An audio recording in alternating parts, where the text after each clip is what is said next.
presidente da Associação Nacional das Magistradas e dos Magistrados da Justiça do Trabalho, e Denise Rodrigues, vice-presidente da Associação Brasileira da Advocacia Trabalhista no DF.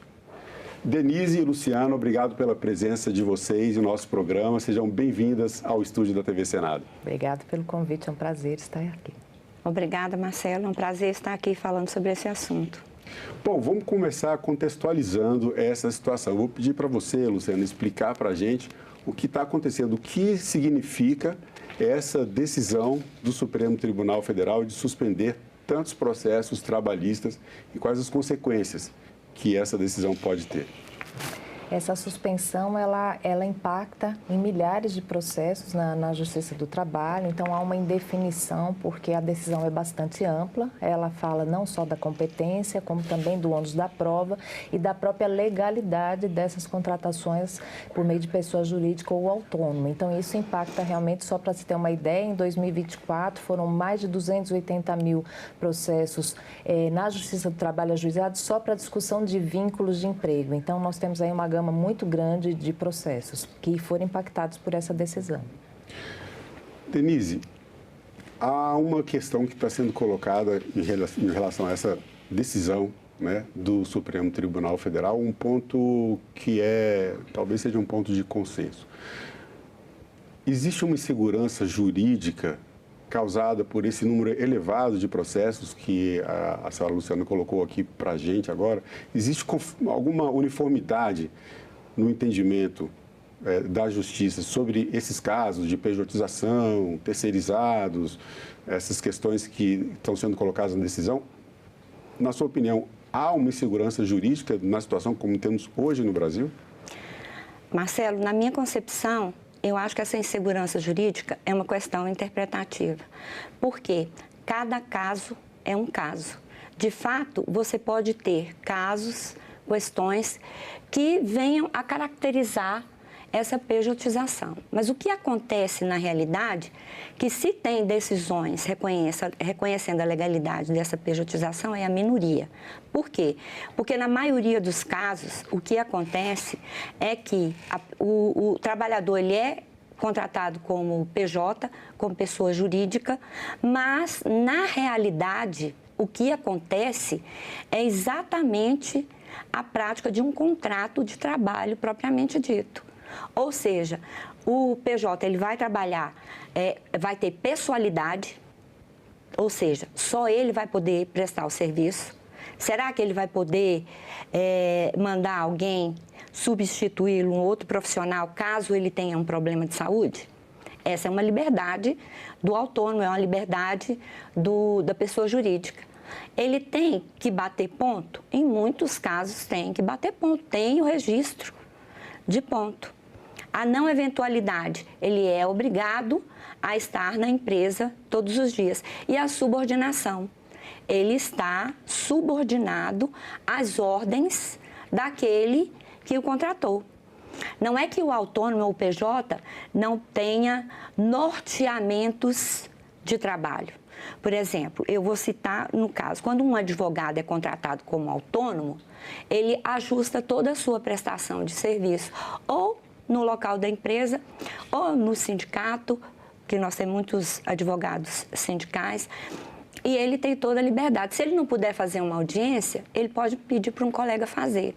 Será que no PJ, no caso de uma secretária, por exemplo, e aí eu não estou falando de profissionais hipersuficientes, pode mandar alguém ir trabalhar no lugar dela? Será que ela não tem que cumprir ponto? Então, só resumindo, tem que ser observado caso a caso. Existem casos e casos, estou sendo aqui até repetitiva. Sim, mas é porque então, esse é o ponto importante que você está trazendo. Não tem como, em situações diversas, se uniformizar um entendimento. O Supremo pode dizer isso, mas esse é um norteamento. Não pode se dizer que toda pessoa jurídica é pessoa jurídica.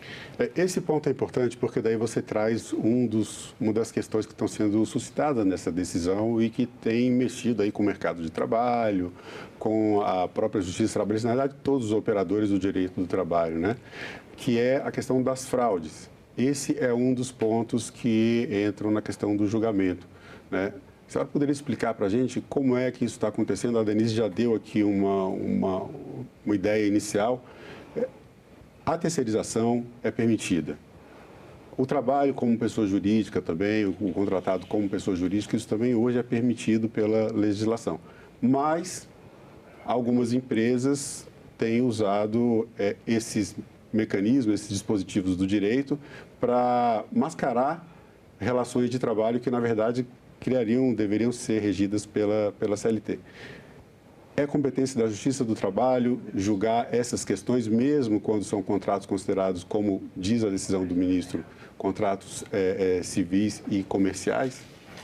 Sempre foi da competência da Justiça do Trabalho analisar se naquele caso, porque é caso a caso realmente, há ou não um vínculo de emprego. Então, antes da emenda 45 de 2004, a competência da Justiça do Trabalho era restrita aos contratos de emprego e esse tipo de alegação de outros tipos de contratação sempre existiu. Então, nós não temos uma novidade, né? O artigo 9º da CLT, que fala das fraudes e do reconhecimento pelo juiz para o reconhecimento do vínculo de emprego, existe na CLT desde sempre, assim como os artigos que enquadram essa relação como contrato de emprego, o artigo 2º e o artigo 3º. Então, quando presentes esses requisitos, há um reconhecimento do vínculo de emprego, mas há vários casos em que não há esse reconhecimento, entende-se que realmente ali era uma relação autônoma, era uma pessoa jurídica formalmente constituída e que trabalhava dessa forma. Esse exemplo do caso que foi tirado para a repercussão geral foi de uma reclamação trabalhista improcedente, ou seja, o Judiciário Trabalhista, com acordo do Tribunal Superior do Trabalho, entendeu que naquele caso realmente era um franqueado e que não tinha um vínculo de emprego com a empresa que suscitou, ele entrou com a reclamação. Então, essa competência sempre foi da Justiça do Trabalho. E tem havido realmente agora, a partir da decisão da terceirização de atividade de fim, então qualquer terceirização é possível, mas lembrando que aquela decisão, ela fez uma análise de uma empresa que contrata outra empresa e essa empresa tem seus empregados, ou seja, uma triangulação do trabalho. E a novidade que está tendo é que essa empresa que tem os empregados, ela desaparece para que a empresa contratante contrate direto aquela pessoa física que se torna uma empresa. Então, essa decisão de pejotização não está dentro da terceirização, por isso que tem havido tanta divergência de se dizer que a Justiça do Trabalho não observa a jurisprudência do Supremo Tribunal Federal, mas, na verdade, a pejotização não foi discutida naquele julgamento, tanto assim que agora houve a repercussão geral para decidir a pejotização. Se ela já tivesse inserida naquele julgamento, não haveria essa necessidade, né? Então, é bom explicar, nossa defesa sempre foi da ANAMATRA, a Associação Nacional da Competência da Justiça do Trabalho, e da análise caso a caso, e não de que todas as relações pejotizadas são fraudulentas e nem que todas as relações são vínculo de emprego. Isso deve ser analisado muito particularmente. E só também para exemplificar, nós tivemos um caso de gari, que era MEI, e se entendeu que era regular essa pejotização, essa terceirização. Então, nós estamos falando, realmente, como Denise comentou, dos altos profissionais liberais, jornalistas, advogados, mas dos mais necessitados, que para poderem trabalhar estão criando MEIs ou criam para que eles possam trabalhar. Então, o gari, outros tipos, esses entregadores por bicicleta, por exemplo, né, que não têm nenhuma autonomia, não são pessoas jurídicas, são pessoas físicas e que são detentores de direitos, já que estamos falando de cidadania. Agora, essas questões de direito desses trabalhadores, né?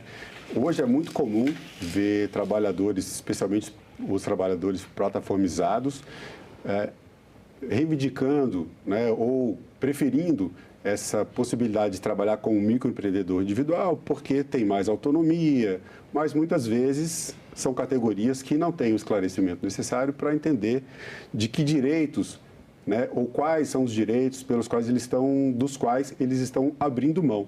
Eu queria que você falasse um pouco sobre isso, Denise. Essa diferença entre optar por o microempreendedorismo individual e a opção por trabalhar sendo contratado pela CLT e tendo seus direitos trabalhistas garantidos pela lei. Com relação à questão da uberização, o que a gente vê muito dos profissionais que estão aí todos os dias, de manhã, de tarde, de noite nos veículos, é que realmente eles prezam pela autonomia. Mas, e outra coisa, quando estão desempregados, qualquer trabalhador, quando ele está desempregado, sem perspectiva, e ele tem uma proposta de trabalho, como é no caso da Uber, ele vai optar por receber, por ter os direitos precarizados e receber pouco, ao invés de ficar sem esse posto de trabalho.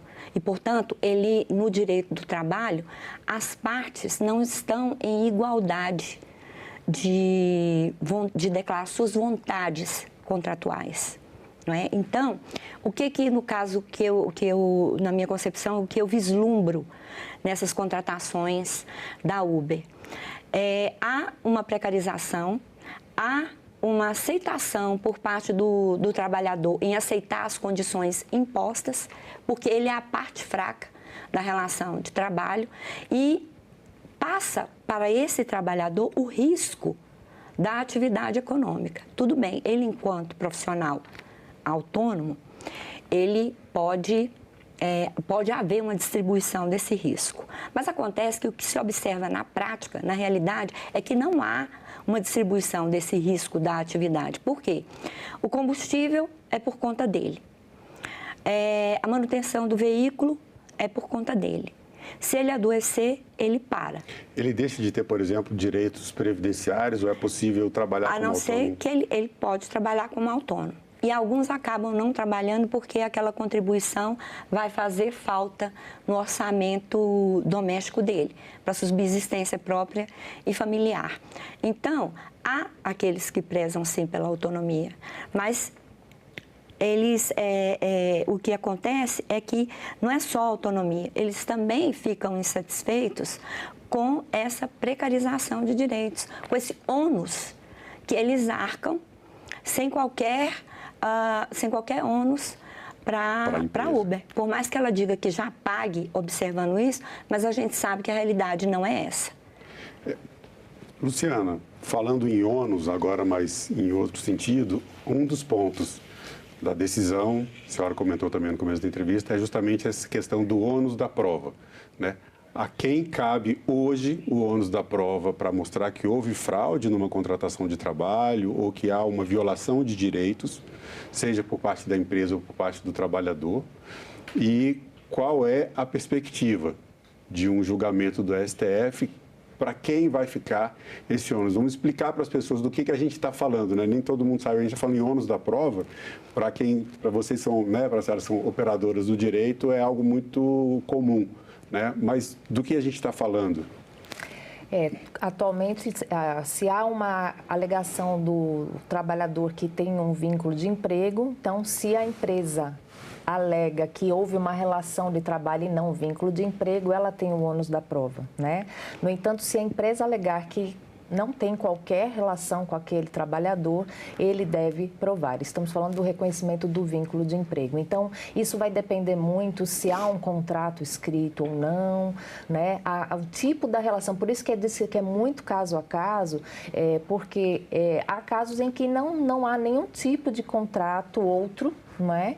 E a empresa também não nega que houve essa prestação de serviços, então atribuir ao trabalhador que ainda se prove a fraude, se bem que há uma colheita de provas mais ampla, não fica muito limitado ao ônus da prova, né? Desde que as partes tenham suas provas a apresentar, dependendo da instrução processual, isso é colhido e, ao final, há uma decisão com base nesses elementos, nos documentos, nas testemunhas, no tipo de relação, no tipo de atividade que aquele trabalhador estava inserido dentro da atividade econômica, né? Se ela realmente é uma atividade necessária e constante, habitual, ou era uma questão mais esporádica, um tipo de serviço que tinha um tempo certo. Então, tudo isso é analisado nos processos e é muito difícil, porque trabalhamos muito com fatos, né? Muito difícil esse enquadramento numa moldura. Pode haver, então, talvez uma modificação desse ônus da prova, né? Digamos que tenha essa tendência de se entender que a partir da existência de um contrato escrito seria do trabalhador esse ônus de provar que ali houve uma fraude, né? Mas sabemos que essa questão formal, ela deve ser suplantada pelo que acontece na realidade. Até porque essa discussão hoje é importante que estejamos num programa sobre cidadania, porque se toda a relação pudesse ser pejotizada, a escolha de quem contrata, então estaríamos dizendo que o direito do trabalho é opcional, né? Então, quem que optaria em observar as regras trabalhistas se, segundo os levantamentos, os custos são mais altos nesse tipo de relação, né? Então, é importante que tenhamos as regras postas, a legislação trabalhista está em vigor, assim como a Constituição, que prevê os direitos sociais de forma constitucionalizada. Então, é isso que está em jogo, não só a questão de competência, de ônus da prova, mas dos próprios direitos trabalhistas, porque empresas não têm direitos trabalhistas, elas devem pagar direitos trabalhistas, né? Então, essa é a grande questão. Falando em legalidade desses contratos, que é um dos pontos também da decisão, né, que é analisar a legalidade dos contratos de trabalho que envolvem a contratação da empresa, contratando o trabalhador ou a trabalhadora como pessoa jurídica. Vamos partir do princípio aqui da boa-fé, que as empresas elas não estão contratando como PJ para burlar a regra, mas que isso seja uma opção da organização da empresa e que ela está observando os direitos humanos, os demais direitos trabalhistas que existem em qualquer relação de trabalho, seja por CLT, seja por contrato autônomo ou como pessoa jurídica. Quais as dicas que você daria, Denise, para que a empresa adeque as suas contratações, faça da maneira correta quando é CLT, quando é autônomo, quando é PJ? Num resumo, qual seria a sua dica para que trabalhadores não caiam em fraudes e para que as empresas não contratem, gerando depois um problema, um passivo jurídico para elas mesmas? Bom, a primeira colocação que eu faria é uma frase simples. Observe os requisitos legais para uma contratação de PJ, os requisitos legais para a contratação de um autônomo e os requisitos legais para a contratação mediante o reconhecimento de um vínculo empregatício. Não leve para a contratação de PJ e nem do autônomo os requisitos da relação de emprego.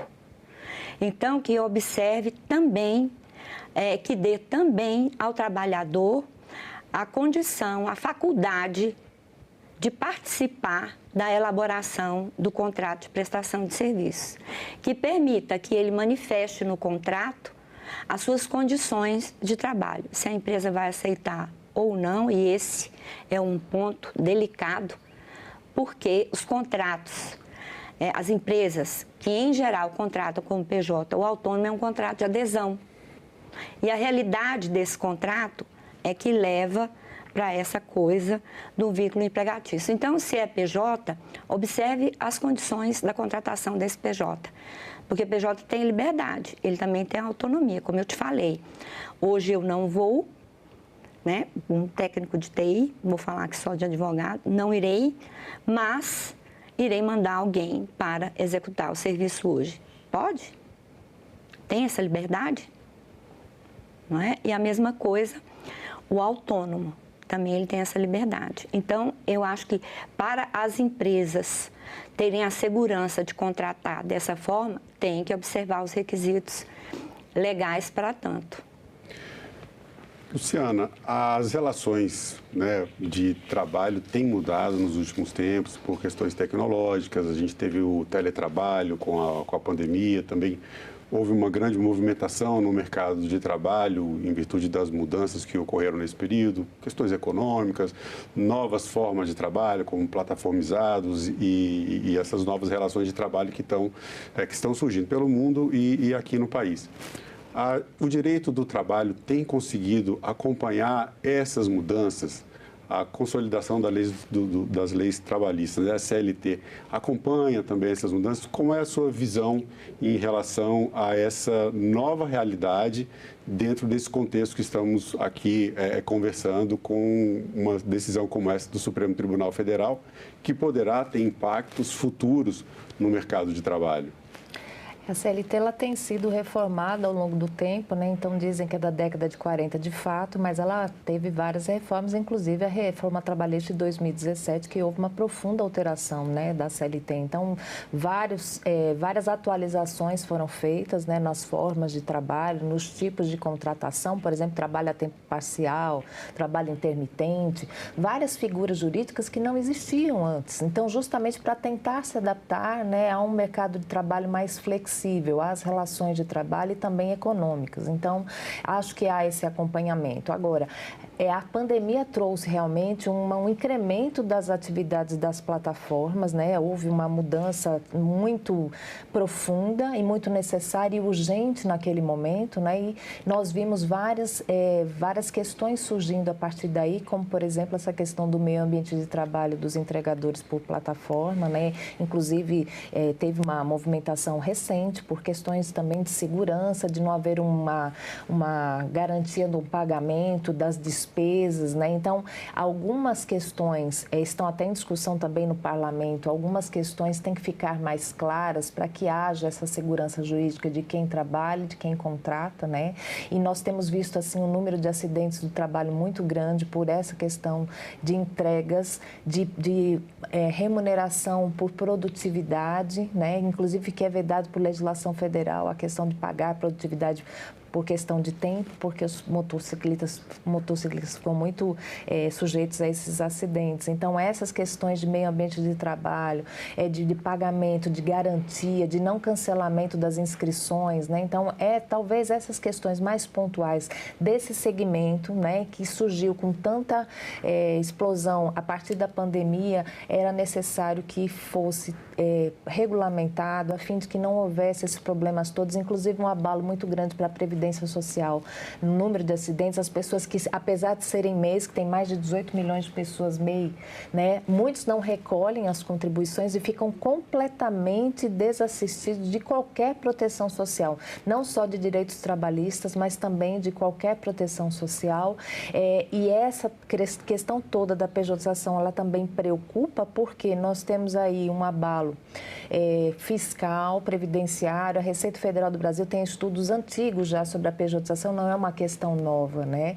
E também um abalo do FGTS, que financia as casas públicas, né, a habitação pública, e no Sistema S, que faz toda a formação da indústria, do comércio. Nós temos vários segmentos que a contribuição ela é decorrente da folha de salários. O que a empresa recolhe sobre a folha de salários é repassado para o Sistema S, que é de interesse também, né, de todos os segmentos econômicos, digamos assim, né?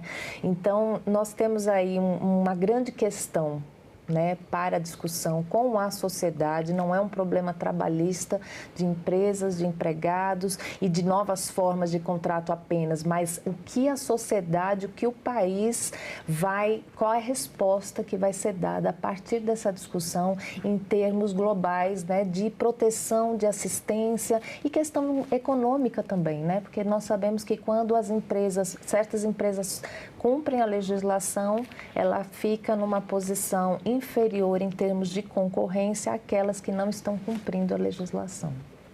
Bom, a gente está falando aqui de direito do trabalho, a gente está falando de competência da justiça, a gente está falando de cidadania. Denise, para você, o que é cidadania? Cidadania, para mim, é que a todos é garantida a dignidade da pessoa humana, na Constituição, na Declaração dos Direitos Humanos. Mas cidadania é quando você tem essa dignidade, você sente essa dignidade como tendo acesso ao trabalho digno, tendo acesso à educação, tendo acesso à saúde. Isso é dignidade. do ponto de vista constitucional e do ponto de vista humano, é a sensação de pertencimento que traz esse bem-estar de se sentir uma pessoa digna e cidadã. E para você, Luciano, o que é cidadania? Cidadania é o poder que os cidadãos têm de reivindicar e de conquistar esses direitos e de exercitá-los plenamente.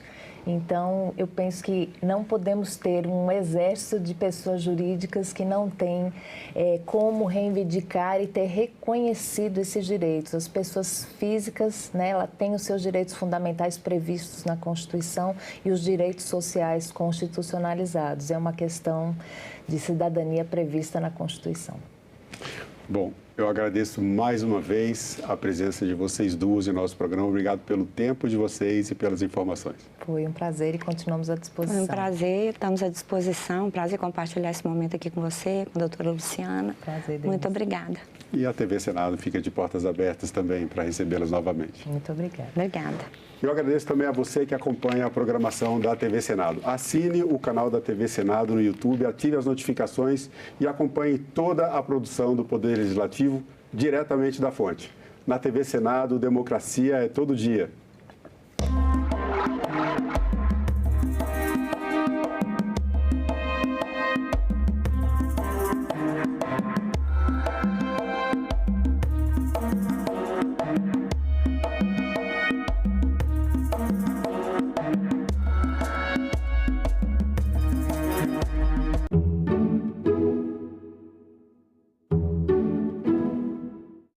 Por que e como fazer o registro dos pets? E sobre o transporte deles, o que pode mudar? A diretora jurídica do Fórum Nacional de Proteção e Defesa Animal, Ana Paula de Vasconcelos, e a representante do Ministério do Meio Ambiente, Vanessa Negrini, respondem a essas e outras perguntas ao vivo. TV Senado Live, hoje, 9 horas da manhã. A Rússia é uma das nações fundadoras do BRICS. É o maior país do mundo, com uma área de mais de 17 milhões de quilômetros quadrados e uma população de 144 milhões de habitantes. A Rússia é tão grande que tem territórios na Europa e na Ásia. O parlamento russo é bicameral. O Conselho da Federação corresponde ao Senado e a Duma estatal à Câmara dos Deputados. Quanto ao poder executivo, é exercido pelo presidente, que indica o primeiro-ministro, que deve ser aprovado pelo parlamento. A Rússia atual é herdeira do Império dos Czares e da União Soviética, superpotência comunista que desapareceu em dezembro de 1991.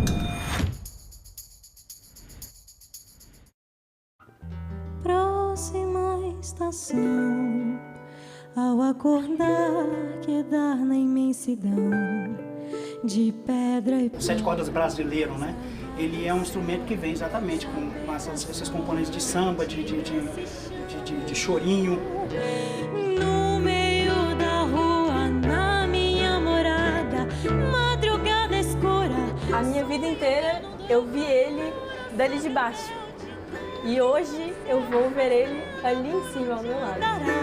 A estrela que eu procuro não vai se apagar, jamais vai se apagar. O meu violão sete cordas, eu sempre gostei de trazer essa bagagem toda desde menino, desde os 8 anos de idade que eu toco violão, que eu comecei a estudar. Vai se apagar, jamais vai se apagar, nunca vai se apagar o brilho dessa...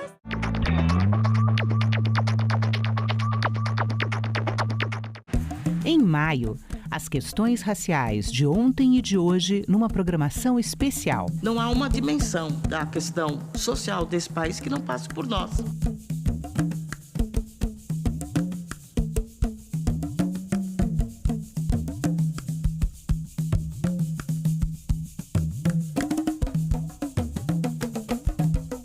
Toda sexta, 9 horas da noite, aqui na TV Senado.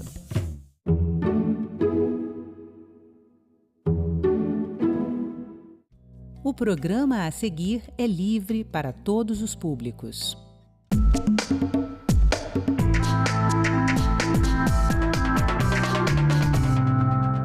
Câmeras de vigilância privadas são conectadas a sistema de segurança pública em Goiás. O objetivo é ajudar no monitoramento das cidades. Após instaladas as câmeras no distrito de Itumbiara, que estava com um problema sério de furto, a informação que nós temos é que esses furtos já foram reduzidos quase a zero.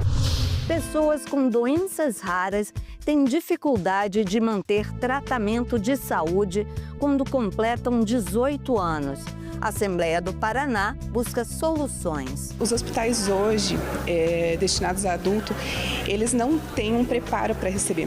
Normalmente as crianças especiais elas têm uma altura menor, elas têm baixo peso, então são adultos que vão continuar crianças durante a fase adulta, sabe?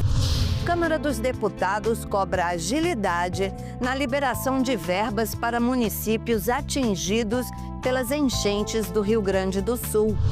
Inclusão no parlamento. Estudantes surdos batizam vereadores de Aracaju com sinais de identificação. O meu, por exemplo, é assim. Eu gostei bastante. Você sabe, né?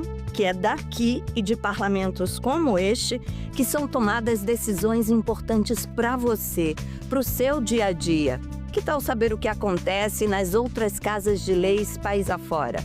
Eu sou Andréa Alves e este é o Parlamento Brasil, um programa que há 19 anos é feito em parceria com as TVs legislativas de todo o país. Bora?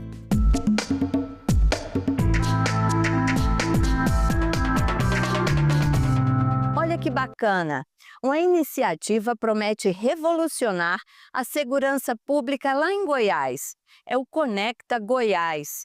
Ele conecta câmeras de vigilância privadas, dessas que são usadas em comércios, em empresas e até em residências, ao sistema de monitoramento público.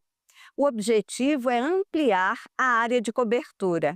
Veja na reportagem da TV Assembleia Legislativa do Estado. Uma parceria entre o setor público e a iniciativa privada deu origem a um novo modelo de vigilância, o Conecta Goiás. O sistema possibilita a integração de câmeras particulares ao monitoramento das forças de segurança do Estado. A gente conseguiu, com uma solução inédita e altamente tecnológica, colocar todas essas câmeras que estão instaladas aí em nuvem e, através dessa nuvem, permitir criar usuários e senhas. Então, um exemplo, a Secretaria de Segurança Pública tem acesso a todas as câmeras que estão aqui no estado.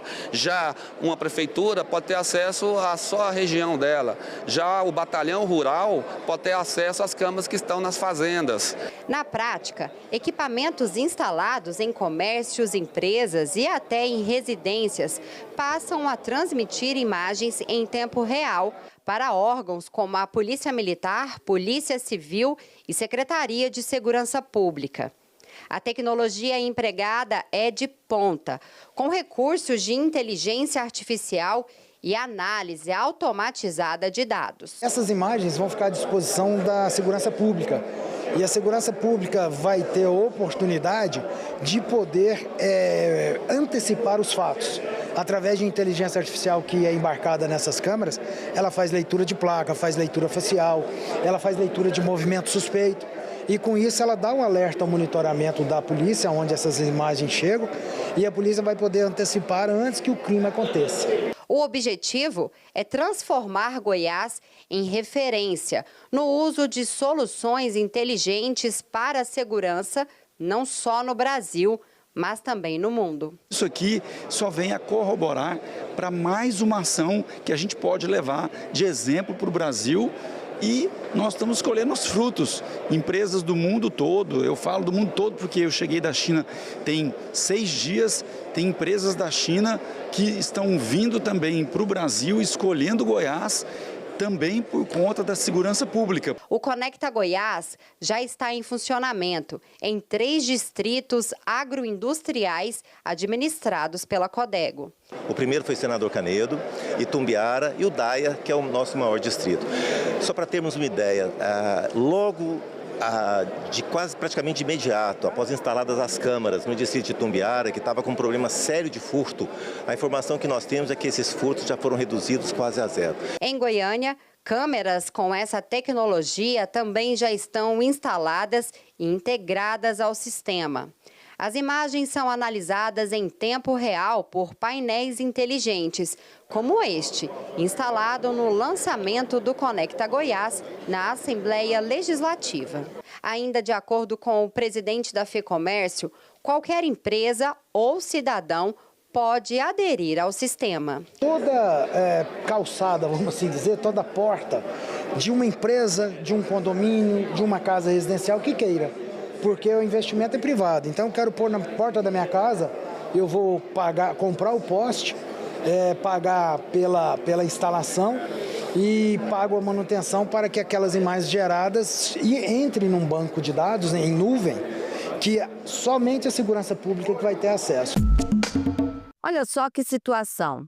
Pessoas com doenças raras enfrentam dificuldade para continuar tratamento quando se tornam adultas. É que o sistema de saúde não está preparado para o chamado adulto raro. O assunto foi debatido em audiência pública na Assembleia Legislativa do Paraná. Veja o que foi notícia nas casas de leis do país. A transição da criança para o adulto raro foi o tema desta audiência pública que debateu as dificuldades enfrentadas por pessoas com doenças raras no Paraná. Por conta da excelente saúde pública que nós temos aqui no estado do Paraná, principalmente graças ao Hospital Pequeno Príncipe, que cuida e é referência em doenças raras, as pessoas com doença rara estão vivendo mais. E uma preocupação muito grande agora das famílias é para onde ir após os 18 anos. Não existe um centro referência em doenças raras no Paraná que possa atender essas famílias adequadamente. Nós nos deparamos com pessoas que descobriram as suas doenças raras e vão no decorrer envelhecendo, e a gente precisa criar políticas públicas para atender muito mais ainda na transição, né, quando passa do jovem para o adolescente e até para o envelhecimento. Então nós temos que buscar as políticas que realmente vai fazer a diferença e vai atender essas pessoas nas suas necessidades no momento que elas precisam. A bancária Kelly Lima, de 57 anos, passou por isso. Ela é portadora de osteogênese imperfeita, conhecida como doença dos ossos de vidro.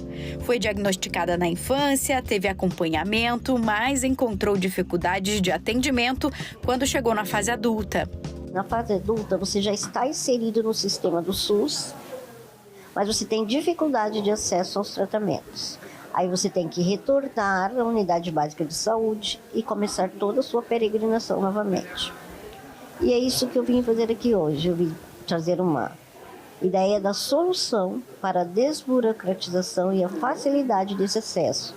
Porque Curitiba, isso eu posso falar em termos de Paraná, nós temos um excelente acompanhamento em termos de médicos e de tratamentos. Mas temos uma demora muito grande na fase adulta para se chegar até ele. Essa dificuldade que você tem é do tempo, porque você tem que ir à unidade básica de saúde, esperar todo o tempo, às vezes 6 meses até 1 ano, para conseguir uma consulta, para depois sim você começar esse tratamento. Então, esse processo, ele é muito longo. A referência no tratamento das doenças raras no Paraná é o Hospital Pequeno Príncipe, mas que atende apenas até o paciente completar a maioridade. Vamos pegar a miotrofia espinhal como exemplo. Hoje nós temos terapia gênica, então esses pacientes todos morriam em torno de 10, 11, 12 anos, entubados numa UTI. Hoje eles sobrevivem, hoje eles andam, hoje eles falam. Então, como cuidar desse paciente? Então, precisamos de uma nova conduta, uma nova perspectiva médica nesse aprendizado, para que os médicos dos adultos consigam ter acesso a ele. Mas como fazer isso? Isso nem sempre é fácil, porque eu preciso de médicos dispostos a isso, Eu preciso de serviços dispostos a isso. Juliana está prestes a enfrentar esse dilema com a filha de 17 anos, que é portadora da síndrome de Mal-Watt-Wilson, condição que compromete a parte cognitiva e psicomotora, entre outras coisas. A gente tentou fazer essa transição, quando ela completou 16 anos, de forma gradual, suave, para que a gente não fosse pego de surpresa. Não deu certo, porque os hospitais hoje, destinados a adulto, eles não têm um preparo para receber. Normalmente as crianças especiais, elas têm uma altura menor, elas têm baixo peso, então são adultos que vão continuar crianças durante a fase adulta, sabe? Então e não tem coisas simples adaptadas no hospital de adulto, não tem uma agulha do tamanho da criança, não tem uma sonda, sabe? Os cuidados de pediatria que eles continuam tendo, eles não têm conhecimento, então eles têm que ficar entrando em contato com a pediatria o tempo inteiro. Então esse tipo de assistência foi bem complexo, está sendo. A dificuldade de acesso leva cerca de 40% dos pacientes a abandonarem o tratamento. Na audiência foram discutidas soluções para a inserção mais eficiente dos adultos raros no sistema de saúde. Nós resolvemos nos unir e trabalhar em conjunto, para que com recurso do Senado Federal, de repente do Governo do Estado, da Assembleia Legislativa, a gente possa construir um centro referência de doenças raras pós 18 anos, com o know-how do Pequeno Príncipe, que já se disponibilizou a ajudar. O REURB, programa do Poder Legislativo, chegou em São Luís do Anauá. Agora, as famílias do município terão acesso ao título definitivo de propriedade, o que trará também garantia de segurança jurídica, fruto do processo que legaliza a posse de imóveis urbanos. Para que o programa se torne realidade nos municípios do estado, existem vários passos a serem dados, como explica o presidente da Assembleia Legislativa de Roraima, o deputado Soldado Sampaio. Para fazer a transferência das sedes dos municípios para a prefeitura, precisa de todo um processo. Um ageamento da área urbana, um georreferenciamento de rua por rua, quadra por quadra, lote por lote. E nós estamos fazendo essa parceria com a Câmara de Vereadores de São Luís do Anauá, com a Prefeitura Municipal de São Luís do Anauá, e vamos entregar esse processo pronto. Automaticamente o prefeito pega esse documento e encaminha junto ao INCRA, e o INCRA faz a transferência dessa área urbana da sede do município para a gestão municipal, que com essa documentação toda já fará a emissão de título de todas as residências, lote, seja residência de moradia ou de comércio, será transferido e titulado para os seus reais proprietários. Para quem tem a sua casa própria, com certeza vai ser uma segurança, a pessoa vai ter mais dignidade de saber que aquele lá de fato pertence a ele com o título em mãos. Assim vai poder fazer financiamentos, melhorar a sua casa. Seria muito caro São Luís conseguir toda essa regularização de terras. A proposta do REURB é entregar para o município já tudo pronto, as terras já do município, a prefeitura encaminhar o título definitivo, valorizar cada área urbana, cada casa. Então, para nós que estamos em decreto de calamidade, essa foi a melhor notícia que nós recebemos esse ano, é essa regularização urbana do nosso município de São Luís. O programa de regularização fundiária urbana do Poder Legislativo irá atender ao todo os 14 municípios do interior do estado. São Luís do Anauá foi o 4º município do calendário de atuação do REURB. O primeiro passo do processo de regularização são as visitas realizadas pelos entrevistadores do REURB, que são selecionados em cada município em que é implementado o programa. Seu Antônio mora há 30 anos em São Luís do Anauá e nunca obteve o título definitivo do terreno onde vive. Agora, com a visita do programa de regularização fundiária urbana, ele está esperançoso. Todo mundo sonhava ter um título definitivo da sua casa própria. E hoje, há 30 anos que eu estou nessa residência aqui, estou feliz. Já me deu uma oportunidade de eu ir ao banco para dar uma melhorada na minha casa. Já a dona Nilda vive em São Luís há 16 anos. Para ela, por conta da falta de recursos, ter o título definitivo da propriedade era um sonho difícil de ser realizado. Uma oportunidade dessa daí a gente perder não ganha mais não. Né? Você vai na prefeitura não consegue fazer. Então é muito difícil. Aí a vez Deus mandou para vir fazer aqui na minha porta. Além de trazer benefícios para pessoas como seu Antônio e a dona Nilda em São Luís do Anauá, o programa visa fortalecer a gestão urbana e reduzir conflitos fundiários.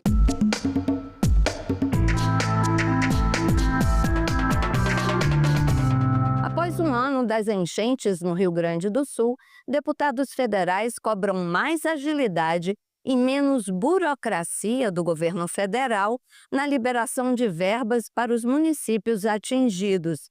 Prefeitos de várias cidades gaúchas participaram de audiência pública aqui na Câmara dos Deputados. Pouco mais de um ano após as enchentes no Rio Grande do Sul, que deixaram 484 municípios gaúchos em estado de calamidade e o saldo de 183 mortos e quase 900 mil famílias atingidas, a comissão externa que analisa os impactos causados pela tragédia reuniu prefeitos e autoridades do estado para fazer um balanço das ações de reconstrução e prevenção. O deputado Marcel Van Hatten, do Partido Novo Gaúcho, solicitou a realização da audiência. É fundamental lembrar que um ano depois das enchentes no Rio Grande do Sul, a situação ainda está longe de ser aquela que nós tínhamos anteriormente aos eventos climáticos. Nós continuamos com uma série de desafios, muitas das entidades aqui se queixando, uma da falta de auxílio na parte do pagamento de dívidas antigas, outros falando sobre a necessidade de fazer construir as casas de muitas pessoas trabalhadoras que até agora não conseguiram recuperar seu lar. Então, nós temos muitos desafios pela frente. Outra preocupação, segundo Cláudia Jardim, vice-prefeita do município de Guaíba, é a saúde mental da população. Muitos estão em situação de vulnerabilidade social. Precisamos de emprego, as pessoas estão ficando na informalidade, a vulnerabilidade está grande, inchando os serviços do CAPS, dos CRAS, do CREAS, da alta complexidade, pessoas em situação de rua, pessoas que não dependiam de um Bolsa Família hoje buscando esse recurso para uma sobrevivência. E esses desafios para o gestor é muito forte da gente conseguir de verdade dizer que estamos virando a página. Desde que chuvas e enchentes assolaram o Rio Grande do Sul no ano passado, a Câmara se mobilizou para aprovar diversas propostas sobre o tema. Algumas já se tornaram lei, como a suspensão de 36 meses dos pagamentos da dívida gaúcha com a União e a que facilita a alocação de recursos federais para a drenagem e o manejo de águas da chuva em locais afetados por calamidade. Mas para o deputado Pompeu de Matos, do PDT do Rio Grande do Sul, há ainda muita burocracia e falta de agilidade na liberação de recursos por parte do Poder Executivo. Para o deputado, esse é o principal foco de trabalho da comissão externa. Nós temos a obrigação e o foco de fazer um elo de ligação também entre as prefeituras e o governo federal, entre o governo do estado e o governo federal. Esses entes federados têm que se comunicar melhor. E tem muita coisa que está travada. Então nós estamos procurando fazer esse trabalho, destravar. A comissão quer clareza, quer transparência, seriedade, responsabilidade e fundamentalmente atender o cidadão, a cidadã, que é a razão de ser do nosso objetivo. Isso é que é fundamental. Já se vão 40 anos desde o fim da ditadura militar aqui no Brasil. E aí? A nossa democracia está finalmente consolidada? Está firme? Veja o que pensam os cientistas políticos no último episódio da série especial da TV Senado sobre a redemocratização do país. A necessidade do Congresso Nacional como poder civil. Excelentíssimo senhor presidente da República, Tancredo de Almeida Neves, faleceu esta noite. Prometo sustentar a união, a integridade e a independência do Brasil. Que a promulgação seja nosso grito. Mudar para vencer. Fora Brasil! 40 anos depois, e como está a democracia no Brasil?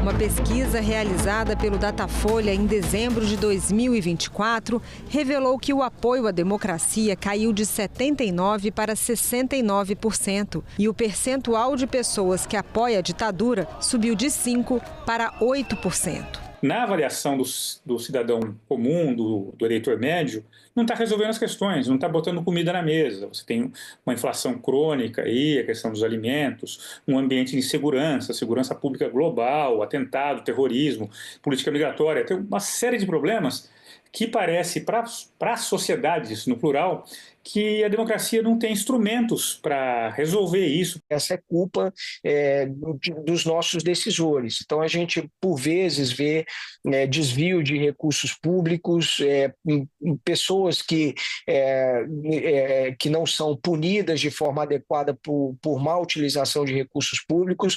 Isso vai minando a nossa credibilidade, a credibilidade da população em torno da democracia. Eu creio que a ascensão desses movimentos antissistêmicos no Brasil, nos Estados Unidos, na Alemanha, na Polônia, a gente pode citar a Sérvia, a gente pode citar a Hungria, a gente pode citar El Salvador, ela está muito vinculada ao fato de que um conjunto muito amplo de cidadãos em cada um desses países, em algum momento, parou de acreditar nas soluções tradicionais postas de uma democracia liberal.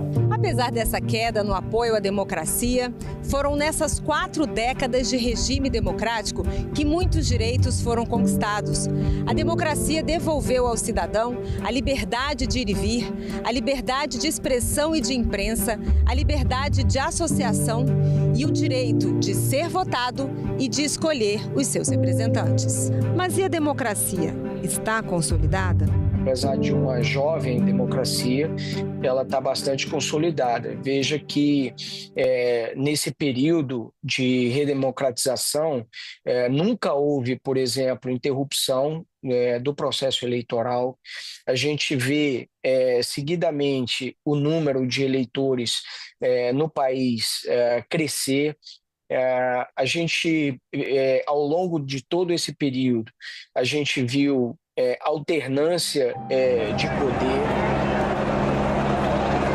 A democracia, não só brasileira, não está consolidada, está em risco, e nós vemos os últimos eventos, o 8 de janeiro, no planeta como um todo. Temos Donald Trump nos Estados Unidos, movimentos na Europa, o Orbán na Hungria, Putin mesmo é um autocrata. Então você tem movimentos aí esquisitos. A direita avançando em países como a França e a Alemanha, né? Então nós temos problemas, pressões sobre a democracia global. Democracia é um prédio em construção. Isso significa dizer o quê? Não há democracia que sobreviva sem uma relação muito sinérgica entre aquilo que é a entrega que as instituições dão aos cidadãos em termos de qualidade de vida, estabilidade, previsibilidade, e o cidadão depositando crença no outro lado pelo voto e pela participação na capacidade dos representantes de resolverem problemas. Eu creio que, passadas algumas décadas da promulgação da Constituição de 88, a democracia brasileira é efetivamente uma democracia mais madura do que aquela desenhada em 88, porque uma série de atores institucionais, inclusive o Legislativo, de fato não tinham uma clareza de quais eram suas funções logo que a Constituição é promulgada. Isso é natural. Mas, segundo os especialistas, a polarização estabelecida no país tem gerado percepções diferentes do momento em que o Brasil está vivendo. De uma parte, fala que a gente tem uma certa intromissão do poder judiciário contra as liberdades de expressão, que a gente não vive numa democracia plena, já que você não pode dizer tudo aquilo que você pensa, especialmente pelas redes sociais, que é uma forma muito, de fato, democrática de manifestação popular, né? E de um outro lado também a gente vê também uma acusação muito forte de que houve sim uma tentativa de golpe no Brasil, de que por muito pouco ele não aconteceu. Faz falta hoje o centro, seja lá o que for isso, a tal terceira via, que é uma expressão que eu não gosto, inclusive, também, mas o centro tem que se reforçar, tem que criar também uma narrativa que seja capaz de conquistar quem está mais para os extremos e quem está cansado. Tem muita gente também que está cansada dessa situação, desse cenário de polarização. É um debate empobrecido, inclusive, né, ou não debate, como queira chamar. Então, é algo que eu acho importante você avançar.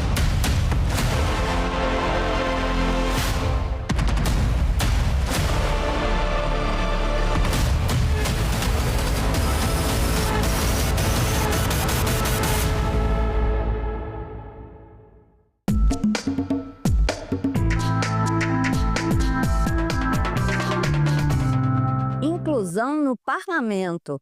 Em Aracaju, os vereadores foram batizados por estudantes surdos com sinais individuais. O sinal é uma forma usada pela comunidade surda para identificar as pessoas.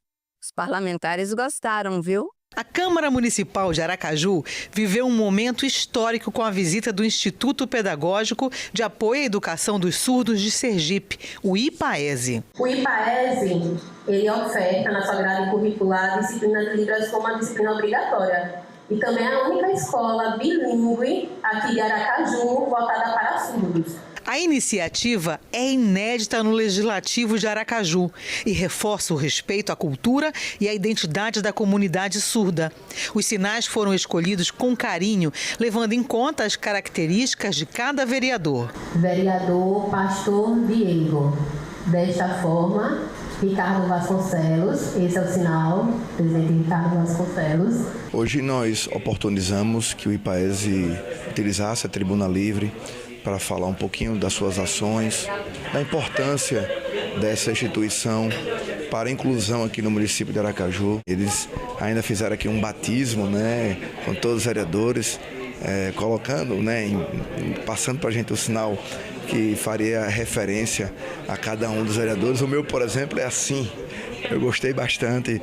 Todos os vereadores receberam os seus sinais de forma muito alegre. Isso é importante que a gente possa reconhecer todo esse trabalho. O IPAESE tem sido referência em Sergipe com projetos que aproximam a Libras de toda a sociedade, agora também dentro da política. A gente percebe que esse olhar dos vereadores voltado para Libras e voltado para a pessoa surda, ele vem crescendo e a gente vê esse momento como um momento muito importante para toda a comunidade surda. É um olhar onde eles estão aqui para poder supervisionar tudo que vem acontecendo aqui em Aracaju e nada melhor do que eles também para levantar essa pauta, mostrando que a gente está com uma sociedade muito mais inclusiva e muito mais acessível também. Olha, é muito legal ver esses movimentos de inclusão cada vez mais presentes nas casas legislativas, viu? Muito bacana. Você sabe que se quiser rever este ou qualquer outro programa da TV Senado, tem tudo na internet, no site da TV ou no YouTube. Até semana que vem, pessoal. Tchau!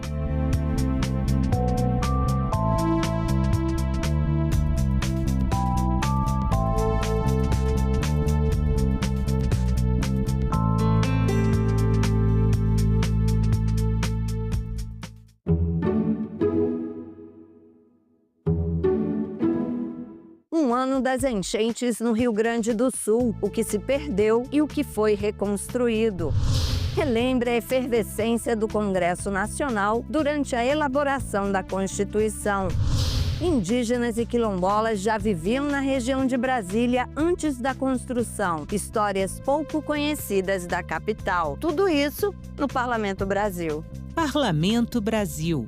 Hoje, 20h, aqui na TV Senado. Gilberto Freire, através da sua obra Casa Grande Senzala, ele vende essa imagem. Vargas pega esse discurso dele e utiliza esse discurso para mostrar que o seu governo era um governo democrático, era um governo que respeitava as diferenças.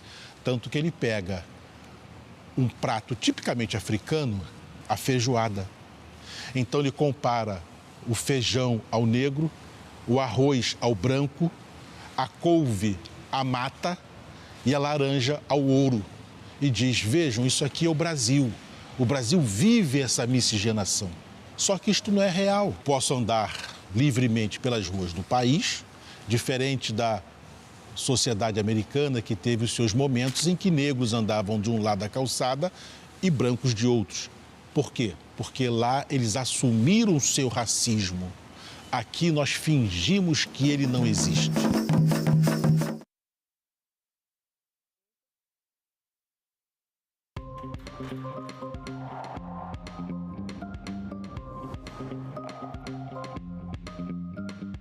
Quando eu pensei nesse universo de Emílio, o que eu estava pensando é que, na verdade, era uma distopia que está se desfacelando. Ou seja, é, na verdade, um universo, digamos assim, autoritário, mas que já não mete medo em ninguém. Então, a Cláudia, que é a protagonista, que volta para esse lugar que é a aldeia, já desde do começo Leituras, neste sábado, 7 horas da noite, aqui na TV Senado.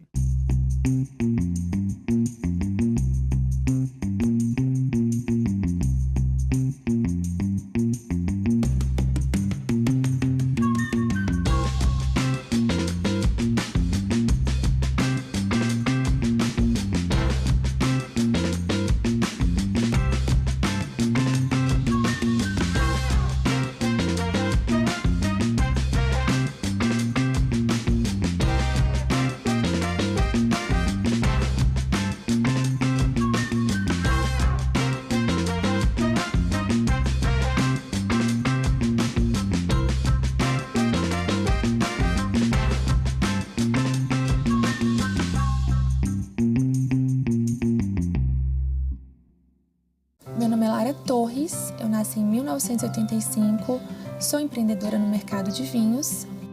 Eu não vivi a época da ditadura, eu nasci com a redemocratização. Eu acho que tem uma palavra essencial, que é liberdade. Liberdade de escolha.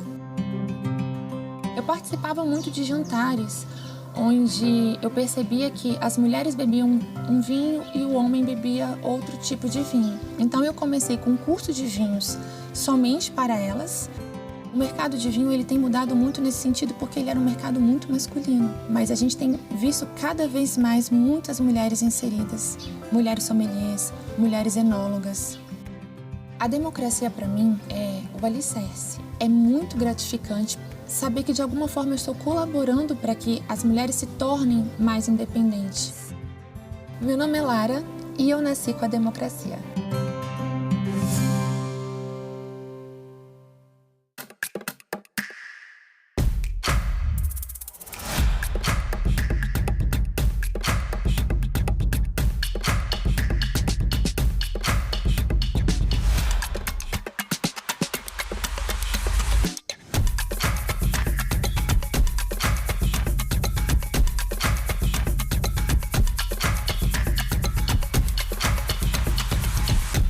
TV Senado.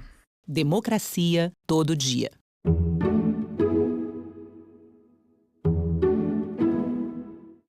O programa a seguir é livre para todos os públicos. Olá, pessoal, bom dia, sejam bem-vindos. Olha só, agora já são 9 horas pelo horário de Brasília. A gente já está posicionado aqui no estúdio da TV Senado, esperando você, a sua participação para a nossa live. Hoje a gente vai conversar sobre pets. Olha só que legal, a gente vai falar sobre o Cadastro Nacional e também sobre o transporte aéreo de cães e gatos. Você tem animal de estimação? Olha só, escreve aí no chat para mim, já diz aí da onde você está vendo essa live e também qual é o nome do seu bichinho. Eu e a Cibele, que é a minha colega que está aqui esperando para apresentar com você, a gente gosta de bicho. Eu tenho cachorro, ela tem gato, as nossas convidadas também estão aqui esperando para tirar todas as suas dúvidas. Lembrando que a gente está ao vivo no TikTok, no YouTube, no Kawaii, no Facebook e também no X, que é o antigo Twitter. Outra coisa importante para a gente falar é que o cadastro já está valendo, mas as regras para o transporte aéreo de cães e gatos ainda está em debate aqui no Congresso Nacional. Já passou pelo Senado, mas agora está lá na Câmara aguardando, aí a decisão dos deputados. Uma coisa também legal da gente frisar aqui é que você pode participar do TV Senado Live pelo portal E-Cidadania. Eles que são um grande parceiro. Muita gente mandou perguntas e comentários aqui para o nosso programa. Então, sejam bem-vindos. Ok.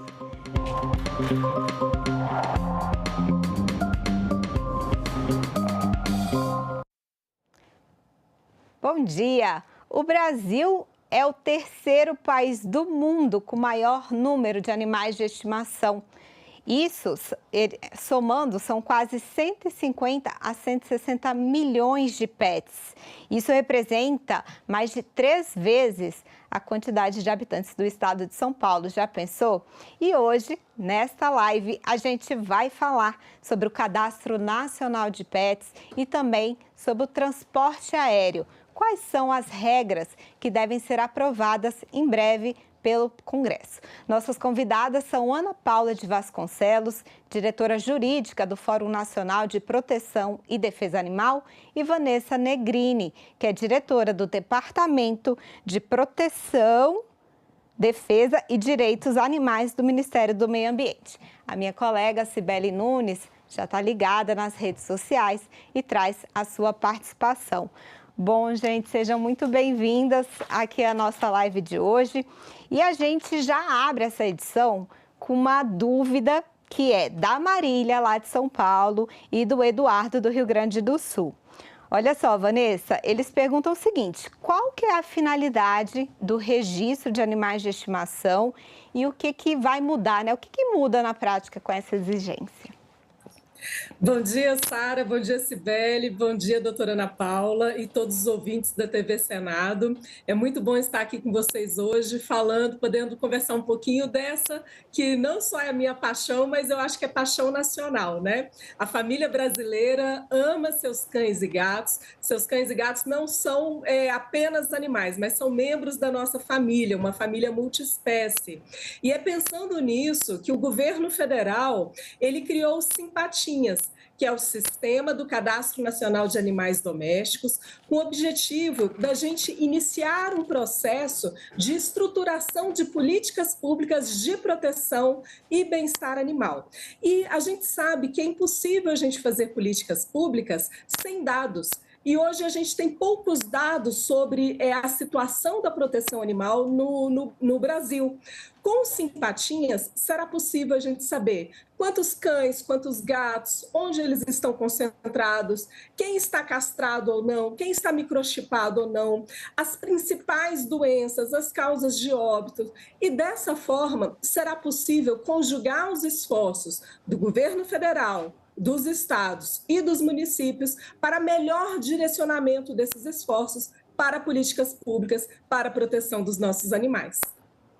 Tá certo. E a gente vai falar ao longo do programa, né, tirar várias dúvidas, porque a gente recebeu muita participação aqui. Inclusive a Beatriz, lá do Rio de Janeiro, ela fala assim: eu quero saber se pode cadastrar mais de um pet. Ela conta que tem um cachorro e 2 gatos. Mas vamos passar. Ana Paula, queria que você falasse um pouquinho como é que vocês receberam essa aprovação, né, do projeto do Cadastro Nacional e agora, efetivamente, né, funcionando. Bom dia. Bom dia a todos, é um prazer estar aqui com vocês.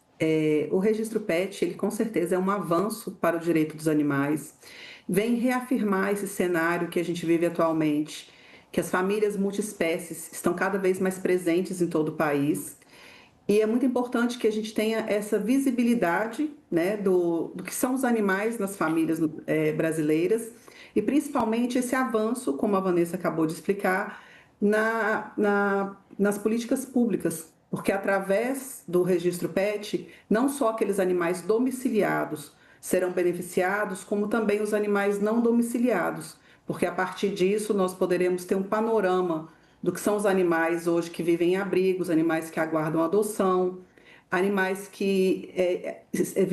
comunitários. Então, eu vejo que é um grande avanço para o direito animal e para a sociedade, né, que vai se tornando cada vez mais sensível ao tema, e vamos construindo, com certeza, um mundo mais justo para esses bichinhos que fazem tão bem a todos nós.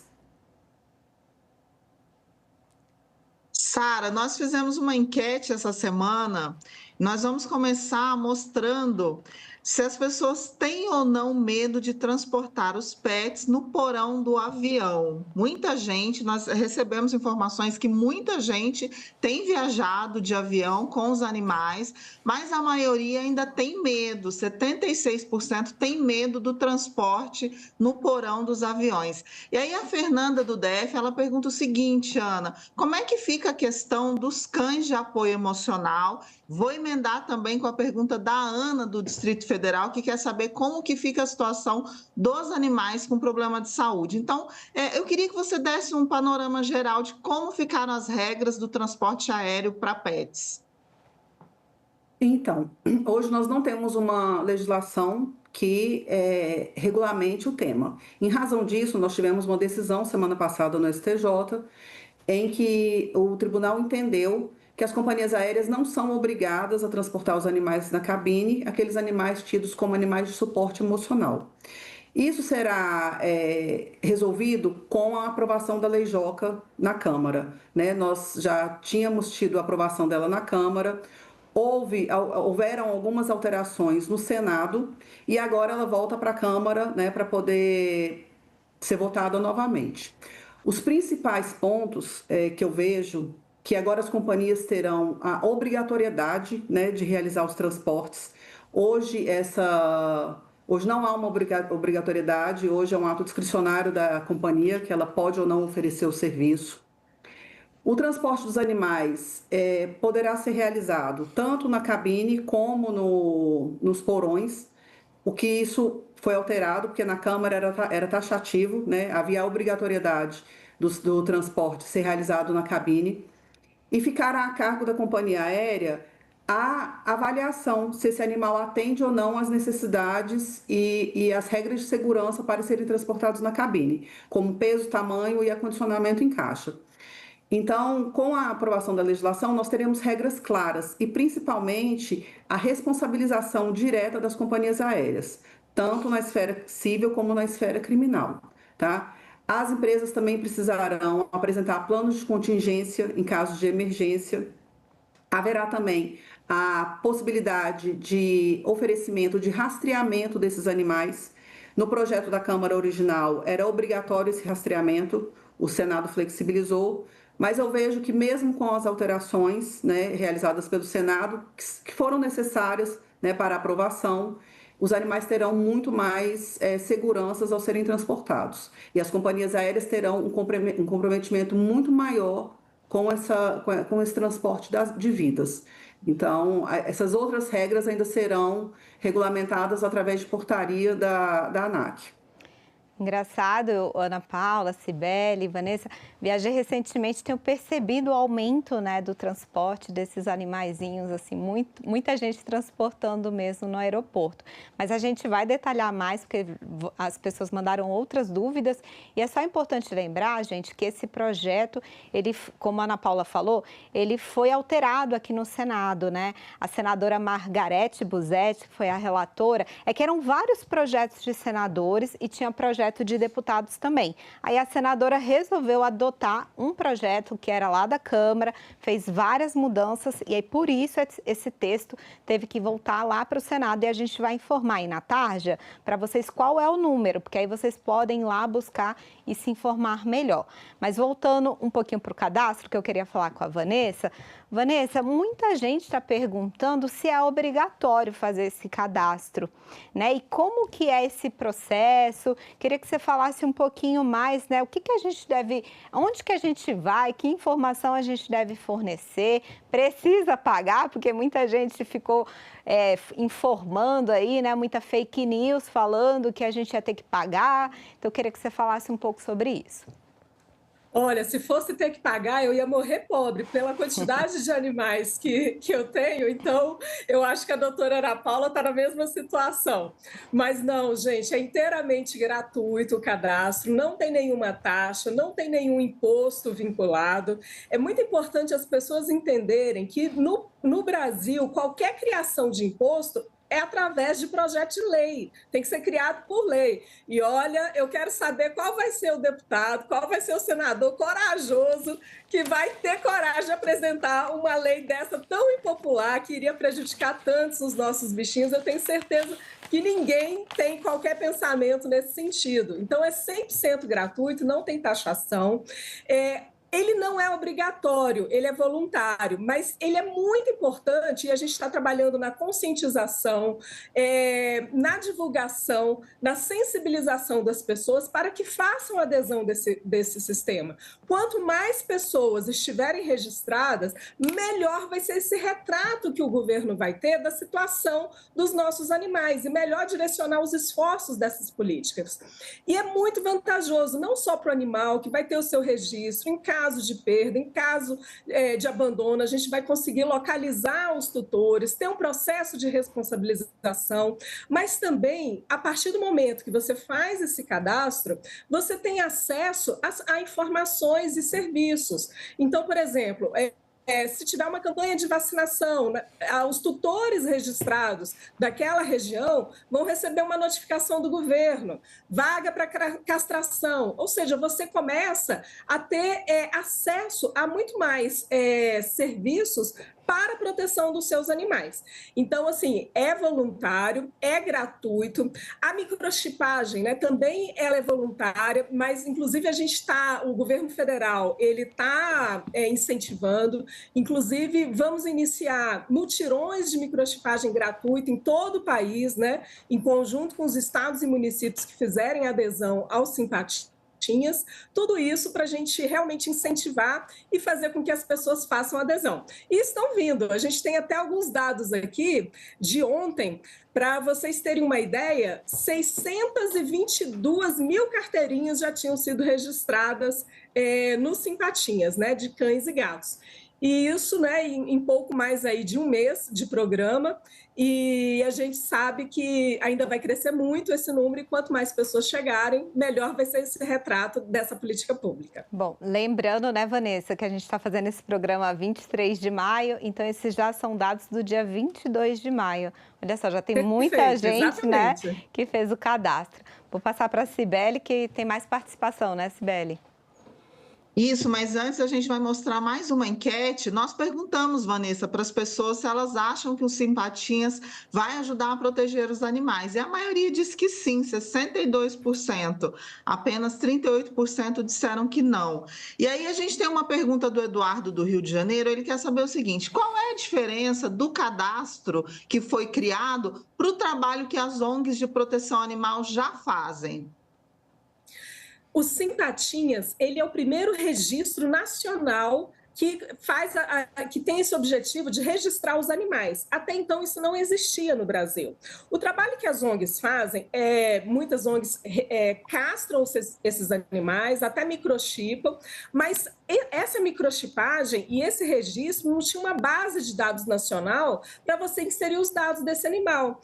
Então, por exemplo, o que a gente tinha eram algumas bases de dados espaçadas, isoladas. Alguns municípios, pouquíssimos municípios, tinham ali o seu cadastro local, tinha bases de dados, por exemplo, dos fabricantes de microchip, ou seja, ficava tudo espalhado e fragmentado. Hoje, você passa a contar com uma base de dados nacional, onde você terá toda essa política consolidada. Então, e uma coisa não compete com a outra. Na verdade, o Simpatinhas, ele vem para facilitar o trabalho das ONGs, né? Uma vez que ela agora vai ter uma base de dados para inserir o registro dos seus animais e ter um acompanhamento muito de perto. Inclusive, tem uma funcionalidade no Simpatinhas que é muito importante, especialmente para as ONGs. É a funcionalidade de transferência de tutor. Então, por exemplo, uma ONG ali, ela tem 100, 200 animais. O objetivo dela não é ficar com esses animais, mas doá-los, né? Então, ela registra esses animais em seu nome, no seu perfil, e quando ela for doar esses animais, ela faz a transferência da titularidade desse animal pelo próprio sistema. E tudo isso fica registrado no histórico de transferência, dando muito mais proteção para esses animais, porque a ONG passa a acompanhar para quem que ela doou e fica tudo registrado, fazendo uma cadeia aí de proteção e guarda responsável desses animais. Estamos com mais de 1.000 pessoas nos assistindo ao vivo pelo TikTok agora. E eu vou aproveitar e vou emendar uma pergunta para a Ana, que é da Ana também, de São Paulo. Ela quer saber o seguinte: como que faz em relação ao transporte dos animais nas cabines, em relação às pessoas alérgicas? Pois é, essas questões esses detalhes ainda são complicados e não tem uma regra básica em relação a isso. O que a lei traz é que os animais poderão ser transportados tanto no porão como na cabine respeitando o peso de até 50 quilos e a compra de um assento. Só poderão ser transportados 5 animais por voo, sendo um animal por pessoa. Então, essas questões, assim, esses detalhes deverão ser tratados pela companhia aérea e sempre utilizando o bom senso. Até mesmo porque a lei não tem como prever todos esses detalhes, né? Pessoas que são alérgicas, pessoas que têm fobia. Então, isso aí caberá à companhia e à tripulação adequarem de maneira que tanto os passageiros como o animal a ser transportado tenham o melhor voo possível, né, atendendo a necessidade de todos. Tá certo, Ana Paula. Vanessa, eu vou voltar lá no cadastro, que a gente recebeu muitas dúvidas também sobre os animais que devem ser registrados. Se só vale para cão e gato ou valeria assim para animais exóticos, por exemplo. Então, muita gente ficou com essa dúvida. E se existe alguma penalidade para quem não fizer o cadastro? Excelente pergunta. Então, o cadastro ele está aberto inicialmente para registro dos nossos cães e gatos, né? Porque ele tem uma finalidade, que é a gestão de políticas públicas. E esse é o nosso público prioritário, que exige ali a gente pensar em políticas de castração, de controle populacional, controle de zoonoses, né? Porque tem zoonose convivendo tão perto, né, das nossas famílias, a saúde deles precisa estar em dia. E lembrando que já existe um cadastro para animais silvestres, né, que são aí eventualmente comercializados, né, e esse cadastro ele é feito pelo IBAMA. Então, os Sintatinhas, ele é focado para cães e gatos e outros animais, eles todos, qualquer comercialização de animal silvestre, obrigatoriamente tem que passar pelos ritos de autorização junto ao IBAMA e é feito um registro lá, na base de dados junto ao IBAMA. Tá certo. Nós temos aqui... Pode ir, Cibele. Nós temos aqui mais uma pergunta para a Ana sobre transporte do Carlos de São Paulo. Ele quer saber como é que ficou a lei em relação ao transporte dos animais desacompanhados nos aviões, que foi o caso do Joca, que inspirou a lei. Como é que ficou no projeto que foi aprovado pelo Senado? Então, o principal objetivo, né, infelizmente baseado nessa história tão triste que foi a do Joca, é que as companhias aéreas preparem seus funcionários, tenham um plano de emergência para situações como a do Joca, tenham locais adequados, tenham veterinários, porque o que a gente percebe em situações como o que aconteceu no Joca e com a ausência de legislação é que as companhias aéreas não tinham esse preparo.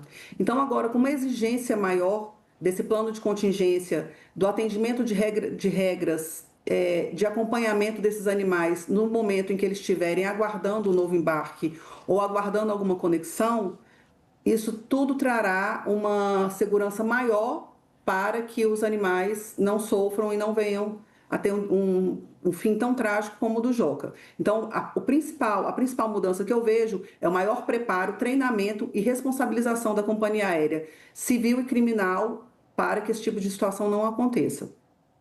Tá certo. Eu queria aqui destacar, pedir para a produção também colocar aí na tarde, a nossa diretora, o projeto de lei, gente, é o projeto de lei 13 de 2022. Esse é o que a gente que está chamando aí de lei Joca, né? Inspirado aí no caso do Joca, para fazer esse regramento do transporte aéreo de animais. Mas se você tem pet aí na sua casa, quer fazer o registro lá, né, no MMA, no Ministério do Meio Ambiente, é simpatiinhas.mma.gov.br. Ô, Vanessa, você falou aí, né? Quem tem animal exótico já tem um outro cadastro. Quais são os benefícios dessa microchipagem? Tem muita gente com dúvida se isso tem custo. Como é que seria isso? Se isso é invasivo para o animal também, né? Não sei. Excelente pergunta. A microchipagem, ela oferece uma identificação permanente. Ela é um dispositivo que é pequenininho, do tamanho de um grão de areia, que ele é implantado de forma subcutânea, debaixo da pele do animal, né? E esse microchip, ele fica com os dados do animal. Então, por exemplo, se você encontrar um animal perdido e esse animal foi escaneado e ali verificar a existência de um microchip, você consegue localizar os dados desse animal registrado na base de dados, ou seja, nos Simpatinhas. Então, ele é uma segurança a mais para o animal, né? Porque o sistema, a partir do momento que você registra, ele emite ali a carteirinha, e nessa carteirinha tem um QR Code, que esse QR Code você já pode ali fixar na coleirinha do animal. Qualquer pessoa que fotografar esse QR Code, você consegue acessar os dados desse animal, desse tutor, para entrar em contato e devolver. Agora, o QR Code, a coleirinha pode arrancar, pode cair, ele é uma identificação mais frágil. Com o microchip, você tem uma identificação permanente, que ele fica implantado de forma subcutânea. Desde 2023, todo recurso do governo federal que é destinado para os programas de manejo populacional ético de cães e gatos, obrigatoriamente contempla a castração e a microchipagem, tá? Então, obrigatoriamente é os dois, castra, microchipa e agora já faz o registro nos Simpatinhas. As pessoas podem fazer essa microchipagem de forma particular, junto ao médico veterinário de sua confiança, que já acompanha o seu animal, ou pode fazer nos programas públicos dos governos. O governo federal tem programa, tem estados que têm seus programas estaduais e alguns municípios também.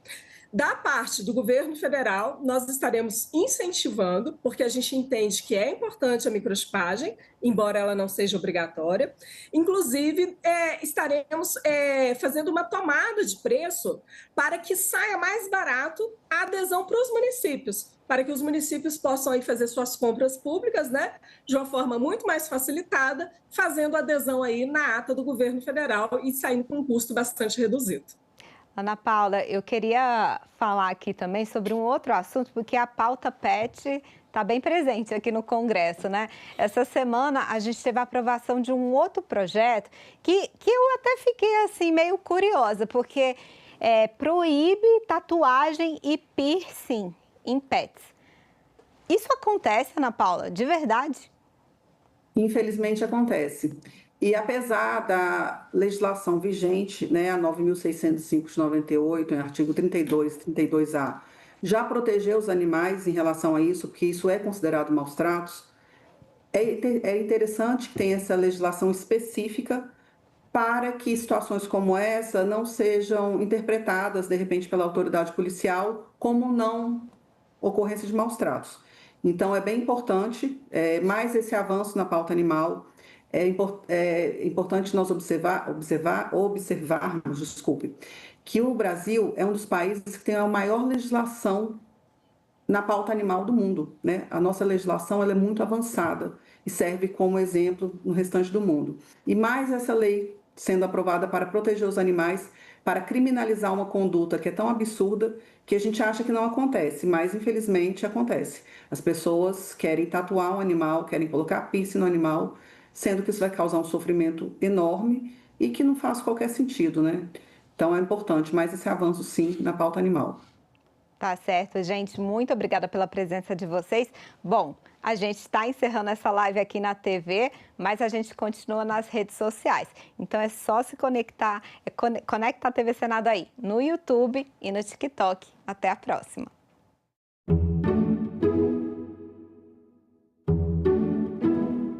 Um ano das enchentes no Rio Grande do Sul, o que se perdeu e o que foi reconstruído.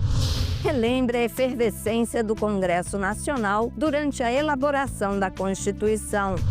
Indígenas e quilombolas já viviam na região de Brasília antes da construção. Histórias pouco conhecidas da capital. Tudo isso no Parlamento Brasil. Parlamento Brasil.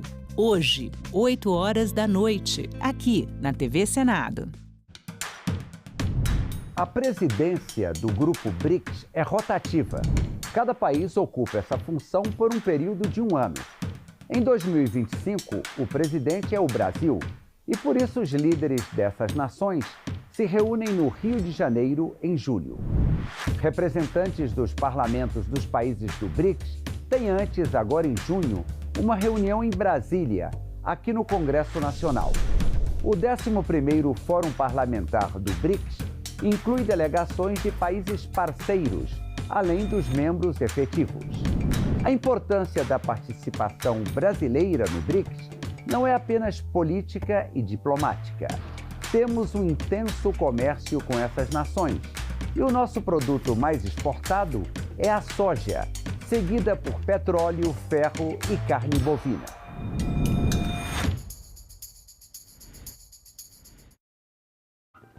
Próxima estação, ao acordar, quedar na imensidão de pedra e... O 7 cordas brasileiro, né? Ele é um instrumento que vem exatamente com esses componentes de samba, de chorinho. No meio da rua, na minha morada, madrugada escura. A minha vida inteira eu vi ele dali de baixo. E hoje eu vou ver ele ali em cima, ao meu lado. A estrela que eu procuro não vai se apagar, jamais vai se apagar. O meu violão 7 cordas, eu sempre gostei de trazer essa bagagem toda desde menino, desde os 8 anos de idade que eu toco violão, que eu comecei a estudar. Vai se apagar, jamais vai se apagar, nunca vai se apagar o brilho dessa... Agora é lei. É obrigatório o exame clínico destinado a identificar a fibrodisplasia ossificante progressiva nos recém-nascidos na triagem neonatal das redes pública e privada de saúde com cobertura do Sistema Único de Saúde, o SUS. O exame abrange todos os recém-nascidos no âmbito do território nacional. O Senado votou, agora é lei.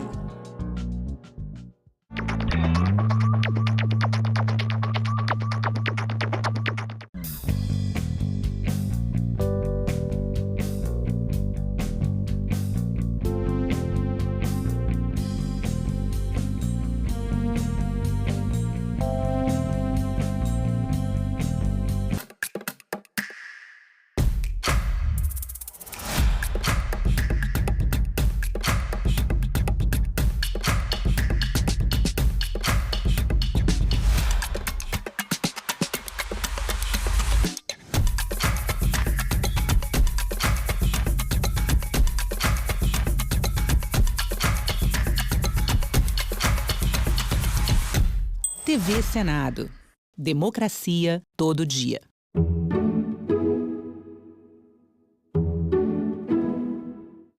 O programa a seguir é livre para todos os públicos. Quando você olha no nosso país, né, tendo a cada hora 4 mulheres mortas, né, por feminicídio, e a gente não se indigna, não se junta para fazer alguma coisa, isso tem algo errado. Senadora, o que é o antes que aconteça?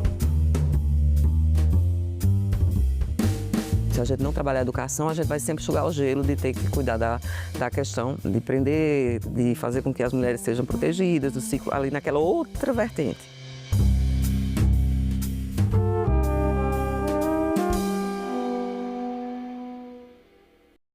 Seja bem-vinda, senadora Daniela Ribeiro. Muito obrigada pela presença.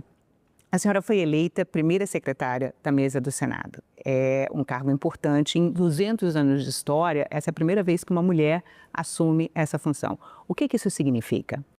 Então, primeiro agradecer por esse momento, né, e dizer que é muita honra. Eu sempre penso o quanto significa estar aqui no Senado Federal, antes até de falar sobre a questão da primeira secretaria. Uma mulher... Vamos pensar no Brasil, né, nos milhões e milhões de brasileiros que tem, e brasileiras, somos maioria, e chegar ao Senado Federal é muita honra, para mim tem 2 significados, um lado de honra, seja ele homem ou mulher, por você entender que são 81, E quando você vai para o lado de entender que são 15 no momento, né, você imagina que 15 mulheres no Brasil estão aqui representando o seu país. Então, para mim, significa honra já estar no Senado Federal. E aí chega uma mulher do Nordeste, que a gente precisa dizer, que é nordestina, paraibana, com muito orgulho, muita alegria. Tenho muita alegria de ser nascida em Campina Grande, né, ser da Paraíba, né, meu estado. E aí uma nordestina chega, né, paraibana, nesse espaço que há 200 anos, lamentavelmente, não era ocupado por mulheres. Tem um significado muito grande para mim pessoalmente, óbvio, mas para mim tem um significado maior em termos do que a gente está nesse momento abrindo para as mulheres e mostrando que a gente deu um passo. E tem algumas pessoas que eu gosto de olhar para trás quanto, mas ainda é pouco, olhar para o que ainda é pouco. Sim, isso é pouco, mas finalmente chegamos no dia que elegemos a primeira secretária no Senado Federal, que aí para quem está nos assistindo significa dizer que é a prefeita do Senado, vamos dizer assim, para tornar mais claro para as pessoas, primeiro prefeita do Senado, porque está à frente de cuidar de mais de quase 6 mil servidores, um orçamento de bilhões de reais, onde muitas prefeituras do Brasil não têm esse orçamento, né? Então a gente está à frente de administrar a questão do dia a dia da casa, contratos, licitações. Então está nesse lugar, agora é interessante, não tinha coisas pequenas, nos remete a coisas grandes. Por exemplo, a placa do carro. Só existia primeiro secretário, nunca houve uma primeira secretária, então foi a primeira vez. Olha como é significativo. A placa do carro da primeira secretaria do Senado era uma placa masculina. Isso. Primeiro secretário do Senado. Do Senado. E pela primeira vez, alguém, né, teve que correr e mudar. Assim que eu cheguei, ainda era a placa do primeiro secretário, né? E aí, quando cheguei ao tomar posse, aí fizemos a placa de primeira secretária. Se você vai lá, e a gente está olhando aqui atrás de você, tem os presidentes do Senado Federal, só homens.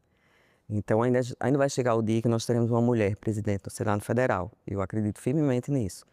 Lá na primeira secretaria, tem também, da mesma forma, as fotos todas de homens. E aí chegou a minha foto. E aí eu disse, eu quero colorida. Todas pretas e brancas, quero colorida e grande, coloco do lado de cá, não por Daniela, mas pelas mulheres que chegam ali junto comigo. É uma questão de representatividade. De todas as mulheres brasileiras. Então, quando eu dizia na minha campanha lá no meu estado, dizia mulheres, pedi o voto, pedi para acreditar que iria cuidar, né, delas, das mulheres, a gente se sente aí chegando na segunda parte do meu mandato, é como se fosse isso. É essa honra de poder representá-las e ocupar esses espaços onde você imagina que não é bem, você chegou e aí, você chegou e alguém vai lhe colocar ali. Não, tem todo um processo onde você luta internamente, onde tem dentro do partido ao qual fazia parte, você se credenciar junto aos colegas, e na maioria, né, homens. Então tem todo esse contexto para a gente poder ocupar. Então significa para mim motivo de honra e de história para o Brasil, onde essa história está se abrindo, não só para a Daniela, mas para todas as mulheres.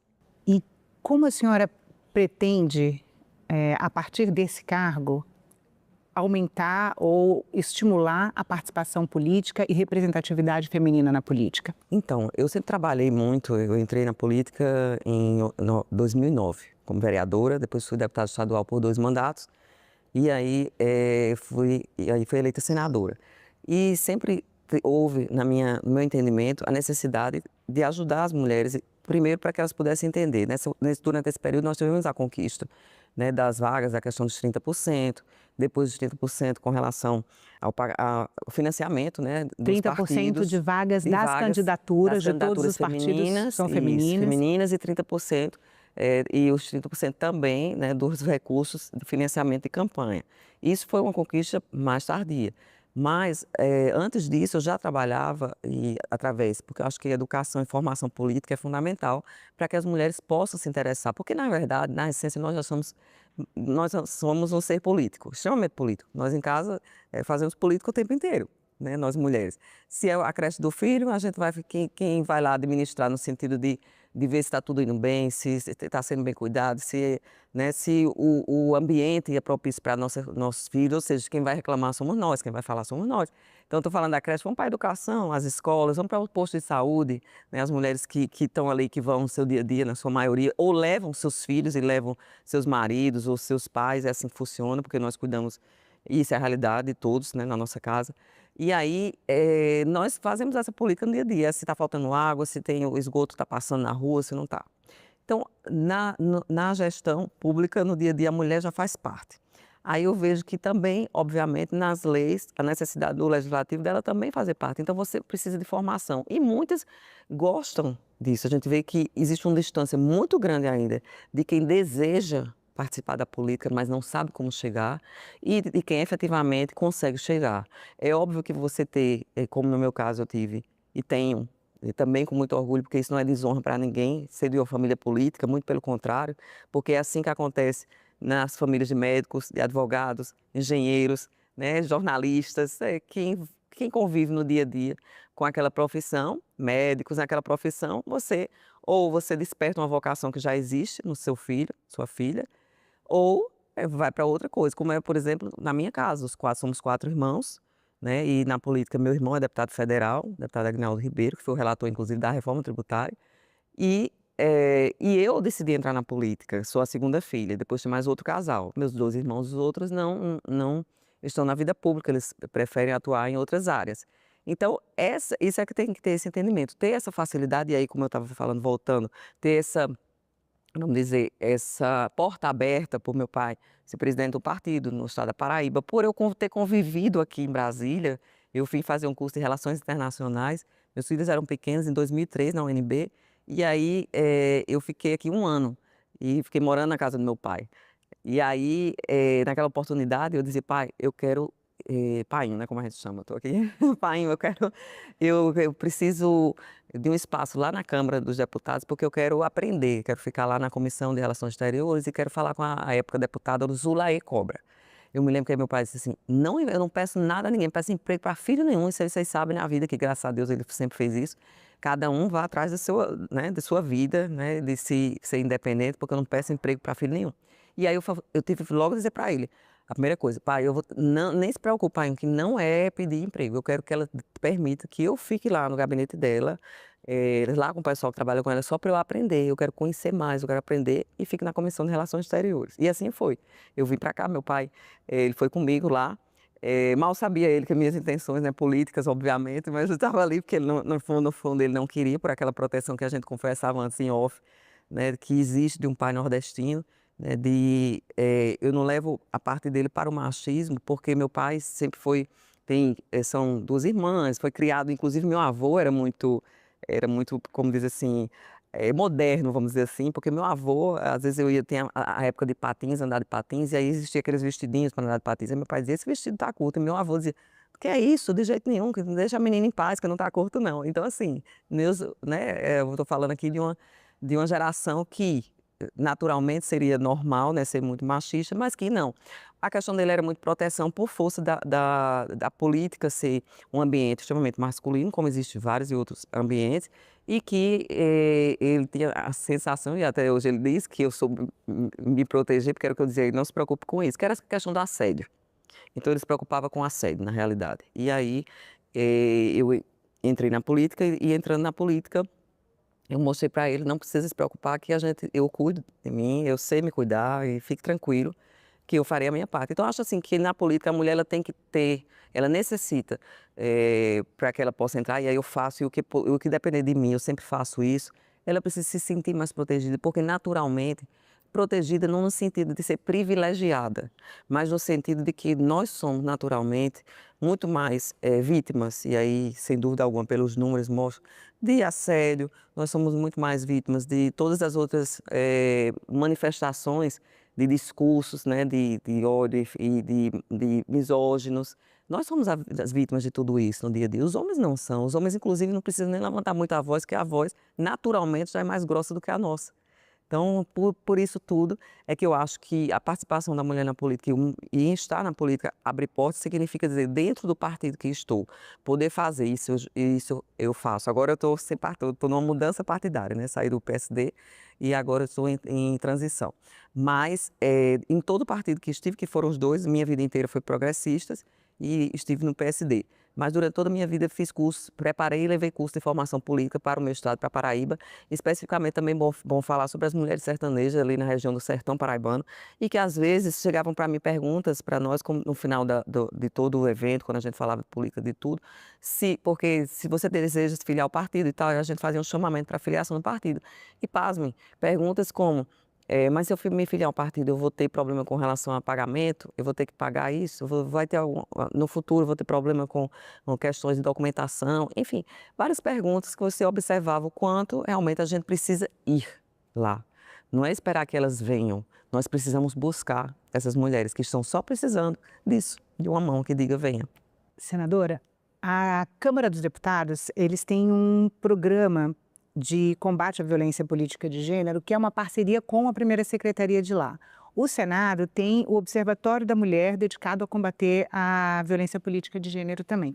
Na função de primeira secretária, que já tem essa experiência de formação de mulheres e de atração, né, de mulheres para a política, a senhora tem alguma ação que a senhora está planejando? Então, inclusive, assim, a gente valorizar o que nós temos, né? Nessa casa, nós temos o Observatório da Mulher e temos o Instituto Data Senado, que, para que a gente possa fazer qualquer ação, a primeira coisa é fazermos a avaliação, ou seja, pesquisa de dados, ter dados e números, é como nossa casa. Para eu saber o que é que eu vou comprar no supermercado, eu antes vou olhar na minha despensa, o que é que está faltando, né, e o que é que precisa ser comprado. Então, é valorizar o Data Senado, que é um instituto que, inclusive, é muito melhor do que vários institutos que se apresentam com números e dados, inclusive, sobre diversos temas e também muito relacionado à mulher. E desenvolver uma metodologia própria de trabalho, né, que já é reconhecida. Uma metodologia própria e que entrevista, nessa metodologia, ela tem uma vertente que ela pega muito mais, vamos dizer assim, o recorte do país do que por si só, um recorte que alguns institutos que são até, vamos dizer, mais falados ou mais famosos por estarem na mídia o tempo todo, mas que não tem o expertise e não tem o trabalho que o Data Senado e que o Observatório da Mulher tem. Então, o que a gente precisa fazer? Eu acho que, antes de tudo, é ter um trabalho, e é o que eu quero fazer agora nesses 2 anos, a gente tem um trabalho voltado para uma maior divulgação do que é o Instituto Data Senado, do que é o Observatório da Mulher e do que quanto o Brasil pode se utilizar, né, dessa ferramenta. E também a gente ter nessa discussão, porque a partir desses dados e números, podemos desenvolver não só programas, que aí eu já quero falar do programa que nós desenvolvemos a partir da minha passagem pela Comissão Mista do Orçamento, que é o Antes que Aconteça, que é um programa no que tange a violência doméstica contra a mulher, mas é também para que a gente possa traçar até, inclusive, chegarmos até a questão da própria inteligência artificial, o próprio trabalho que a gente pode fazer com a mulher nesse sentido de tecnologia, porque nós estamos em um mundo onde o tempo inteiro se avança na tecnologia, né? Estamos aí tratando aqui na Câmara Federal, né, agora, do projeto de tecnologia de informação e inteligência artificial. E nós sabemos que hoje, vamos lá, nós temos dentro dessas pesquisas que se tem no próprio Observatório da Mulher, a questão da tornozeleira eletrônica, se o funcionamento, se isso é eficaz ou não. E a gente já viu que não. Então, nós já estamos desenvolvendo, e aí a gente quer apresentar, e aí na Universidade Federal, na Universidade Estadual, na Paraíba, dentro do Parque Tecnológico, uma ferramenta que é o Smartwatch, para poder colocar, que aí sim, você confere o batimento cardíaco. Não tem como, se você tirar e colocar em outra pessoa, é como a digital. Cada um tem a sua, tem o seu, não dá para ser igual.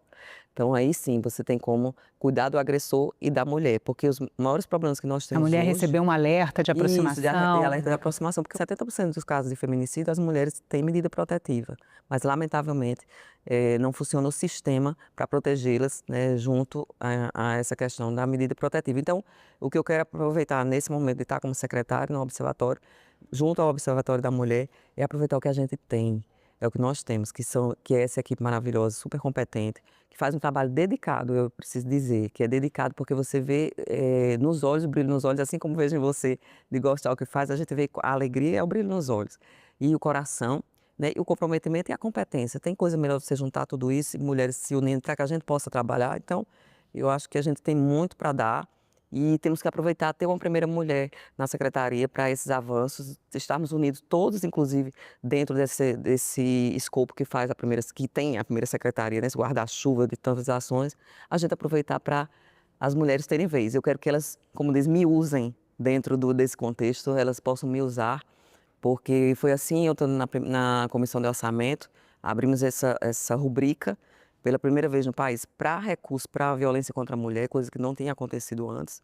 Então, ou seja, é a oportunidade que nós mulheres temos, né, de entendermos as nossas necessidades, as nossas nuances, nós sabemos, nós entendemos o que é ter TPM, o que é para ter uma menopausa, o que é você vivenciar os nossos hormônios. Então, eu sei muito bem, o homem não entende, não sabe disso. Por mais que ele tenha compromisso com outras pessoas, eu não digo que ele não possa nos representar e que mulher só pode votar se for mulher. Não, eu sei que tem homens que são sensíveis, mas eu sei que a gente sente, por exemplo, se eu falar com o prefeito, com os prefeitos que chegam no meu estado, notadamente, eles vão pedir sim pelo recurso para a saúde, para equipamentos, mas sou eu, como mulher, que vou persistir no mamógrafo, porque eu sei da necessidade que tem uma mulher, principalmente uma mulher carente, mulher que mora distante, para ter, e que o câncer que mais mata é aquele que mais previne, tem condições de se prevenir, que é o câncer de mama.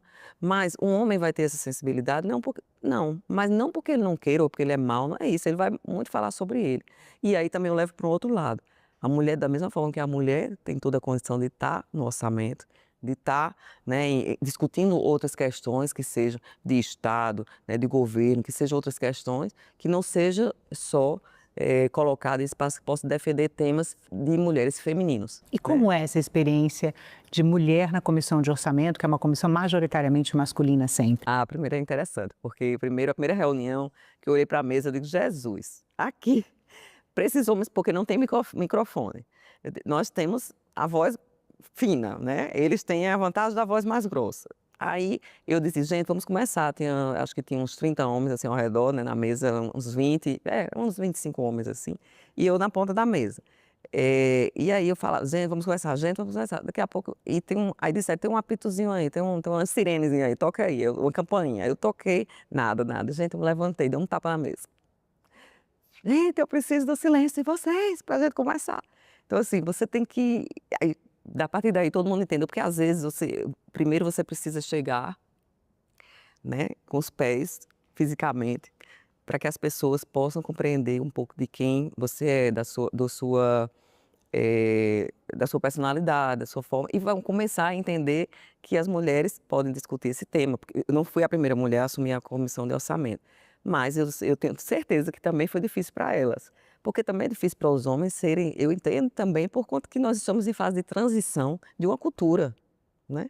É isso que a gente está vivenciando. Então, na hora que eu cheguei, só esse dia eu precisei fazer isso.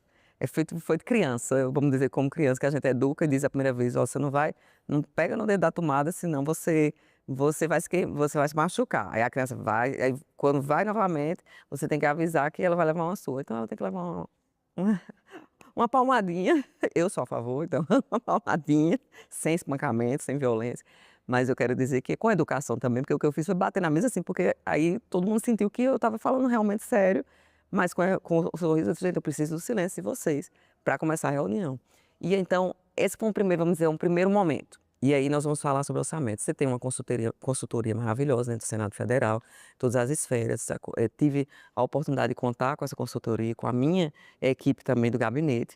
E aí a gente discutindo o orçamento e a experiência no dia a dia de você olhar o orçamento, entender que sempre no orçamento vai ter saúde, educação e segurança como os temas, né, maiores. Ver que o endividamento do Brasil é muito grande, a dívida, o que tem que se pagar, você olha logo aquele bolo, né, vamos dizer para as pessoas entenderem, aquele desenho, né, como um bolo fatiado. E na fatia você vê logo um pedaço desse tamanho, metade lá sendo gasta para pagamento de dívida pública. E aí você vai para o outro lado, que é educação, saúde, aí você vai para aqueles recursos que são recursos constitucionais, né, e que tem que ser pago. E aí você vai voltando e vai compreendendo o que é que a gente tem que fazer como prioridade ali com um recurso assim. Para as mulheres era 0,01%. Mas então, a senhora estava falando do mamógrafo antes, né? Assim, existem outras lacunas que a sensibilidade feminina vai fazer diferença na hora de fazer um orçamento público? Ah, não tenho dúvida. A própria questão da violência contra a mulher, quando ontem, inclusive, nós fizemos um movimento com o Antes que Aconteça, muito importante, que o Antes que Aconteça foi um programa criado dentro do orçamento, eu criei uma rubrica própria, nós criamos, tive a alegria de ter uma grande parceira, a deputada Soraya Santos, aí buscar parcerias e buscar mulheres, né?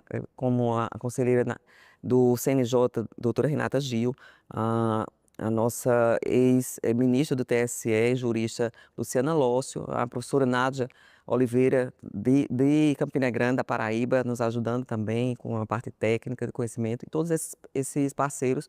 E dentre eles, a gente entender, porque o primeiro que eu fiz foi um levantamento para saber quanto se gasta com mulher. E aí a nossa conta de 8% que estava lá, estava dentro outros assuntos e outros temas que não diz respeito à mulher unicamente, mas à casa. Por exemplo, com filhos, por exemplo, questões de BPC, outras questões de creche, tudo somava na nossa conta. Eles não, vamos separar essa conta, eu quero saber com as mulheres quanto é gasto. 0,01%. Então, como a gente pode ajudar sendo mulher, estando naquele lugar? Quando a gente cuida de uma mulher, com relação a quando a gente fala de violência doméstica, nós estamos falando não é a mulher só, nós estamos falando de uma célula familiar. Nós estamos falando de uma criança que vai crescer num ambiente de violência, que vai para a escola com situação de deficiência na aprendizagem, de total de desvirtuamento da compreensão do que significa respeito, do que significa proteção. Então, nós estamos fazendo com que, produzindo dentro da sociedade, né, reproduzindo esse lar que é violento. Quando a gente está no orçamento e a gente entende que só com dinheiro, porque não existe política pública sem recurso, só com dinheiro para que você coloque como prioridade a defesa da mulher, aí a gente vai poder trabalhar na educação, na saúde, né, na segurança, mas vamos trabalhar principalmente na conscientização, no entendimento da mulher do que é o ciclo de violência. Na promoção do sistema, que ele seja eficaz, porque, como eu falei para você no início, a maioria das mulheres que sofrem feminicídio, 70% delas tem medida protetiva. Então, é uma ação conjunta. O que é que eu fiz? Fui ao Ministério da Justiça, o recurso coloquei lá, 130 milhões de reais para a gente iniciar o programa. E aí, 15 milhões de minha emenda, e aí são senadores e deputados que queiram, que desejam participar do programa e levar o programa para os seus estados, porque é um programa nacional. Mas o que é o programa? Senadora, o que é o Antes que Aconteça? O Antes que Aconteça, eu gosto muito do nome dele, inclusive foi idealizado no momento de uma conversa nossa sobre o programa.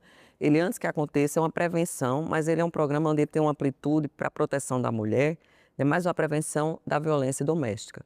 Nós assistimos contra a mulher. Nós assistimos agora, todo mundo assistiu e está assistindo, que não assistiu ainda, todo mundo só fala nisso, que é o Adolescência, né? Que é a série. A série do streaming. E chocou todo mundo. No entanto, nós, no nosso país e no mundo inteiro, o grande problema que nós vivenciamos hoje, um dos maiores problemas chama-se violência doméstica, feminicídio. E é algo evitável. Assim como eu falei do câncer de mama, ele é algo evitável. Mas o que é que acontece? As pessoas se acostumaram a ouvir as notícias sobre mulheres mortas, sobre violência contra a mulher, sobre situações, né, onde a mulher sofre a violência, e nós estamos acostumados. Por que não nos espanta? Quando eu falei da adolescência, é porque todo mundo fala nisso, todo mundo se impactou. Eu mesmo refleti, não tenho filhos adolescentes, mas pensei o que é que eu posso fazer, né, como mesmo não tendo, para contribuir com essa situação. Mas quando você olha e vê nosso país, né, tendo a cada hora 4 mulheres mortas, né, por feminicídio, e a gente não se indigna, não se junta para fazer alguma coisa, isso é algo errado. Então, nesse sentido, o programa ele vai desde a prevenção, como eu falei, para a educação. Nós temos, inclusive, a Paraíba pioneira. Então, nós já estivemos com o secretário de Educação do Estado para treinamento dos professores, capacitação dos professores e professoras, para falar sobre o tema e ainda não só falar sobre o tema, como também identificar as crianças que estejam vivenciando dentro das suas casas situações de violência. Então, essa é uma vertente, a educação. Se a gente não trabalhar a educação, a gente vai sempre enxugar o gelo de ter que cuidar da questão, né, de prender, de fazer com que as mulheres sejam protegidas, do ciclo, ali naquela outra vertente, que é a própria violência, o ciclo da violência. Do programa, ele vai para empreendedores femininos, ele vai com a parte de tecnologia, como eu falei, ele vai para o cuidado das salas lilás, para acolhimento da chegada desse momento da mulher, ele vai para a educação, ele vai para os grupos de reflexões. Nós fizemos uma parceria com a Defensoria Pública, a gente só vai dar o passo maior se todo mundo se unir, porque é um tema, não só um tema, mas uma questão para toda a sociedade, para todos nós. Então ela tá longe de estar em discussão político-partidária. Não dá para ser político-partidária, porque essa discussão é de todos. Obrigada pela entrevista. Eu que agradeço. Obrigada a você.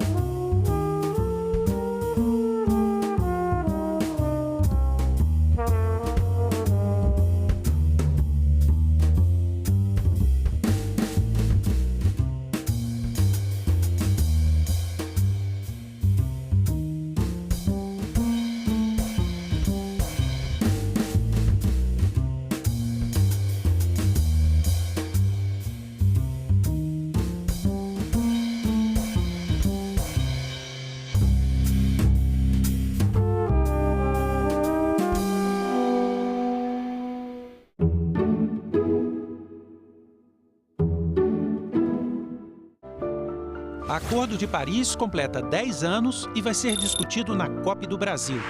Estudantes criam absorvente sustentável, barato e acessível. A arte é usada para promover a educação ambiental nas escolas.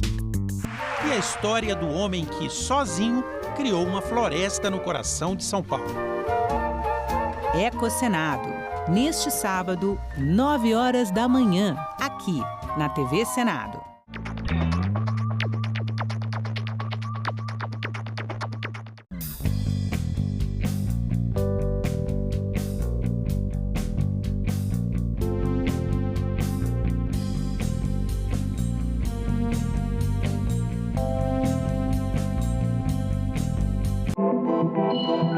O site do Senado agora mostra projetos de lei em linguagem simplificada. É o Senado Explica, uma ferramenta de inteligência artificial combinada com revisão humana que torna mais fácil entender e acompanhar as leis em debate aqui no Senado. Na página de tramitação das matérias e no portal E-Cidadania, Senado Explica.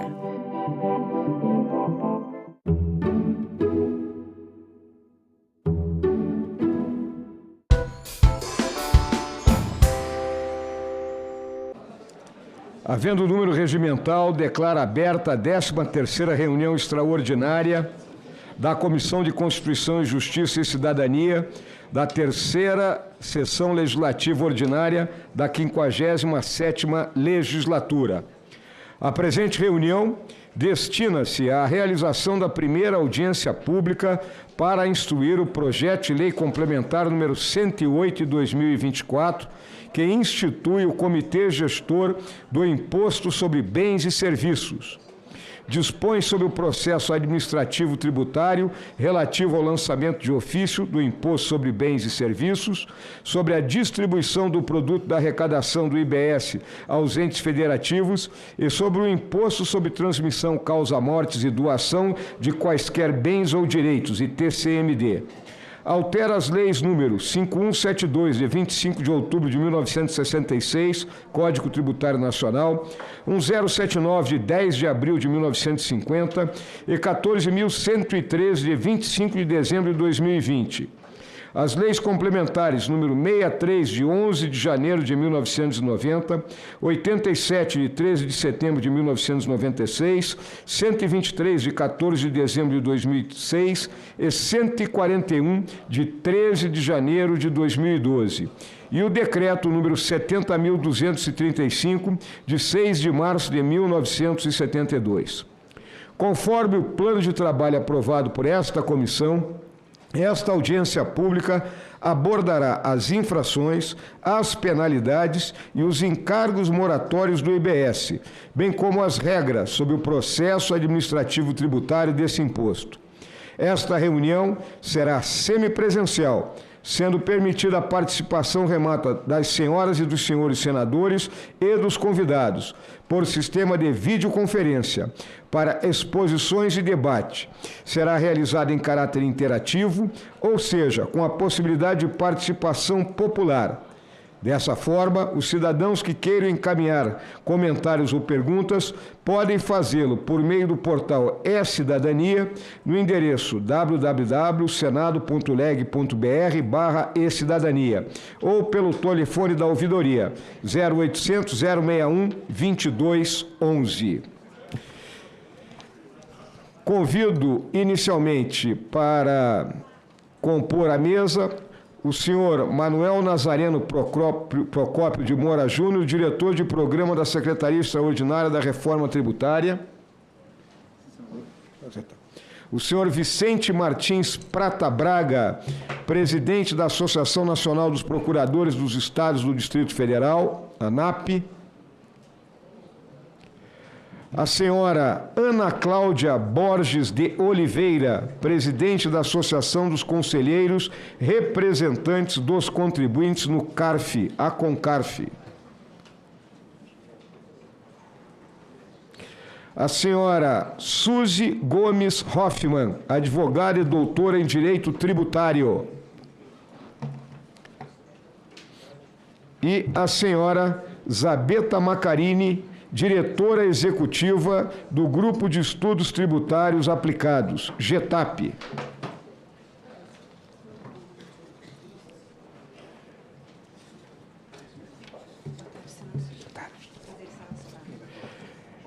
De acordo com o artigo 94, parágrafo 2º e 3º do Regimento Interno, a presidência adotará as seguintes normas. Os convidados farão suas exposições e, em seguida, abriremos a fase de interpelação pelas senadoras e senadores inscritos. A palavra às senadoras e aos senadores será concedida na ordem de inscrição. Os senadores interpelantes dispõem de 3 minutos, assegurado igual prazo para a resposta do interpelado, sendo-lhe vedado interpelar os membros da comissão. Recomendo aqui aos convidados que o tempo assegurado a cada um para fazer a sua exposição é de 10 minutos. Nós temos um grande número aqui de convidados e peço que procurem cumprir esse tempo que lhe é concedido. Concedo a palavra inicialmente ao senhor Manuel Nazareno Procópio de Moura Júnior, diretor de programa da Secretaria Extraordinária da Reforma Tributária, CERT, para a sua exposição.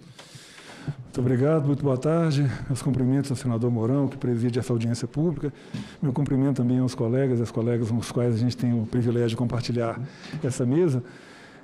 Eu vou abordar, até pelo tempo reduzido, o tema específico do processo administrativo tributário, do contencioso administrativo. Eu acho importante a gente passar inicialmente, seguramente os colegas vão abordar o mesmo tema também, outros colegas, mas algumas questões conceituais eu acho que são importantes que se coloquem desde logo. Eu coloquei aqui na tela, senhores, o que a emenda 132 de 2023, a emenda que veiculou a reforma tributária sobre o consumo, o que essa emenda contém a respeito do tema do contencioso administrativo. É só o que está destacado em amarelo naquela tela. Aparentemente, é um texto bastante singelo e pode dar a impressão equivocada de que o tema do contencioso administrativo foi, vamos dizer, subdisciplinado nessa emenda, o que não é verdade. E por isso que eu acho importante, como ponto de partida dessa discussão, nós trabalharmos com alguns conceitos, e até de modo a colocar o tema do contencioso administrativo sobre a perspectiva mais adequada a nosso juízo. E o primeiro ponto, né, que é importante ao tratar do tema contencioso, é essa primeira reflexão, né? Quais são as causas do contencioso tributário? Por que o Brasil é o país do planeta Terra que tem o maior nível de contencioso administrativo, de contencioso judicial também, em matéria tributária. Né? E a resposta a essa questão já começa a esclarecer a importância da emenda 132, né? A importância dessa entrega que o Parlamento brasileiro fez à nação em 2023, porque a nossa convicção é de que as causas do contencioso não radicam exclusivamente na norma tributária. O contencioso, as causas do contencioso estão no direito material tributário. É aí que é a origem de todo o contencioso que assola o país, né, em todos os tributos, e não é diferente em relação aos tributos sobre o consumo. Portanto, o contencioso tributário é um espelho do nosso direito material tributário, né? E, portanto, é também um repositório de todos os problemas que esse direito material tributário apresenta. A emenda 132 atacou o cerne dessa discussão. A emenda 132, o que ela fez em termos de redução de contencioso, decorre exatamente da correção dos problemas do direito material tributário atual e que geram esse nível de contencioso que o país experimenta.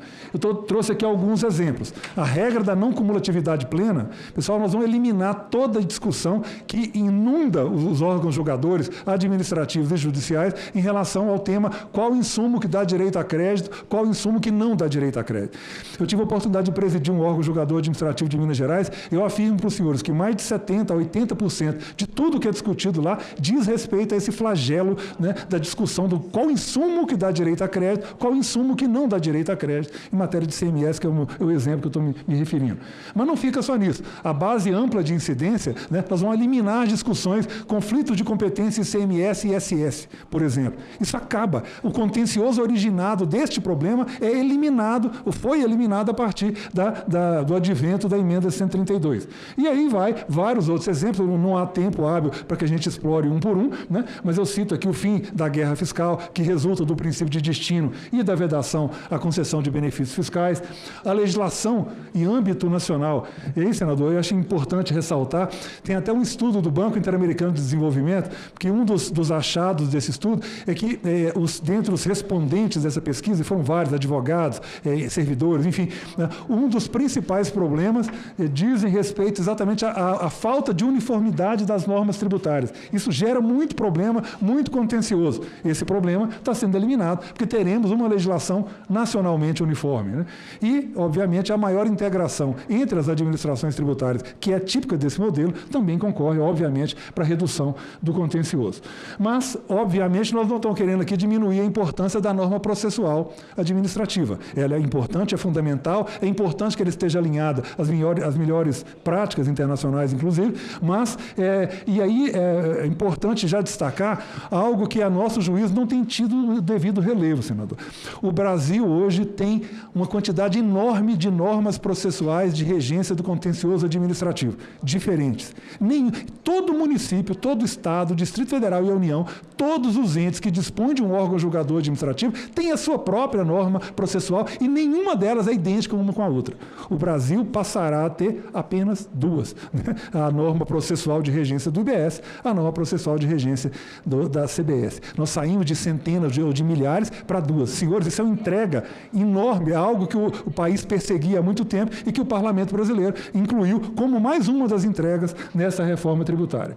Muito bem, mas abordando agora bem rapidamente a norma processual em si, não dá para eu, obviamente, nesse tempo, passar por todos os dispositivos, mas eu queria só destacar alguns pontos importantes. Toda a norma foi feita a partir de um rol de princípios que está relacionado no artigo 67 do PLP 68, que são os princípios reitores dessa norma processual administrativa, alinhado com o que há de mais moderno no mundo, né, colhendo as boas práticas, inclusive do Brasil também, né. Além disso, esse processo vai ser todo em formato eletrônico, a formação, a tramitação e o julgamento, o que é absolutamente aderente a esse modelo tributário novo, que é intensivo em tecnologia, nós não podemos voltar ao processo em papel, né? Então, tudo foi concebido, né? Eu faço aqui uma homenagem aos representantes de estados e municípios que fizeram esse esforço, né, para tentar chegar a uma norma única, nacional, né, e que estivesse alinhada aos conceitos dessa emenda 132. Os prazos processuais são contados em dias úteis, há uma interrupção de 20 de dezembro a 20 de janeiro, em linha, inclusive, neste ponto, com o processo civil, né? Há essa previsão previsão também no CPC, né, há uma preocupação muito grande em explicitar todos os casos de nulidade dos atos processuais e do processo, de modo a conferir previsibilidade e segurança jurídica. Esses casos estão todos arrolados no artigo 78, né, e também com o foco de prover maior segurança jurídica. Boa tarde. Bom, senador. Tudo bem? Com foco de prover, portanto, também segurança jurídica, esse PLP incorpora o dever de observância dos provimentos vinculantes, as súmulas vinculantes do Supremo Tribunal Federal, as decisões em controle concentrado de constitucionalidade, as decisões sujeitas à sistemática de repercussão geral faltou a palavra agora, enfim. Então, esse conjunto todo, o objetivo é exatamente prover previsibilidade e segurança jurídica. Além disso, há 4 figuras recursais que estão previstas nessa norma processual, né? A ideia aqui é exatamente assegurar ao contribuinte que está litigando em via administrativa os instrumentos processuais para que ele possa, inclusive, se socorrer de uma segunda e até uma terceira instância. Eu quero até interessante pontuar, não há nenhuma previsão absolutamente de necessidade de depósito, de caução ou de depósito em garantia para acionamento das instâncias recursais. O PLP não contém nenhuma previsão nesse sentido, né? Essas figuras recursais, a nosso juízo, estão bem dimensionadas para cobrir todas as possibilidades. Há também a previsão de um incidente de uniformização, a ideia, inclusive, de já assegurar súmulas em relação a decisões repetitivas, de modo até a aliviar a terceira instância. A lógica do incidente de uniformização é essa. Há uma arquitetura institucional, né, que foi composta em 3 instâncias de julgamento, a primeira instância com representantes do fisco e a segunda e terceira, a instância recursal e a instância de uniformização, essa sim com participação de representantes do fisco e dos contribuintes. E é interessante até pontuar, esta arquitetura, a nosso juízo, ela foi bem dimensionada, embora se possa calcular que eventualmente nós teremos 300 ou 400 ou até 700 pessoas envolvidas, né, no trato do contencioso administrativo. Este número é muito menor, para ser exato, é aproximadamente 300 vezes menor do que o padrão do Brasil hoje, segundo o Banco Interamericano de Desenvolvimento. Esse estudo a que eu me referi, esse diagnóstico que foi feito pelo BID, ele identificou um padrão de 0,84 julgador por milhão de habitantes hoje no Brasil. Tem local, como a Prefeitura de Belo Horizonte, que tem 14 julgadores por milhão, mas o padrão do Brasil é 0,84. O que está aqui é 0,002, 400 vezes menor que o padrão do Brasil hoje. Então, é um contencioso que foi, embora eventualmente se possa assustar com esse número, mas ele está substituindo o contencioso de todos os estados e todos os municípios. Muito bem, até uma observação rapidinha, eu sei que pretendo não exceder o meu tempo, mas foi aprovado aqui nesta casa, em dezembro do ano passado, o PLP 124 de 2022, que, dentre outras matérias, também trata do processo administrativo. E há uma grande convergência entre o PLP 108 e o PLP 124 de 2022, aprovado nesta casa. Uma grande convergência, e eu diria, em alguns pontos, o PLP 108 até avança mais do que o PLP 124. Vou exemplificar para os senhores. No PLP 124 está prevista a possibilidade de uma segunda instância recursal só para os entes que dispõem de população com mais de 100 mil habitantes. Este duplo grau de jurisdição no 108 está garantido para todo e qualquer ente, todo e qualquer cidadão, não interessa em que município esteja. Esta garantia já está dada no 108 e, portanto, vai até além, né, do que está no PLP 124. De igual modo, a própria existência de uma instância de uniformização, uma instância que visa prover esse padrão de decisões, né, no PLP 124, ela é uma possibilidade. Para os estados que detêm, os entes que têm essa terceira instância, tem a figura do recurso lá chamado recurso especial, aqui recurso de uniformização, mas no PLP 108 esse tem uma garantia assegurada a todo o país, qualquer que seja o município ou o estado, está à disposição dos contribuintes, né, e da sociedade e também da própria administração tributária, uma instância de uniformização das decisões dos órgãos julgadores. Eu quero só encerrar, tentando me manter dentro do limite de tempo, destacando algumas questões que eu acho que são fundamentais quando se discute contencioso administrativo. É importante a gente saber diferenciar o contencioso administrativo do judicial. O administrativo não é um judicial de segunda classe. Os objetivos e os fundamentos são completamente diferentes, né? O que se busca no contencioso administrativo é fazer o batimento entre o lançamento e a legislação. O lançamento está de acordo com a legislação, este é o papel do contencioso administrativo. Ele é um órgão julgador administrativo, embora tenha a participação de representantes da sociedade, e isso enriquece, qualifica essas decisões, mas o órgão é administrativo, ele integra a administração pública. O fundamento constitucional dele não está no direito de ação, está no direito de petição aos poderes públicos, e é por isso que qualquer pessoa, mesmo sem advogado, tem direito de peticionar aos poderes públicos. Pode acionar o contencioso administrativo, mesmo que não possa pagar um advogado e não tenha uma defesa técnica. Então, há diferenças sensíveis, né? E a nosso juízo, esse contencioso administrativo, tal como concebido, ele é muito mais democrático, muito mais aberto a quem não pode se socorrer de uma defesa técnica, né? Então, é importante que a gente faça esse discrímino, até para que a gente não tente reproduzir no contencioso administrativo tudo que vale no judicial, porque são lógicas conceituais e constitucionais diferentes, né? Obviamente, o respeito, e eu encerro aí, para manter o meu tempo, obviamente, o chamado ciclo das garantias processuais constitucionais é o que iguala o contencioso administrativo ao judicial. O respeito ao devido processo legal, ao contraditório, à ampla defesa. E aí, dois princípios muito importantes: razoável duração do processo e celeridade estão no artigo 5º da Constituição e são comandos também para o contencioso administrativo. E é por isso que é importante aqui a gente refletir sobre algumas propostas, por exemplo, de triplicação dos prazos de apresentação de impugnação. Este estudo do BID, um dos achados deste estudo, é exatamente a conclusão feita pelo Banco Interamericano de Desenvolvimento e o Instituto Brasileiro de Jurimetria, de que prazos excessivos acabam estimulando o não recolhimento. Exatamente, e também, inclusive, algumas práticas de esvaziamento patrimonial. Tá? Essa não é o comando constitucional, é exatamente no sentido de buscar maior celeridade. Os prazos processuais que estão no PLP 108 estão próximos aos que estão no 124, com alguma diferença. Eu encerro só pontuando. Há uma proposta de prazo de até 60 dias úteis, se não me engano, para impugnação.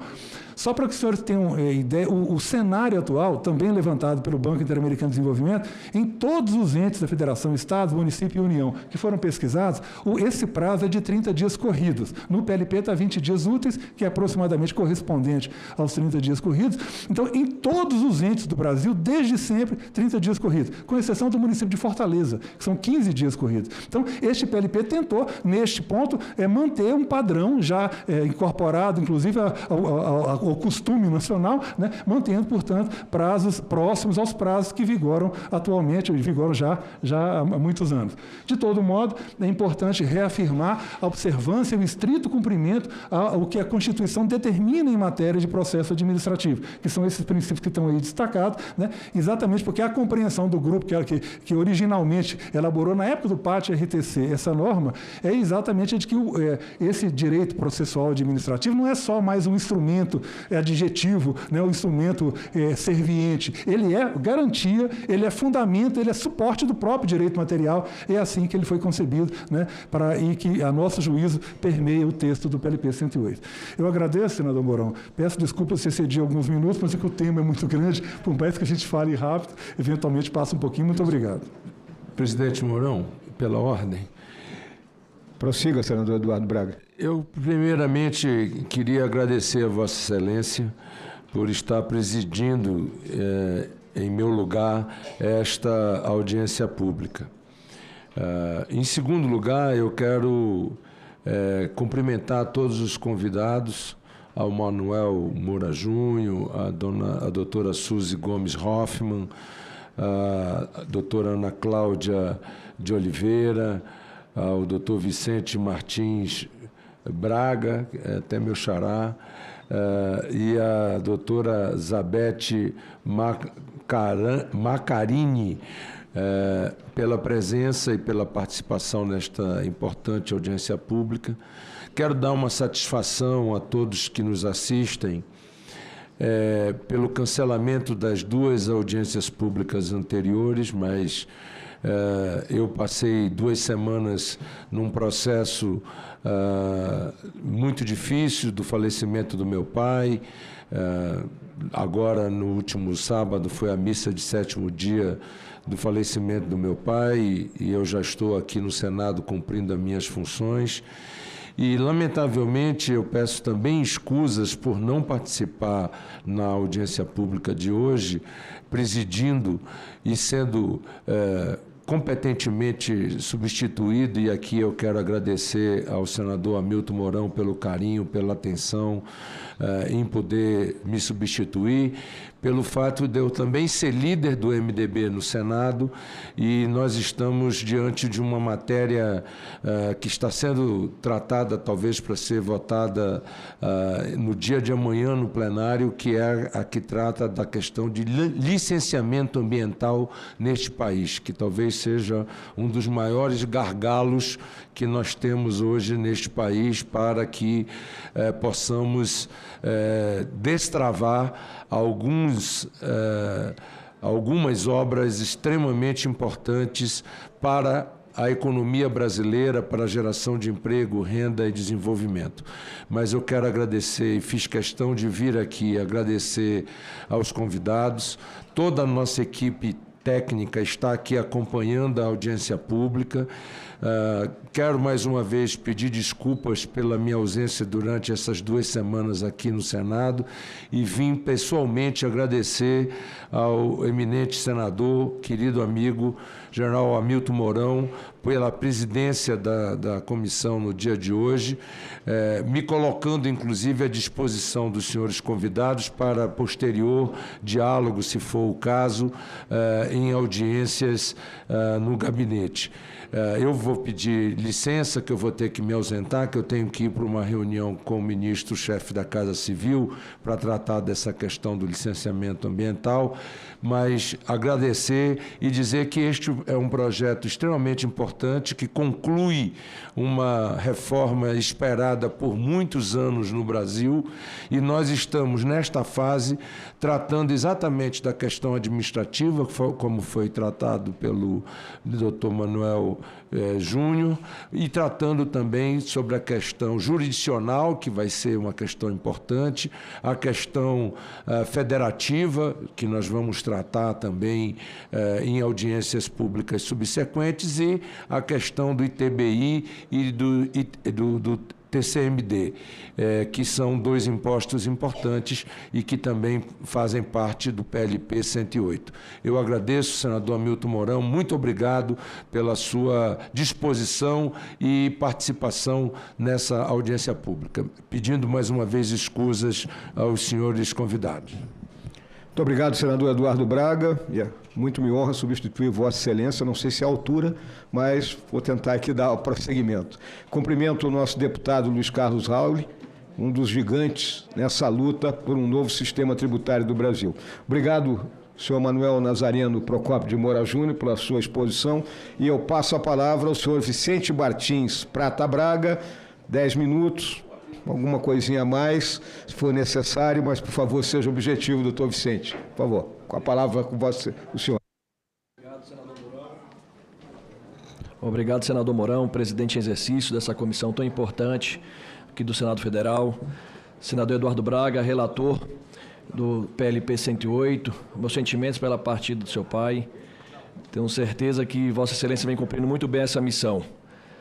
Deputado Rauli, que foi uma das pessoas aqui que há muito tempo luta, deputado, por esse projeto sair do papel, pela reforma tributária sair do papel. Há mais de 30 anos, ambas as casas discutem a reforma tributária.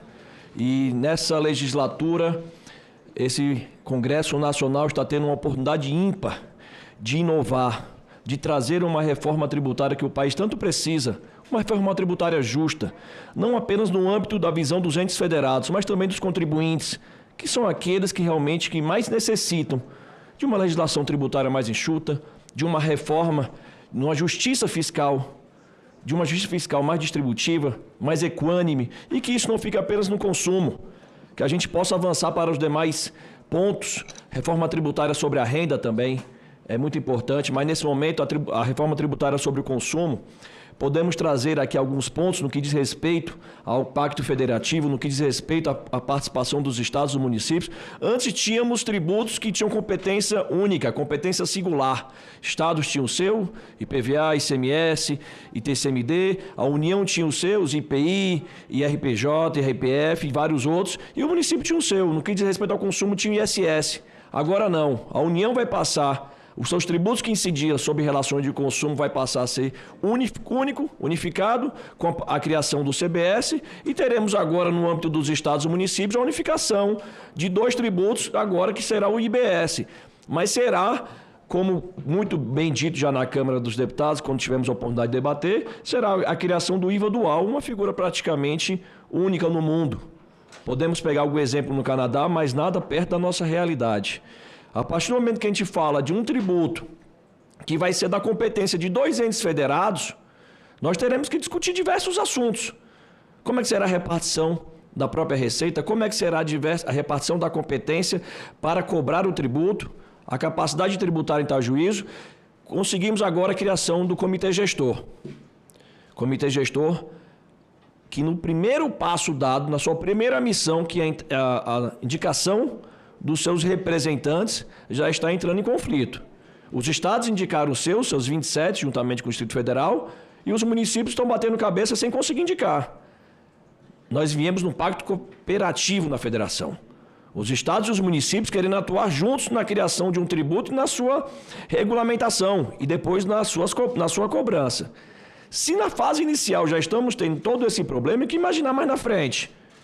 Se não se consegue entrar em consenso os entes municipais para saber quem vai indicar quem para um comitê tão importante, que é aquele que vai gerir o IBS, eu já fico preocupado com os próximos passos. Então senador Mourão, é alguns pontos que a gente quer trazer para evitar questionamentos judiciais. Muito se fala que a reforma tributária ora apresentada vai trazer uma carga de processos gigante para o judiciário no que diz respeito às inovações que ela está trazendo.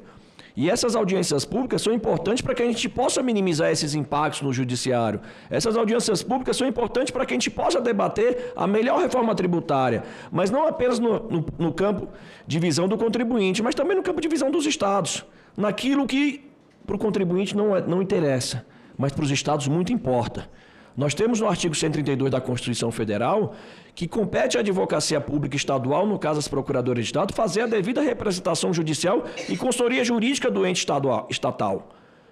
Não compete a mais ninguém. O Supremo já decidiu diversas formas, em diversas ADIs ajuizadas pela nossa entidade nacional, que essa atribuição é exclusiva dos procuradores e procuradoras de Estado do nosso país. A partir do momento que no Comitê Gestor temos trabalhos que dizem respeito às atribuições de procuradores, no caso, consultoria jurídica e até mesmo representação judicial, correndo o risco de serem usurpados, nos causam preocupação, porque isso no futuro vai trazer demandas sendo judicializadas, mas não apenas pelas entidades de classe ou pelos entes federados, mas demandas sendo ajuizadas pelo contribuinte. Porque vai vendo a Constituição sendo desrespeitada, por mais que o artigo 132 tenha estabelecido alguns ditames, mas a Constituição, a emenda constitucional 132, tem estabelecido alguns ditames e está tendo um claro desrespeito ao artigo 132 da Constituição. Doutor Manuel, a gente teve a oportunidade de fazer parte do GT das Procuradorias, no que diz respeito à reforma tributária, e lá a gente teve a oportunidade de debater junto com a Procuradora da Fazenda Nacional, doutora Anne Caroli, que é presidente da Associação dos Procuradores Municipais, e diversas outras entidades. Termos importantes para essa reforma. A partir do momento que tem no contencioso administrativo, doutor Manuel, o risco de ser feita a defesa judicial do ente federado ou a representação judicial do ente, a representação perante o contencioso administrativo sendo feita por pessoas alheias ao quadro de procuradores de Estado ou procuradores de município, nós corremos um grande risco. O processo de formação do crédito tributário é um processo complexo. Não se faz num simples ato. Você tem um fato gerador, você vê um lançamento, Depois você pode vir a defesa do ato, a defesa pelo contribuinte não concordando com aquele lançamento. E após todos esses trâmites, você vai ter a finalização que pode desencadear nas diversas turmas que hoje estão no contexto administrativo, seja estadual, municipal ou federal, que agora será no contencioso administrativo, que será no âmbito do IBS, que ficará no comitê gestor. Então, a preocupação, e já existe hoje, doutor Emanuel, que essa defesa é feita nos estados, nos municípios, e no âmbito do CARF, é feita pelos procuradores que representam, que competem fazer a defesa judicial do ente.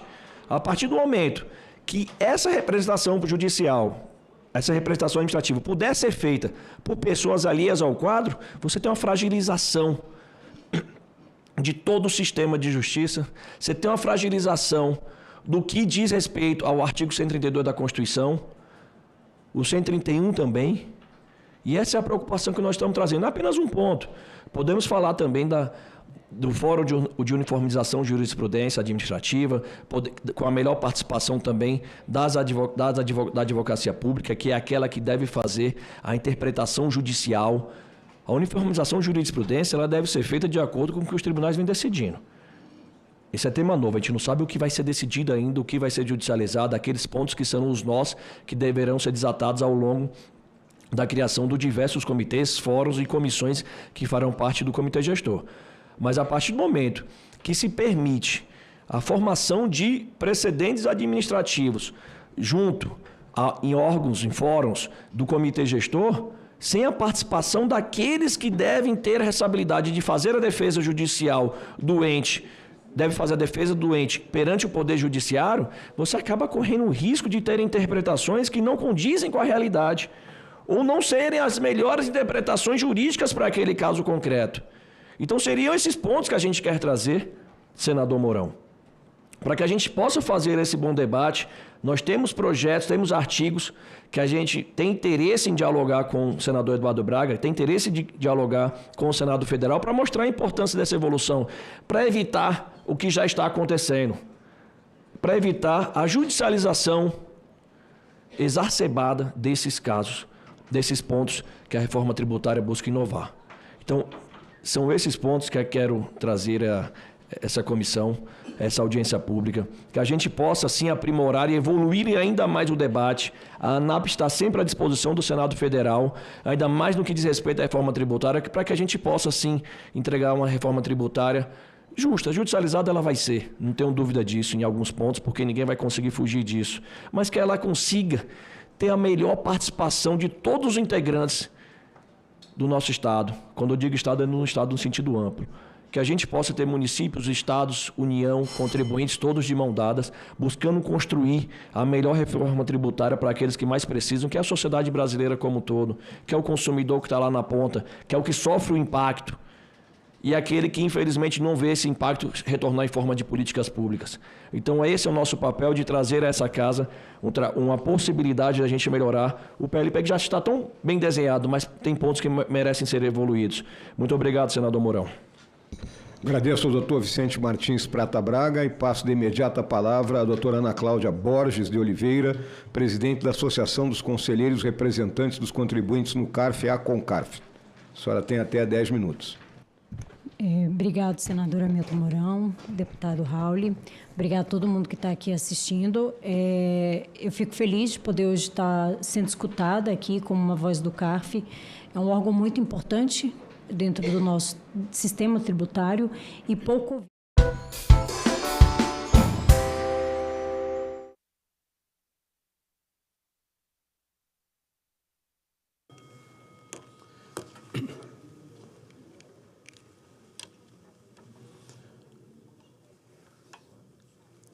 Sessão não deliberativa, dia 23/5/2025. Declaro aberta a sessão. Sobre a proteção de Deus, iniciamos os nossos trabalhos. A presente sessão não deliberativa destina-se a comunicações e outros assuntos de interesse partidário ou parlamentar.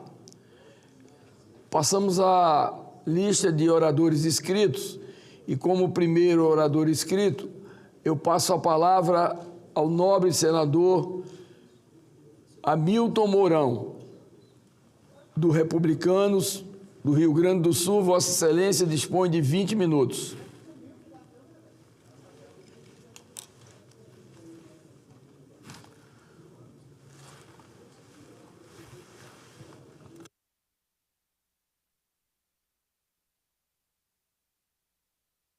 Senhores senadores, e o nosso bom dia a todas as senhoras e os senhores que nos acompanham pelas mídias, em especial o povo do meu estado, do Rio Grande do Sul.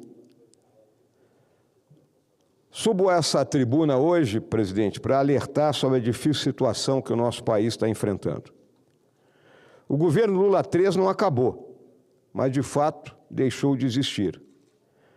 Para quem ainda se lembra dos governos Lula I e II, hoje não mais reconhece o atual mandatário do país. O que atualmente se vê é um presidente da República quase figurativo, vivendo muito mais da fama e do conceito conquistados no passado, à frente de um governo que ainda não acabou no tempo, mas que há tempos abdicou completamente de atuar no complexo conjunto de responsabilidades e funções que vão desde a implementação de políticas públicas, passando pela gestão dos recursos e culminando com a representação do Brasil no cenário internacional. O governo do Partido dos Trabalhadores está tão perdido e descoordenado que não enxerga uma luz no fim do túnel, seguindo imobilizado face aos graves desafios e problemas nacionais. Na defesa e justificação do vazio de poder, falou-se muito que este governo enfrenta problemas na comunicação. Acabaram trocando a cabeça da SECOM, lá colocando um marqueteiro consagrado. Mas talvez o principal desafio não esteja na forma de comunicar, mas se efetivamente existe alguma coisa a ser comunicada. Lula sempre foi do povo, mas hoje sua voz não mais encontra esse povo. Suas declarações equivocadas e negativas viralizam nas redes sociais, criando um verdadeiro ranço na população em relação ao governo. Lula e a maioria dos seus ministros protagonizam um verdadeiro circo de horrores, onde fica patente a incapacidade de liderar, orientar e controlar as atividades do país, que segue como um grande transatlântico à deriva. Em verdade, a esquerda, que hoje está encarregada da condução do país, ficou inebriada com as benesses do poder, constantemente viaja mundo afora e gasta de forma desmedida, esquecendo-se de trabalhar minimamente para promover o bem-estar social, o desenvolvimento econômico e a segurança nacional. No campo ideológico, Lula e seu governo abdicam de qualquer pragmatismo e racionalidade para formar fila e aplaudir as barbaridades de uma pleiade de ditadores mundiais, colocando o legado e a tradição do Itamaraty na lama. A recepção a Maduro no Brasil, os posicionamentos contra Israel, o anti-americanismo infantil, a concessão de asilo a corruptos, as críticas contra a Ucrânia e outras gafes moldam esse cenário lamentável. No campo político, vê-se a fragilidade, a fraqueza e a falta de articulação do governo em relação ao poder legislativo. Sem capacidade de interlocução efetiva no Senado e na Câmara, o governo segue refém e imerso na lógica perversa do troca-troca de emendas por apoio político e, mesmo com isso, não consegue fazer avançar suas pautas.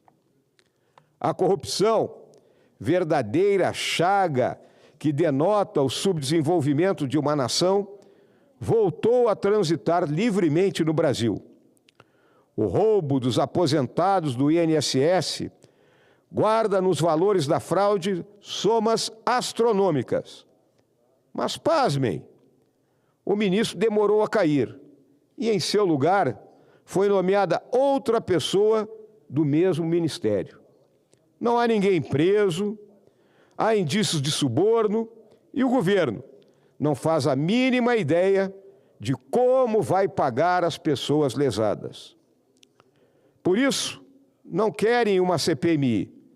E agora, se não conseguirem evitá-la, buscarão a todo custo obter o seu controle, pois sabem, senador Girão, que 2026 é logo ali, e um erro nesse assunto pode ser fatal. A pauta anticorrupção, verdadeira vitória nacional vivenciada neste século XXI, foi completamente abandonada, e a prova maior foi o verdadeiro enterro da Operação Lava Jato, certamente o maior case anticorrupção dos últimos 100 anos no Brasil. Para a tristeza e indignação da população de bem, vemos criminosos condenados, com vasto corpo probatório, serem literalmente lavados de seus crimes e, pior, voltarem à cena do crime. O Partido dos Trabalhadores, sabedor de sua queda de popularidade e elevadíssima rejeição no seio da população, busca fortalecer a narrativa da regulação das redes sociais, muito mais com o objetivo real de censurar do que, de fato, ajustar. A sanha é tão grande que fazem o governo protagonizar verdadeiros fiascos internacionais.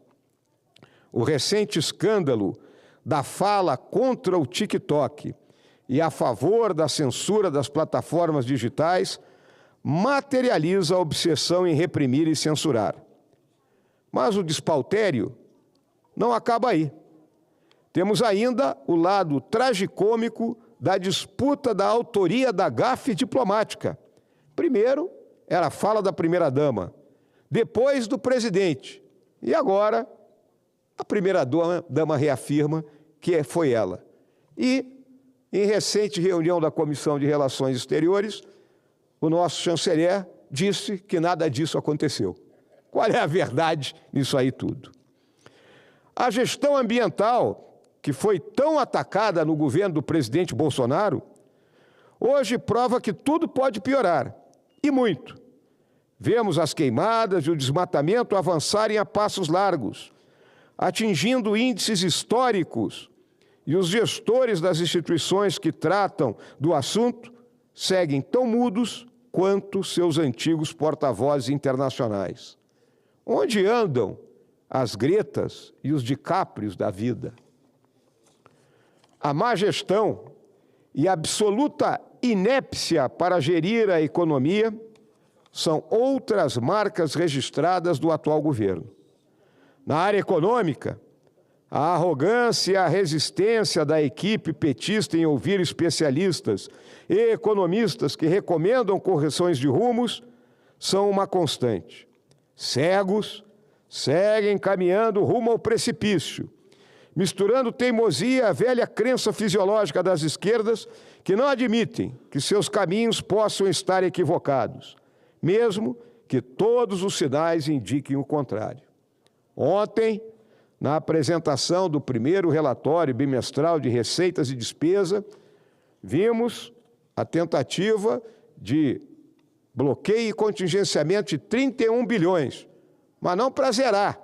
É 31 bilhões para ficar com 31 bilhões negativo, ou seja, o déficit hoje está em 62, 63 bilhões de reais. E aí, buscam um novo imposto, aumentar o IOF. A reação noturna do mercado levou que hoje pela manhã recuasse na proposta que havia sido apresentada. Isso mostra claramente que decisões são tomadas sem pesar os prós e contras. É um processo decisório nunca visto na história do Brasil. Como soldado, vejo que falta ao governo do Partido dos Trabalhadores, dentro do Palácio do Planalto, aquilo que chamamos de um Estado-Maior, com um chefe e assessores capazes de aconselhar e até mesmo se contrapor ao presidente da República quando necessário. A Casa Civil nesse governo ficou absolutamente travada, pois estava mais preocupada em blindar excessivamente o acesso ao presidente do que fazer sua real missão. Fruto do diagnóstico acima descrito, o governo não tem apresentado novos projetos, novas marcas e entregas significativas que efetivamente impactem na vida da população de forma concreta.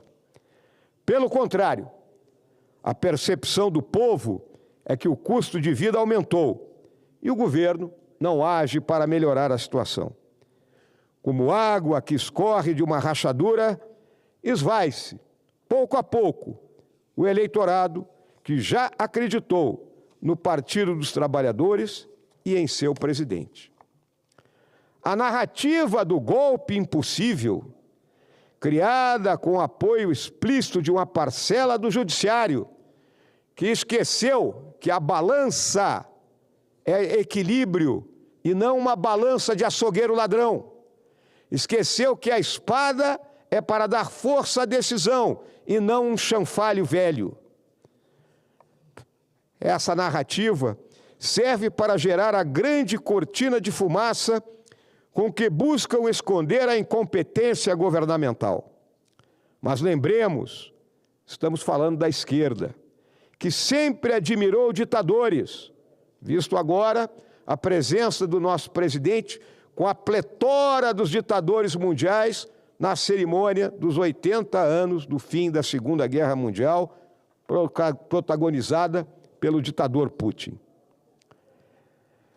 Essa esquerda que sempre admirou ditadores e agora busca retirar a direita do páreo da forma mais vil e rancorosa. Não economizarão munição para prender adversários, destruir reputações e criar medo em nosso campo político. Por derradeiro, vemos que o presidente Lula, aos poucos, chega ao ocaso de sua trajetória política e ele sabe disso. Mas o seu séquito, que em verdade só tem apreço à democracia no discurso, sabe bem que as eleições de 2026 são o centro de gravidade de seu projeto político e que deve ser preservado a qualquer custo. A esquerda sente e sabe que vai perder. Fraca, com o governo travado, sem rumo e sem projeto, debate-se desesperadamente, pois sabe que é quase impossível corrigir rumos e que para isso prosperar precisam de algo que não tem, humildade, e de um acesso à sociedade que perderam há algum tempo. E com isso, preferem morrer abraçados em velhas e mofadas ideias. Pobre Brasil, temos, no próximo ano, a oportunidade de corrigir esse rumo e novamente colocar na presidência da República alguém devidamente comprometido com o destino manifesto do nosso Brasil, de ser a maior e mais forte democracia ao sul do Equador. Obrigado, presidente. Nobre senador Hamilton Mourão, Vossa Excelência faz o seu pronunciamento e, obviamente, terá toda a oportunidade de ser divulgado nos veículos, todos os veículos de comunicação desta Câmara Alta do país. Portanto, parabéns a Vossa Excelência, em uma sexta-feira, manhã de sexta-feira, fria de Brasília. Vossa Excelência está aqui a postos, né, para fazer as suas manifestações enquanto um brilhante representante do Estado do Rio Grande do Sul. Seguindo o regimento e no artigo 17, convido o senador Eduardo Girão, do Novo do Ceará, para fazer o seu pronunciamento. Vossa Excelência dispõe de 20 minutos. Enquanto Vossa Excelência se dirige à tribuna, eu quero aqui registrar a presença dos alunos do curso de Direito da Universidade Evangélica de Goiás. Sejam bem-vindos aqui ao Senado da República, os alunos do curso de Direito da Universidade Evangélica de Goiás. Com a palavra, Vossa Excelência. Vossa Excelência dispõe de 20 minutos, nobre senador Eduardo Girão. Paz e bem, meu querido irmão, senador Chico Rodrigues, já lhe cumprimentando por essa sexta-feira, está abrindo aqui a sessão do Senado, algo que não é tão comum, né, de acontecer dia de sexta, mas o senhor sempre presente, sempre cumprindo o seu papel, lhe agradeço por isso. Quero saudar aqui aos alunos de Direito que estão aqui, de Goiás, não é isso?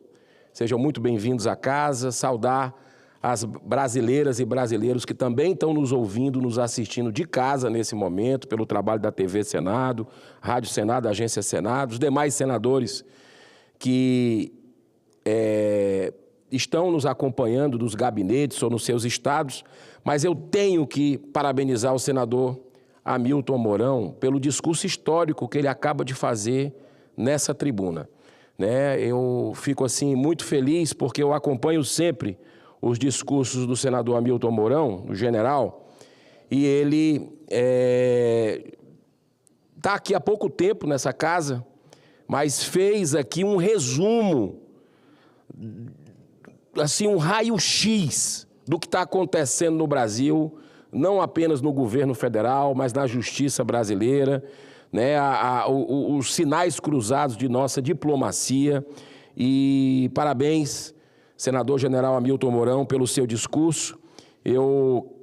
Antes de entrar no assunto que eu gostaria de falar, que é o objeto dessa tribuna, eu quero apenas colocar mais alguns dados, né? Hoje, no jornal Estado de São Paulo, tem um artigo muito importante do Felipe Salto, que foi aqui do Instituto Independente do Senado Federal, e ele fala, aqui o título do artigo é o assustador déficit público nominal do Brasil. Né? Uma tragédia anunciada que a gente está vendo desse governo, que é um asteroide que está vindo para o Brasil. Isso aqui é algo impactante. O governo inerte diante do afundamento do Brasil, o governo só está pensando na eleição no ano que vem, com medidas populistas o tempo todo, viajando para cima, para baixo, torrando dinheiro, como bem falou o senador general Hamilton Mourão, flertando com ditadores, os piores do mundo. Aquela foto lá mostra, uma vergonha para o Brasil, que sempre trabalhou na questão da pacificação, né, de uma neutralidade, mas quando tinha que ser firme, ficava sempre do lado certo. E, além dessa questão da economia, que o brasileiro está sentindo tudo aumentar, e vai aumentar mais, infelizmente, né, porque está aí o déficit público nominal estratosférico, o taxade só taxando, sem avaliar as consequências, governo perdido que não sabe administrar. E outro detalhe, além da queda do coice, a segurança pública do Brasil em frangalhos. Completamente a percepção, senhoras e senhores, quando começou esse governo Lula, era mais a questão da economia, geração de emprego, uma expectativa. Hoje em dia, a grande percepção do brasileiro negativa e preocupante e assustadora, assim como a economia continua e piorando com esse governo do PT, é a segurança pública. Famílias sendo expulsas de casa em muitos estados, facções dominando o estado paralelo. E um governo fraco. Um governo que, quando os Estados Unidos vêm conversar para tornar PCC e grupos do crime organizado como terroristas, não aceita. Que sinal é esse? Que proteção é essa? O que está acontecendo com o Brasil? Saidinha? Esse governo sempre desfazendo o que a gente faz, ainda bem que nós derrubamos o veto dele, é a favor da saidinha de presos que tantas tragédias trouxeram para o país. Então, senhor presidente, olha, eu fico impactado também em ver como os valores estão invertidos. É o grupo Prerrogativa que apoia, lembra daquela carta da democracia? Que apoia esse governo, indo perseguir deputados. Olha só que sinais invertidos de uma democracia fraquíssima, que não se sustenta, porque não podemos chamar nem de democracia, eu acredito isso. E aí vem a Janja, vem a primeira-dama, que sempre vai nas viagens uma semana antes, que eu estou inclusive pedindo informações e acionando o nosso gabinete, porque não é para ser assim, ela não é nenhum tipo, não tem um cargo no governo, ela é a esposa do presidente, a primeira-dama. Não tem que ter custo de viagem para ela, sozinha. Está errado. E ela vai e ganha. Olha os valores invertidos. Até na nossa cultura, ela ganha aí, recentemente... Senador Girão, claro. Me concede só um pequeno comentário. Claro. A senhora Janja, ela pode viajar para onde ela quiser, desde que o presidente pague. Ele pode pagar a viagem dela, só isso. É simples assim. E ela viaja para onde quiser. Porque ela está viajando sozinha. Pois é. Então, ele diz assim, ela viajou antes, está aqui, paguei a passagem, está aqui, dei o dinheiro para ela gastar, acabou. É a segunda vez que ela vai antes da comitiva. Ninguém entende isso. É um vexame isso. É um vexame. Quer outro vexame? Ela ganhou agora, né, com seu estilo espalhafatoso, ela ganhou agora a mais alta honraria da cultura brasileira. Aí, senador General Mourão, senador Chico Rodrigues, vale uma salma de palmas para ela? Quem disse salma de palma foi ela. Aí, manda um homem influente no governo americano, que a gente tem que ter o respeito, por mais que discorde, manda para aquele lugar. Olha só o que é que estão estragando toda uma construção histórica do nosso país, de diplomacia. E aí tem o golpe final. Isso sim é golpe. É chegar num jantar, quebrar totalmente ali a liturgia e falar para o presidente da China, o ditador chinês, e dizer que, olha, ajude aí com relação ao TikTok. Aí, as informações trocadas, o presidente confirma no dia seguinte, sim, daí. Inclusive, o presidente chinês ficou de mandar alguém, um encarregado de confiança dele, eu pedi. Aí, depois, aqui no Senado, o Mauro Vieira, como o senhor bem falou há pouco tempo, diz. Está completamente perdido esse governo. Aí é a obsessão deles, a palavra que o senhor usou no seu discurso é perfeita. É a obsessão deles por censurar, por controlar a rede, porque sabe que o povo brasileiro é conservador, não aceita destruição de família, de vida, e essas atitudes reprováveis desse governo, e coloca nas redes a verdade. E aí eles querem censurar, porque sabem que vão perder no ano que vem. E aí se junta com o regime de alguns ministros do Supremo Tribunal Federal, porque não é mais um sistema, é um regime ditatorial. E aí vem esse discurso de ódio. Você vê aí. Você acha que o Tachad, o Haddad, fala direita, extrema direita escrota? Me perdoe, foi ele que falou. Foi ele que falou. Isso é discurso de ódio? Você se referir a um grupo político que nem de extrema direita é. Eles não toleram a direita. Agora, extrema esquerda não existe nesse país. Eu não vejo a mídia nenhuma vez falando de extrema esquerda. Só existe extrema direita. Para você ver que nível de dominação, e é o dinheiro nosso. É o dinheiro nosso que paga esse tipo de lavagem cerebral e que fica por isso mesmo. Então está tudo errado no Brasil. Eu quero dizer realmente que o discurso do senador feito agora há pouco é histórico, do senador Hamilton Mourão, e eu quero parabenizá-lo mais uma vez. Agora, presidente, eu quero entrar no assunto que me trouxe essa tribuna hoje, que é em meio às eleições que vão acontecer domingo, agora, na CBF, nós estamos anunciando hoje aqui, na véspera, que já conseguimos o número de assinaturas, superamos o número necessário de 27 para instaurar uma CPI da CBF. Eu gosto sempre de usar frases no final aqui de meu discurso, mas hoje eu vou usar no meio. O certo é certo, mesmo que ninguém faça. O errado é errado, mesmo que todos se enganem sobre ele. O que a gente está vendo na CBF é um escárnio.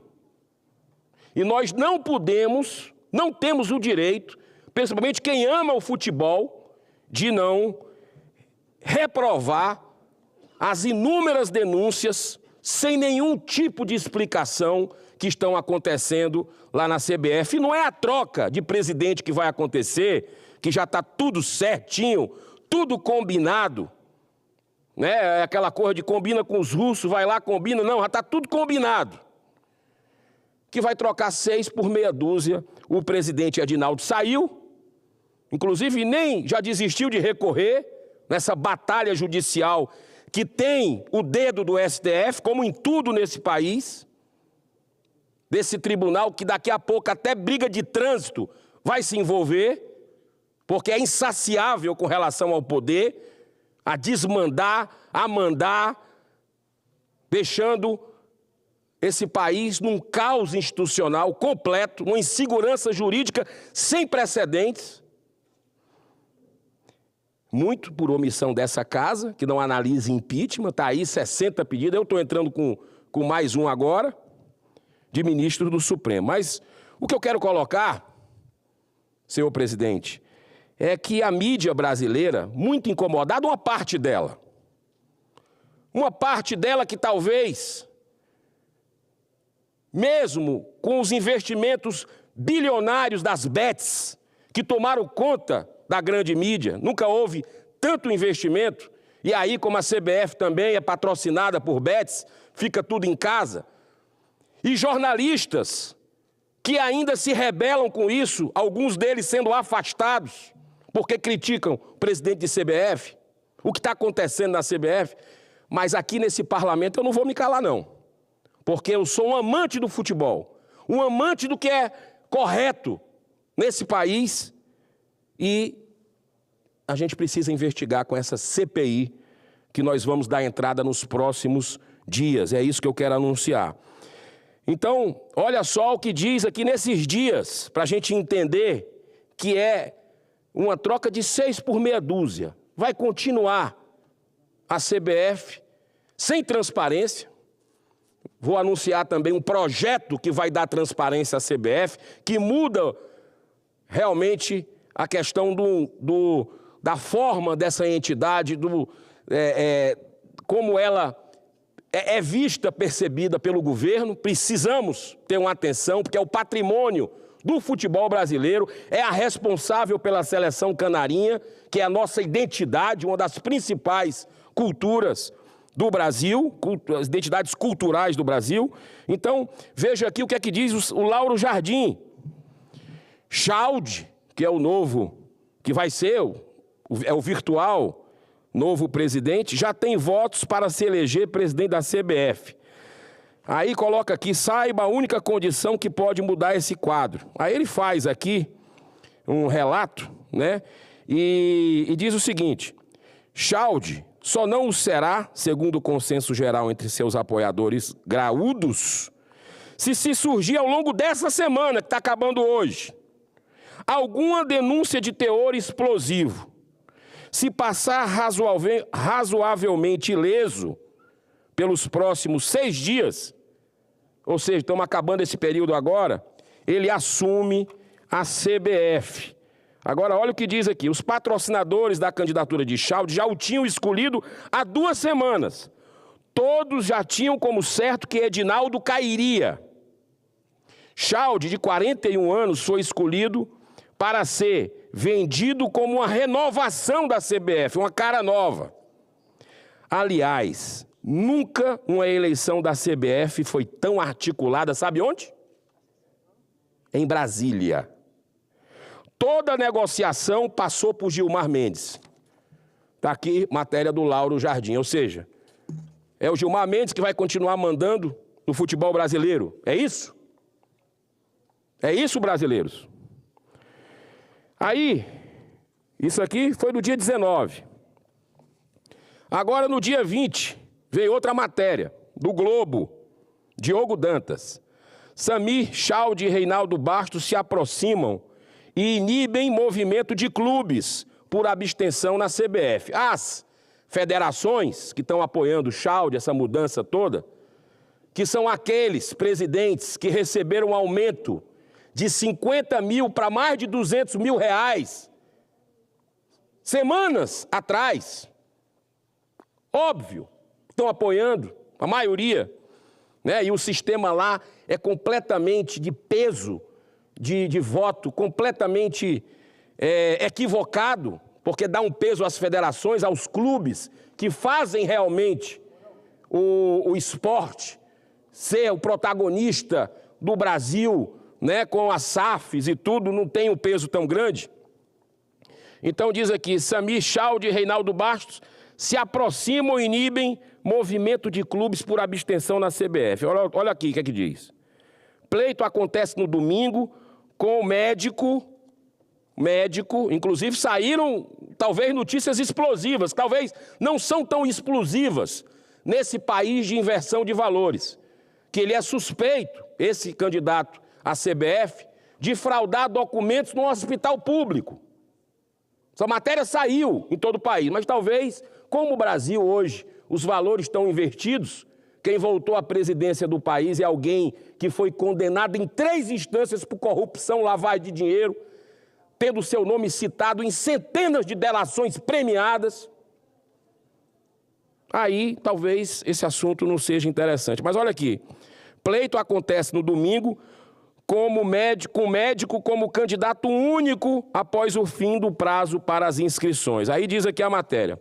O virtual presidente da CBF, Samir Chalde, e o possível opositor, Reinaldo Carneiro Bastos, que era apoiado por clubes do futebol brasileiro e algumas poucas federações, ensaiaram a aproximação na sede da entidade nas últimas horas e inibiram reviravoltas na eleição do domingo. Matéria do Globo. Presidente da Federação de Roraima, Samir, tem o apoio de 25 federações e 10 clubes. E via a possibilidade de o presidente da Federação Paulista, que é o senhor Reinaldo, tentar uma última cartada de apoio. Até essa terça-feira, último dia para inscrição de chapas na CBF, não houve avanço nesse sentido a favor de Reinaldo. E o médico Samir Chalde será o candidato único. Com o cenário de diálogo aberto, os clubes que se organizaram em bloco por apoio a Reinaldo entendem que a mobilização por anular ou adiar a eleição não terá força. Por que não terá força? É porque tem alguém em Brasília que manda? Por isso, a possibilidade de não comparecimento no domingo, provocando uma abstenção de protesto, tem sido desencorajada. Os olhares dos clubes já estão mais adiante, para entender quem assume as vagas na CBF, para a criação da Liga e para entender aos interesses da maioria das equipes após o pleito. Dos 40 clubes que formam o colégio eleitoral da CBF, séries A e B, 29 declararam apoio a Reinaldo Carneiro Bastos, que não conseguiu inscrever a chapa. Olha como é que é esse regimento, essa eleição na CBF. Isso tem que mudar. Isso tem que mudar para o bem do futebol brasileiro, pelo amor de Deus. O Atlético não assinou por nenhum dos candidatos. Palmeiras, Grêmio, Volta Redonda, Paysandu, Remo, Botafogo e Vasco apoiaram o Samir Chalde, que conseguiu a maioria das federações de 25 de 27. As 27 federações e os 40 clubes das 2 principais divisões do Brasileirão masculino participam da eleição. Os sufrágios das instituições estaduais valem mais, peso 3, olha só. Seguidos pelos times da Série A, peso 2, e da Série B, peso 1. É muito injusto isso. Se um candidato obtiver o apoio de ao menos 23 federações, assegura 69 votos. Presidente, como eu fiz aqui no meu tempo, eu peço desculpa, um comentário até um pouco extenso do brilhante pronunciamento do senador Hamilton Mourão. Se o senhor me der mais 2 minutos, eu me comprometo em encerrar. Vossa Excelência dispõe de 2 minutos. Muito obrigado. Se o candidato obtiver o apoio ao menos de 23 federações, assegura 69 votos, o que já seria suficiente para garantir a vitória no pleito, mesmo que os demais votantes optem por um mesmo concorrente. Os clubes reclamam do baixo peso que suas escolhas têm na disputa. Claro, óbvio, está invertido. Quem faz o espetáculo, quem traz os holofotes são os clubes que deveriam ter mais peso. Agora vamos lá. Aí sai o Lauro Jardim, 21 de maio, anteontem. Por que o Botafogo decidiu votar em Schaud para a presidência da CBF? O Botafogo, que fez SAF do grande John Textor, que ganhou agora com o Crystal Palace lá, o campeonato, lá na Inglaterra. Sabe por que o Botafogo não assinou sábado passado com outros 32 clubes o manifesto, a candidatura de Reinaldo Bastos para ter renovação de fato à presidência da CBF? A campanha de Bastos nem chegou a decolar, mas o próprio CEO do Botafogo, Tairo Arruda, que trabalha com John Textor, explicou o motivo numa videoconferência aos seus mais de 30 colegas dirigentes de clube. O motivo do alvinegro se decidir por Samir Schaud, o presidente eleito da Federação Roraimense de Futebol. Explicou que havia feito um acordo em Brasília. Atenção! Brasília, para de se meter no futebol brasileiro. Já não basta o estrago no Brasil, vai deixar até o hobby, o lazer dos brasileiros nesse cabresto. Explicou que havia feito um acordo com Brasília para que John Textor não fosse banido do futebol brasileiro. Jornal denunciando o colunista Lauro Jardim uma chantagem, uma suposta chantagem, aqui nessa reunião com o CEO do Botafogo. Brasília, abro aspas, nesse caso, deve ser lido como Gilmar Mendes, que hoje tem influência inconteste nas votações do STJ. Portanto, segundo Tairo, o Botafogo iria votar no candidato de Gilmar, ou seja, Schaud, e não no candidato que àquela altura era dos clubes, ou seja, Bastos. É aqui a fonte do senhor Lauro Jardim dizendo, né, dessa mobilização, dessa articulação política junto ao ministro do Supremo Tribunal Federal. Não é à toa que eu entrei com a CPI da CBF e se essa casa tiver dignidade, vai investigar, porque são muitas e muitas denúncias que estão colocando o futebol brasileiro na lama e, pelo jeito, não vai melhorar. Muito obrigado, senhor presidente. Foi preciso 2 minutos batido de Vossa Excelência na prorrogação do seu prazo, mas eu gostaria, inclusive, ouvindo atentamente o pronunciamento de Vossa Excelência, que tem sido, na verdade, uma sentinela aqui no Senado da República em defesa dos interesses nacionais. Eu gostaria de fazer apenas uma pequena observação em relação a essa questão da CBF, até porque eu não sou ligado ao futebol, sou apenas torcedor apaixonado do Flamengo e do Esporte Clube do Recife, mas vejo Vossa Excelência, que tem uma larga experiência na área esportiva, foi presidente inclusive do Fortaleza, esse clube que hoje orgulha o Brasil pelo seu desempenho nos campeonatos, tanto nacional quanto na participação da Libertadores. Eu diria a Vossa Excelência que uma coisa que tem chamado muita atenção e tem causado estranheza é exatamente o preconceito contra um jovem médico que nasceu os dentes dentro dessa área do futebol, até porque o seu pai foi presidente 40 anos da Federação Roraimense de Futebol, né? E hoje fui surpreendido por uma matéria de uma clareza fantástica, de uma clareza de uma janela sem vidros, né? Uma matéria do Correio Brasiliense que ninguém menos do que o admirável brasileiro Osiris Silva citou. A matéria é: Jorge Amado Samichaldi, o Norte e o Nordeste, mostrando de uma forma clara o preconceito contra nomes que estão aí alinhados e que não, por motivo que me foge o controle, ao conhecimento, né, não se inscreveram e apenas uma inscrição houve em relação aos postulantes para disputar a presidência da CBF. O regimento, se ele está cheio de falhas, né, compete exatamente à direção da CBF realizar seus grandes debates para que possa, na verdade, fazer esse alinhamento, né? No entanto, essa matéria, ela me chamou muito a atenção, inclusive a matéria, nobre senador, ela abre assim: o preconceito contra Jorge Amado e a intolerância contra Samichaldi, que me remetem ao episódio contado por Osiris Silva. Ele perguntou a 3 membros do comitê do Prêmio Nobel a razão de o Brasil nunca ter ganhado um Prêmio Nobel, né? E aí ele vai mostrando, a matéria, eu até sugiro a Vossa Excelência que leia, obviamente, nós temos que ver o contraditório, sempre está...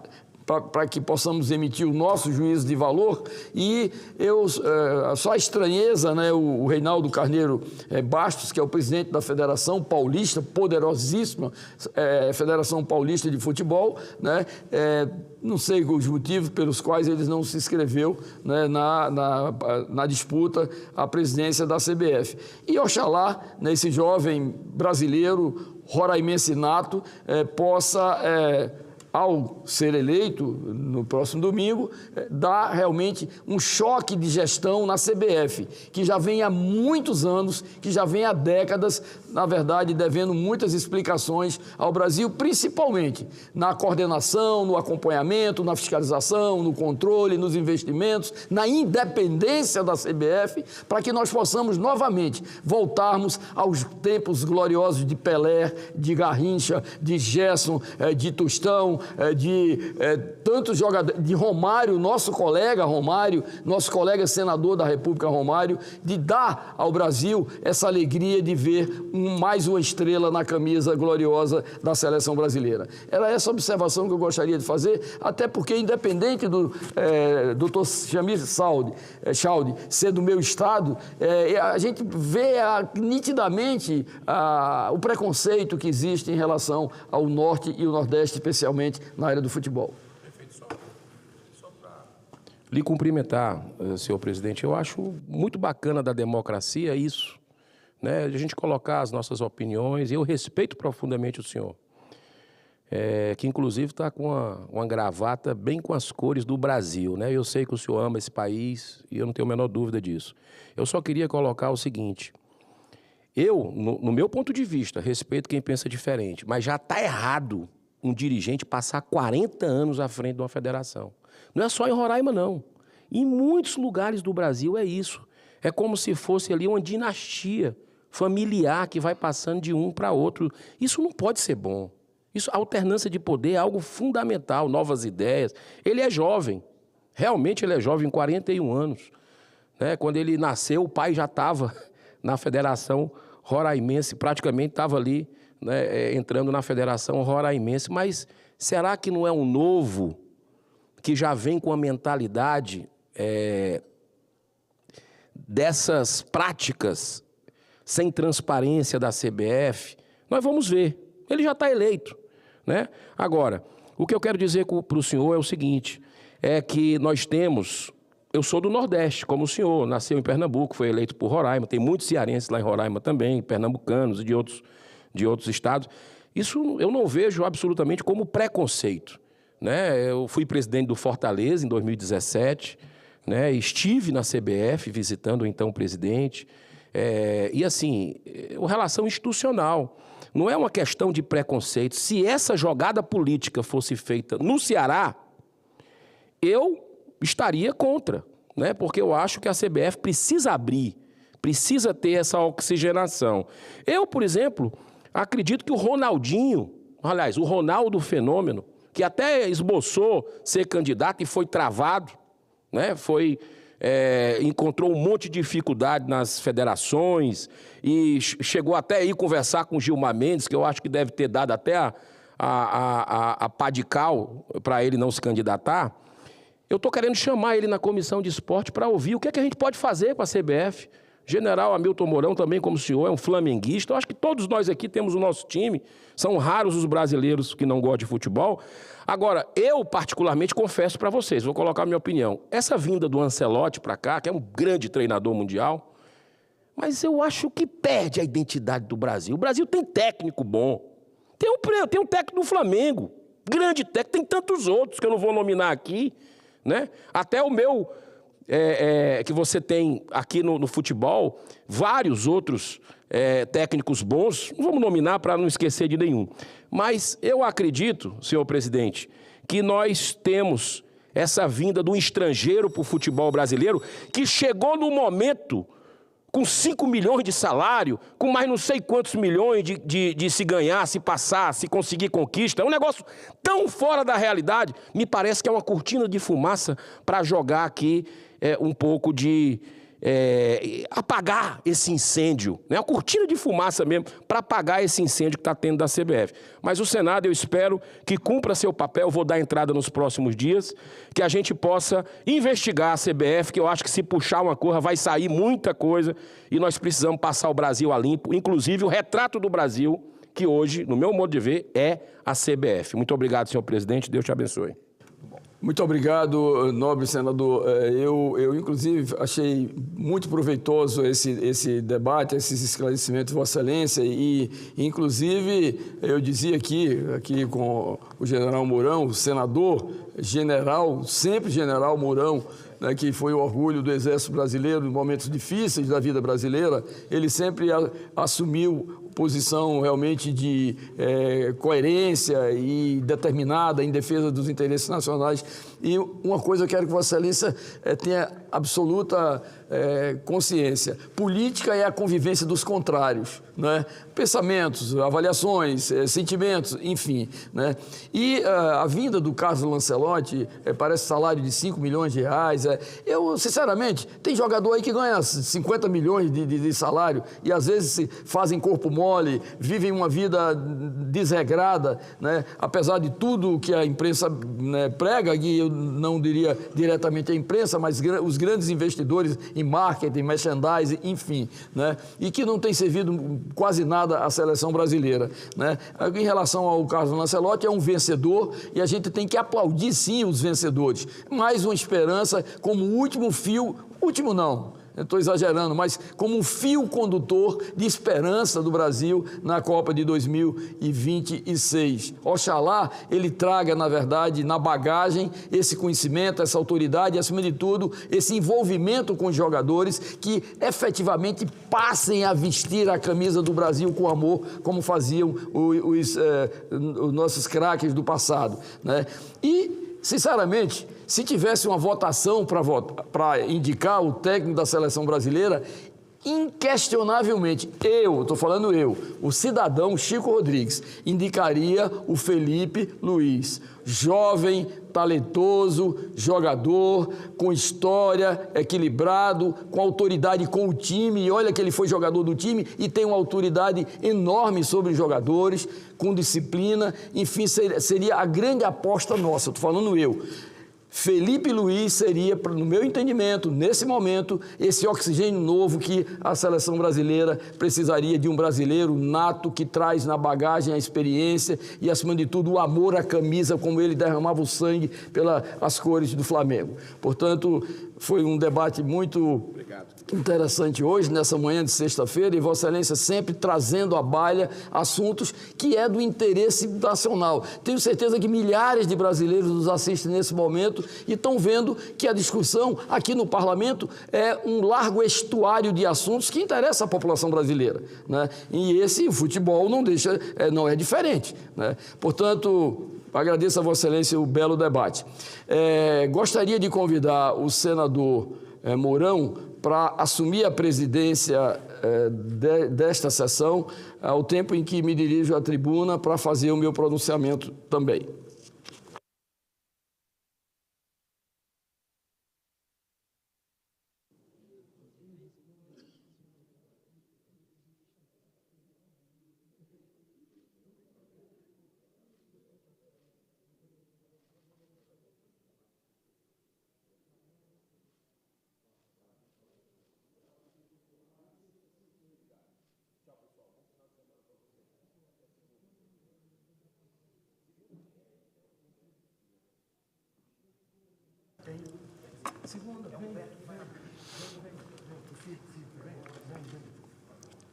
Senador Chico Rodrigues, Vossa Excelência tem a palavra por 20 minutos.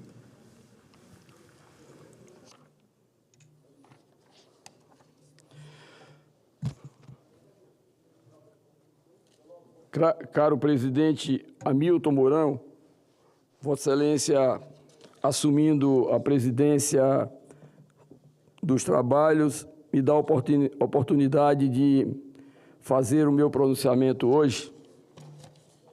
Mas, antes eu gostaria de comentar alguns temas que foram importantes durante essa semana.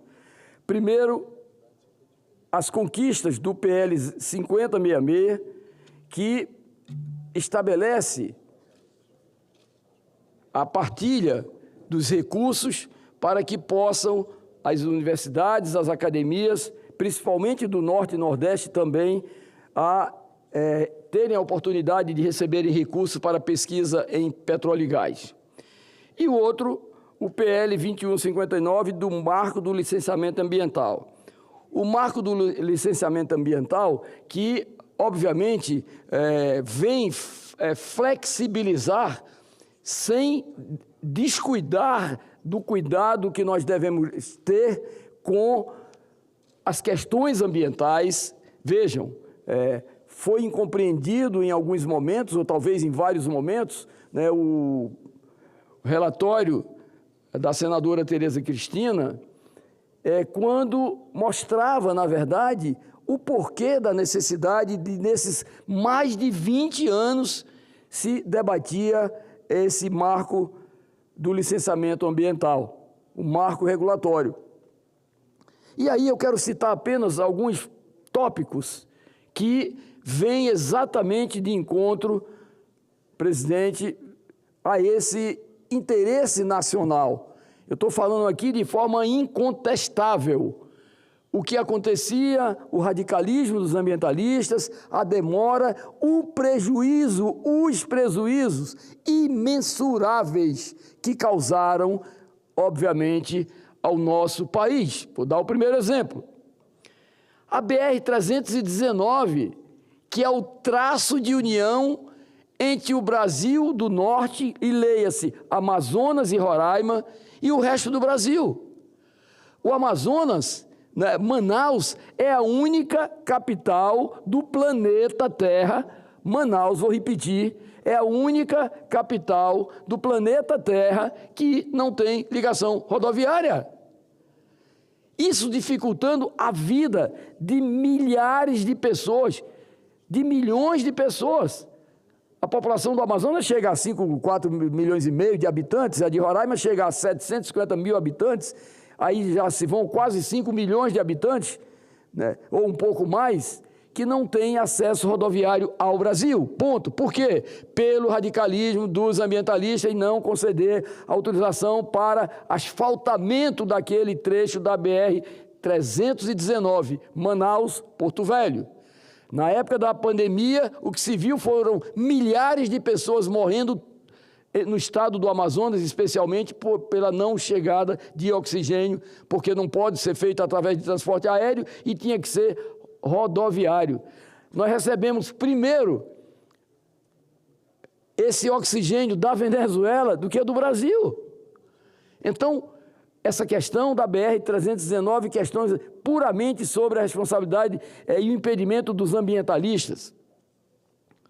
A questão da margem equatorial, a autorização, gente, apenas autorização para pesquisa de petróleo e gás na margem equatorial entre o Amapá e o estado do Pará.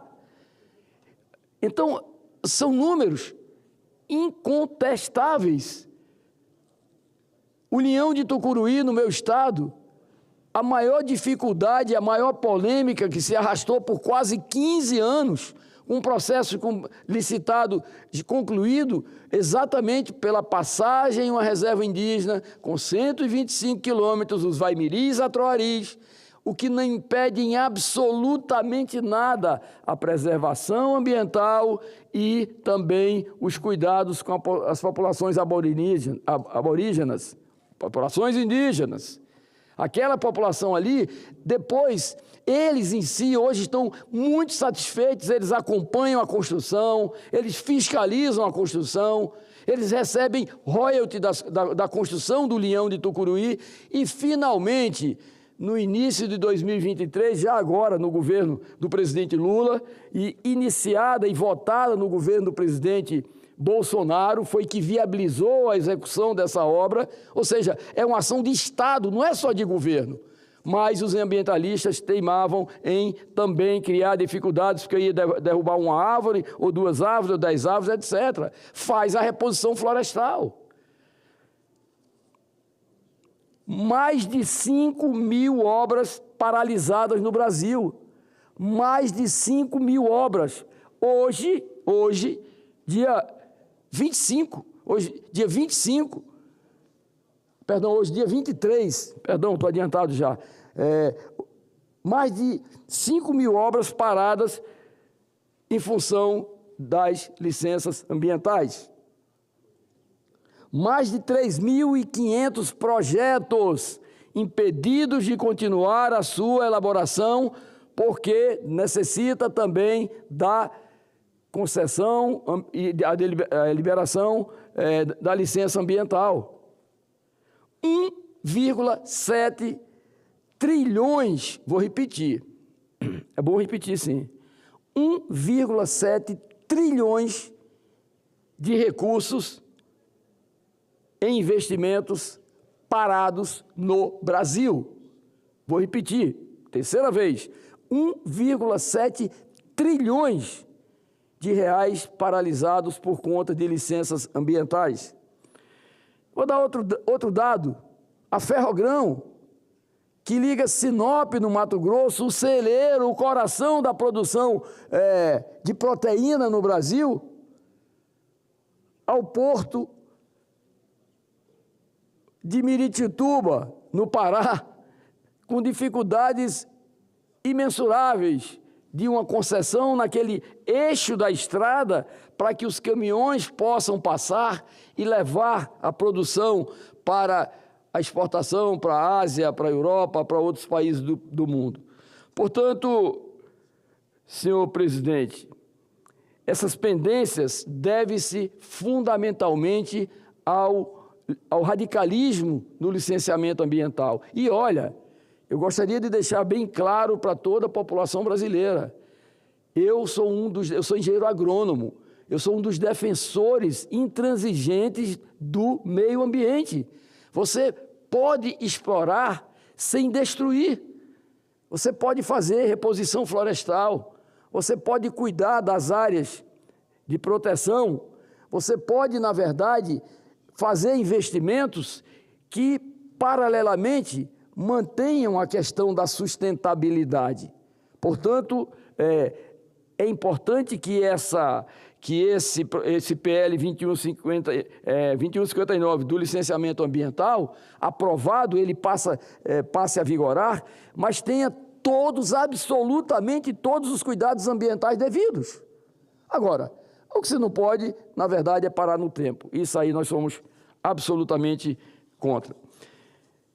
E como um pronunciamento, senhor presidente, que eu gostaria de fazer hoje, até por uma questão de justiça, àqueles que ajudaram, essa semana nós aprovamos um projeto que é fundamental para o desenvolvimento científico e tecnológico do Brasil, de forma equitativa em todas as regiões do Brasil, gerando conhecimento e emprego em todo o Brasil, reverberando no desenvolvimento também do meu estado de Roraima.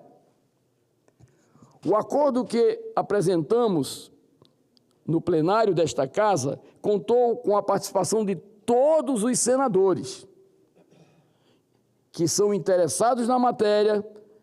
Do governo também houve a participação efetiva neste projeto e logicamente, a todos aqueles que, de uma forma direta, acompanharam com uma precisão cirúrgica esse projeto importante para o Brasil, de autoria do senador Plínio Valério. O senador Plínio Valério, que se debruçou muito tempo sobre esse projeto e, obviamente, nos sugeriu a relatoria, e não poderia ser diferente a nossa dedicação para que pudesse, juntamente com a nossa assessoria, ir à exaustão das negociações, para que ele chegasse ao dia em que chegou ao ser aprovado. Ajustamos vários pontos. Todos cederam um pouco para podermos encontrar uma solução que atendesse o interesse de todo o país. Como eu dizia antes, no comentário que falava há pouco tempo sobre a CBF, política é a convivência e os interesses dos contrários, dos dois lados. Todos, muitas vezes, têm as suas razões. E o centro é o ponto de equilíbrio de qualquer acordo na vida, tanto aqui no parlamento quanto a vida fora do parlamento, no cotidiano das pessoas. No acordo que fizemos, as universidades e centros de pesquisas têm assegurado 50% dos recursos advindos dos contratos entre operadoras e a ANP, Agência Nacional do Petróleo. E num prazo de 5 anos, cada região do Brasil receberá pelo menos 10% dos recursos para estimular a pesquisa e a adoção de novas tecnologias nas áreas de exploração, produção, transporte, refino e processamento de petróleo, gás e outros hidrocarbonetos livres, produção e uso de biocombustíveis, outras fontes renováveis de energia, eficiência energética e pesquisas geológicas que podem levar a descobertas de nióbio, terras raras e outros minerais importantíssimos para o desenvolvimento do Brasil. E são minerais que estão, obviamente, hoje na mira dos grandes conglomerados empresariais do mundo. E o Brasil tem reservas ainda não totalmente identificadas. O professor Vladimir de Souza, um gigante do Departamento de Geologia da Universidade Federal de Roraima, preparou o relatório que demonstra que, de 1998 a abril de 2025, os investimentos decorrentes dos contratos entre as operadoras e a ANP somam 30,5 bilhões de reais. 30,5 bilhões de reais. Vejam, colegas, o volume de recursos que estamos falando nos últimos 26 anos. Desses, a Petrobras foi responsável por pouco mais de 72% e os demais 16 operadores pelo restante. Originalmente pela Lei 9.478, de 1997, no governo de Fernando Henrique, as universidades da região Norte e Nordeste deveriam receber o mínimo de 40% desses recursos. Essa distribuição foi derrubada em 2012 e, desde então, o CT Petro não recebe mais verbas dos royalties do petróleo, restando somente as verbas do PDI, dos contratos das operadoras com a ANP que tratamos aqui. Com nosso acordo, revertemos em parte esse mínimo e as regiões Norte e Nordeste receberão 10% cada, juntamente com 10% mínimos para o Centro-Oeste, né, e 10% mínimos para o Sudeste do Brasil. De 1998 até abril de 2025, dos 35,3 bilhões de reais, as universidades e centros de pesquisas pelos quais nós nos reportamos receberam 15,7 bilhões, pouco mais de 40% dos recursos. Um montante que vinha sendo reduzido ano a ano e que, com este acordo firmado por nós, voltará a receber o mínimo de 50%. A maior parte dos recursos foram direcionados para empresas de pesquisa das operadoras, que receberam 19,6 bilhões de reais. Para ressaltar a relevância desses recursos, foram 855 milhões aplicados em centros da Marinha do Brasil para importantes estudos em áreas marítimas, que resultaram na ampliação da plataforma continental, levando a ONU a reconhecer a soberania brasileira sobre uma área de 360 mil quilômetros quadrados entre o Amapá e o estado do Rio Grande do Norte. Algumas instituições procuraram no nosso gabinete argumentando contra o PL 5066 de 2020, que traz divisão mais equitativa desses recursos para todo o Brasil, em qualquer de suas versões, inclusive contra essa versão que acordamos. Alegaram que os centros de pesquisas da região Norte e Nordeste não teriam capacidade de desenvolverem pesquisas e pedem um período de 10 anos para implementação. A própria ANP, Agência Nacional de Petróleo, estabelece um máximo de 5 anos para os projetos de PDI e, em especial, a parte de inovação contempla um horizonte de 18 meses a 2 anos, ou seja, um argumento para o prazo de 10 anos não condiz com a realidade dos projetos. E isso nós ficamos, na verdade, indignados, porque alegavam eles que os estados da região Norte e Nordeste, as universidades, não tinham capacidade de desenvolver essas pesquisas. E lá atrás, há 50 anos, eles também do Sudeste não tinham capacidade de desenvolver essas pesquisas.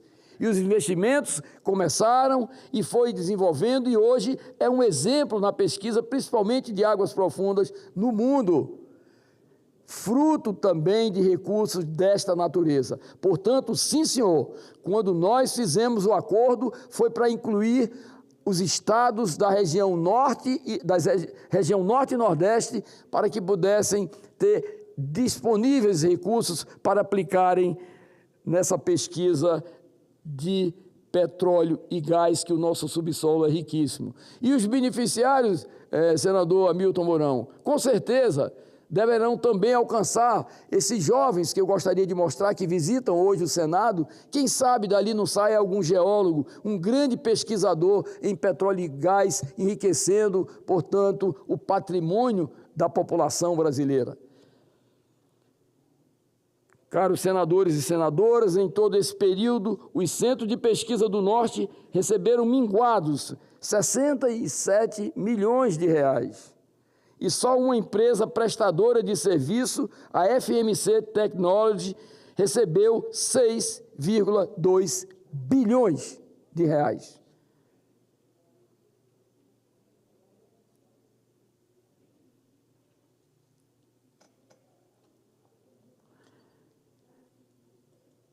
Só uma empresa recebeu 6,2 bilhões contra apenas 67 milhões para os centros de pesquisa do norte do Brasil.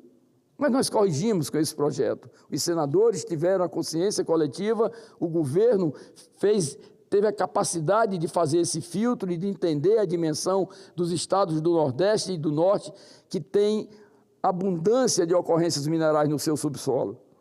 O que queremos é exatamente isso, com o mínimo de 10% para a região, desenvolver os centros de pesquisa regionais para que sejam capacitados para fazer pesquisas necessárias nas áreas que definimos neste grande acordo. Observe-se que no início, como a ANP estabeleceu o mínimo de 50% do montante a ser destinado à universidades e centros de pesquisas, essas obtiveram um papel mais preponderante. A partir de 2015, esse montante para as universidades e centros de pesquisa foi sendo reduzido para se aumentar os investimentos em empresas privadas da cadeia de fornecedores da empresa. Desde então, as universidades e centros de pesquisa vêm perdendo protagonismo e diminuindo percentualmente em relação ao montante de recursos alocados para desenvolver essas atividades.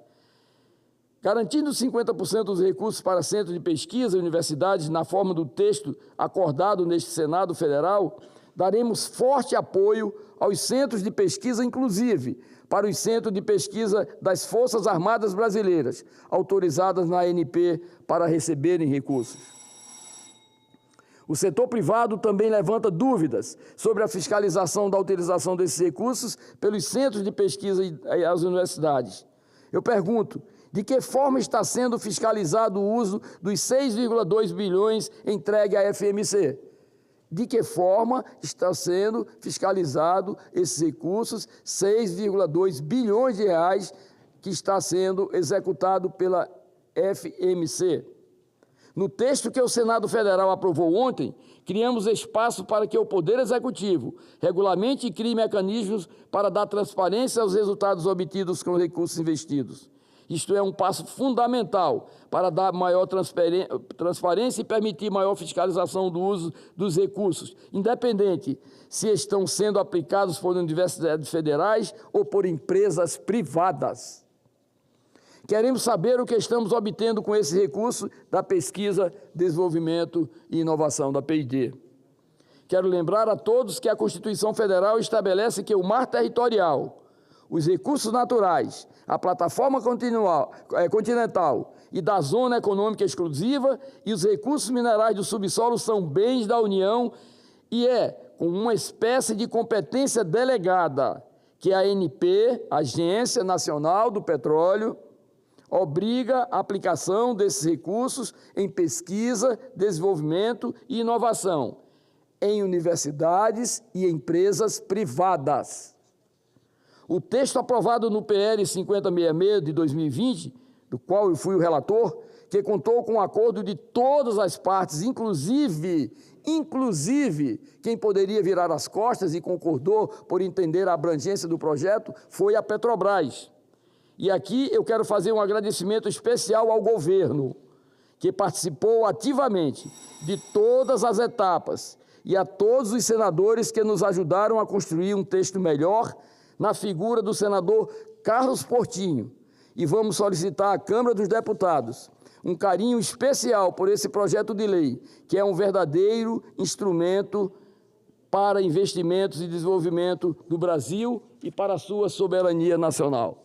Portanto, senhor presidente, não poderia deixar de fazer esse pronunciamento aqui hoje, porque é um ganho enorme para a pesquisa e desenvolvimento na área de petróleo e gás do Brasil. Tenho certeza que os estados do Norte e Nordeste agora, as universidades especialmente, elas estão agradecidas pela brilhante iniciativa do senador Plínio Valério ao propor esse projeto e dizer que nós estamos com o sentimento do dever cumprido por relatar esse importante projeto para o Brasil. Parabéns, senador Chico Rodrigues, por ter feito esses comentários extremamente pertinentes a respeito da questão do novo marco do licenciamento ambiental, que não é só uma questão de ambientalismo xiita, mas principalmente do excesso de burocracia que havia e que, como Vossa Excelência muito bem citou, obstaculizava obras importantíssimas para a grande Amazônia brasileira, que temos aqui a presença do corpo docente das alunas e alunos da Escola Pueri Domus de São Paulo. É importante que são moradores do estado de São Paulo e lembrem-se de que a Amazônia é mais da metade do Brasil. E como o senador Chico Rodrigues mencionou, ninguém de Manaus consegue sair de carro para visitar qualquer outro lugar do Brasil, tem que sair de barco ou de avião. Então, parabéns, senador Chico Rodrigues, por mencionar isso. E, igualmente, a questão do PL 5066, foi uma negociação exaustiva aqui dentro, mas que realmente coloca a distribuição de recursos em centros de pesquisa e desenvolvimento de forma mais equilibrada e também, mais uma vez, atingindo a região norte do país, que precisa disso, onde se encontra a maior biodiversidade, que é uma das grandes riquezas da nossa Amazônia. Parabéns, senador Chico Rodrigues. A presidência informa às senadoras e aos senadores que estão convocadas às seguintes sessões. Sessão especial hoje, às 14 horas, destinada a homenagear os 80 anos da Associação Nacional de Educação Católica do Brasil, ANEC. Sessão especial na segunda-feira, dia 26 de maio, às 10 horas, destinada a comemorar o Dia do Físico. E sessão não deliberativa, também na segunda-feira, às 14 horas. Cumprida a finalidade desta sessão, a presidência, desejando um excelente final de semana para todos, declara o seu encerramento.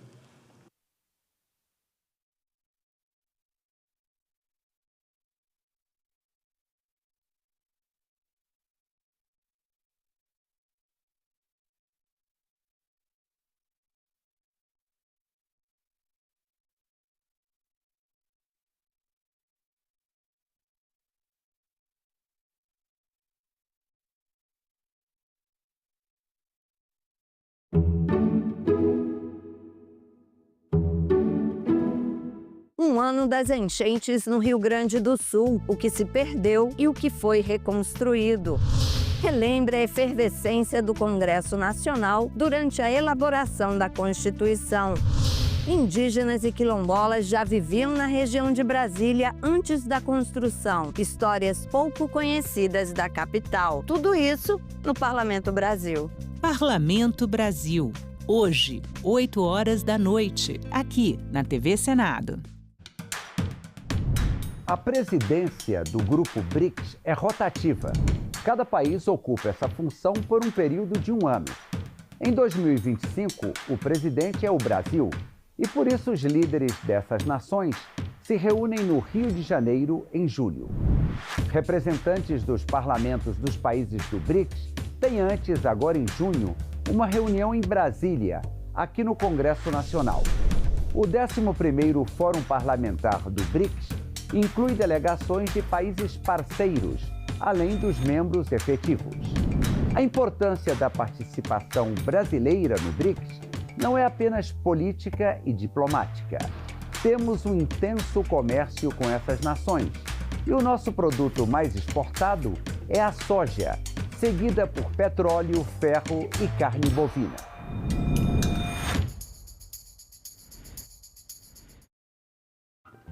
Próxima estação, ao acordar, quedar na imensidão de pedra e... O 7 cordas brasileiro, né?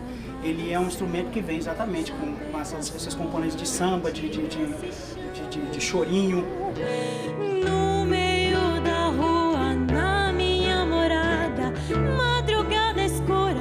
A minha vida inteira eu vi ele dali de baixo. E hoje eu vou ver ele ali em cima, ao meu lado.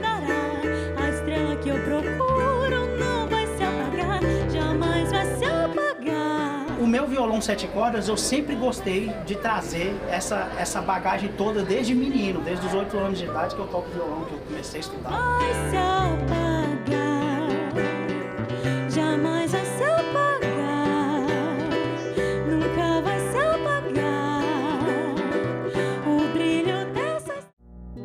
Agora é lei. É obrigatório o exame clínico destinado a identificar a fibrodisplasia ossificante progressiva nos recém-nascidos na triagem neonatal das redes pública e privada de saúde com cobertura do Sistema Único de Saúde, o SUS. O exame abrange todos os recém-nascidos no âmbito do território nacional. O Senado votou, agora é lei. Quanto mais tempo você vive, mais problemas e perdas vão acontecer na sua vida. Como é que essa história de estar pronta para a morte?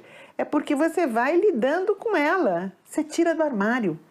O processo de você poder confrontar a sua morte é você poder confrontar esses problemas. Senão não tem boa morte. Envelhecer. Neste sábado, 7 horas da manhã. Aqui na TV Senado.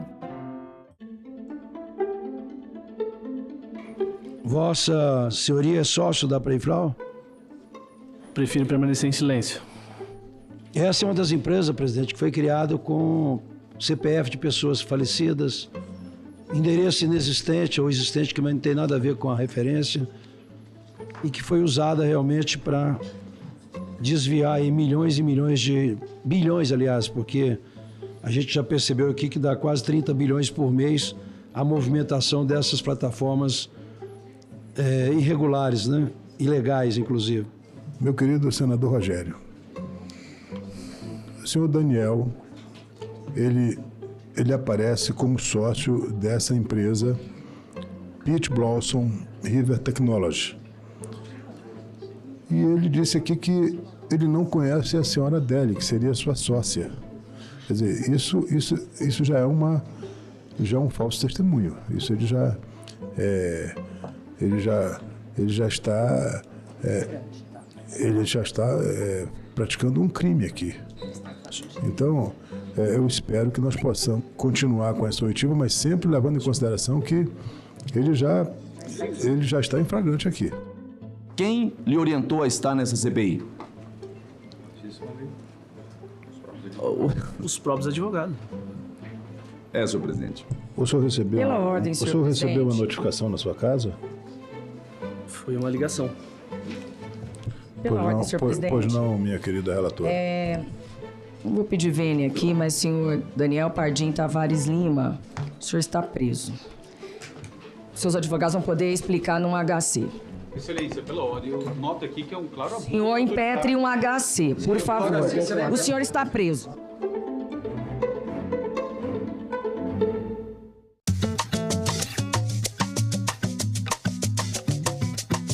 A bandeira da Bahia tem conexões com grandes movimentos do mundo pela liberdade. A Revolução Francesa e a independência norte-americana. E tem conexões também com movimentos brasileiros, a Inconfidência Mineira e a Conjuração Baiana. A bandeira da Bahia ela também teve a sua inspiração na bandeira dos Estados Unidos, sobretudo a questão das faixas e do retângulo azul. As cores da bandeira da Bahia, vermelho, azul e branco, são chamadas cores libertárias e foram inspiradas na bandeira dos Estados Unidos e da França. O triângulo, que também está presente na bandeira de Minas Gerais e no estado da Bahia, representa os ideais da Revolução Francesa: liberdade, igualdade e fraternidade. O triângulo é uma homenagem feita aos inconfidentes mineiros e era uma característica ligada também aos republicanos que projetaram a bandeira, sobretudo Dr. Diocleciano Ramos. Diocleciano Ramos foi um republicano e professor da Faculdade de Medicina da Bahia. A revolta dos alfaiates é talvez essa mais importante revolta que acontece nessa época, né? Exatamente. E tudo isso é levado em consideração no simbolismo da bandeira baiana quando ela é adotada pelos republicanos lá no final da monarquia e início da república. Aqui. Ela tem uma relação, inclusive, com as outras bandeiras que foram criadas durante as revoltas na Bahia. Todas essas bandeiras usavam as cores azul, vermelho e branco. A Conjuração Baiana foi um movimento que visava a independência da Bahia em relação ao domínio de Portugal. A Revolta de Guanais e a Sabinada foram outros dois movimentos que visavam a proclamação de uma república na Bahia. Esse é o símbolo do estado onde o Brasil começa. Tem luta, tem consciência, é a Bahia. Essa bandeira tem história.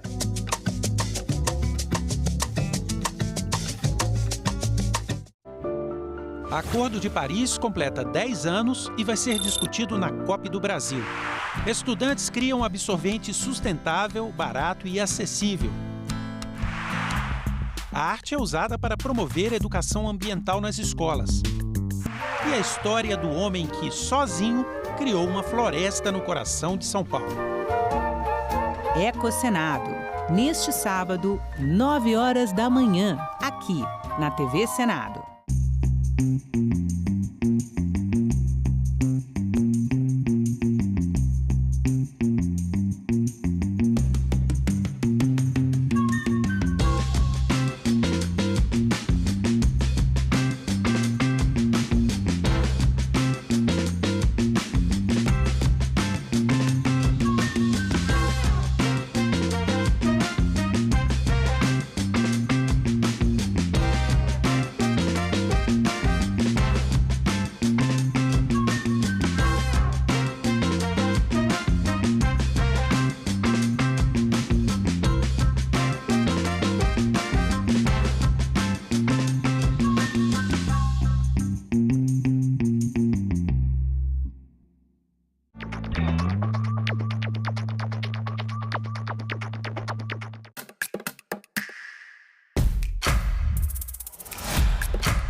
TV Senado.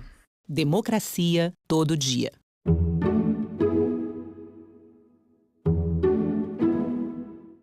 O programa a seguir é livre para todos os públicos.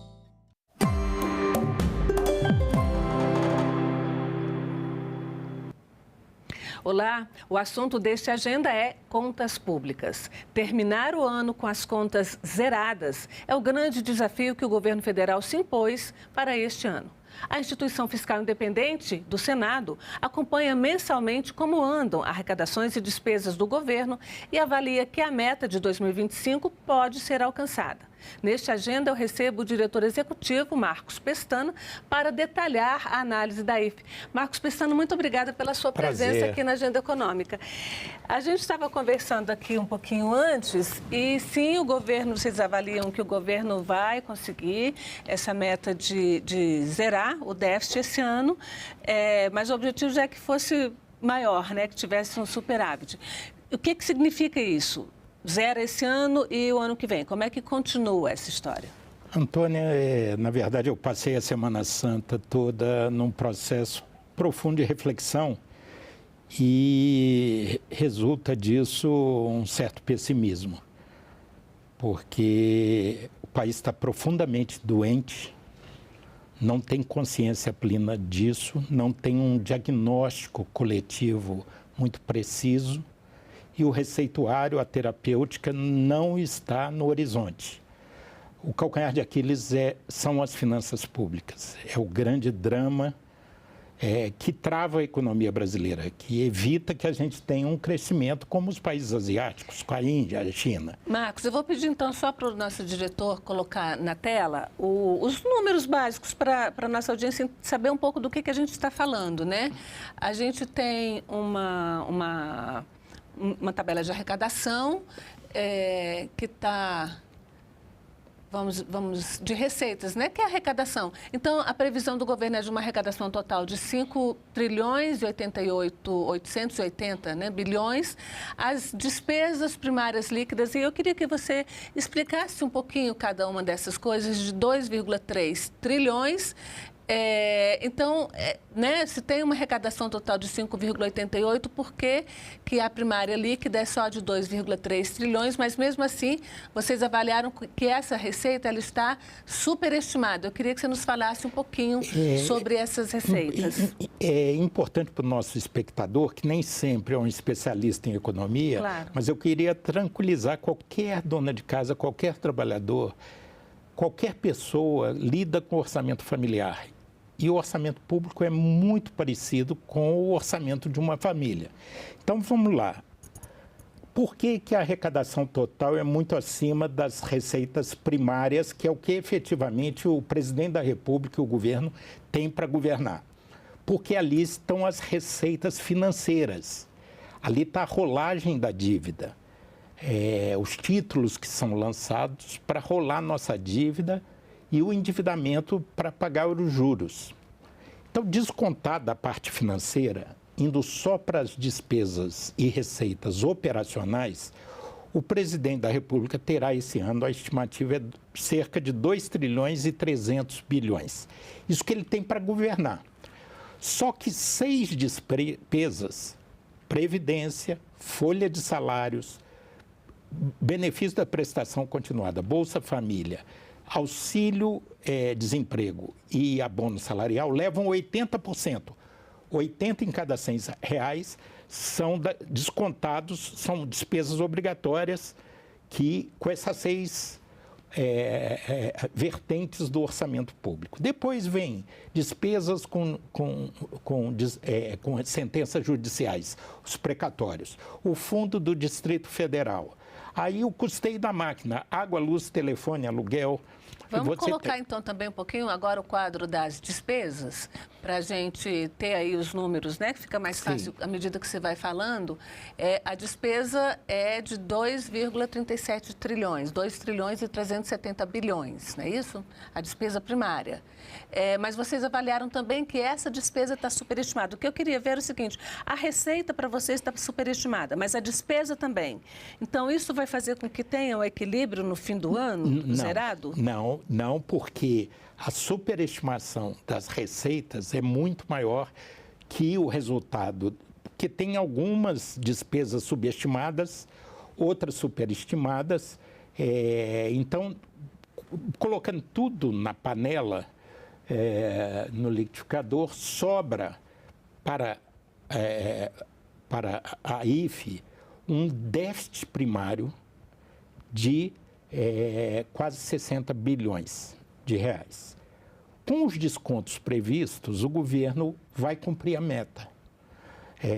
A previsão legal, a lei de diretriz orçamentária e o arcabouço fiscal vigente prevê descontos legais com os precatórios. Isso até 2026. 2027, eles voltam para dentro da conta da meta. Então, com esse desconto, vai bater na trave, tem uma margem de tolerância, então o governo não vai conseguir zerar. Mas fica ali no... E isso é irrelevante. Porque nós ficamos...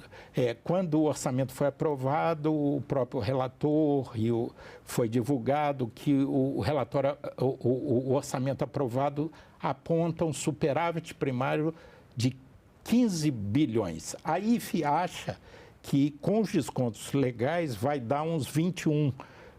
Mas o país, na verdade, para estancar a dívida, que é o termômetro mais importante, para estancar nós tínhamos que ter superávit primário operacional, nós tínhamos que ter uma economia, uma poupança de cerca de 320 bilhões de reais para pagar os juros. O Brasil, desde 2014, está pagando juro com mais dívida.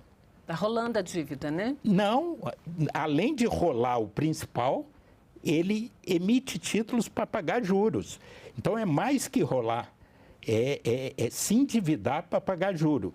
Nós teríamos que dar arrecadação, tirar um saldo, ter um saldo positivo e pagar os juros para estancar a dívida.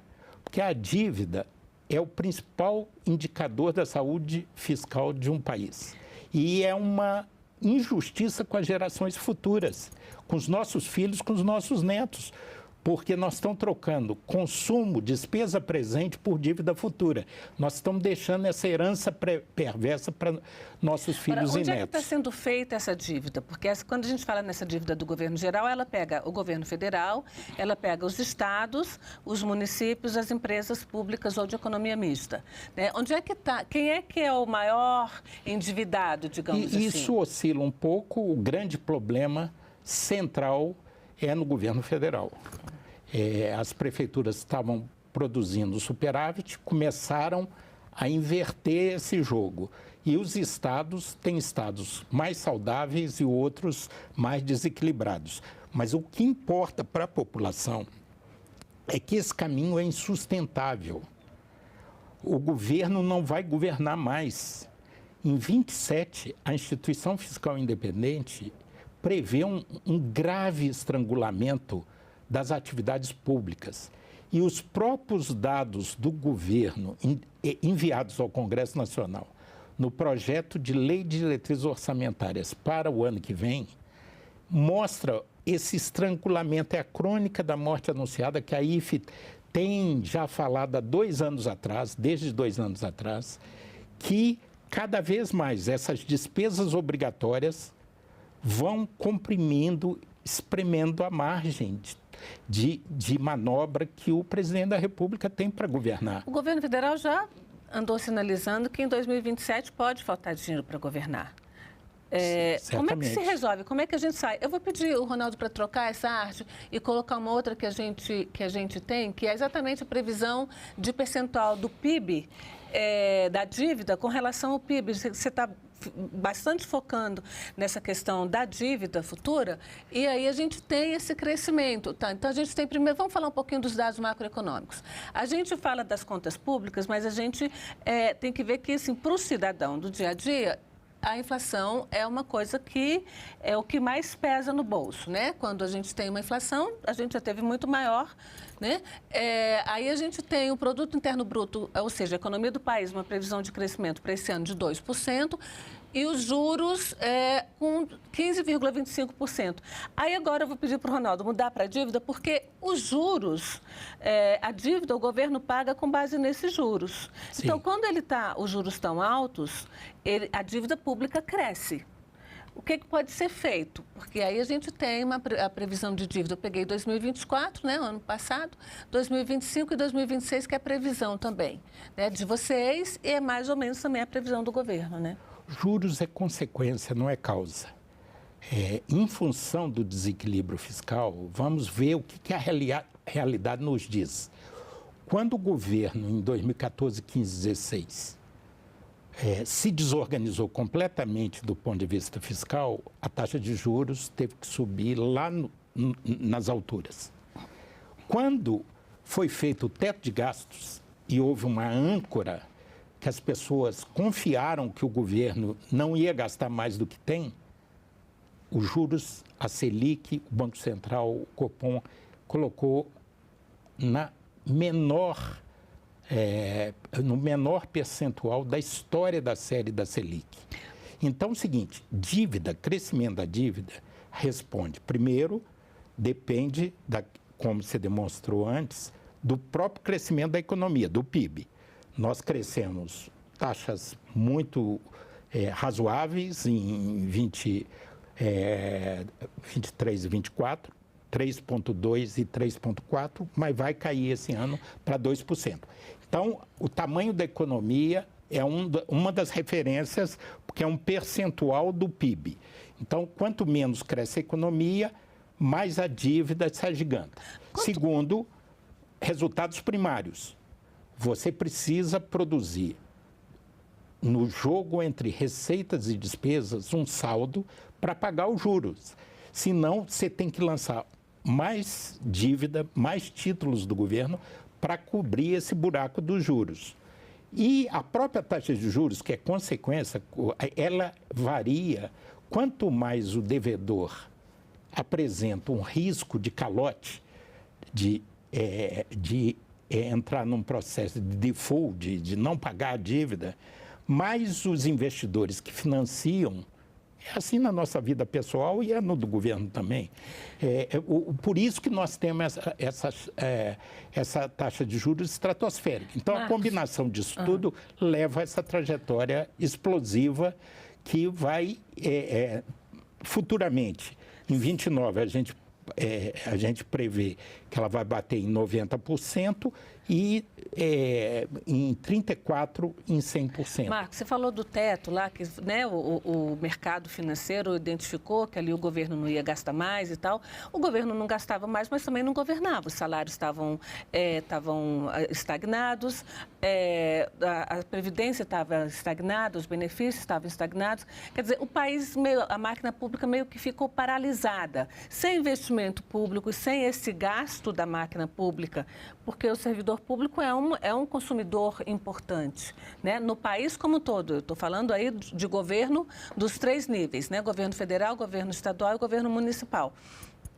Então, a gente não tem outras alternativas e outras visões, outras formas de ver essa questão, a não ser esse arroxo, porque esse arroxo é aquela... Não tem saída.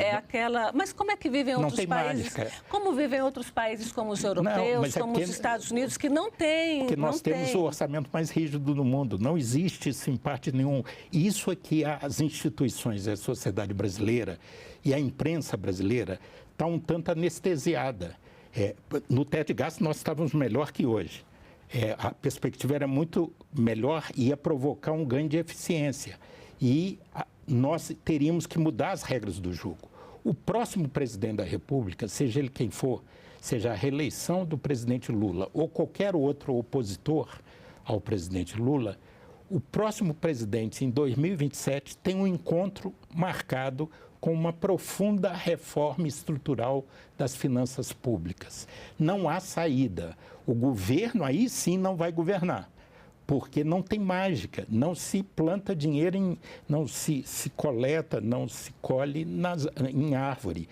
Quer dizer, você tem um limite, a nossa carga tributária já é alta, o contribuinte, a sociedade, não admite, e o Congresso já absorveu isso na sua consciência, nas suas decisões, não admite mais aumento de carga tributária, aumento de impostos.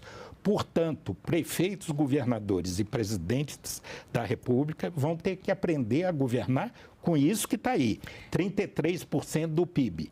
Que reforma? Que reforma é essa? Para onde aponta essa reforma que você acredita que tem que ser feita? Como diz o grande economista e ex-presidente do Banco Central, Arminio Fraga, não há uma bala de prata, não é uma única medida, é um conjunto de medidas. Você tem que mexer nas despesas tributárias que já estão chegando a mais de 600 bilhões de reais, quase 7% do PIB. Você tem que rever a Previdência Social, você tem que reavaliar todos os programas sociais, você tem que desengerçar o orçamento, porque não há, eu volto a dizer, nenhum país no mundo que tem um orçamento tão rígido quanto o nosso e vai ficar. A LDO... O Arminio Fraga falou, você citou o Arminio Fraga, recentemente ele falou que o salário mínimo teria que ficar congelado aí por uns 6 anos. Agora, se você congela o salário mínimo, as pessoas vão passar fome e não vão comprar, não vão ter dinheiro para comprar. Não é congelado. Como é que faz isso? Não, ele não falou, é porque ele falou como indexador, porque existem 4 grandes despesas no orçamento público federal indexadas ao salário mínimo. O piso da Previdência, o BPC, o abono salarial e o auxílio-desemprego. Ele não falou em congelar em termos nominais, ele falou em congelar em termos reais. Que foi o que o teto de gasto fez. Mas isso é repor. Nós temos que ter realismo. Nós estamos vivendo num mundo de fantasia. Nós vamos caminhar para o abismo. Entendi. Isso que eu estou tentando falar. Entendi. Aí só mexe na parte mais pobre da população. Não é isso. Pelo contrário, tem que mexer nas despesas tributárias, tem que rever. E aí todas as instituições têm que ter essa consciência.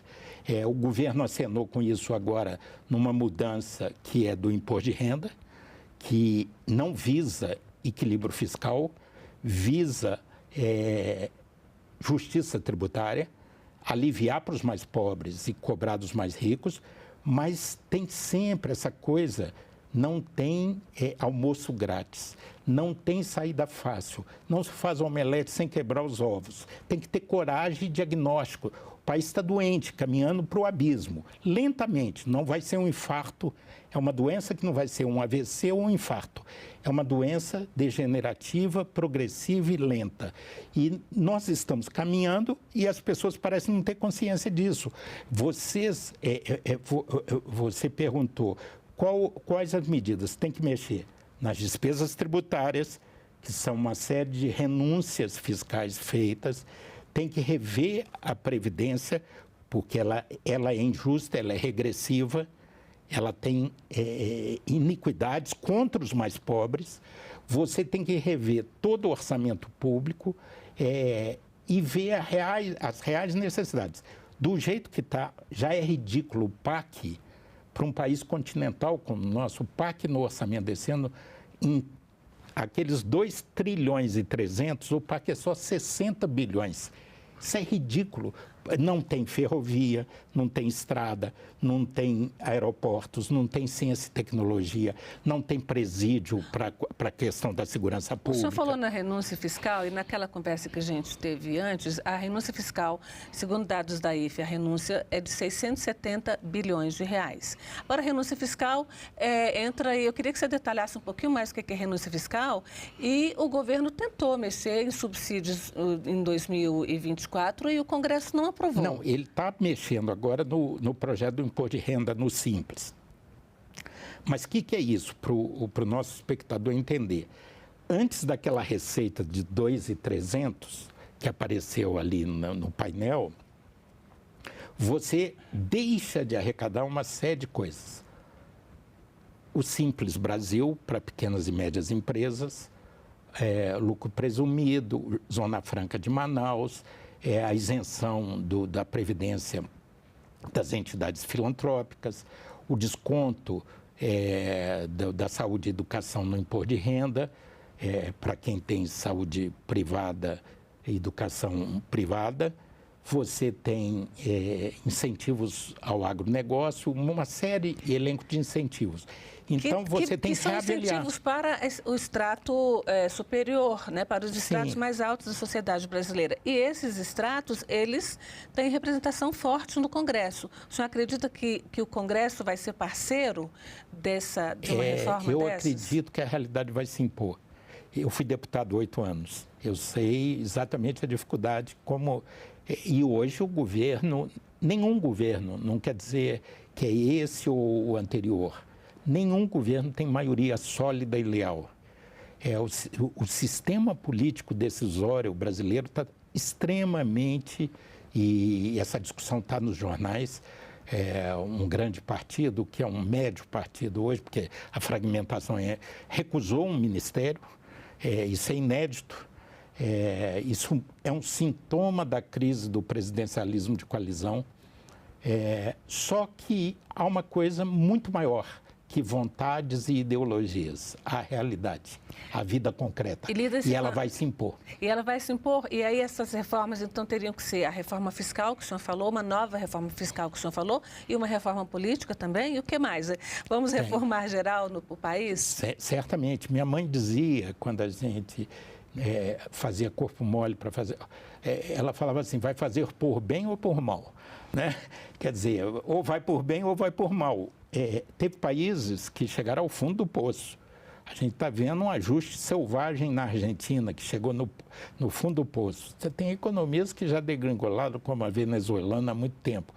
O Brasil não está à beira do abismo, mas se a gente tiver muita competência, insistir no erro, nós vamos chegar lá. Vamos chegar lá. Então, isso é que me aflige. Quer dizer, a falta de consciência, a falta de diagnóstico e propostas concretas para esse imbróglio que é crescente. A LDO está aí. É só ver, em 29, o espaço discricionário que o presidente da República vai ter em 29 é 0,1 do PIB, ou seja, nada. Não dá nem para pagar o cafezinho, aluguéis, não vai ter governo. Então, essa crise é gravíssima, não adianta ficar dourando a pílula, fingindo que não existe. O próximo presidente da República vai ter que dialogar com a sociedade e com o Congresso e colocar as cartas na mesa e fazer o que tem que ser feito. Que país, do ponto de vista de economia, o senhor acredita que países que a gente poderia olhar e se inspirar um pouquinho, os governos, o Congresso brasileiro, poderiam olhar e se inspirar um pouquinho para o que deve ser feito? Porque os Estados Unidos também já não está muito servindo de modelo. Toda comparação internacional tem que ter muito cuidado, claro, porque cada país tem sua história, suas instituições, mas vamos usar a Coreia do Sul. O Brasil, em 1980, tinha a renda per capita maior que a Coreia do Sul. 45 anos depois, a Coreia do Sul tem 3,5 vezes a renda per capita brasileira. Entrou no mundo desenvolvido, é um país desenvolvido hoje. E nós ficamos marcando passo. Nós ficamos completamente congelados no nosso processo de desenvolvimento. Nossa produtividade é baixíssima, nosso crescimento não projeta o que hoje os países asiáticos estão vivendo. Coreia do Sul, Vietnã, Tailândia, China, Índia, investem mais de 30% do seu PIB, investe em infraestrutura, em ciência e tecnologia, em inovação, em aumento da produtividade da economia. O Brasil está em 17%. Então, nós temos que desfazer esse nó. O país está, o horizonte é medíocre. Você está falando desse abismo, o governo federal já falou também dessa possibilidade de abismo.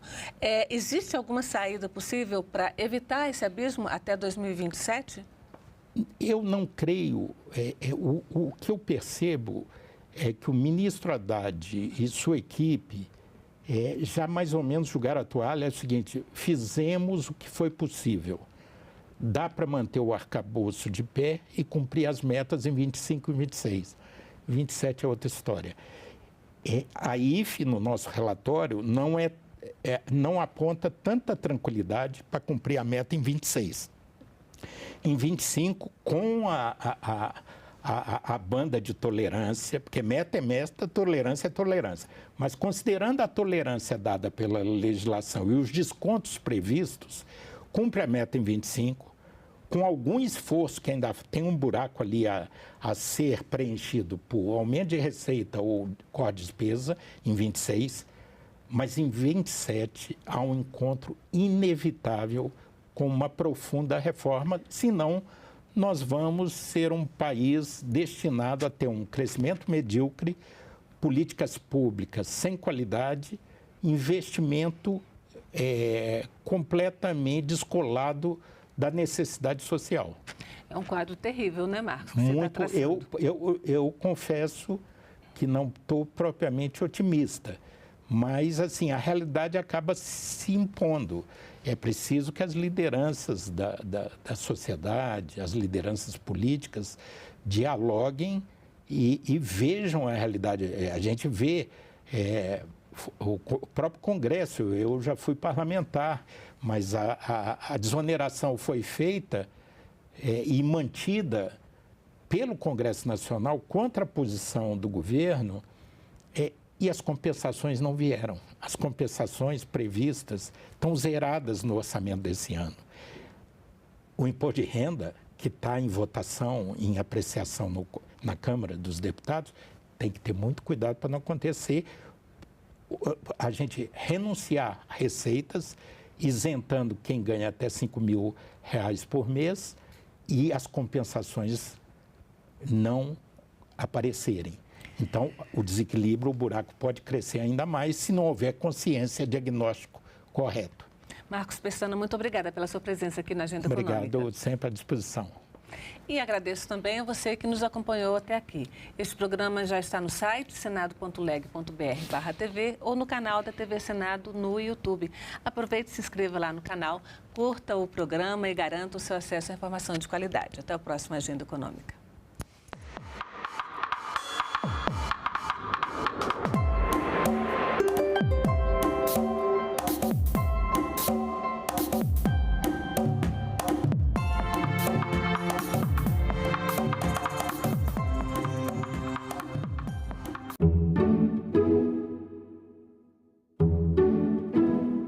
Um ano das enchentes no Rio Grande do Sul, o que se perdeu e o que foi reconstruído.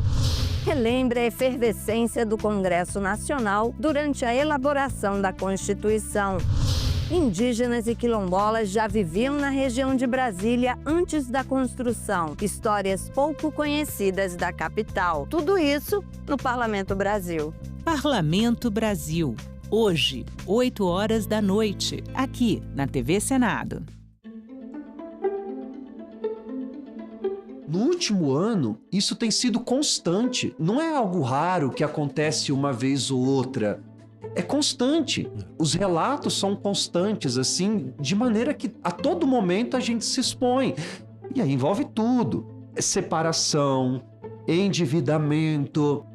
Eu lembro de uma proposta de valor, eu não saberia dizer qual delas. Depois eu posso ver, que me procurou, me oferecendo naquela época, que foi bem no início, que acho que eu ainda não tinha 1 milhão de seguidores no Instagram, R$560 mil naquela época, para divulgar. Só que ali eu já não aceitei e pronto. Seria de imenso valor se o senhor pudesse compartilhar, preservando evidentemente o anonimato dos envolvidos, exemplos concretos dessa desestruturação que mencionou. O senhor poderia nos dar uma estimativa da frequência e da gravidade dos pedidos de ajuda que recebe?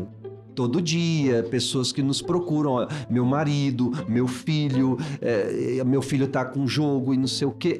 Isso é constante, senador. Então, se você quer números, sei lá, de 2 a 3 pessoas nos procuram. Principalmente pessoas que são afetadas, que não são as jogadoras, mas que estão vivendo no mesmo lar, que estão acompanhando o drama. Eu sou bem radical, por mim acabarei com todos os jogos. Isso para mim é um vício que não é abençoado. Está destruindo família, então se a gente conseguisse era acabar com esses jogos. Quem está divulgando peca mais ainda, porque tem a consciência clara daquilo que está fazendo. Nós estamos realmente colocando luz no problema e fazendo o trabalho contrário, desinfluenciando as pessoas a jogar.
O site do Senado agora mostra projetos de lei em linguagem simplificada. É o Senado Explica, uma ferramenta de inteligência artificial combinada com revisão humana que torna mais fácil entender e acompanhar as leis em debate aqui no Senado. Na página de tramitação das matérias e no portal E-Cidadania, Senado Explica.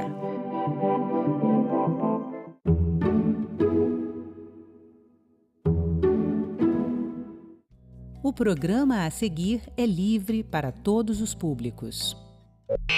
É muito triste você ir para a escola todo sujo, por ter contato diretamente com o lixo, com a terra.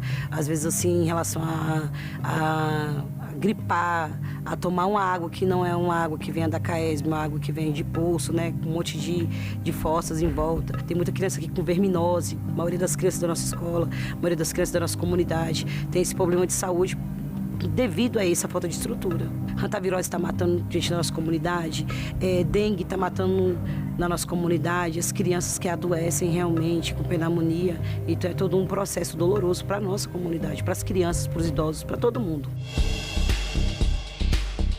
O pedestre tem responsabilidade, ciclista, motociclista. Na academia, me foi negado pela história e pelo meu país. Hoje nós podemos, com o nosso megafone, que é o diploma na mão, nós não podemos recuar nesse debate. Declaro aberta a 7ª reunião da Comissão Senado.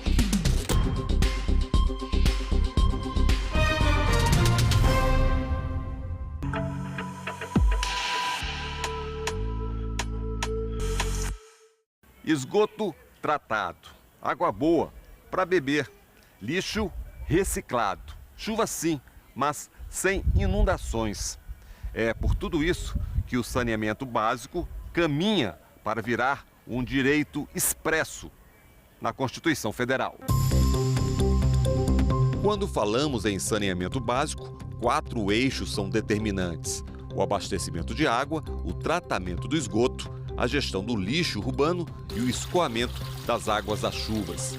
Em 2022, com 203 milhões de habitantes, as estatísticas apontavam 32 milhões sem acesso à água e 90 milhões sem coleta de esgoto.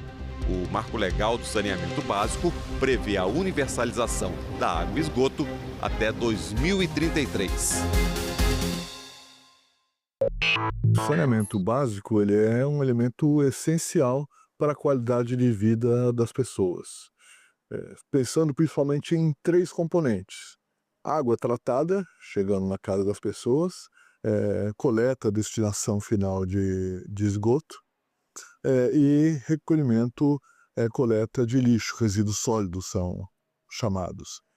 Quando não há isso, as pessoas estão expostas a uma quantidade enorme de sujeira com contaminantes e agentes de infecção dos mais diversos tipos. Aonde não tem saneamento básico, as pessoas têm uma frequência de doenças muito maior.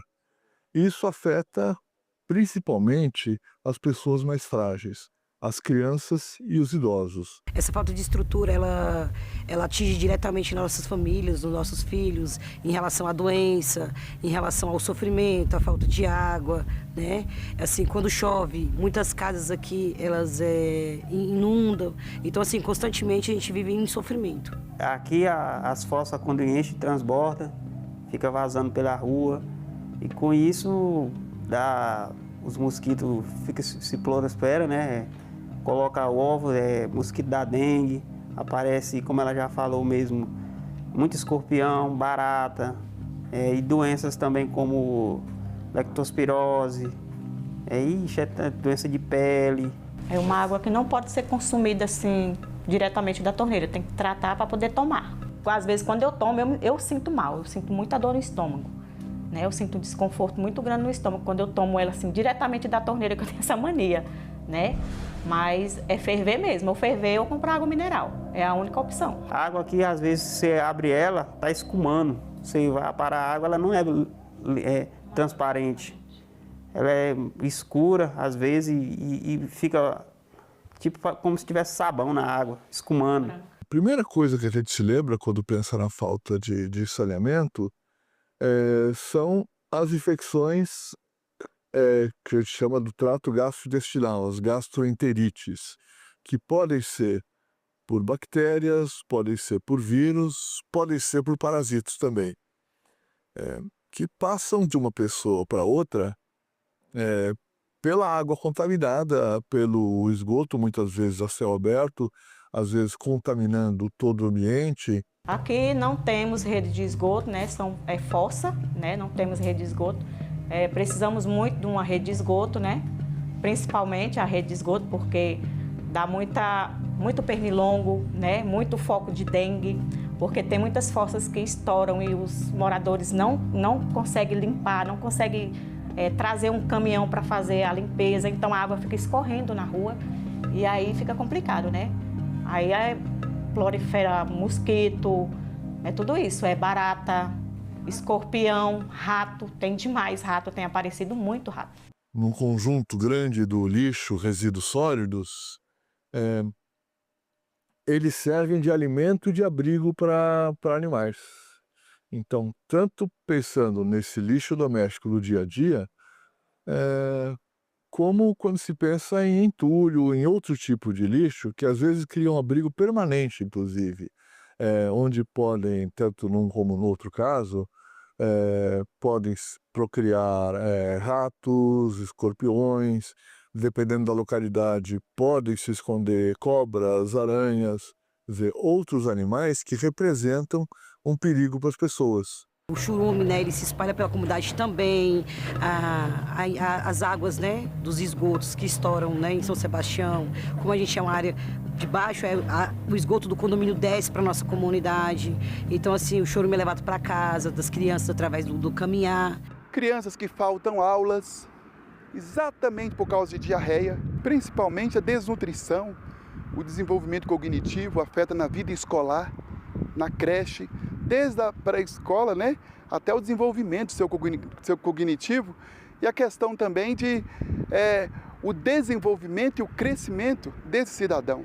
As doenças que a gente chama de vetoriais, quer dizer, que são transmitidas principalmente por mosquitos, também tem uma relação íntima com a falta do saneamento básico. Por quê? Em primeiro lugar, porque quem não tem água tratada ou quem não tem água o tempo todo, armazena água em casa. Esses recipientes para armazenar água, com frequência, se tornam lugares onde o mosquito se reproduz. Então, nesses casos, a gente pensa em dengue, em chikungunya, em zika, agora oropouche, que está aumentando. Apareceu, né? Muita gente doente. Diarreia, vômito, dor no corpo, dor de cabeça. Eu mesmo passei uma semana com esse problema. Então, recentemente, que os médicos falam que é um vírus desconhecido, que eles não conhecem. E não foi só eu que pegou, várias pessoas. Ninguém sabe se é por conta da água, se é alguma nova variante, então ninguém sabe. Querendo, falta o saneamento básico aqui, o básico, falta o básico, praticamente, para sobreviver, para poder, porque se a gente tem esgoto tratado, com certeza ia diminuir as pessoas nos postos de saúde, né? Não ia ter tanta doença, né? Era até uma forma de minimizar mais o tanto de gente nos hospitais, nos postos de saúde. Eu quero reforçar que os problemas com a falta de saneamento básico resultam diretamente no aumento de inúmeras doenças e de deficiências que seriam evitáveis. Apenas para dar um dado, em 2024 nós tivemos 11.544 pessoas que morreram por doenças relacionadas ao saneamento básico, à falta de saneamento básico, a acesso à água potável e a esgoto coletado e tratado. A saúde pública depende muito de investimentos na área do saneamento. Não só a oferta de água potável em qualidade e em quantidade para suprimento das pessoas. No entanto, nós temos na saúde pública várias doenças que são chamadas doenças veiculadas pela água.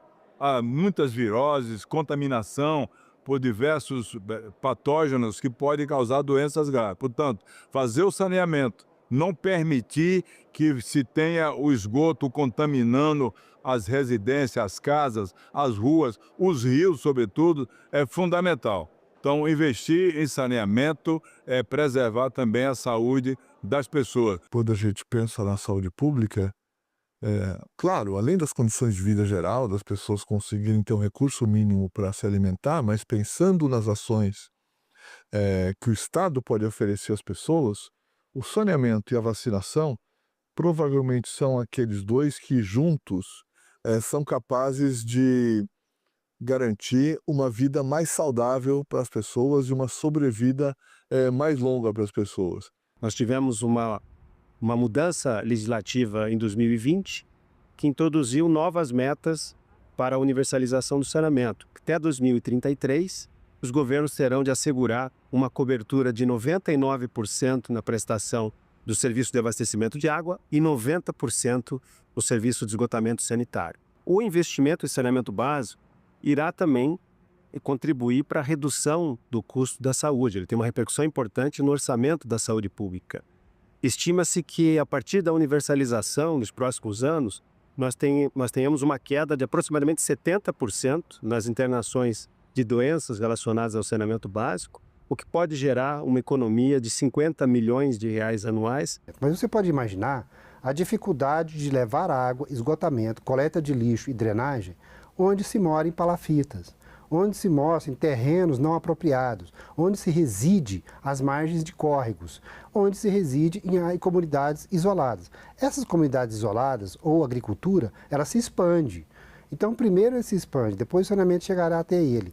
Então, assim, falar exatamente em universalização é uma palavra bastante forte, acho que é um sonho, é um objetivo de todos. Se a gente reduzir, pelo menos, a parte das pessoas que defecam a céu aberto, nós temos ainda 4 milhões de brasileiros que não têm banheiro em casa, já será um trunfo muito grande de reduzir isso aí para 10% disso, né? Então, assim, tem essa dificuldade, tem esse sonho, as leis brasileiras prevêem isso, mas a convergência de políticas para atender habitação, saneamento, seus 4 componentes de saneamento, é um cenário bastante difícil de se alcançar. A proposta de emenda à Constituição, que inclui o saneamento básico entre os direitos sociais da Constituição Federal, foi aprovada no Senado e agora a análise é da Câmara dos Deputados. Colocávamos no arcabouço legislativo brasileiro uma condição para que a iniciativa privada pudesse investir, já que há décadas o Estado brasileiro nunca teve a capacidade adequada de fazer investimentos, tanto no tratamento de água quanto no tratamento de esgoto no Brasil. Bilhões e bilhões de reais investidos da iniciativa privada nesse setor tão importante que é água e esgoto dos brasileiros. Em primeiro lugar, agradecer a Vossa Excelência por ter pautado essa proposta de emenda constitucional que estabelece e parametriza entre os direitos sociais fundamentais o direito ao saneamento básico, que é um direito tão fundamental como o direito à locomoção, à liberdade de ir e vir, tão fundamental como o direito à saúde, tão fundamental quanto o direito ao trabalho devidamente remunerado, tão fundamental quanto o direito ao 13º salário, enfim, aos direitos sociais básicos que são proclamados no artigo 6º, estamos incluindo com essa proposta de emenda constitucional o direito ao acesso ao saneamento básico. Quando nós falamos de saneamento básico, é importante que a gente fale de desenvolvimento sustentável e meio ambiente, porque o maior dano ao meio ambiente brasileiro é justamente o lançamento de afluentes sem tratamento nos cursos d'água do Brasil. Não apenas nos rios, mas no próprio mar, nos lagos, nos açudes, nos reservatórios, espalhados por todo o Brasil. Então, quero saudar o marco do saneamento, mas também a PEC que chanta na nossa Constituição o saneamento como um direito social. Agradecendo aqui a oportunidade que Vossa Excelência nos concede e dizendo que essa foi uma conquista de toda a sociedade brasileira. Em 2010, a ONU reconhece o saneamento básico como direitos humanos, água potável e saneamento básico. O Brasil já reconhece saneamento básico como direito humano e agora a gente traz uma legislação que saneamento básico vai ser reconhecido também como direitos sociais. O saneamento não é apenas um direito social, é um pré-requisito para o desenvolvimento de qualquer cidade e do nosso país. Para que o Ministério das Cidades libere recursos para o Minha Casa Minha Vida, a primeira exigência é um terreno com água, esgoto, com saneamento pronto. É uma área adequada. E somente com as parcerias público-privadas, com forte investimento de parcerias público-privadas, nós venceremos esta mazela, que é a falta de água tratada e do tratamento do esgoto adequado, que se reflete na saúde pública, garantindo que cada real investido no saneamento, nós economizamos R$5 em saúde. Passados 5 anos de vigência da lei, a presença de concessionárias privadas nas operações de saneamento cresceu de 5% para 30%. Um crescimento, senador Lucas Barreto, de 466%. Significa dizer que o número de municípios atendidos por operadores privados saltou de aproximadamente 300 para cerca de 1.649, impulsionado por leilões que já mobilizaram 123,7 bilhões de investimentos realizados. É importante dizer que essa Constituição, ela está, ao mesmo tempo, ela está em constante evolução e a nossa cidadania em constante evolução também, em constante incorporação de direitos. E hoje a gente torna, com essa PEC, o saneamento como um direito que materializa a nossa cidadania. É não ter na porta de casa o esgoto correndo, é não ter os nossos rios contaminados pela coleta e a entrega de esgoto não tratado nos nossos afluentes, de onde a gente vai buscar água que o povo vai beber. A gente iguala perante a este país, a esta nação, todos os brasileiros quando a gente define que o saneamento é um direito de cidadania, é um direito que passa a estar inscrito na Constituição brasileira.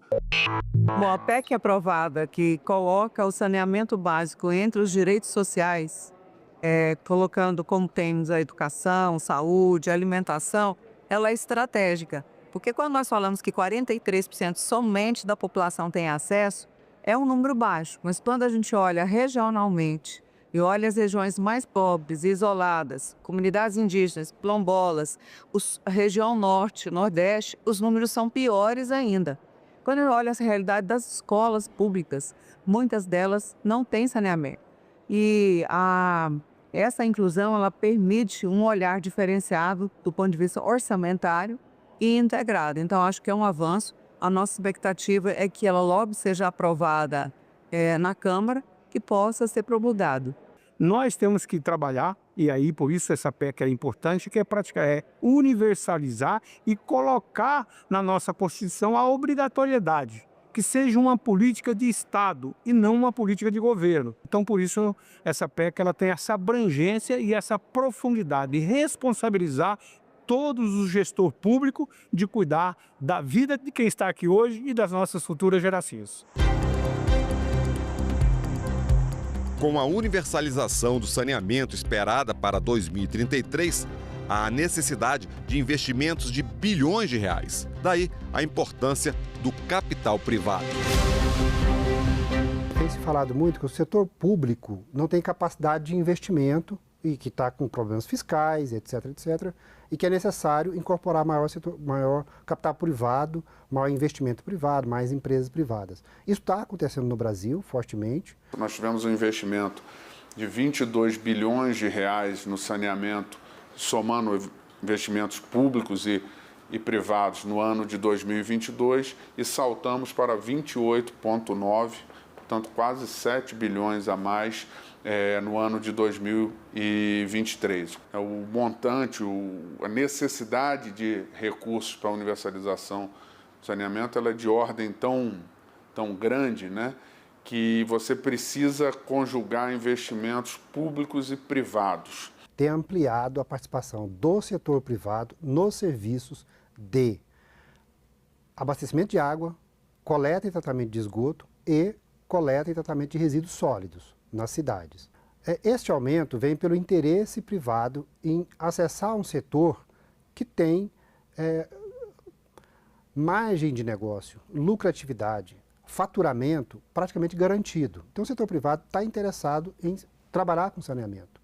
Ele vê isso como uma oportunidade. E uma das diretrizes importantes do novo marco legal foi e é a ampliação da participação privada no setor, do investimento privado. O pedaço operado por empresas privadas antes do novo marco legal era aproximadamente 6%.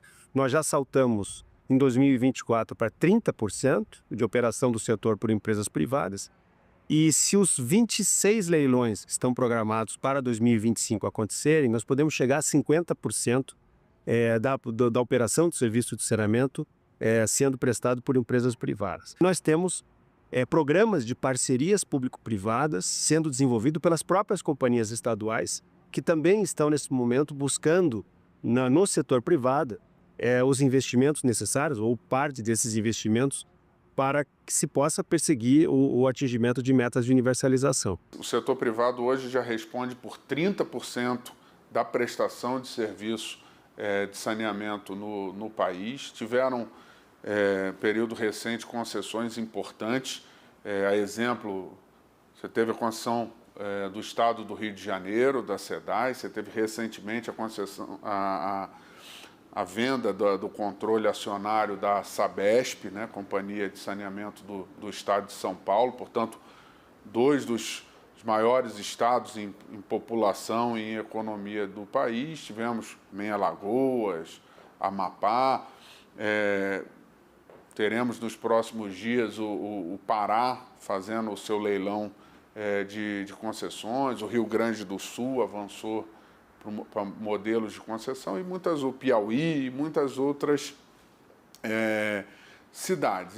Mas existem investimentos que cabem ao poder público, né? Existem localidades, existem regiões que não vão atrair o interesse do investidor privado. Então é necessário que o poder público mantenha o ritmo de investimentos, tanto o governo federal quanto os governos locais, os estados e municípios que também investem no saneamento e respondem por 70%. A legislação brasileira, ela trata o público ou o privado com os mesmos parâmetros. Você tem que ter modicidade no preço, não pode ser muito caro o serviço, você tem que atender o máximo de população, você tem que seguir contratos e você tem que ter parâmetros de qualidade para entregar ou para coletar seu produto. É a tarifa social da água, que não vai dar de se falar água, mas é água e esgotamento sanitário. População de menor renda paga menos. População desempregada de alguma forma paga menos. Pelo consumo, pelo local de moradia.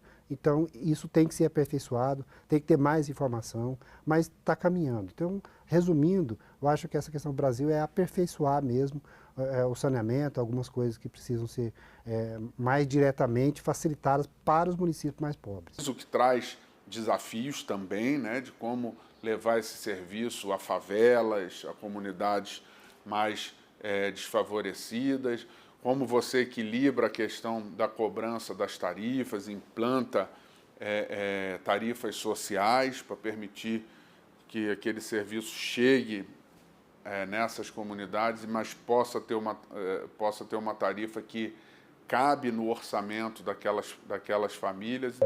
Muito caso de escorpião também na minha casa, já achei vários escorpiões. A moça que é vizinha aqui, né, ela estava grávida, ela já foi picada 3 vezes. Da última vez que ela foi picada, daí ela foi para o hospital, né? E acabou, ninguém sabe se foi por conta da picada ou se não foi. Ela acabou perdendo as crianças, né, de 6 meses. As pessoas que estão responsáveis, né, pela parte da infraestrutura deveriam vir conhecer um pouco mais, entender que somos família, somos seres humanos, né, e que isso assim acarreta mortes, na verdade, em si.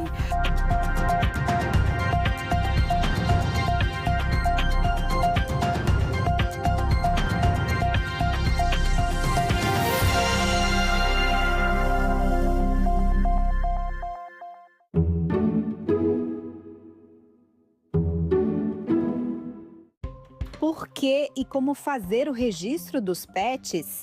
E sobre o transporte deles, o que pode mudar?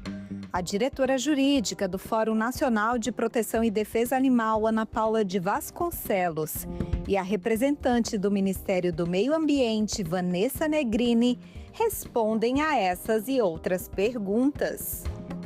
TV Senado Live, hoje, 8h30 da noite. A presidência do Grupo BRICS é rotativa. Cada país ocupa essa função por um período de 1 ano.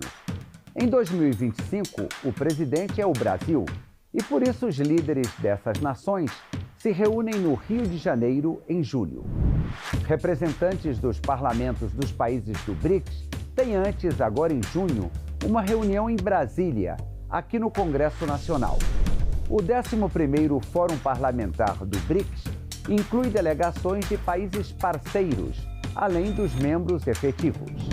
A importância da participação brasileira no BRICS não é apenas política e diplomática.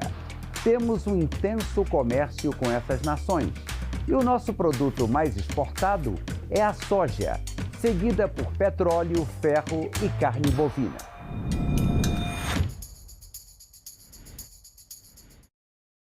Eu sou Josimar Pereira, nasci em 1985, vim lá do interior de Minas Gerais, a cidade, né? Mas não me adaptei. Aí entrei no movimentos sociais e fiz a luta pela terra. Hoje estou trabalhando com a agricultura familiar.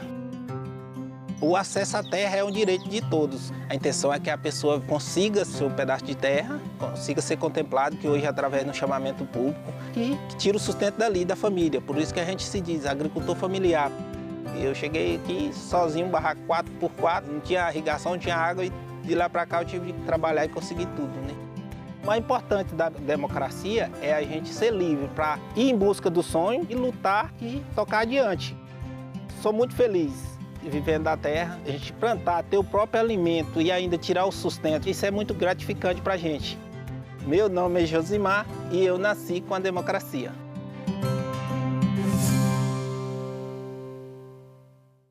Agora é lei. A reforma tributária promete simplificar o pagamento de impostos no Brasil. A nova lei detalha reduções e isenções de tributos, além de regras para a devolução de impostos para famílias de baixa renda. O mecanismo de devolução deverá valer para contas de energia, água, saneamento, gás e telefonia, e as mudanças serão implementadas de forma gradativa. O Senado votou, agora é lei.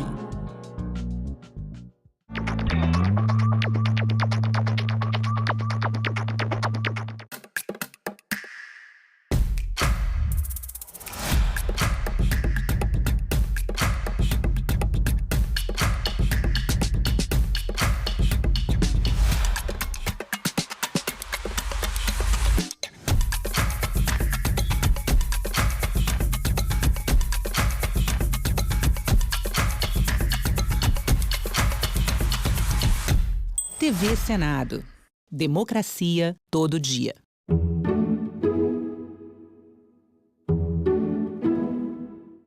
O programa a seguir é livre para todos os públicos.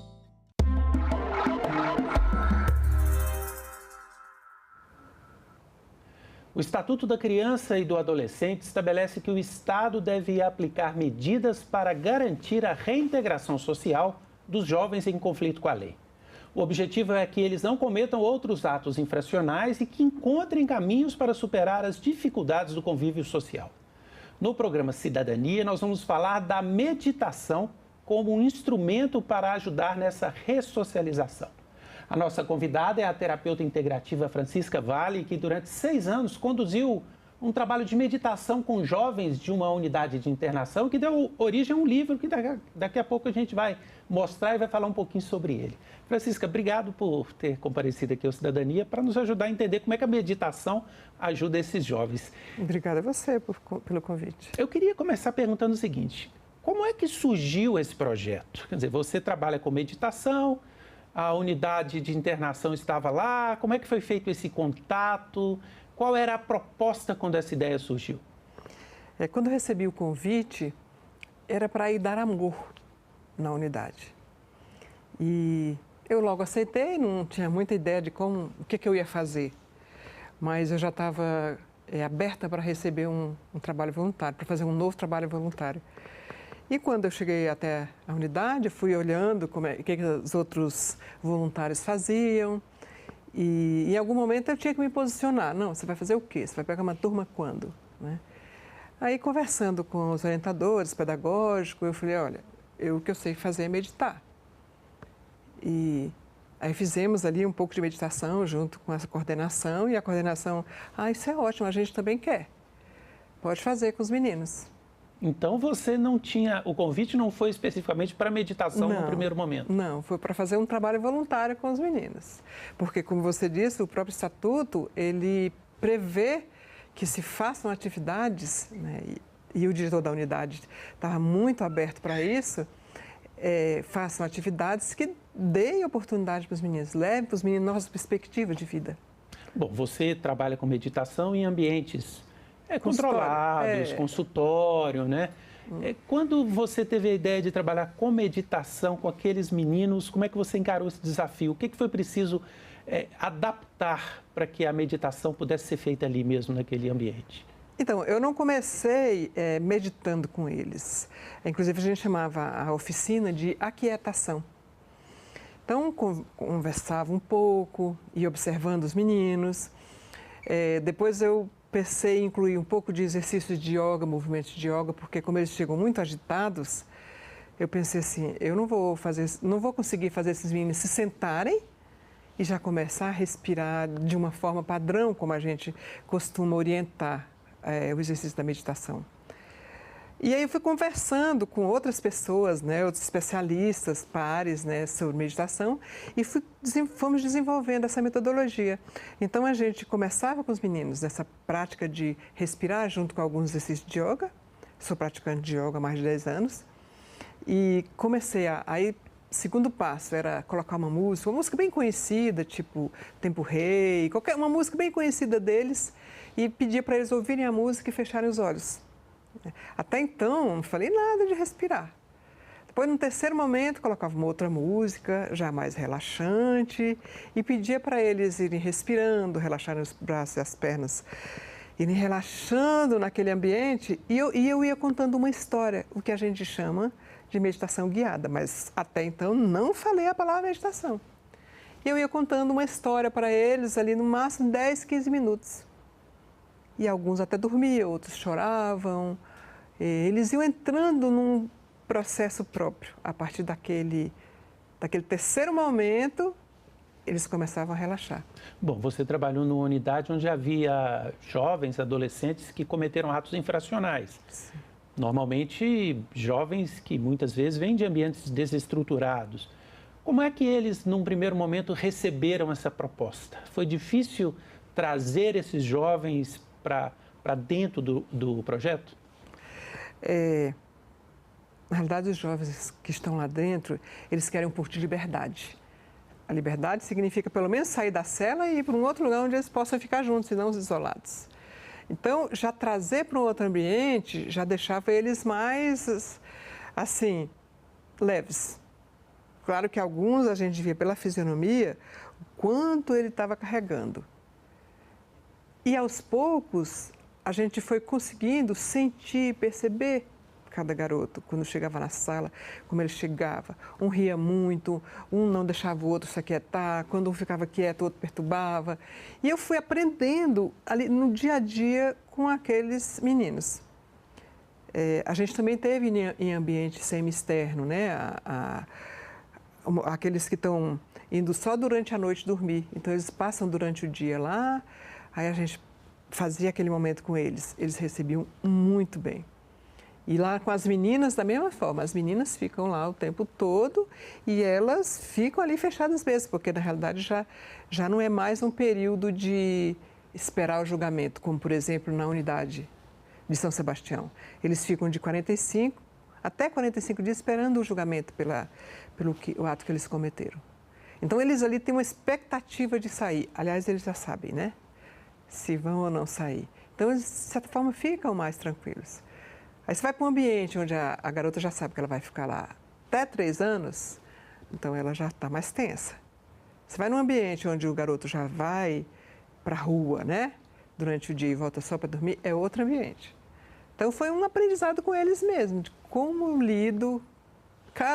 Cada um é um, mas ali cada ambiente era um ambiente muito específico.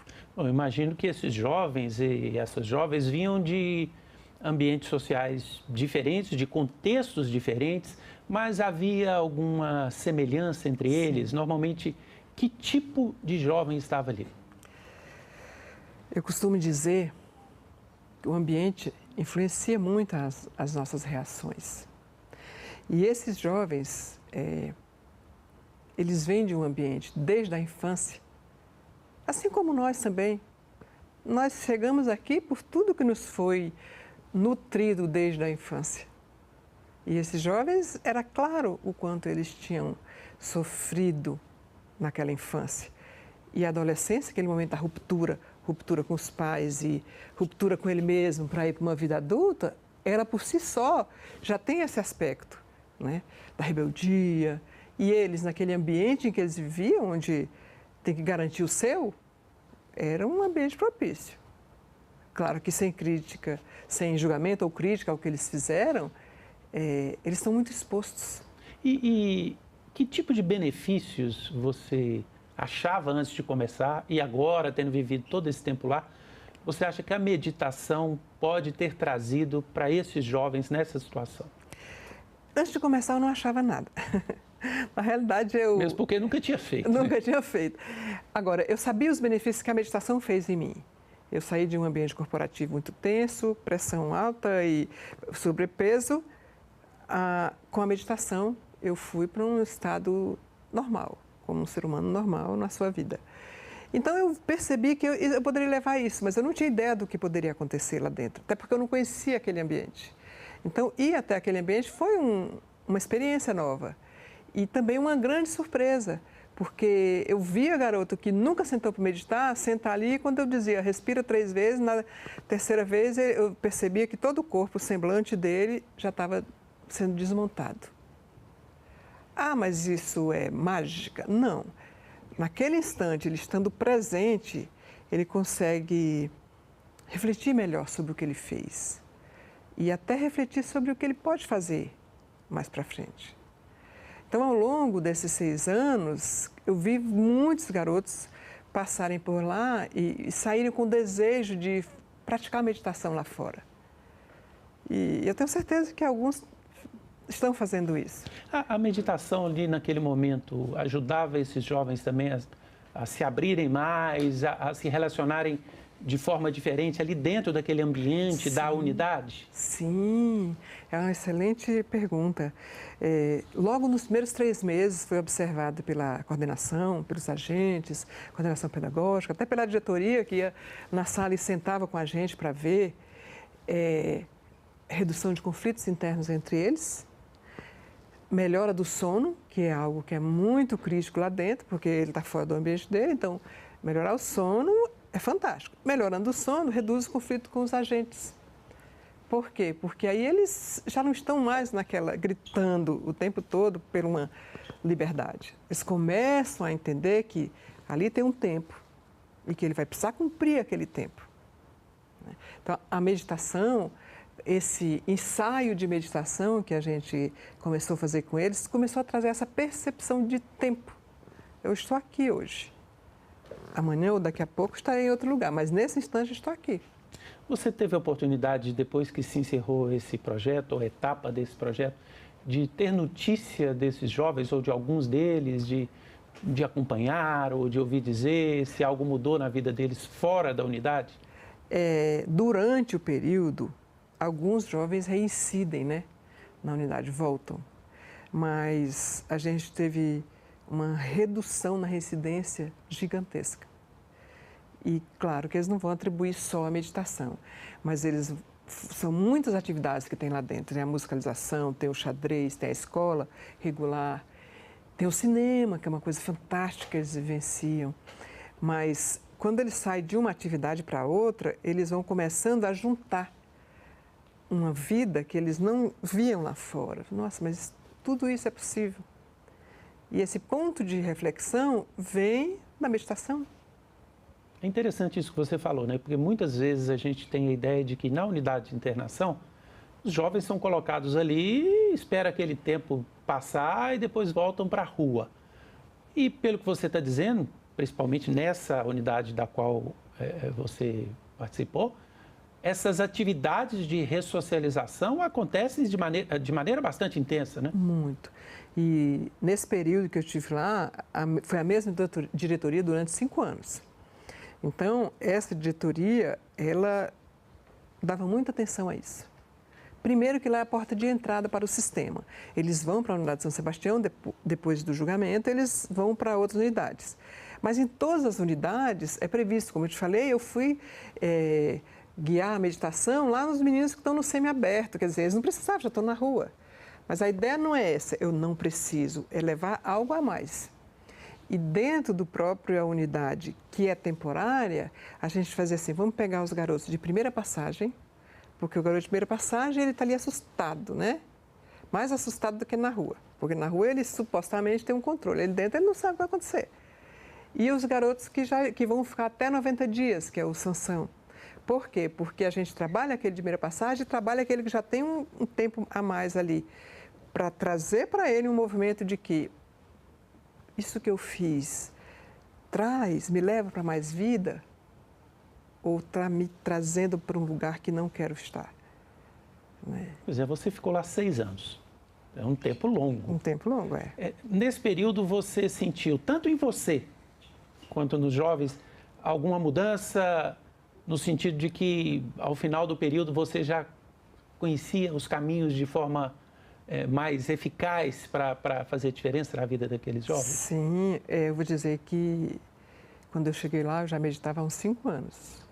Hoje já medito, dobrou o tempo, né? 11, 12 anos.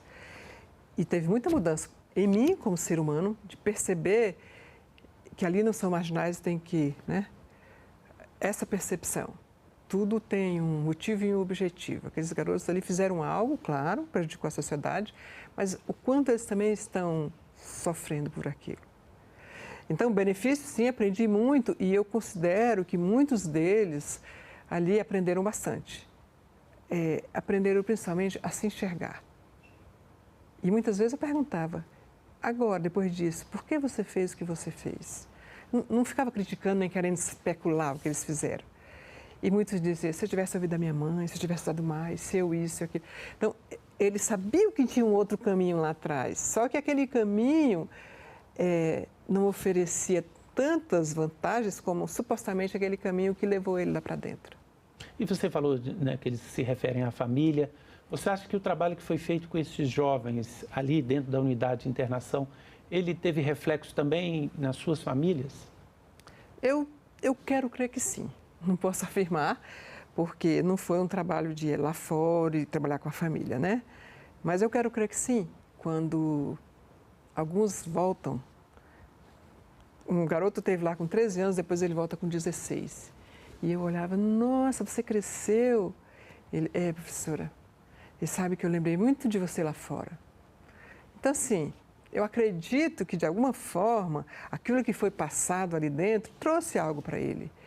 Ele voltou, porque a circunstância que ele vive, nem sempre ele tem ferramentas para sair daquilo. Bom, eu falei no início da nossa entrevista que essa sua experiência gerou um livro, que a gente vai mostrar aí, eu queria que você mostrasse, que se chama Plantando Sementes. Esse livro que você lançou no mês de março, né, Francisca? Ele é uma reprodução de depoimentos, ele é um relato seu da experiência. Como foi construído o conteúdo desse livro? Esse livro especificamente, eu ouso dizer que é quase uma história de amor. Porque eu não trago dramas nem caos aqui. Eu trago algumas pequenas falas deles, como eu posso até ler alguma aqui. E eu trago também um paralelo entre a nossa vida aqui fora e a vida deles lá dentro. Porque a nossa vida aqui fora só muda a nossa idade, que nós como adolescentes, nós na nossa infância, nós com os nossos pensamentos que não param nunca, é exatamente igual ao que eles estão vivendo lá dentro. Eles só estão em ambientes diferentes, em idades diferentes que a nossa. Mas, por exemplo, eu tenho um capítulo aqui que fala quem é você na adolescência. Na realidade, se a gente for pensar, quem fomos nós na adolescência? Eu fui uma adolescente muito danada, não é? E é exatamente a fase que eles estão lá. A adolescência querendo descobrir, querendo fazer, querendo ser visto pelo mundo. Eles não têm essa consciência, eles não têm. Muitos. Outros eles têm sonhos, que é um outro capítulo em que eu falo. Eles também sonham. E o livro traz reflexões, na realidade. Quando eu comecei a escrever o livro, a ideia era assim, contar relatos, eu falei, não vou fazer uma história de drama nem de caos. Eu vou trazer algo para que nós possamos refletir sobre o assunto. Porque o assunto diz respeito a nós também. E o primeiro capítulo ele fala de para onde vão os pensamentos. E a gente percebe que hoje todos nós andamos perdidos em nossos pensamentos. Pensamos tanto, quando não estamos na frente da tela, na televisão, não sei o quê, buscando algo para fugir, mas não observando necessariamente o que estamos pensando. E também vamos lá e cometemos pequenos atos que nos prejudicam, que é o caso deles, cometem atos que os prejudicam a outros também. Mas quantas vezes nós mesmos nos prejudicamos com nossos pequenos atos por não estarmos atentos?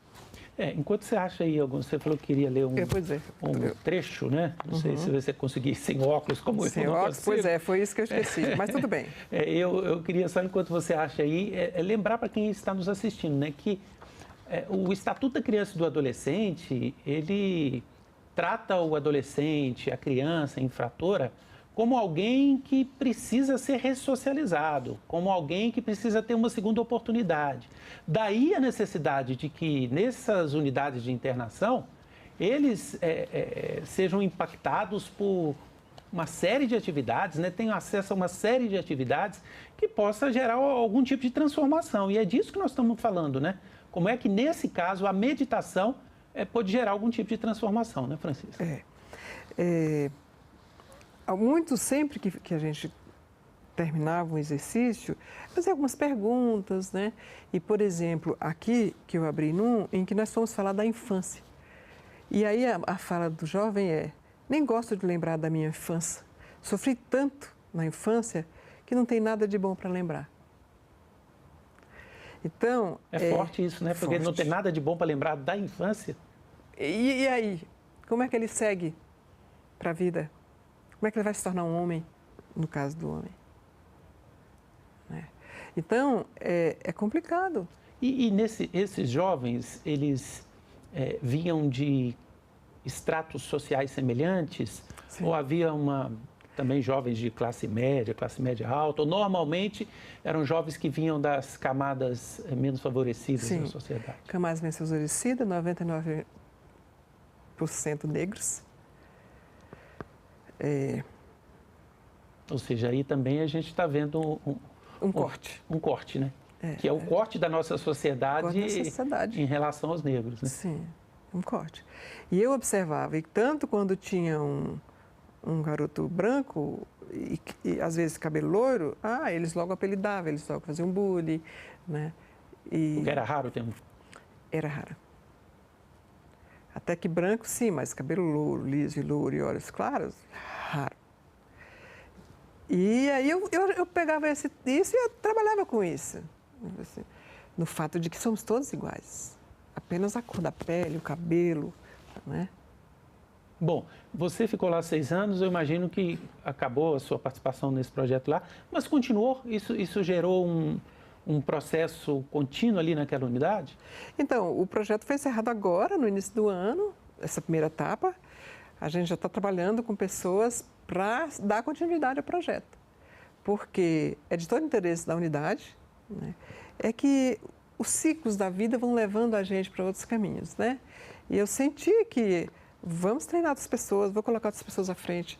Nós éramos um grupo de voluntários, em um determinado momento, nós éramos 7 voluntários, a gente ia a 3 unidades, né? 2 para cá, 2 para lá, 2 para lá, até 2 vezes por semana, mas como eu falei, é um projeto voluntário. Então, é preciso cada um ter sua sustentação, né? E aí os voluntários vão indo e vão voltando, mas eu permaneci, eu e mais 2 ou 3 permanecemos e foram chegando alguns novos. Né? É interessante você destacar isso, que foi um trabalho 100% voluntário. 100% voluntário, tentamos várias vezes, apoio, mas tudo é um processo para isso chegar, né? Mas a gente teve um apoio gigante da unidade, a própria unidade, principalmente a unidade São Sebastião, eles sempre estavam buscando nos apoiar com os poucos recursos que eles podiam disponibilizar. Bom, nós estamos falando aqui de meditação com esses jovens, nesse contexto, nas unidades, mas eu acho que muitas pessoas que estão nos assistindo agora devem estar pensando, pô, também quero meditar. Eu queria perguntar para você o seguinte, como é que uma pessoa começa a meditar? Qual que é o ganho que pode se ter com isso e o que é preciso fazer para começar a meditar? Eu costumo dizer que é só começar, só respirar conscientemente, porque a principal ferramenta está aqui.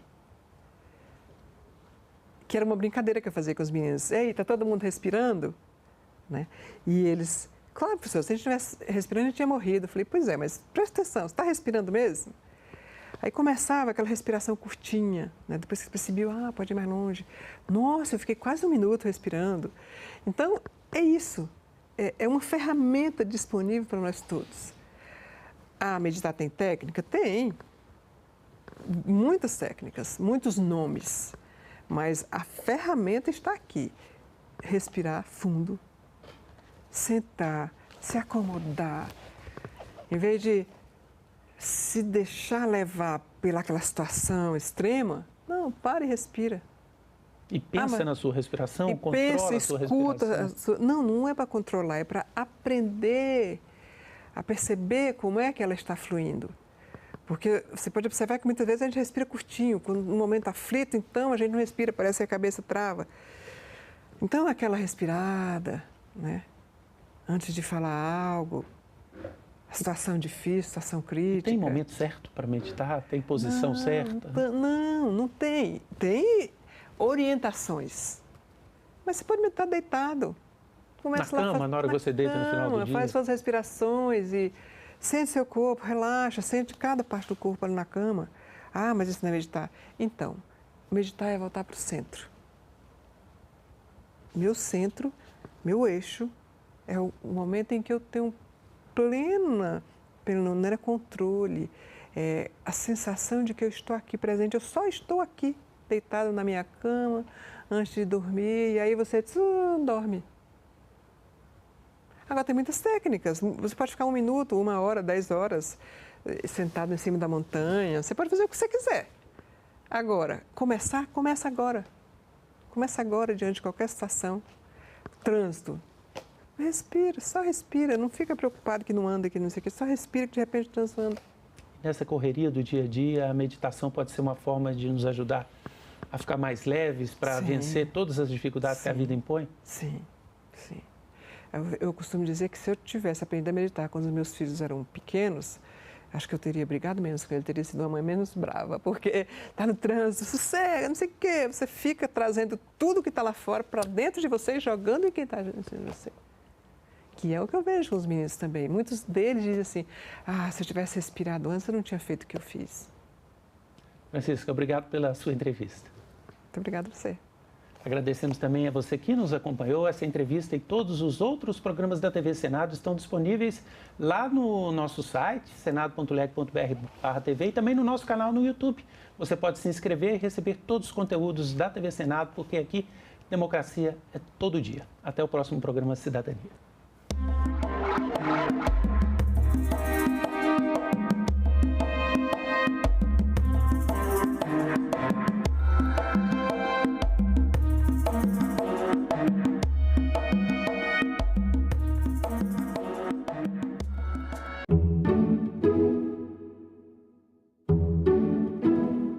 Um ano das enchentes no Rio Grande do Sul, o que se perdeu e o que foi reconstruído. Relembra a efervescência do Congresso Nacional durante a elaboração da Constituição. Indígenas e quilombolas já viviam na região de Brasília antes da construção. Histórias pouco conhecidas da capital. Tudo isso no Parlamento Brasil. Parlamento Brasil. Hoje, 8 horas da noite, aqui na TV Senado. A presidência do Grupo BRICS é rotativa. Cada país ocupa essa função por um período de 1 ano. Em 2025, o presidente é o Brasil e por isso os líderes dessas nações se reúnem no Rio de Janeiro em julho. Representantes dos parlamentos dos países do BRICS têm antes, agora em junho, uma reunião em Brasília, aqui no Congresso Nacional. O 11º Fórum Parlamentar do BRICS inclui delegações de países parceiros, além dos membros efetivos. A importância da participação brasileira no BRICS não é apenas política e diplomática. Temos um intenso comércio com essas nações e o nosso produto mais exportado é a soja, seguida por petróleo, ferro e carne bovina.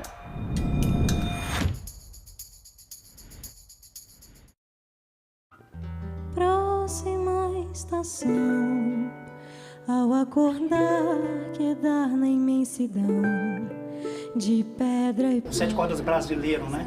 Ele é um instrumento que vem exatamente com esses componentes de samba, de chorinho.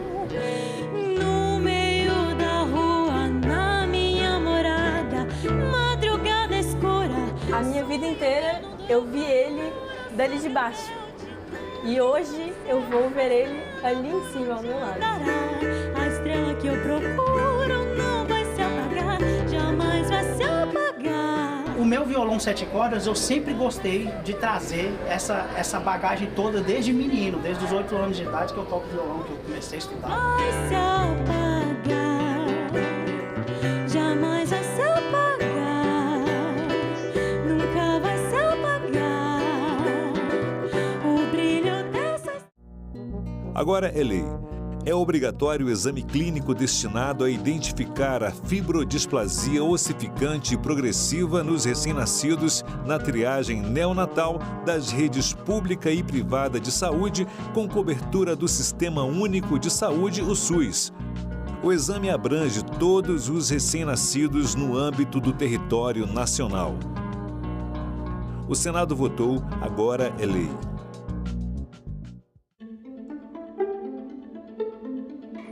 Vossa Senhoria é sócio da Preifral? Prefiro permanecer em silêncio. Essa é uma das empresas, presidente, que foi criada com CPF de pessoas falecidas, endereço inexistente ou existente que não tem nada a ver com a referência e que foi usada realmente para desviar aí milhões e milhões de... bilhões, aliás, porque a gente já percebeu aqui que dá quase 30 bilhões por mês a movimentação dessas plataformas irregulares, né? Ilegais, inclusive. Meu querido senador Rogério,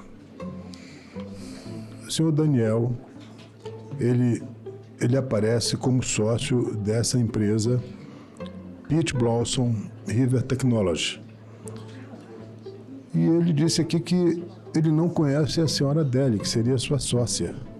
Quer dizer, isso já é um falso testemunho. Isso ele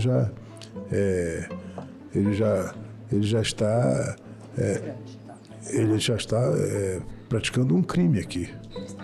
Então, eu espero que nós possamos continuar com essa oitiva, mas sempre levando em consideração que ele já está em flagrante aqui. Quem lhe orientou a estar nessa CPI?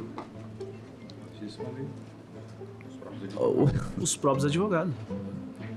Senhor presidente. O senhor recebeu, Pela ordem, o senhor senhor recebeu uma presidente. notificação na sua casa?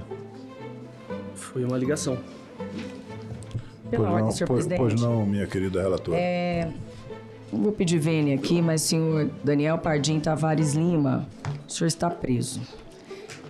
Seus advogados vão poder explicar num HC. Excelência, pela ordem, eu noto aqui que é um claro abuso. Senhor, impetre um HC, por favor. O senhor está preso.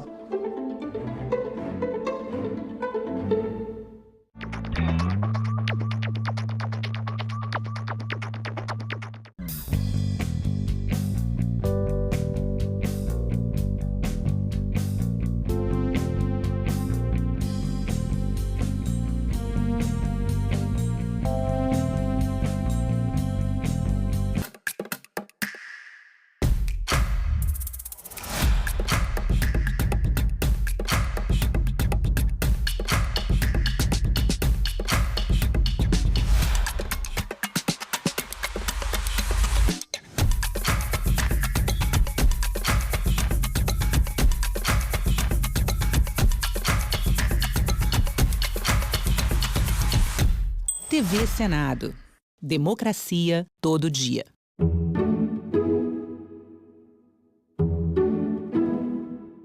Olá, está começando o Senado Notícias Revista e você vai ver nesta edição. Projeto da Lei Geral de Licenciamento Ambiental volta para análise da Câmara dos Deputados. Fim da reeleição para presidente, governadores e prefeitos segue para votação no plenário do Senado. E requerimento de instalação da CPMI do INSS deve ser lido em sessão do Congresso no dia 17 de junho. Confira comigo estes e outros assuntos que são destaque aqui no Senado Federal.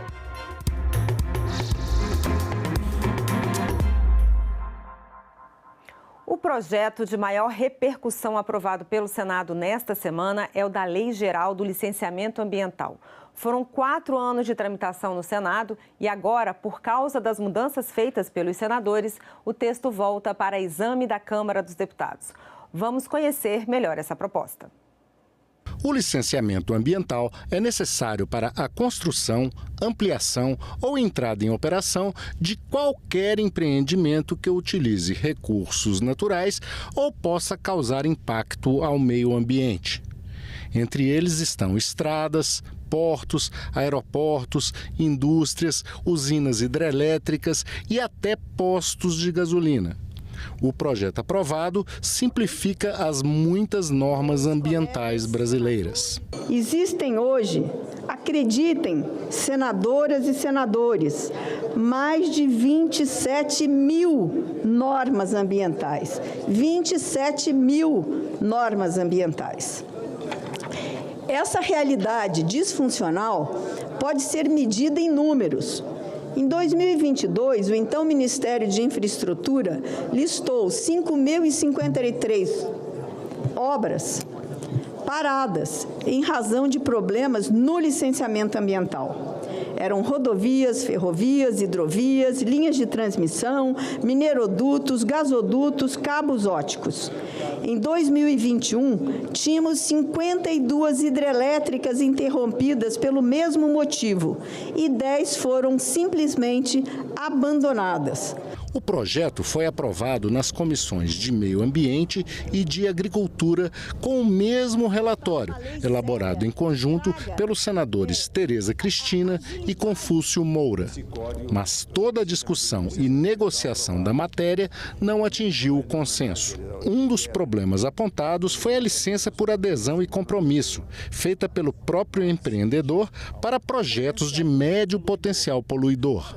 Nós estamos falando aqui em médio poluidor para autolicenciamento para tragédias como aconteceu em Mariana. 19 pessoas morreram. O meu estado do Espírito Santo foi atingido. Então nós vamos autorizar uma LAC, que é um licenciamento ambiental por adesão ou compromisso, para que, se a posterior, se os órgãos fiscalizadores tiverem a agilidade, é que vão fazer a pesquisa, mas o dano já vai estar sendo feito ali, naquele contexto. Essa modalidade, ao simplificar excessivamente os procedimentos, corre o risco de abrir brechas perigosas, especialmente em áreas sensíveis e de difícil fiscalização. Claro, Brasília, São Paulo, Minas, nós temos ali uma estrutura, mas uns rincões desse país. E aí, senador Fabiano? Pois é, vai ser difícil essa fiscalização. Outro problema apontado foi com relação à transferência para os municípios da competência para determinar que tipo de atividade poluidora vai poder operar na região. Isso, com todo respeito, vai ocasionar uma guerra ambiental na busca para aquele município que melhor fizer a adequação de acordo com o interesse daquela iniciativa, daquela atividade ou empreendimento.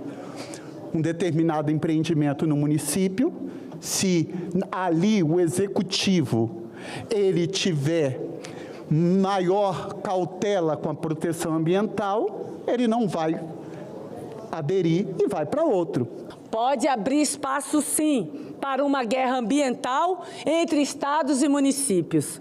E ao invés de promover uma regulamentação harmônica, correremos o risco de ver uma corrida por flexibilizações como estratégia para atrair investimentos com os impactos severos e desiguais sobre o nosso meio ambiente. Eu quero dizer para vocês dois, para o senador Contarato, para a senadora Leila, que nós discutimos longamente esses pontos que vocês trouxeram. O senador Confúcio e eu discutimos isso longamente. O PL, ele é flagrantemente inconstitucional ao prover a licença por adesão e compromisso, a LAC, para atividades de médio porte ou potencial poluidor? Não. Eu posso afirmar para vocês que não. Na realidade, a principal razão da atual judicialização é porque nós não tínhamos essa lei que nós estamos aqui votando hoje. E as leis estaduais existentes, elas eram mais abrangentes do que essa lei que aqui hoje nós vamos votar. A outra reclamação, que o PL fomenta essa guerra ambiental entre os estados, ao prever uma lista nacional detalhada das atividades sujeitas a licenciamento. Ao contrário do que se tem propagado, esse projeto não muda nada em relação ao que tem sido feito há 14 anos. Uma das principais emendas aprovadas na votação em plenário cria a licença ambiental especial. Ela será usada em projetos previamente listados pelo governo, que terão prioridade na análise. A emenda foi apresentada pelo presidente do Senado, Davi Alcolumbre. Conseguimos aprovar um texto de consenso. Um texto que concilia de forma equilibrada a proteção ao meio ambiente, mas também com as demandas de desenvolvimento econômico do nosso país e da população brasileira. Muitos preferem ver o Brasil paralisado, com mais de 5.000 obras travadas, refém da burocracia e de posições ideológicas que não enxergam a realidade de quem precisa de pontes, de estradas, de energia, de infraestrutura, para viver com o mínimo de dignidade. O Congresso não quer fazer mais leis, quer fazer leis melhores. O fim da reeleição para presidente, governadores e prefeitos foi aprovado pela Comissão de Constituição e Justiça e agora precisa ser votado pelo plenário do Senado. A proposta prevê a unificação da data das eleições e mandato de 5 anos para todos os cargos. A proposta de emenda à Constituição é de autoria do senador Jorge Cajuru. Pelo relatório do senador Marcelo Castro, haverá etapas para o fim da reeleição. Em 2026, nada muda. Quem for eleito ainda terá direito de se reeleger mais uma vez. Em 2030, fica proibida a reeleição para prefeitos, governadores e presidente da República. Para permitir a unificação das eleições, em 2028, prefeitos e vereadores eleitos terão um mandato de 6 anos e os prefeitos não poderão se reeleger. E a partir de 2034 será realizado o primeiro pleito eleitoral para todos os cargos: vereadores, prefeitos, deputados distritais, estaduais, federais, senador, governador e presidente da República, acabando com a realização de eleições a cada 2 anos. A partir daí, todos os mandatos serão de 5 anos. O ponto polêmico do relatório foi o tempo do mandato de senador, que passaria de 8 para 10 anos. Vários destaques foram apresentados ao texto, sugerindo que o mandato fosse reduzido para 5 anos.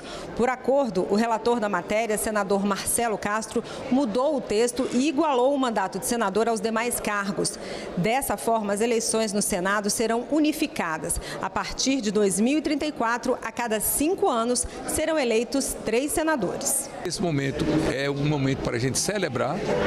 Votamos por aclamação na Comissão de Constituição e Justiça, mostrando que há uma convergência de opiniões, e eu espero que a gente vote também de maneira consensual ou quem sabe até unânime no Senado. O melhor argumento que o Marcelo Castro falou para mim foi algo que eu, na hora, falei, gente, acertei em cheio. Ele falou, Cajuru, quem tem direito à reeleição, Cajuru, já começa o mandato pensando nela reeleição, Cajuru. Ao escolher aí, então, ele, um secretário, um ministro, ele pensa primeiro quem politicamente encaixa nesse cargo para dar votos a ele daqui a 4 anos, ou não sei quantos anos. Ele não prioriza escolher um técnico, ou seja, alguém que não seja político e tenha competência para exercer o cargo de um ministro ou de um secretário. Porque normalmente quem faz lambança em ministérios, em secretarias, cá entre nós, são exatamente os políticos, raramente são os técnicos. O requerimento de instalação da CPMI do INSS pode ser lido dia 17 de junho, numa sessão do Congresso que vai analisar vetos presidenciais. A data foi anunciada pelo presidente do Senado, Davi Alcolumbre, depois de uma reunião de líderes na quinta-feira. O Congresso Nacional deve se reunir no dia 17 de junho para analisar cerca de 60 vetos presidenciais. E nessa sessão conjunta pode ser lido o requerimento para a instalação de uma comissão parlamentar mista de inquérito que vai investigar descontos ilegais nas folhas de benefício do INSS. O presidente do Senado, Davi Alcolumbre, disse que a falta de entendimento sobre os vetos inviabiliza que o Congresso se reúna no dia 27 de maio, como tinha sido pensado inicialmente. É humanamente impossível fazer uma sessão do Congresso Nacional com 60 vetos para deliberar, aonde nós não conseguimos buscar minimamente um consenso em relação àqueles que há o discernimento de manter, àqueles que há o discernimento de derrubar e àqueles que não têm consenso, levar a voto com a consciência de cada senador e de cada senadora, de cada deputado e de cada deputada. Até porque alguns vetos iniciam na Câmara e alguns vetos iniciam no Senado Federal. O requerimento para a instalação da CPMI do INSS foi protocolado em 12 de maio pela senadora Damares Alves e pela deputada Coronel Fernanda, com mais do que o mínimo de assinaturas necessárias. A CPMI deve durar 180 dias e ser formada por 15 deputados e 15 senadores, com o mesmo número de suplentes. Impreterivelmente, nós vamos ter uma sessão do Congresso Nacional para deliberarmos tudo o que tiver que deliberar. Sejam vetos acordados ou não, sejam vetos da Lei de Diretrizes Orçamentárias acordados ou não, e seja o requerimento da Comissão Parlamentar Mista de Inquérito. O Senado recebeu nesta semana a visita do presidente de Angola, João Lourenço, que veio ao Brasil para uma agenda de 3 dias. O líder angolano foi recepcionado pelo presidente do Senado, Davi Alcolumbre. O presidente de Angola, João Lourenço, foi recebido no Salão Negro do Congresso Nacional pelo presidente do Senado, Davi Alcolumbre, e pelos senadores Nelsinho Trade e Hamilton Mourão. A visita coincide com a Semana da África no Brasil e com a realização do segundo diálogo Brasil-África, evento que reúne representantes de nações africanas para discutir temas como segurança alimentar, combate à fome e desenvolvimento rural. A relação entre Brasil e Angola é histórica e teve início com a independência do país africano há 50 anos. Em 1975, o Brasil foi o primeiro país a reconhecer oficialmente a soberania angolana, gesto que marcou o início de uma parceria estratégica, com destaque para a cooperação nos campos econômico e social. Contamos bastante com o Brasil, com o seu desenvolvimento tecnológico em várias áreas, na agricultura, na ciência, na saúde, na indústria. Contamos para ver se conseguimos também, a exemplo do Brasil, que, embora tenha petróleo, como nós temos, sempre cuidou de desenvolver outros ramos da sua economia. A relação comercial do Brasil com Angola gira em torno de 1 bilhão e 500 milhões de dólares, sendo que 95% do 1 bilhão de dólares que o Brasil compra da Angola é de petróleo. Ou seja, apenas está concentrado em um único produto. E a gente tem que melhorar essa relação. Eu acho que nós temos muito para avançar. Ao final do encontro, o presidente de Angola assinou o livro de visitas e, em seguida, eles se dirigiram ao Salão Negro para o encontro com o presidente da Câmara, Hugo Mota. As exportações brasileiras a partir das regiões Norte e Nordeste devem crescer nos próximos anos, previu o ministro dos Transportes, Renan Filho. Ele falou em audiência pública na Comissão de Infraestrutura.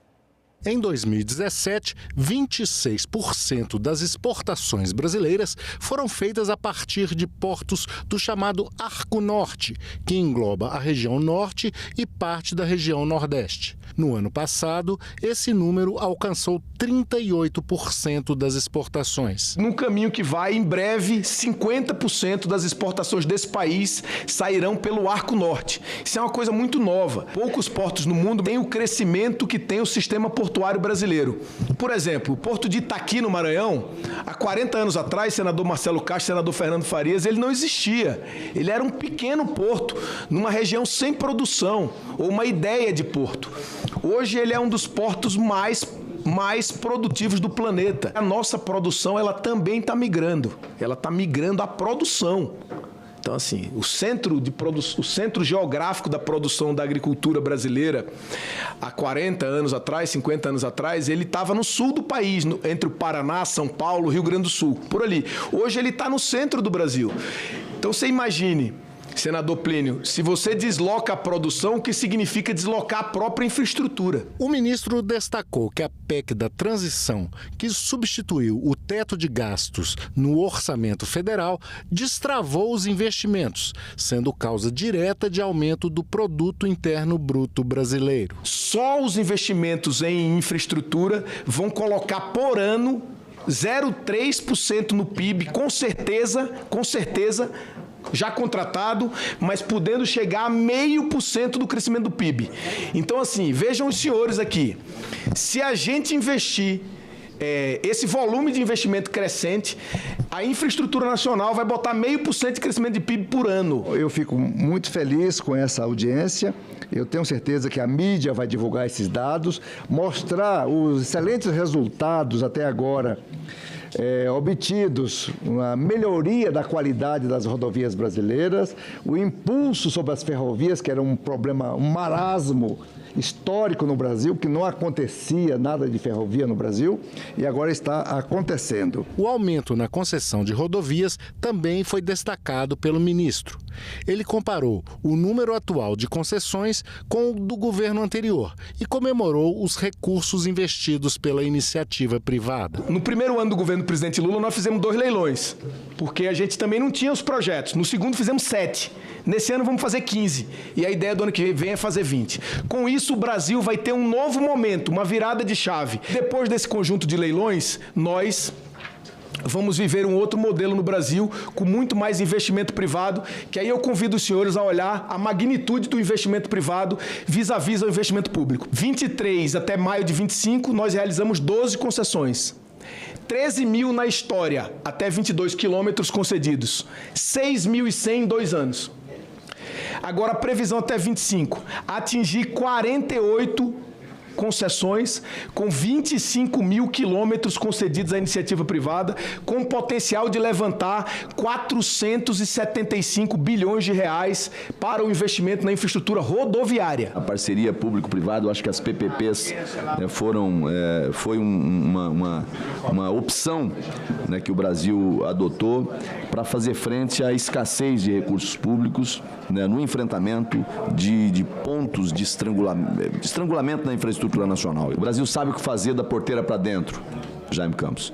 Ele produz muito, ele produz com qualidade, ele sabe entregar o produto que o mundo precisa para garantir segurança alimentar.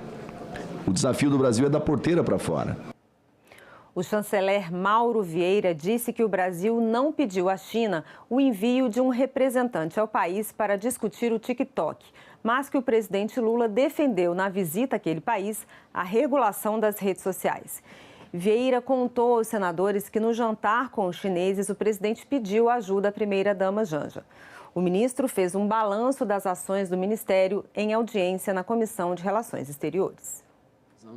O chanceler Mauro Vieira foi questionado pelos senadores sobre o asilo concedido à ex-primeira-dama do Peru, Nadine Heredia, condenada pela justiça peruana a 15 anos de prisão por lavagem de dinheiro em 2 casos relacionados ao financiamento ilegal de campanhas eleitorais do ex-presidente peruano, Ollanta Humala.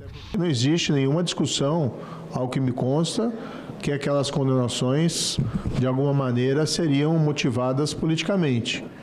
E aí a indagação que a própria imprensa brasileira fez, né? Quer dizer, o Brasil vai virar um paraíso para pessoas condenadas por corrupção, inclusive por suborno pago por uma empresa brasileira. O determinante foi a instantânea aprovação do governo peruano. Quer dizer, não havia por que não se fazer, não se dar, e os exemplos todos que eu citei na minha apresentação de outros asilos dados também não creio que corroborem um fato de que o Brasil tenha um comportamento que possa ser criticável.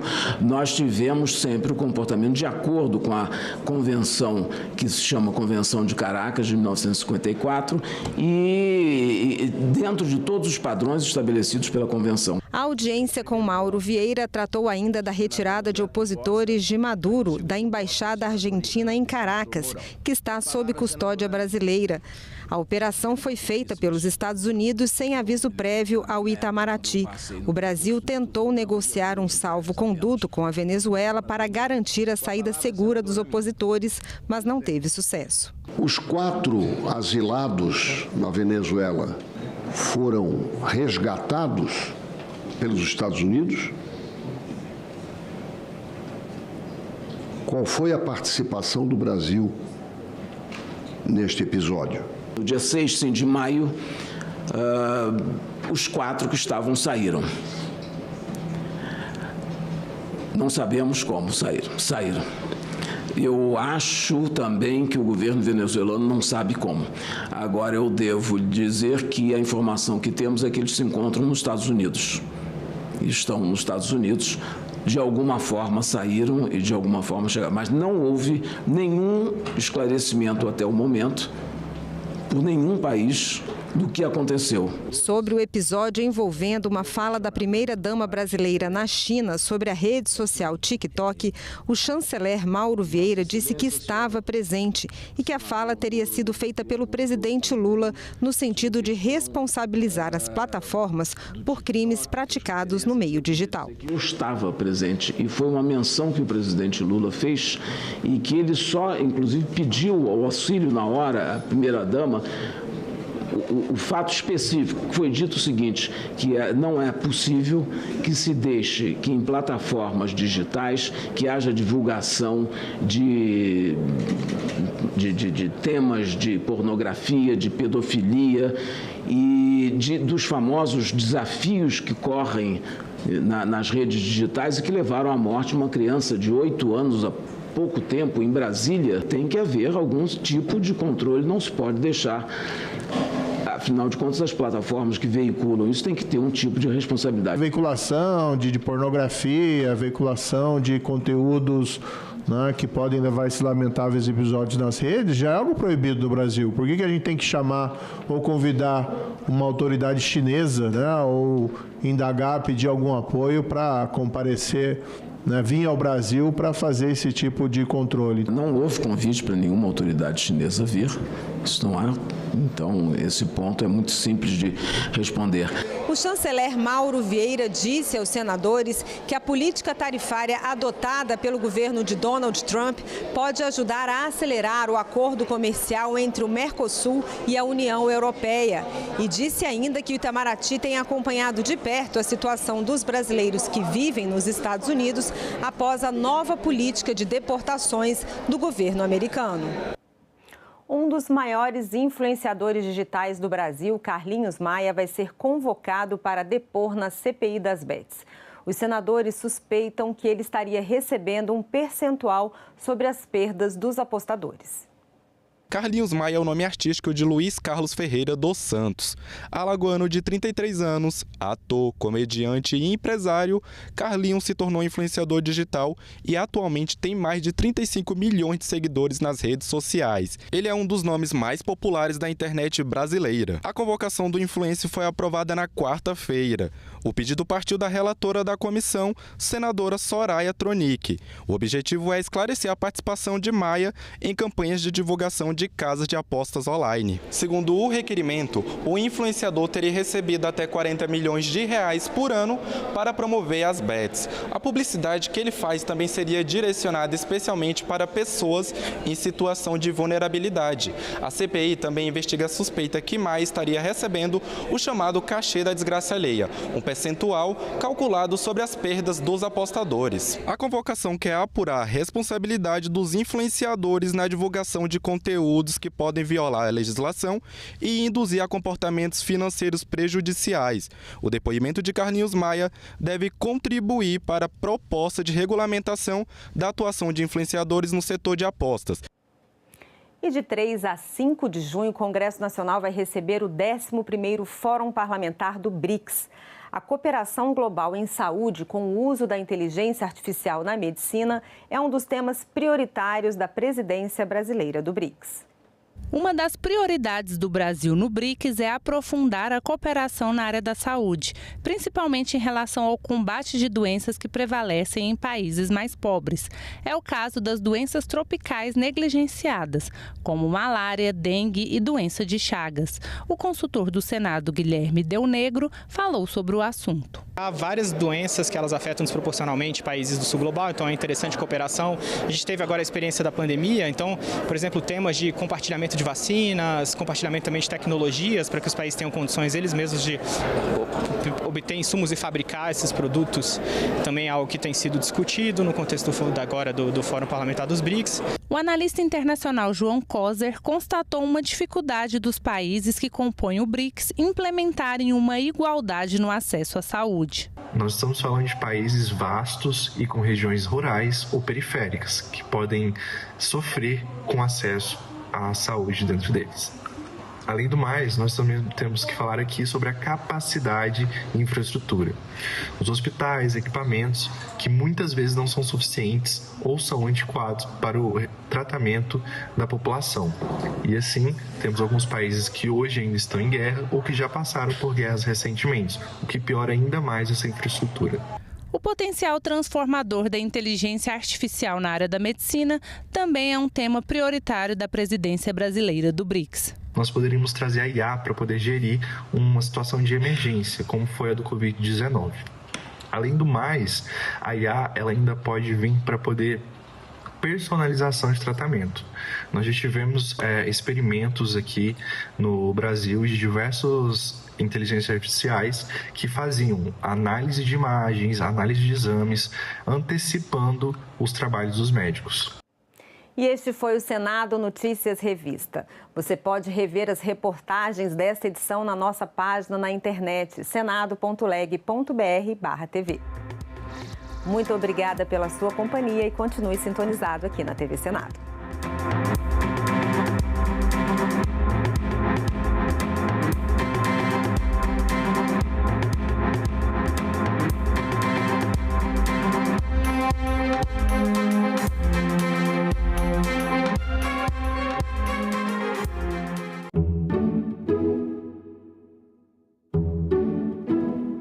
Quando eu pensei nesse universo de Emílio, o que eu estava pensando é que, na verdade, era uma distopia que está se desfacelando. Ou seja, é, na verdade, um universo, digamos assim, autoritário, mas que já não mete medo em ninguém. Então, a Cláudia, que é a protagonista, que volta para esse lugar, que é a aldeia, já desde do começo do... Leituras, neste sábado, 7 horas da noite, aqui na TV Senado. A gente gostava muito de pular carnaval, né?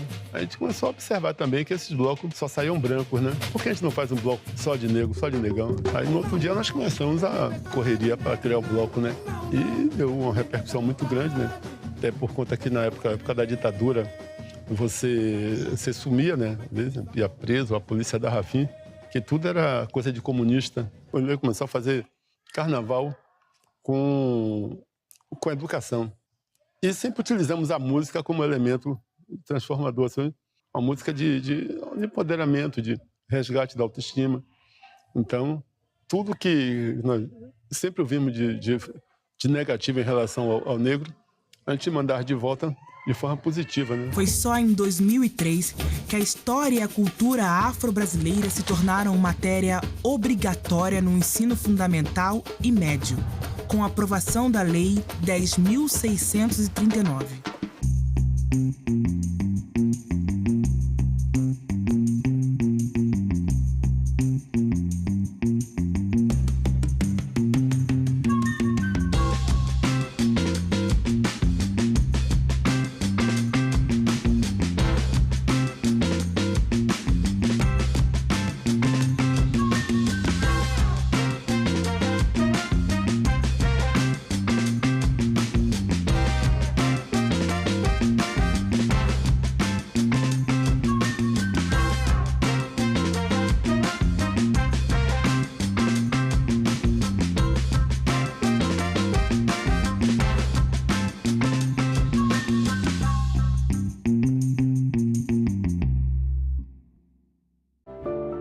Acordo de Paris completa 10 anos e vai ser discutido na COP do Brasil. Estudantes criam absorvente sustentável, barato e acessível. A arte é usada para promover a educação ambiental nas escolas. E a história do homem que, sozinho, criou uma floresta no coração de São Paulo. Ecosenado, neste sábado, 9 horas da manhã, aqui na TV Senado. Minha relação com plataformas de apostas foi só como influenciador. Eu fiz campanhas publicitárias contratadas e recebi como qualquer outra publi. E tudo foi documentado de forma legal dentro do que era permitido na época.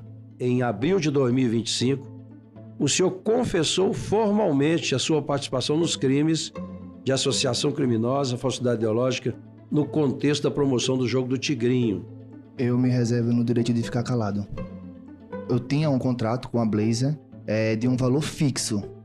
Eu ganhava aquele valor fixo. Se as pessoas entrassem ou não entrassem, se jogasse, se não jogasse, se não fosse ninguém, eu ia ganhar aquele valor fixo. Eu nunca ganhei por perdas ou ganhos de outras pessoas. Eu tenho um valor fixo e era aquele valor que eu recebia. O senhor tinha consciência de que a sua promoção do jogo do Tigrinho poderia atingir e impactar de forma particularmente negativa as finanças das pessoas de classes populares que são mais vulneráveis à promessa de ganhos fáceis? Se eu divulgo hoje é porque o Congresso o aprovou, então acho que esse pensamento deveria vir de vocês também, esse pensamento. Eu estou fazendo o meu trabalho, eu não obrigo ninguém a jogar. Não é só jogar a culpa no Congresso, que tem culpa, e eu quero deixar claro, eu votei contra isso. Senadora Damares foi outra. Senador Exalci também votou contra. Mas essa questão do livre-arbítrio o senhor tem também. O senhor pode chegar e tomar uma decisão. Nem tudo que é legal é moral. Então, o senhor tem um livre-arbítrio também de perceber, como ontem a Virgínia disse, realmente eu vi dados aqui que eu não sabia de suicídio, de perda de família, de perda de emprego. Ela disse que ia pensar.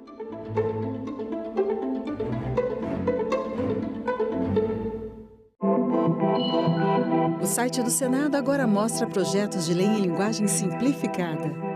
É o Senado Explica, uma ferramenta de inteligência artificial combinada com revisão humana que torna mais fácil entender e acompanhar as leis em debate aqui no Senado. Na página de tramitação das matérias e no portal E-Cidadania, Senado Explica.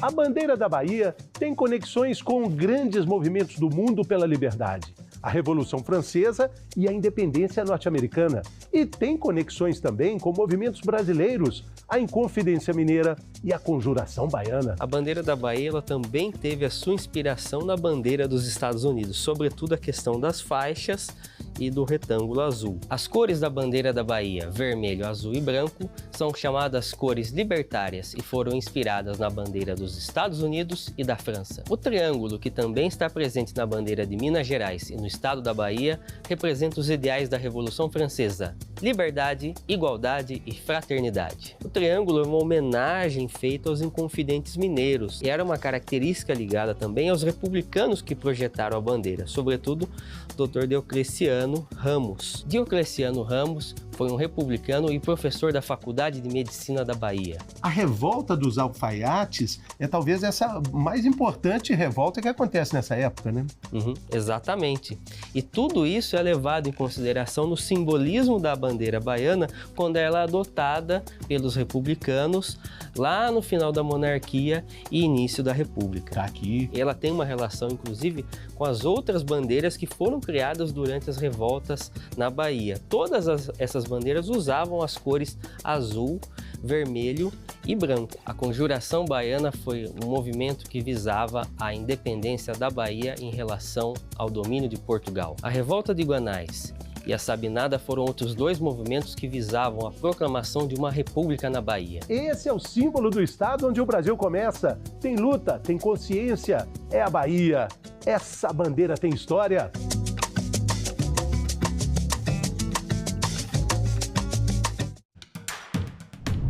A presidência do Grupo BRICS é rotativa. Cada país ocupa essa função por um período de 1 ano. Em 2025, o presidente é o Brasil e por isso os líderes dessas nações se reúnem no Rio de Janeiro em julho. Representantes dos parlamentos dos países do BRICS têm antes, agora em junho, uma reunião em Brasília, aqui no Congresso Nacional. O 11º Fórum Parlamentar do BRICS inclui delegações de países parceiros, além dos membros efetivos. A importância da participação brasileira no BRICS não é apenas política e diplomática. Temos um intenso comércio com essas nações e o nosso produto mais exportado é a soja, seguida por petróleo, ferro e carne bovina.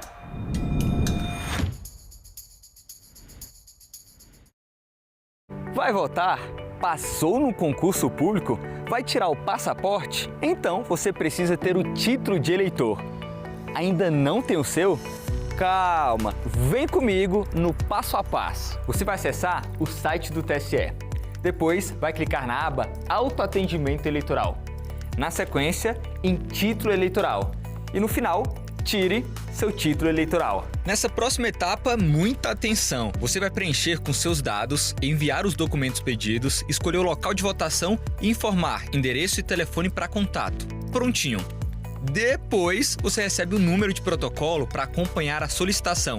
E para isso, é só acessar o site, ir em Autoatendimento Eleitoral e depois clicar na aba Acompanhe uma solicitação. Importante, antes de receber a primeira via do título, você tem 30 dias para ir ao cartório eleitoral cadastrar a biometria. Consulte o TRE do seu estado para ver como funciona o agendamento. Lembrando que dá para tirar o título de eleitor com 15 anos, desde que você complete 16 antes das eleições. E militares em serviço obrigatório não podem emitir o documento. Então já sabe, né? Corre para tirar o título de eleitor. Um ano das enchentes no Rio Grande do Sul, o que se perdeu e o que foi reconstruído. Relembra a efervescência do Congresso Nacional durante a elaboração da Constituição. Indígenas e quilombolas já viviam na região de Brasília antes da construção. Histórias pouco conhecidas da capital. Tudo isso no Parlamento Brasil. Parlamento Brasil. Hoje, 8 horas da noite, aqui na TV Senado. Uma notícia falsa pode vir de quem a gente menos espera, no grupo da família ou nas nossas redes sociais. Mas como saber se uma informação é verdadeira? Agora, as informações sobre o Senado podem ser checadas pelo WhatsApp. Envie texto, link, foto, captura de tela ou vídeo de qualquer notícia duvidosa sobre o Senado Federal. Nossa equipe vai analisar o material e responder se a informação é falsa, verdadeira ou imprecisa. Ficou na dúvida? Senado verifica. A gente tem uma falta enorme. Todos os ministérios, eles precisam trabalhar, e todos os governos de plantão, vamos chamar assim, vão trabalhar de forma alinhada para que essa meta de longo prazo seja alcançada pelo país. Você não vê isso. Essa é uma das minhas críticas constantes, né? Sendo uma pessoa de ciência, que trabalha com ciência, a gente tem que ter um objetivo. Esse objetivo tem que ser perseguido, independente de se o governo é de direita, de esquerda, independente de que tem gente ali, é o país que a gente tem que proteger, é o país que a gente tem que programar para ter sucesso no futuro. E a gente não tem. Então, esse é um dos pontos principais que tiram de setores estratégicos como ciência, tecnologia, educação focada, educação profissionalizante, por exemplo, tiram o orçamento para trabalhar com necessidades urgentes. E elas sempre vão existir. E elas vão existir cada vez mais enquanto você não trabalhar nos assuntos estratégicos e estruturantes para o país. Por que e como fazer o registro dos pets? E sobre o transporte deles, o que pode mudar? A diretora jurídica do Fórum Nacional de Proteção e Defesa Animal, Ana Paula de Vasconcelos, e a representante do Ministério do Meio Ambiente, Vanessa Negrini, respondem a essas e outras perguntas.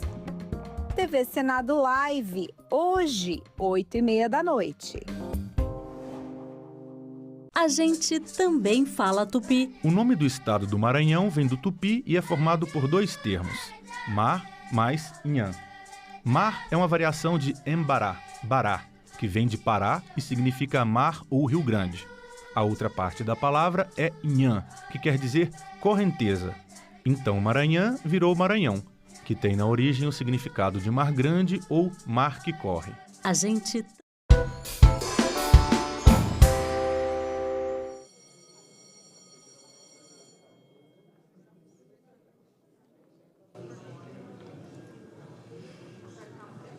Boa tarde a todas e a todos. Declaro aberta a sessão sobre a proteção de Deus. Iniciamos nossos trabalhos.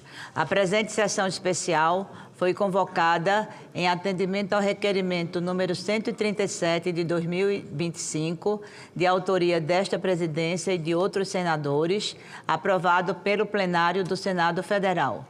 A sessão é destinada a homenagear os 80 anos da Associação Nacional de Educação Católica do Brasil, ANEC.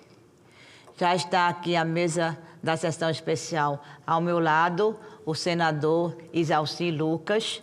E convido também para compor a mesa o reverendíssimo senhor Padre João Batista Gomes de Lima, diretor-presidente da ANEC.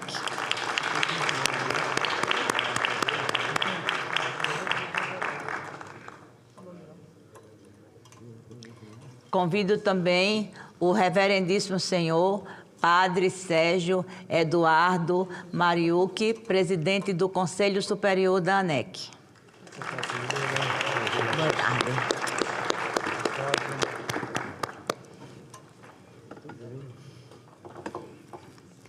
Convido a todos e a todas para, em posição de respeito, acompanharmos o hino nacional.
Senhoras e senhores, todos os presentes, instituições, direção da ANEC, convidados, convidadas, quero cumprimentar a todos vocês Cumprimento também, em nome do senador Isalci Lucas, aqui à mesa, todos os colegas, senadores e senadoras, que aprovaram por unanimidade a realização dessa sessão solene. Cumprimento o diretor-presidente da ANEC, o padre João Batista Gomes de Lima. Cumprimento o presidente do Conselho Superior da ANEC, padre Sérgio Eduardo Mariucci, aqui presentes na mesa. É com grande satisfação que celebramos, em 2025, os 80 anos da Associação Nacional de Educação Católica do Brasil, a ANEC. Esta sessão especial representa uma justa homenagem à sua trajetória em defesa da educação no país, sempre pautada na formação de cidadãos e cidadãs conscientes, comprometidos com a justiça social, a fraternidade e a solidariedade. Mais do que um gesto simbólico, esta solenidade reconhece a importância histórica e atual da ANEC e de sua missão educacional. Para que este momento fosse possível, apresentei requerimento que contou com o apoio de diversos senadores e diversas senadoras. Desde a sua criação, a ANEC tem sido protagonista na defesa da liberdade de ensinar, princípio consagrado tanto na Declaração Universal dos Direitos Humanos quanto na Constituição da República. Em um país laico como o nosso, é fundamental destacar as instituições de ensino católicas que respeitam a pluralidade e promovem uma educação que valoriza a diversidade. Como ontem foi dito, na solenidade formal também da própria instituição, tanto pelo padre João Batista quanto pelo padre Sérgio. Essa disposição de dialogar com os leigos que são também educadores e que hoje fazem parte da estrutura de gestão, de orientação, de regência de classe, de várias instituições católicas, promovendo uma integração que tem sido muito positiva e muito benéfica à educação do nosso país. Portanto, reafirmamos o nosso compromisso com o respeito e a escuta de todas as vozes, promovida por essa forma tão fraterna de educar. A ANEC também se destaca por sua contribuição à pesquisa científica, à extensão social e ao fomento da cultura, ampliando os horizontes do conhecimento e do desenvolvimento humano. Ela está presente em 900 municípios, conta com 901 escolas, 117 instituições de ensino superior, 13 hospitais, mais de 110 mil profissionais e mais de 1,5 milhão de estudantes, tanto no nível da educação básica quanto na educação superior. Sua representatividade inclui instituições mantenedoras de escolas confessionais católicas em todos os níveis e modalidades de ensino, fortalecendo a identidade da educação católica e seu papel na sociedade brasileira. Celebrar seus 80 anos nesta Casa Legislativa é reconhecer a sua história, reafirmar a importância da liberdade de ensino e renovar o compromisso do Parlamento com uma educação inclusiva, de qualidade e voltada à formação integral da pessoa humana. Vida longa para a ANEC. Façam como a Rede Globo, já prepare para os 100, não é? Já vamos preparar para os 100. Muito obrigada. Solicito à Secretaria-Geral da Mesa a exibição de um vídeo institucional.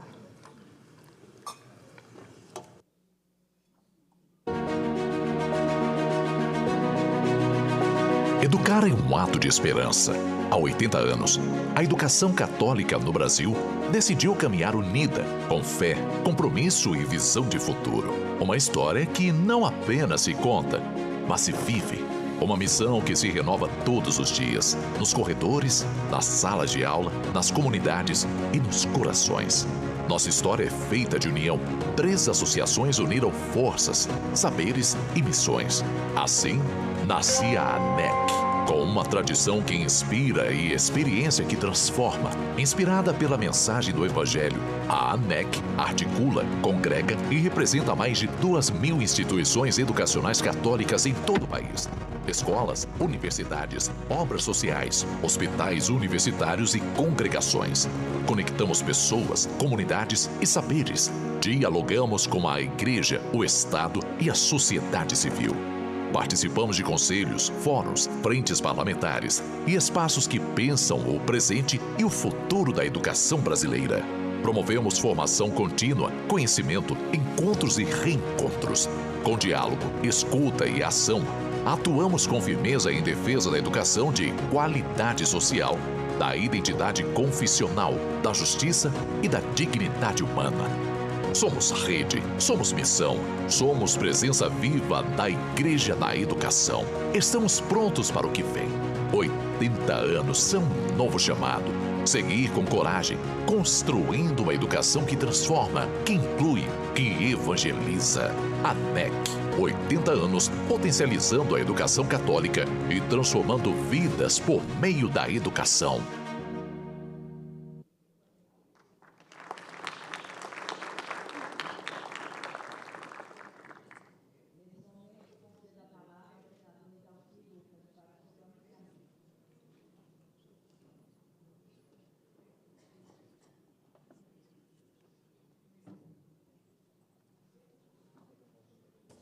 Bem, boa tarde a todos e a todas. Cumprimentar aqui a nossa presidente dessa sessão e, ao mesmo tempo, parabenizá-la por essa iniciativa, senadora Tereza Leitão. Cumprimentar também o reverendíssimo presidente do Conselho Superior da ANEC, padre Sérgio Eduardo Mariucci, e também o reverendíssimo senhor presidente da Associação Nacional da Educação Católica do Brasil, padre João Batista Gomes de Lima. Cumprimentar aqui todos os educadores, todos os convidados.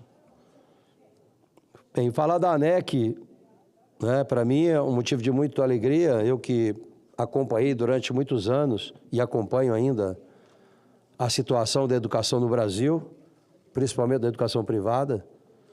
Quero aqui dizer que 80 anos não é qualquer instituição que sobrevive, mas a ANEC, em especial, as escolas católicas,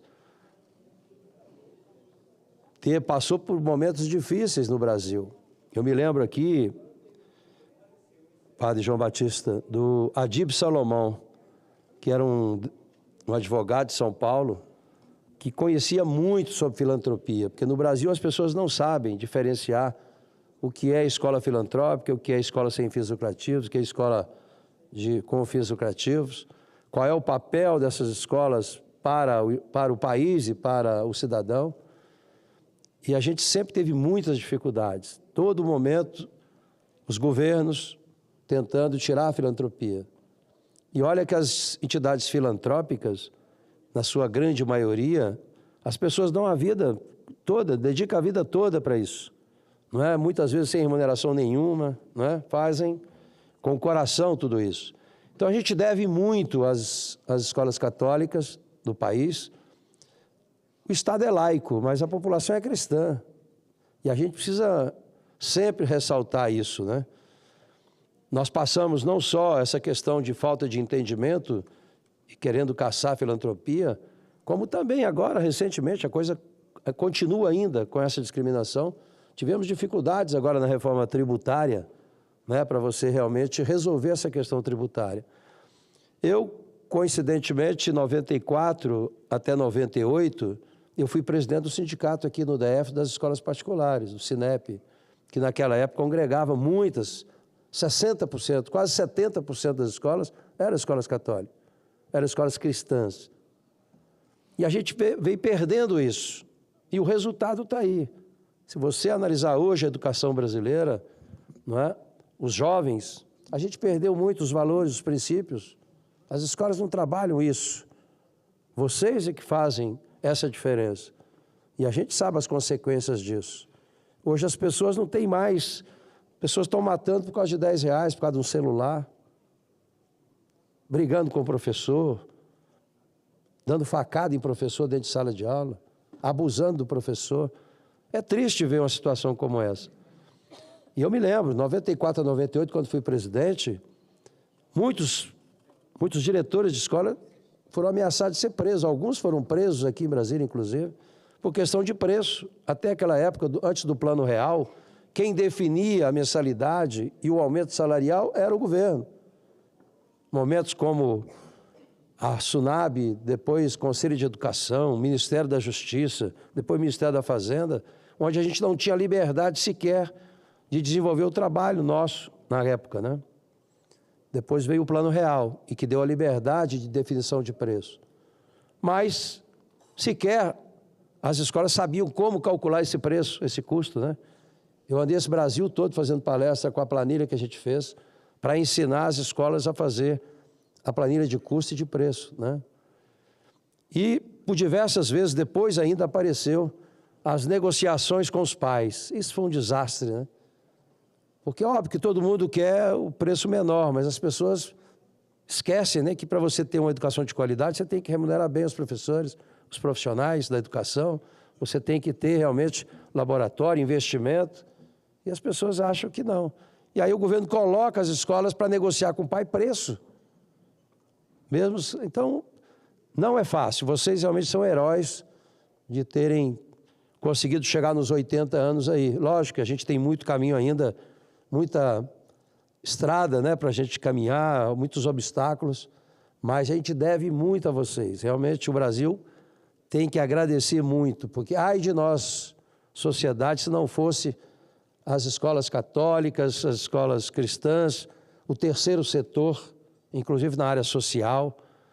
As pessoas não sabem disso, né, que vocês prestam serviços relevantes às comunidades carentes, vulneráveis, né, nesse Brasil todo. Quantos projetos, muitas vezes você tem uma escola aqui no DF, da capital da República, como os Maristas, por exemplo, mas as pessoas não sabem que lá na Amazônia, lá no Nordeste, eles prestam serviços gratuitos em contrapartida, né, da filantropia. Então as pessoas precisam entender um pouco mais isso. Mas eu tenho falado, hoje mesmo tive 2 palestras em 2 escolas de ensino fundamental, no 9º ano. Eu digo, olha, quem não gosta de política vai ser governado por quem gosta. Não é a política partidária, mas a política é participar. Voto não tem preço, tem consequência. Nós precisamos, né, educar os nossos alunos e pais, né, da importância da participação. Então eu quero aqui, mais uma vez, né, parabenizar, desejar vida longa aí para a ANEC e a gente continua à disposição de vocês sempre. Um abraço. Obrigado.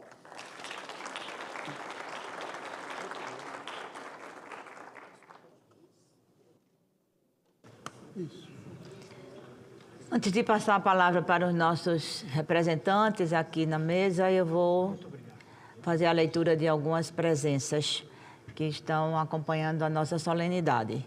O senhor primeiro secretário da Embaixada da Rússia, Vasily Kizelev, o representante do governador do estado do Tocantins, o senhor secretário extraordinário de representação do estado do Tocantins, Carlos Santos Manzini, o senhor presidente do Fórum Nacional das Instituições Filantrópicas, Custódio Felipe de Jesus Pereira, o senhor presidente da Laer, Danilo Ioneschi, o reverendíssimo senhor diretor executivo da Rede Salesiana do Brasil, padre Sérgio Augusto Baldin Júnior, a reverenda senhora diretora executiva da Rede Salesiana Brasil, irmã Silvia Aparecida da Silva, o reverendíssimo senhor reitor e pároco do Santuário São João Bosco, em Brasília, padre João Carlos André, e o magnífico reitor da Universidade Católica de Brasília, Carlos Longo. A todos o nosso agradecimento pela presença. Concedo a palavra ao reverendíssimo senhor Padre João Batista Gomes de Lima, diretor-presidente da Associação Nacional de Educação Católica do Brasil, ANEC.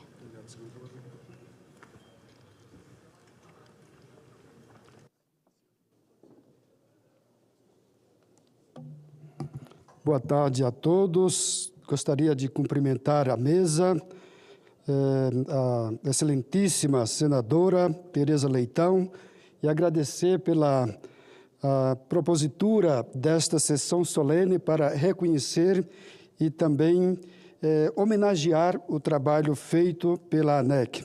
Cumprimento o senador Exalci Lucas pela parceria, pelo trabalho, por esse testemunho tão profundo que você nos traz nesse momento tão importante para a nossa instituição ANEC.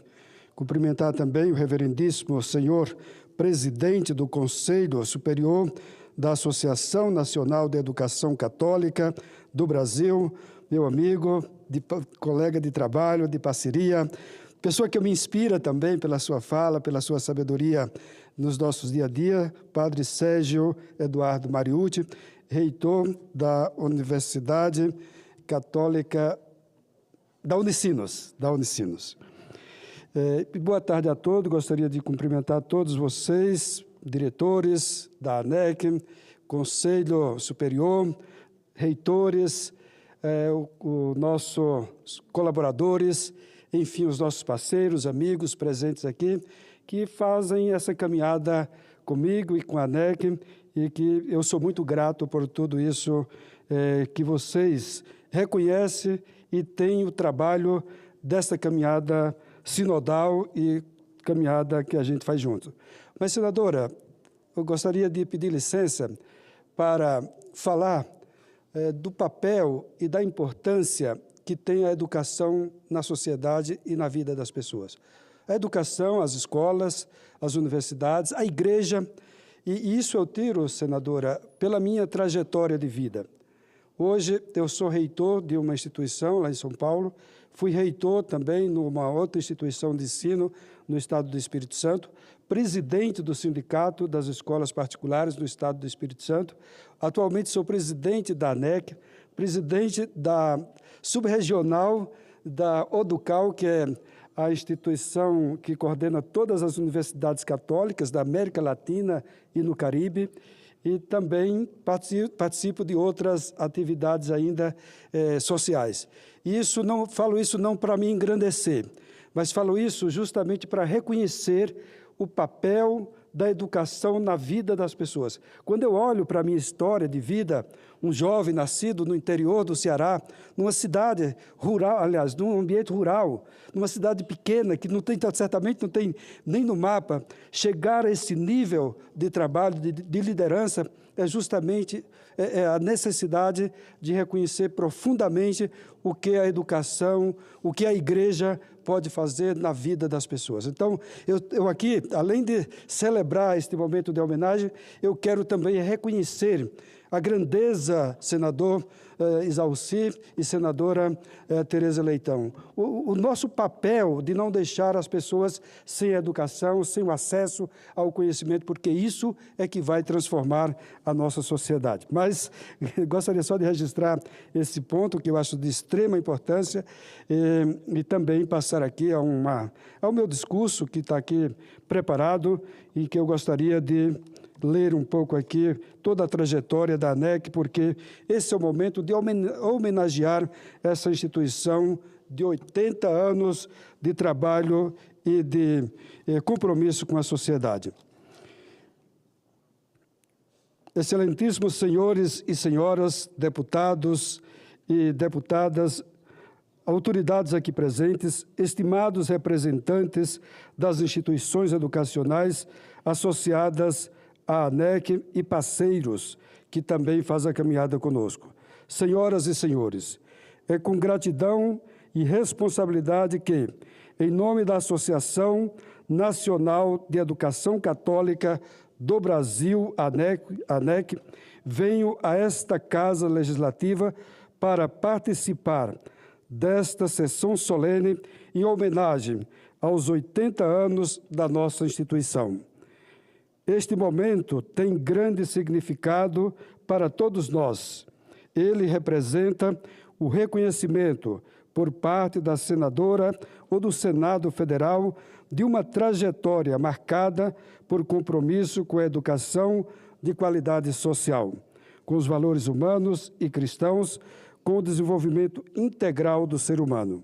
A ANEC nasceu do sonho e da sabedoria de educadores e lideranças católicas que, desde a década de 40, compreenderam a importância de uma atuação articulada no campo educacional. Esse sonho se consolidou décadas depois, na união de 3 instituições fundamentais: a AEC, voltada para a educação básica, a ABESC, voltada para a educação superior, a ANAMEC, voltada para as mantenedoras educacionais católicas. Foi a partir da fusão dessas 3 instituições, em 2009, que nasceu a ANEC, como a conhecemos hoje, expressão viva de comunhão e missão. Com sede aqui em Brasília, a ANEC tem exercido um papel de interlocutora entre a Igreja, o Estado e a sociedade civil. Pela ANEC, participamos de fóruns, conselhos, frente parlamentares e outros organismos que regulam a educação no país, contribuindo para a construção de políticas educacionais com nossa experiência e o nosso conhecimento. Hoje, somos uma associação de alcance nacional que reúne mais de 2.000 instituições educacionais católicas presentes em todos os estados, como nos falava aqui o senador Isalci, e também aqui no Distrito Federal, atuando desde a educação infantil até a pós-graduação e reunindo mais de 100.000 educadores e mais de 1 milhão de estudantes. Representamos escolas, universidades, congregações, mantenedoras e centros de formação que partilham o mesmo ideal: educar para a vida com base na dignidade humana, na justiça, na solidariedade e na paz. Nesses 80 anos, enfrentamos muitos desafios sociais, políticos, econômicos e educacionais. Mas em todos os contextos, mantivemos fiéis à nossa identidade e abertos ao diálogo com a sociedade e com o Estado. É por isso que estar hoje nesta Casa Legislativa, espaço de debate democrático e da construção das políticas públicas do nosso país, é uma grande honra para todos nós. Aproveito esta oportunidade para agradecer aos parlamentares que propuseram e apoiaram esta homenagem. Agradeço de modo mais amplo a todos os senadores e senadoras, deputados e deputadas que, ao longo dos anos, têm sido sensíveis às pautas da educação, especialmente aquelas que dizem respeito à liberdade de ensino, ao pluralismo pedagógico, por exemplo, à colaboração entre Estado e sociedade e ao reconhecimento das instituições confessionais e filantrópicas, como dizia aqui o senador Isalci, que tanto contribui com o país, de modo muito especial com as pessoas mais vulneráveis. A ANEC acredita no diálogo, na escuta recíproca e na corresponsabilidade pelo bem comum. Sabemos que o Brasil só avançará como nação justa e solidária se houver investimento avançado com educação justa e solidária, se houver mais investimento sério, por exemplo, e contínuo na educação de qualidade e com equidade, inclusão e respeito à diversidade. E é por isso que seguimos trabalhando, seguimos formando centenas de educadores, fortalecendo redes, promovendo congressos, debates e ações formativas para entregar jovens e adultos competentes para a sociedade. Seguimos defendendo uma educação humanista, crítica, criativa, iluminada pelos valores do Evangelho e em sintonia com os desafios do mundo contemporâneo. Celebrar, portanto, 80 anos é reconhecer o caminho percorrido, agradecer a quem nos precedeu, por exemplo, e renovar o nosso compromisso com o presente e com o futuro. Aos parlamentares, às autoridades, às nossas associadas, aos parceiros e a todos e a todas que, ao longo de décadas, acreditaram na força transformadora da educação católica, o nosso muito obrigado. E para concluir, senadora, recorro às palavras do nosso grande líder, saudoso Papa Francisco, que tão bem expressou o que nos move hoje. A educação é um dos caminhos mais eficazes para humanizar a nossa história no mundo. Que possamos juntos seguir construindo um Brasil mais humano, mais justo, mais fraterno, a partir da sala de aula, da escola, da universidade, da comunidade e da política pública que pensa no bem da coletividade. Muitíssimo obrigado por esse momento especial aqui no Senado Federal.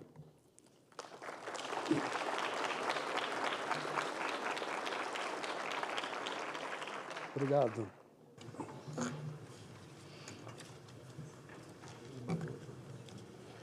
Deixa ele subir. Registro a presença da senadora Damares Alves. Muito bonito, senadora. Concedo a palavra ao reverendíssimo senhor Padre Sérgio Eduardo Mariucci, presidente do Conselho Superior da ANEC, para o seu pronunciamento.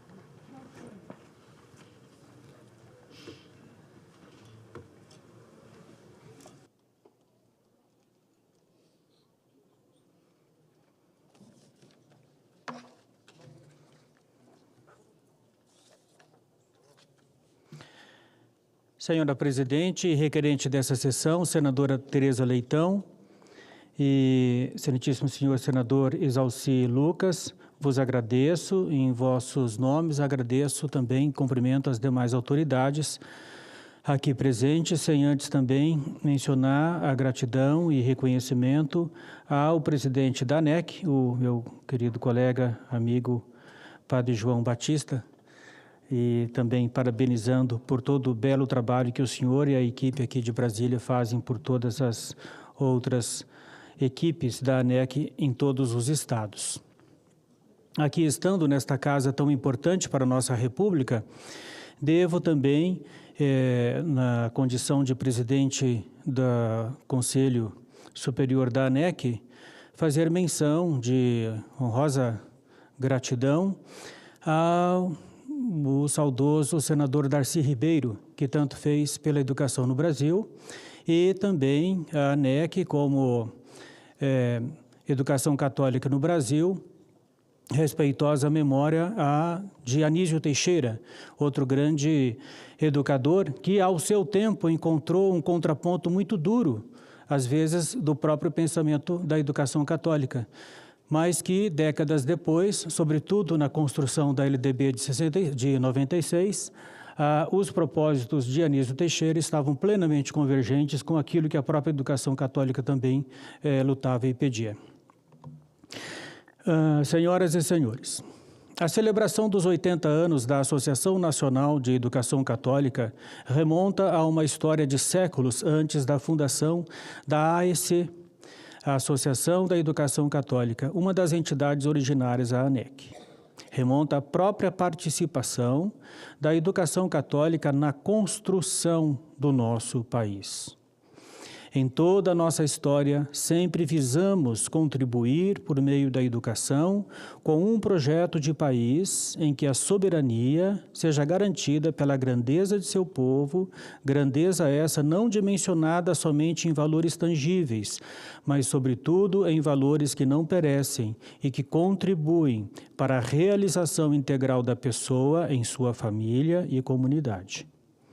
A educação católica no Brasil teve início com a vinda dos primeiros missionários que acompanharam as esquadras portuguesas. Como disse Camões, abre aspas, onde chegasse a proa de um navio português, podia aparecer ou não aparecer a espada, surgia com certeza a cruz. Fecha aspas, citação tirada do prefácio do historiador Serafim Leite, de uma publicação de 2004.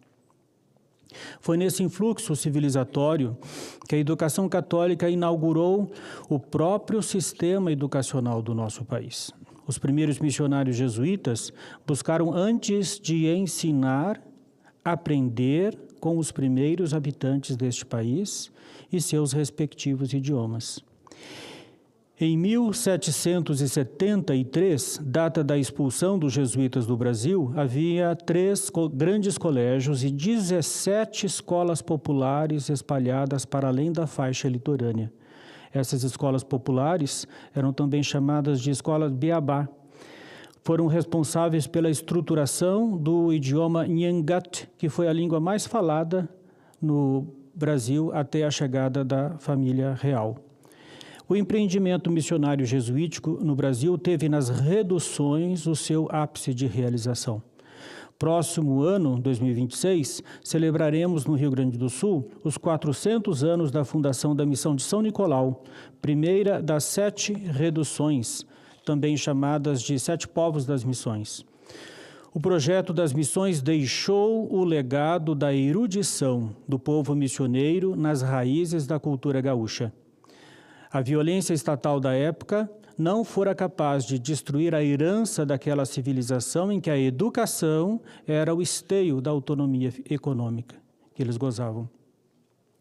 O Brasil no Império era, como denominou o historiador Murilo de Carvalho, uma ilha de letrados num mar de analfabetos.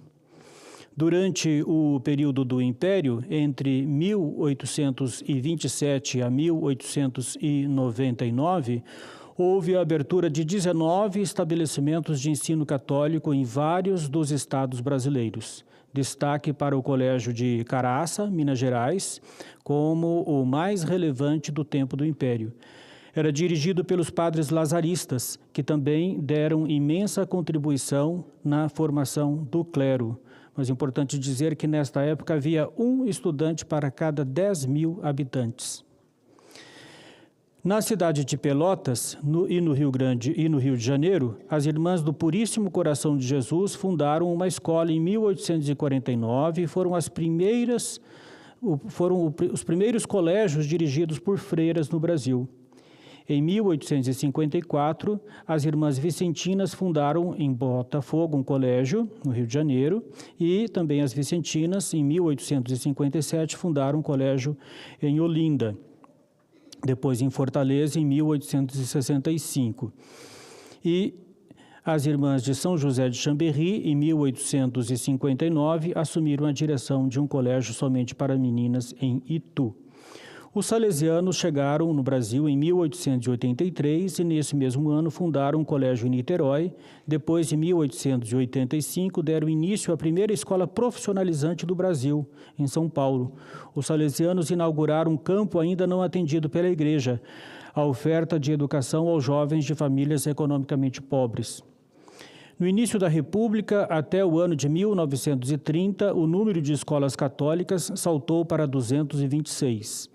Espalhadas em todos os estados da Federação e com significativa presença nas cidades do interior. Em termos de matrícula, 80% dos alunos secundaristas eram de escolas particulares, das quais a maioria era católica. No ano de 1931 até 1964, foram abertos 659 novos estabelecimentos de ensino católico no Brasil e eram escolas de todos os níveis, inclusive educação especial e profissionalizante. Nesse mesmo período, também foram fundadas as primeiras instituições de educação superior católicas no Brasil, a PUC do Rio, a PUC de São Paulo, dando início a uma sequência de fundações de faculdades e, posteriormente, universidades católicas por todo o país. Nessa primeira metade do século XX, a vinda dos irmãos maristas e lassalistas deram abrangência à força da educação católica no Brasil. Além deles, também vieram várias congregações femininas da família franciscana, família salesiana, dos Sagrados Corações. Também vieram as religiosas da instrução cristã, as marcelinas, e muitas outras congregações masculinas, como os deonianos, camilianos. E, mais recentemente, os próprios padres diocesanos se inseriram na gestão de escolas católicas.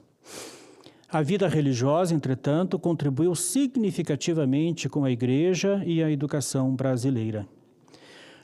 Então, no ano de 1945, foi então fundada a Associação de Educação Católica no Brasil, fruto do primeiro Congresso Nacional de Estabelecimentos Particulares de Ensino, que ocorreu em 1944, no Rio de Janeiro. Nessa mesma época, foi criada a Conferência Nacional dos Bispos do Brasil, em outubro de 1952, e a Conferência dos Religiosos do Brasil, em 1954. Criou-se também a Revista de Educação, AEC, que muito contribuiu para unificar e articular as forças da sociedade e as próprias escolas católicas em torno de temas importantes relacionados à defesa da educação de qualidade. Hoje, aqui estamos, olhando para o futuro com esperança. Sabemos que podemos muito com a educação, mas não podemos tudo. Por exemplo, o desafio de convergir a qualidade da educação com a equidade no acesso extrapola o nosso âmbito de poder, bem como todos os desafios colocados pelo Papa Francisco com o Pacto Global Educativo só é possível num trabalho conjunto e colaborativo. É também um grande desafio, por meio da educação, tornar o Brasil não um mero consumidor de tecnologias, mas, por meio das pesquisas de nossas universidades católicas e comunitárias, ampliar a nossa participação na economia dos semicondutores, no âmbito da computação quântica e potencializar os ecossistemas de inovação e empreendedorismo, isso tudo sempre com responsabilidade socioambiental. A ANEC atua colaborativamente em prol da educação e do Brasil. Cumprimos com zelo e criatividade a nossa missão. A Associação Nacional de Educação Católica, ao cumprir 80 anos, se apresenta renovada na esperança e fortalecida no amor com que fazemos educação. Que Nossa Senhora Aparecida nos abençoe. Viva o Brasil, viva a educação católica. Muito obrigado.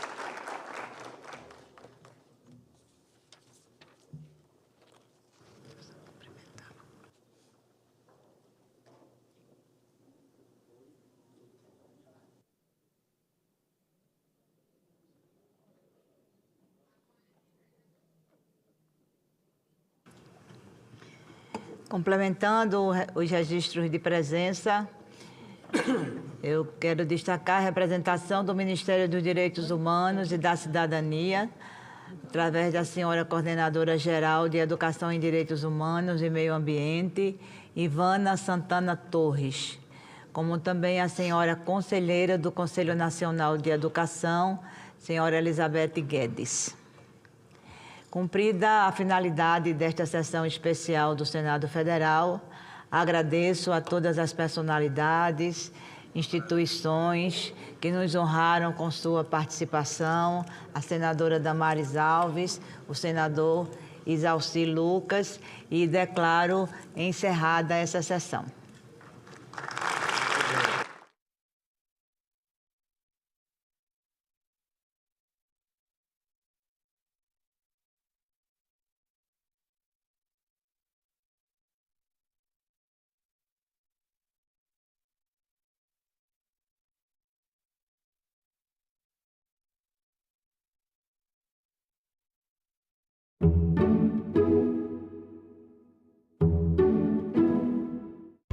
Por que e como fazer o registro dos pets? E sobre o transporte deles, o que pode mudar?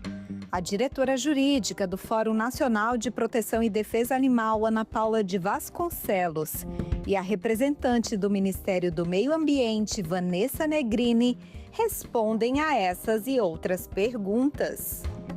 TV Senado Live, hoje, 8h30 da noite. A presidência do Grupo BRICS é rotativa. Cada país ocupa essa função por um período de 1 ano. Em 2025, o presidente é o Brasil e por isso os líderes dessas nações se reúnem no Rio de Janeiro em julho. Representantes dos parlamentos dos países do BRICS têm antes, agora em junho, uma reunião em Brasília, aqui no Congresso Nacional.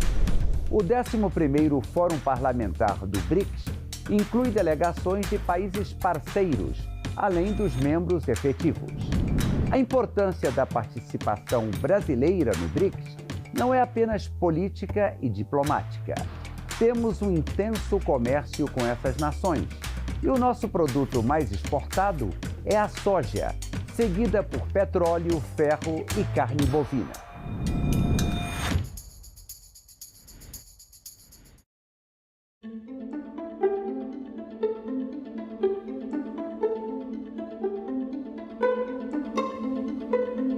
Um dado muito relevante para o Brasil, que é o fluxo de turistas nos nossos países, e nós ficamos muito entusiasmados, porque temos um fluxo muito grande de turistas entre Chile e Brasil, que gira em torno de 1.500.000 turistas. A relação comercial, o Brasil é muito importante para o Chile e o Chile é muito importante para o Brasil.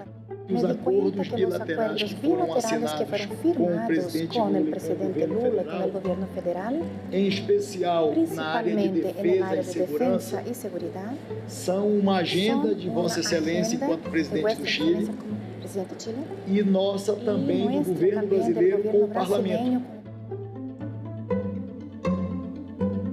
É o corredor bioceânico que vai unir cada vez mais os países da América Latina, em especial Brasil, Paraguai, Argentina e o Chile. É um projeto estratégico diante desses problemas de conflitos globais do comércio. Esses portos, eles levam as mercadorias até o continente asiático numa redução do tempo de viagem e de quilômetros marítimos, barateando o custo dos produtos. É uma alternativa de mercado que vai se abrir para toda a América Latina em função dessas situações que estão ocorrendo no mundo afora.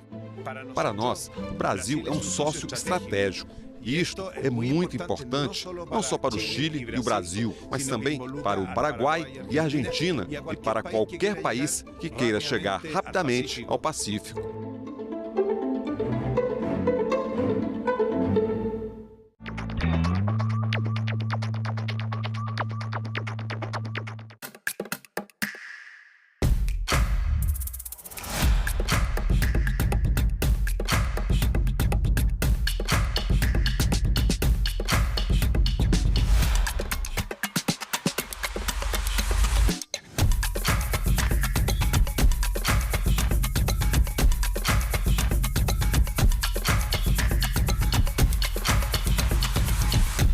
TV Senado. Democracia todo dia.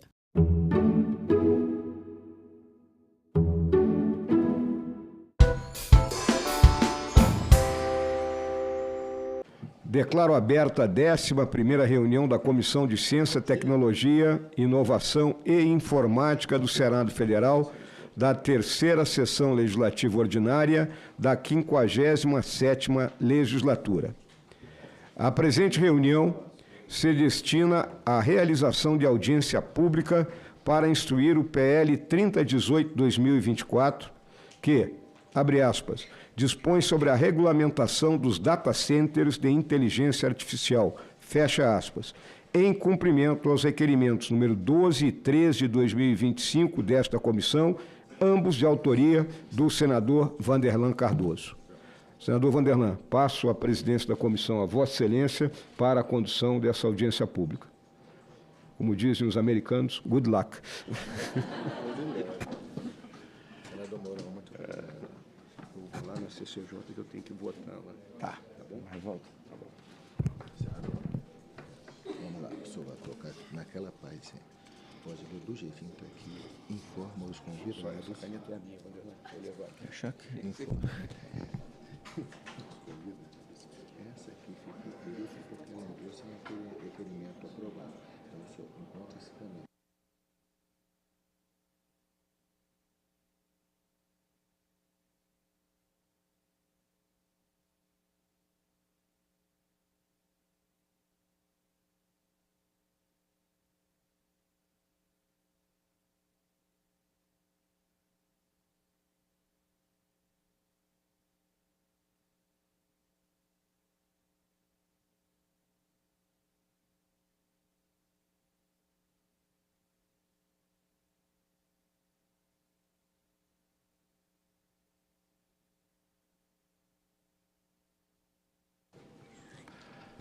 Cumprimento a todos com um bom dia. Eu quero cumprimentar aqui os membros da comissão, em especial você, Leomar, dizer para vocês aqui da comissão que é um prazer enorme retornar a esta comissão presidindo uma audiência pública tão importante como essa. Fui presidente aqui durante 2 anos e aquela época foi a comissão que mais produziu aqui no Senado Federal, graças a essa equipe competentíssima que tem aqui na CCT. Então, mais uma vez, meus agradecimentos pela companheirismo e a parceria que teve durante esse período. O público interessado em participar dessa audiência pública poderá enviar perguntas ou comentários pelo endereço www.senado.leg.br e Cidadania, ou ligar para 0800 061 2211. Eu vou estar chamando agora os nossos convidados. Como aqui a mesa, para não ficar muito apertada, é 4 pessoas e nós temos 5 convidados, Leomar. Então eu vou chamar 4, porque eu tenho por hábito, eu não gosto de ficar muito sozinho aqui nessa presidência, não. Então eu vou estar acompanhado aqui dos 4 primeiros e quando for a 5ª pessoa, a gente arruma uma maneira aqui como é que a gente vai fazer, ok? Encontram-se presentes no plenário da comissão o senhor Rubens Caetano, coordenador-geral de Inovação Digital do Ministério da Ciência, Tecnologia e Inovação, MCTI. Eu gostaria de convidar para fazer parte aqui o Rubens. Rubens, bem-vindo, Rubens. Obrigado. Rubens.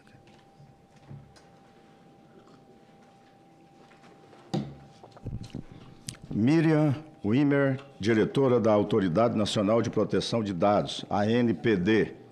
Convido a fazer parte da mesa. Dona Miriam. Renan Lima Alves. Renan Lima Alves, presidente da Associação Brasileira de Data Centers, ABDC. Seja bem-vindo. Gleison Klinger de Moura Araújo, céu da Everest Digital. Se encontra? Tá. Seja bem-vindo, Gleison.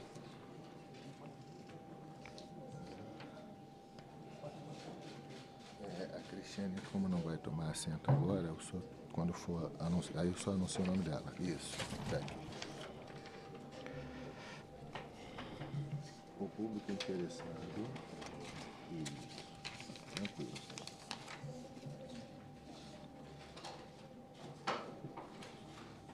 Isso aqui já foi.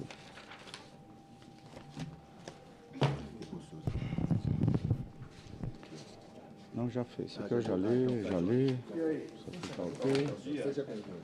Bom dia. Meu senador. Meu ministro. Tudo bom? Bom dia, tudo bom? Ministro, senador Marcos Pontes, seja bem-vindo à nossa comissão. Senador, anuncia o Cristiano, que o senhor falou que ela assina um assento ali na frente, né? Pode anunciar. Encontra-se também presente no plenário da comissão, a quem convido para tomar assento a senhora Cristiano Camarati, conselheira da Agência Nacional de Telecomunicações, a Anatel.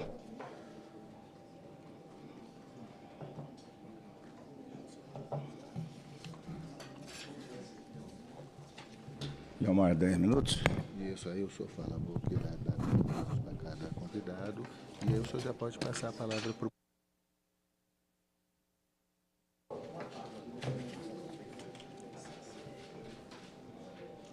Os convidados terão, como de praxe, 10 minutos para as suas explanações. Isso não quer dizer que essa presidência vai ser muito rígido com o horário. Então tem um período aí, viu, Cristiana, de tolerância. Uns 10 segundos, 15 segundos. O senhor gostaria de ler a participação popular agora? Eu já li. A participação popular? Sim. Tá. Então convido o senhor Rubens Caetano, coordenador-geral de Inovação Digital do Ministério da Ciência, Tecnologia e Inovação. Está conosco aqui, antes de iniciar, senhor Rubens, o nosso ex-ministro aqui de Ciência, Tecnologia e Inovação no governo do ex-presidente Jair Bolsonaro, ministro astronauta Marcos Pontes, hoje senador da República, e foi um dos maiores colaboradores desta comissão na nossa presidência, né? Sempre solícito, sempre comparecendo, sempre com os seus eventos, e nós éramos muito prestigiados. Então, seja bem-vindo à nossa comissão. Agora, como senador da República mais votado da história de São Paulo. É uma honra para nós. Isso, tá? Senhor Rubens Caetano, com a palavra. Obrigado. Primeiramente, senhor senador Vanderlan Cardoso, senhor senador Marcos Pontes, aqui presente, a todos os colegas aqui que estão acompanhando essa importante temática hoje de discussão, todos que estão aqui no plenário, os congressistas acompanhando essa apresentação, e os que estão também online acompanhando, desejo um bom dia e uma boa apresentação. Bom, eu sou Rubens Caetano, o senador Vanderlan Cardoso já fez uma apresentação. Aqui eu represento a Secretaria de Ciência e Tecnologia para a Transformação Digital do Ministério da Ciência, Tecnologia e Inovação. Tive a honra de poder compor e participar também da equipe do ex-ministro Marcos Pontes, aqui a colega Miriam também, na qual desempenhamos vários projetos estruturantes e relevantes para o país. Aqui, senador, a matéria é extremamente importante e latente, tá? Tal como o próprio PL em si. Mas eu trouxe algumas lâminas, basicamente, para não necessariamente entrar nos pormenores, no texto, né, nas diretrizes do próprio PL, mas em si do próprio setor nacional. Tá? Então, eu queria trazer aqui um ponto que na Secretaria de Ciência e Tecnologia para a Transformação Digital, a gente tem a responsabilidade da gestão de basicamente de dois instrumentos de política pública que são políticas, digamos assim, de Estado, né? A Lei de Informática, conhecida também como a Lei de TICs, e o Programa da Área de Semicondutores, que é o PADIS. Especificamente da Lei de Informática, né, que é uma lei que vem desde 1991, passando por suas atualizações, ela traz aqui alguns pontos que são bem coerentes e conectados com a temática em si, né? Então, a gente fala que essa legislação ela alcança quem? Alcança os fabricantes ali de bens e de TICs e de automação. Então, quando a gente fala de data centers, a gente está necessariamente englobando boa parte desses produtos, desses bens, desses equipamentos. E essa legislação ela traz diretriz que está bastante, senador, conectada com a própria essência do PL em si, que é justamente o aumento da agregação, né, do valor da produção nacional. Eu trouxe ali nesse slide alguns destaques específicos para sintonizar com a coerência do PL. O próprio incremento da produtividade setorial e nacional e também a busca de uma soberania tecnológica da economia nacional. Essa legislação, ela traz aí também alguns pontos de externalidades, além do necessário relacionamento, obrigatório relacionamento entre empresa, academia, instituições de pesquisa, o estímulo ao desenvolvimento de produtos e bens com tecnologia nacional. Tá? Então, eu gostaria de trazer esses destaques dessa legislação, porque ela alcança boa parte da indústria fabricante que dispõe de plantas, de fábricas aqui no Brasil, que estão aqui, senador, gerando, né, adensando a cadeia, gerando riqueza aqui no Brasil, deixando os seus impostos aqui no Brasil também, mas elas alcançam o benefício dessa legislação e aqui elas estão fabricando os produtos que basicamente também compõem, como eu falei, a estrutura de data centers, especificamente também para inteligência artificial. Então, a gente tem uma Dell, que são Dell, HP, Positivo, Lenovo, empresas fabricantes de computadores de grande porte. A gente tem a Datacom, Teracom, Cisco, empresas que fabricam equipamentos de conectividade, empresas da área de conectividade de fibra ótica, empresas de controle de acesso até equipamentos na área de segurança da informação e comunicação. Então, a gente tem uma vasta gama de empresas que são hoje beneficiadas por esse instrumento de política pública, estão fabricando aqui no Brasil e, sobretudo, senador, elas estão cumprindo com um processo produtivo nacional, gerando etapas necessárias aqui no Brasil, não somente importando produtos e implementando-os aqui no Brasil. Tá? Além disso, nós temos aí algumas importantes instituições que também desenvolvem projetos e ações de pesquisa, desenvolvimento e inovação no Brasil, desde as de universidades a centros de pesquisa que já têm relevância, competência nacional e internacional para, inclusive, estarem desenvolvendo soluções para esse setor também aqui no país. E aqui, falando um pouquinho já mais da questão do plano de data centers para IA, de um panorama, nós todos estamos acompanhando esse grande boom da IA e isso só está começando, né?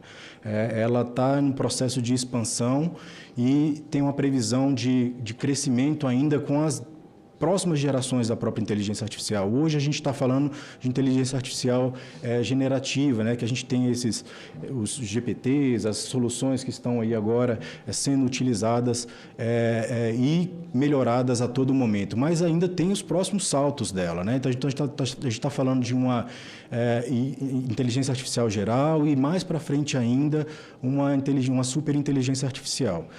E isso já alcança e vai alcançar ainda mais os diversos setores da nossa economia.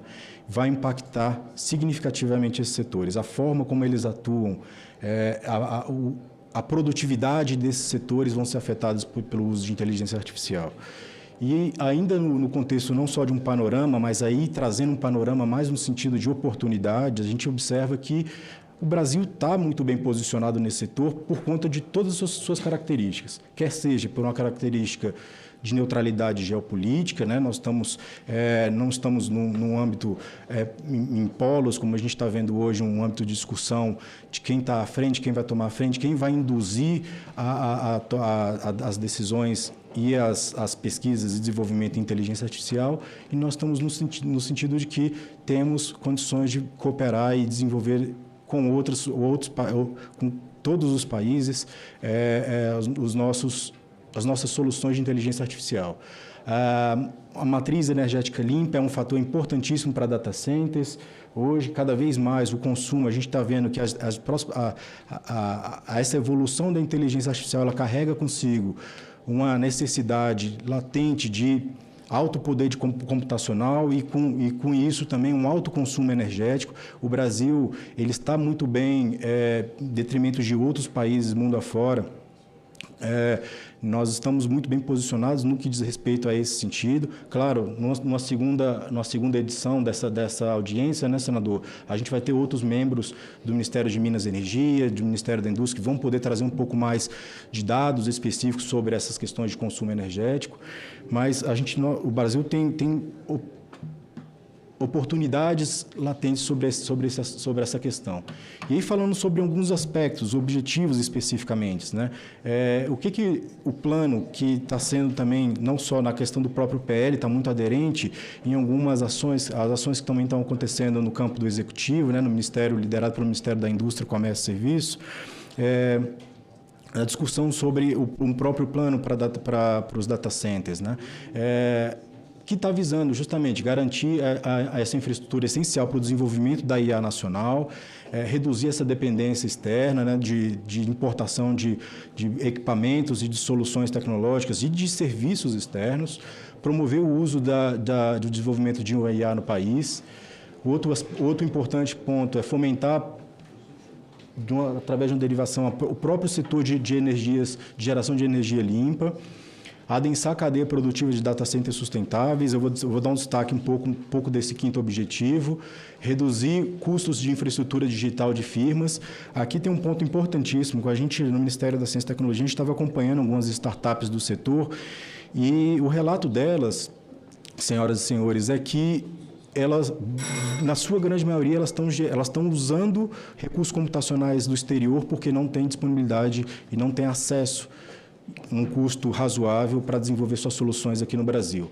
Além disso, havia uma possibilidade da gente de ter exportação dos serviços e de equipamentos desenvolvidos aqui no país. Para finalizar, eu trouxe aqui só um dos pontos. O Plano Brasileiro de Inteligência Artificial, que foi lançado no ano passado, ele prevê algumas ações estruturantes, e delas aqui a gente está vendo claramente conectadas ao desenvolvimento de data centers aqui no Brasil, né? A gente vê usando recursos do Fundo Nacional de Desenvolvimento Científico e Tecnológico, do FNDCT, com recursos não reembolsáveis na ordem de 750 milhões de reais, e também com recursos reembolsáveis e com apoio do BNDES e FINEP para implementação de data centers no Brasil, na ordem de 2,3 bilhões de reais, tá?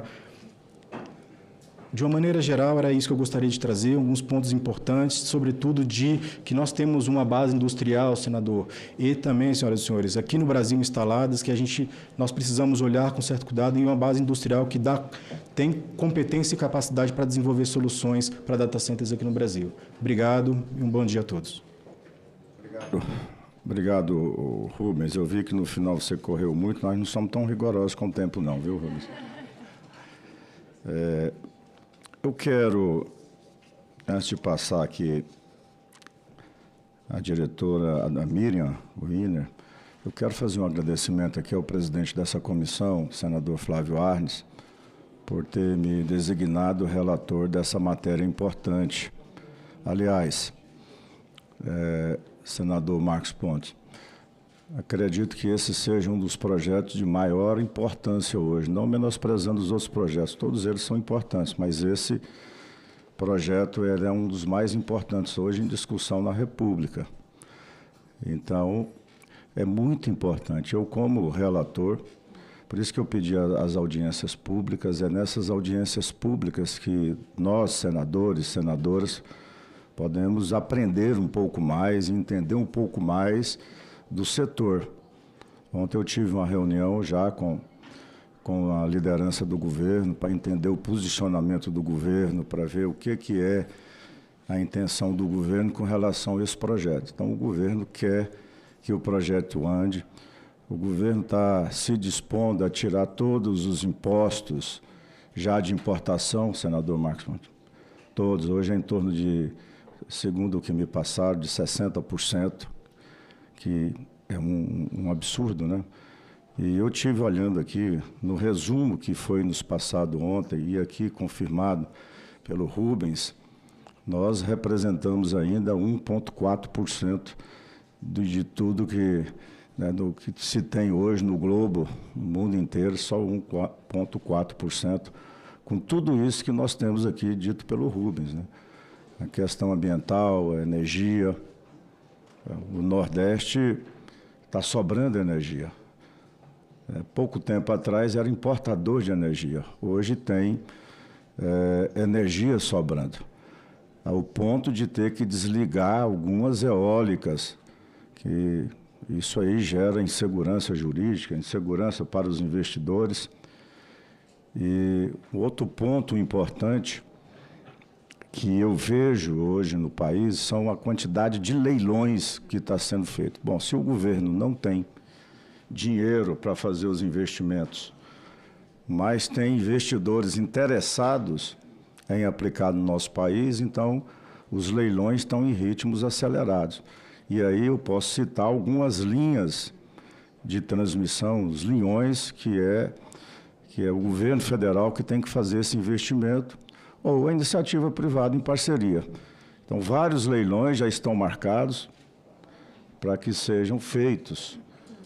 No estado de Goiás, que é um problema sério, não é a distribuidora, é os linhões que, não, infelizmente, faltou esses investimentos nesses linhões, que é obrigação do governo federal. Mas já temos leilões aí já marcados, agora para setembro ou outubro, já na B3, na Bolsa de Valores, de leilão que vai resolver a questão do Vale do Araguaia, do Mato Grosso goiano, que ali não se recebe investimentos, nem indústria, não cresce, falta energia até para os pequenos produtores, energia de péssima qualidade. Então vai se resolver, senador Marcos Pontes, com esse leilão, nesse leilão, quase 500 milhões de reais, vai se resolver a questão de uma região inteira. E temos mais 2 linhas essenciais para o estado de Goiás, que já estamos trabalhando junto ao ministro Alexandre Silveira, para que marque logo os leilões. Isso está acontecendo pelo país inteiro. Então, o governo está agindo para que as coisas aconteçam. Senador Marcos Pontes, o senhor pediu a palavra, com a palavra.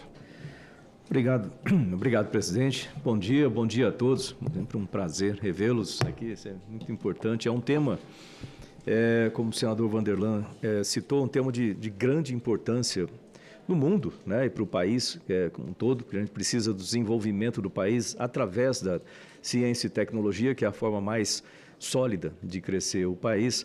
E existem 3 pernas conectadas, aí a Miriam está aqui justamente em uma delas, que é a segurança cibernética, inteligência artificial e a proteção de dados. E esse conjunto de dados, essas 3 pernas, elas precisam sempre andar juntas aí, de forma que a gente consiga ter esse crescimento de forma correta. O Brasil, de fato, ele tem condições muito especiais e favoráveis para o desenvolvimento de data centers aqui. É bom que a gente pense sempre no desenvolvimento dessas tecnologias em 3 partes, né? Basicamente, você tem o desenvolvimento da tecnologia em si, isso inclui não só pesquisa básica, apoio à pesquisa das universidades e centros de pesquisa, mas também a infraestrutura necessária para o desenvolvimento e depois o desenvolvimento dos negócios, né, baseados nisso. E a gente vê os data centers nessa parte central do desenvolvimento da infraestrutura.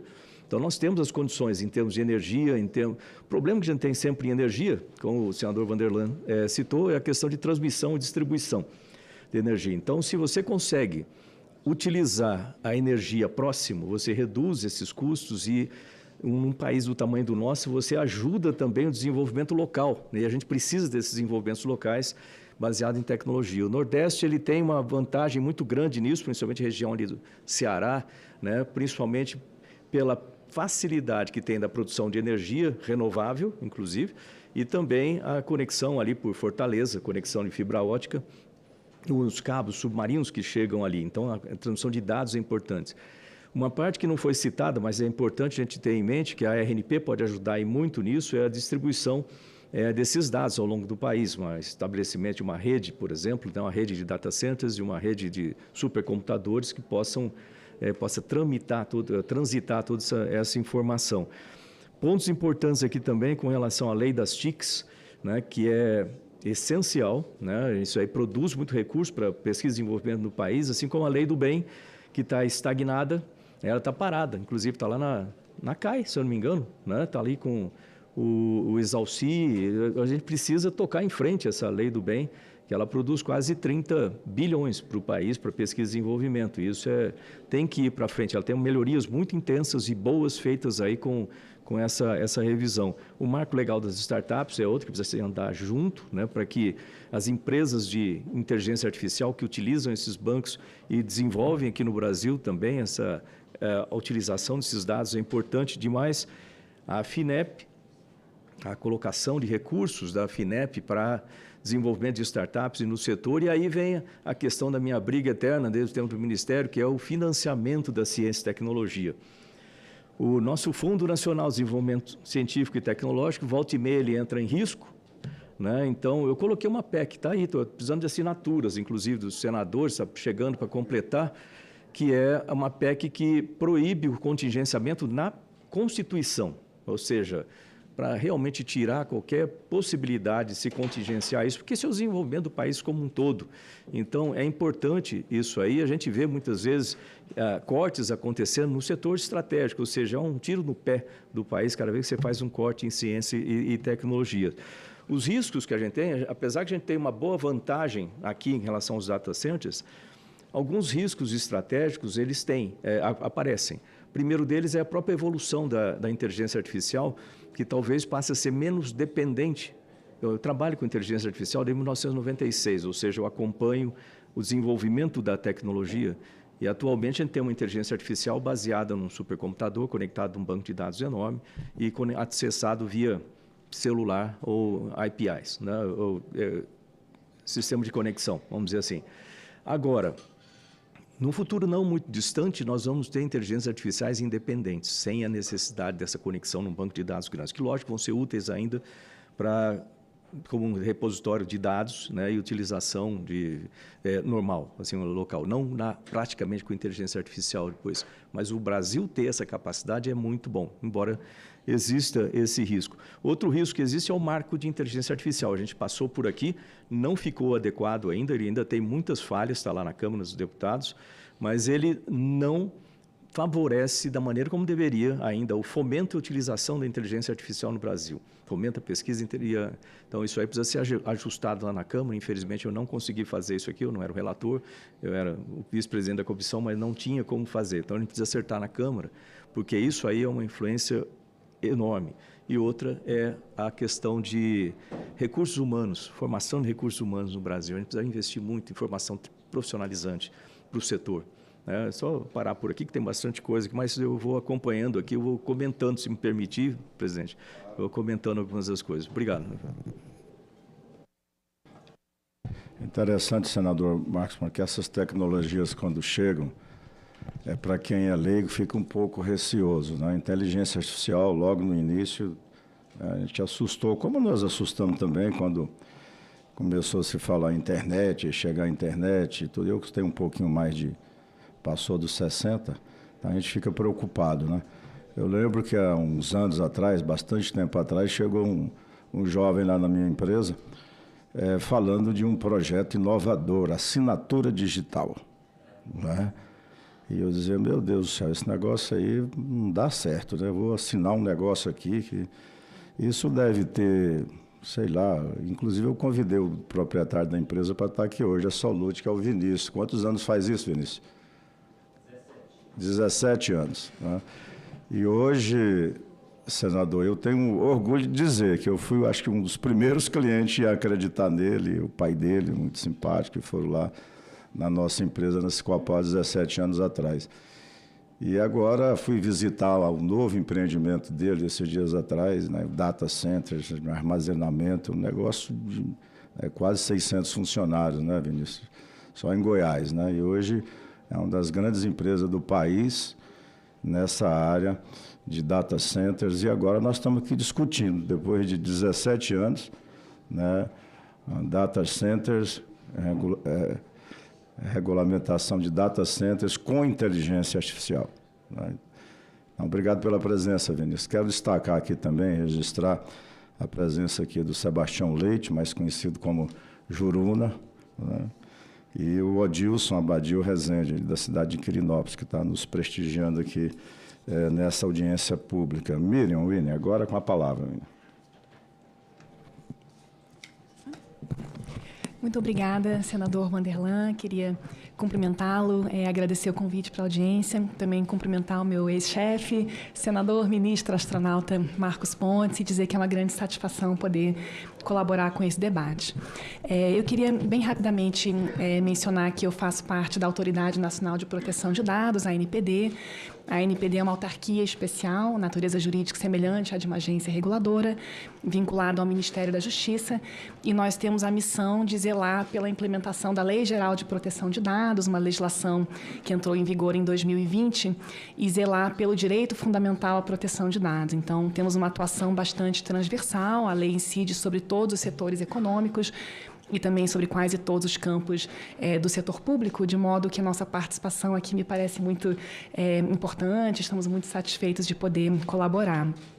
E eu digo isso porque eu gostaria também de ressaltar o papel central dos ministérios temáticos no debate da política pública. Nós temos aqui o Rubens, do MCTI, outros ministérios como Minas e Energia, Fazenda, MIDIC, certamente tem a liderança no desenho da conformação da política pública, e eu gostaria, portanto, de me circunscrever a um dos aspectos desse tema, que é o tema da proteção de dados pessoais, e trazer aqui alguns elementos que possam nos ajudar a refletir sobre de que maneira a LGPD tem interface com essa política pública que vem sendo desenhada e com esse projeto de lei atualmente em discussão.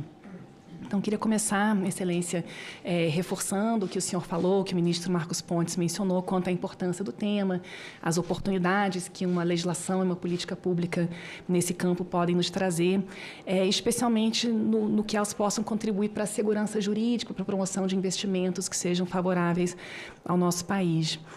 E aí, mencionar, Excelência, que, de fato, dada a amplitude do conceito de dado pessoal que a LGPD nos traz, que é qualquer dado relativo à pessoa natural identificada ou identificável, e também a amplitude do conceito de tratamento de dados pessoais, que a lei já nos traz, que é qualquer coisa que se faça com dado pessoal, armazenar, guardar, compartilhar, não há dúvida de que, em geral, a LGPD vai se aplicar também ao tratamento de dados pessoais que são armazenados, processados e transportados no âmbito dos data centers. Então, de fato, a LGPD vai, em geral, se aplicar a essas atividades, e eu comento esse ponto para reforçar a importância de que tenhamos um marco jurídico estável, um arcabouço institucional bem calibrado, para que as regras estejam claras, de modo a promover a segurança jurídica necessária à atração de investimentos e também a proteção dos direitos das pessoas cujos dados, eventualmente, sejam tratados no âmbito desses data centers.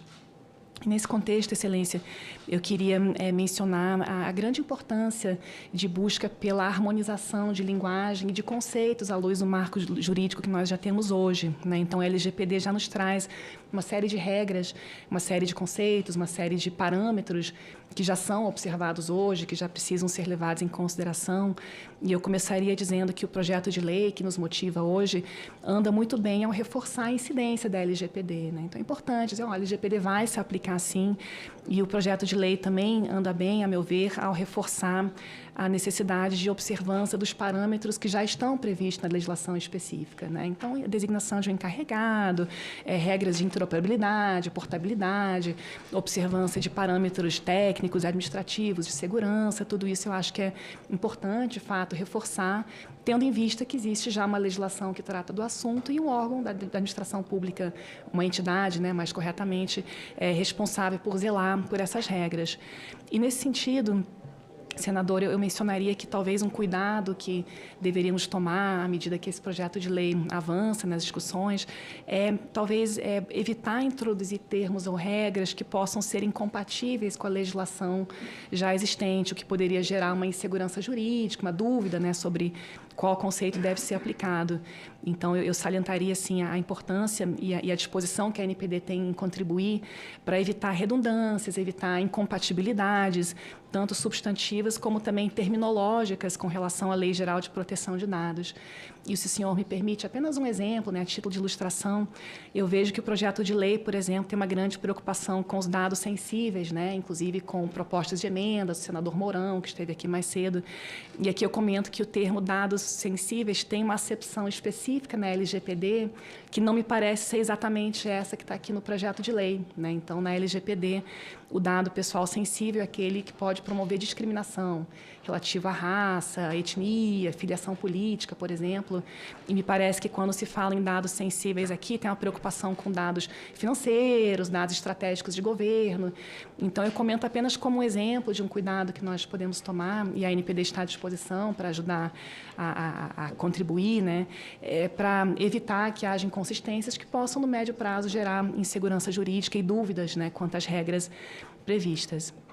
Um outro tema que eu queria aproveitar para mencionar é o tema das transferências internacionais de dado pessoal, que é um assunto que também já tem sido trazido à atenção da ANPD e objeto também de debates nossos com colegas de governo, do Ministério da Fazenda e de outros ministérios envolvidos. Então, é claro que quando falamos de um ecossistema digital, a gente está falando também de um ambiente essencialmente transnacional, em que há fluxos de dados provenientes de outros países, também dados que saem do Brasil em direção a outras nações.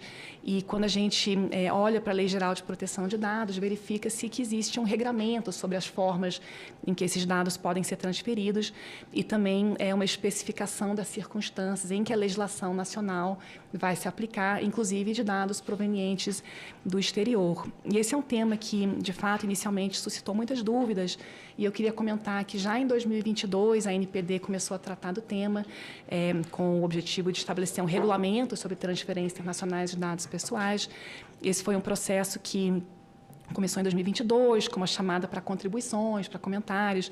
Em 2023, fizemos uma consulta pública com quase 2.000 contribuições recebidas e o nosso regulamento foi, então, aprovado no final do ano passado, em agosto de 2024, com previsão de entrada em vigor ainda este ano, nos próximos meses. E eu diria que nesse regulamento, que foi amplamente discutido, tínhamos alguns objetivos, né? Então, em primeiro lugar, assegurar que os dados estejam protegidos independentemente de onde esteja, né? Esteja no Brasil, esteja no exterior. Então, reconhecendo que temos uma economia digital que é, por definição, interconectada, que se baseia fortemente nesses fluxos internacionais de dados, assegurar um nível de proteção adequada, ao mesmo tempo que a gente busca simplificar e descomplicar os fluxos globais de dados. Então, criar mecanismos que sejam simples, que sejam interoperáveis, que dialogam com os sistemas jurídicos de outros países. E eu queria mencionar que, ciente que esse é um tema que tem um impacto também sobre a política de data centers, estamos à disposição para continuar dialogando com esta comissão, também com os demais colegas do setor público e privado, com vistas ao esclarecimento de quaisquer dúvidas. Um último ponto que eu destacaria, Excelência, é que o projeto de lei menciona também a aplicação de sanções administrativas, né? E aqui eu comento que a ANPD, assim como as demais agências reguladoras, tem competências de fiscalização, de sancionamento, de estabelecimento de regras, mais especificamente no que tange ao tratamento de dados pessoais.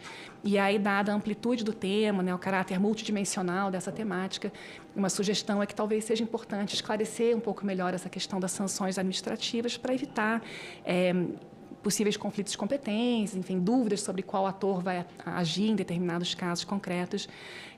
E com isso eu concluiria, Excelência, dentro do meu tempo, sem necessidade de pedir tempo adicional, para dizer que a ANPD está atuando, né, no exercício de suas competências, na busca do cumprimento de sua agenda regulatória, e estamos à disposição para continuar contribuindo com esse debate, com o aprimoramento do projeto de lei. Muito obrigada.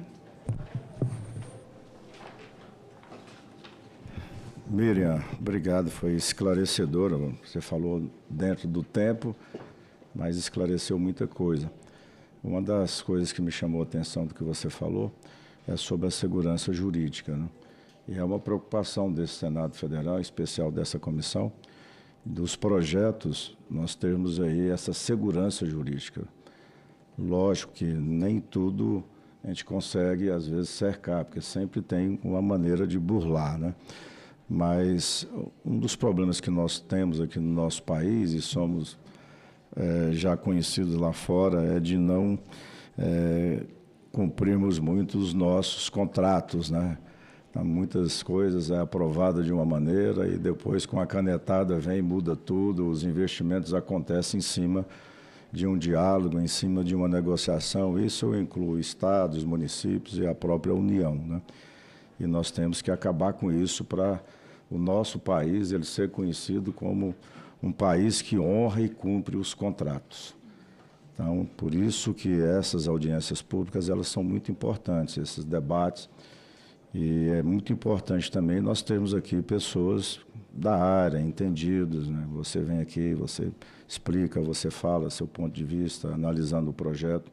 Com certeza o projeto vai receber emendas e nós vamos estar analisando essas emendas. Ontem, na conversa que eu tive ali, quero até ressaltar aqui a presença do Igor, que é da liderança do governo, com a equipe dele, que nos recebeu ali ontem. E uma coisa me chamou a atenção ontem, o governo está com muita vontade de aprovação e que a gente tenha esses investimentos aqui no nosso país.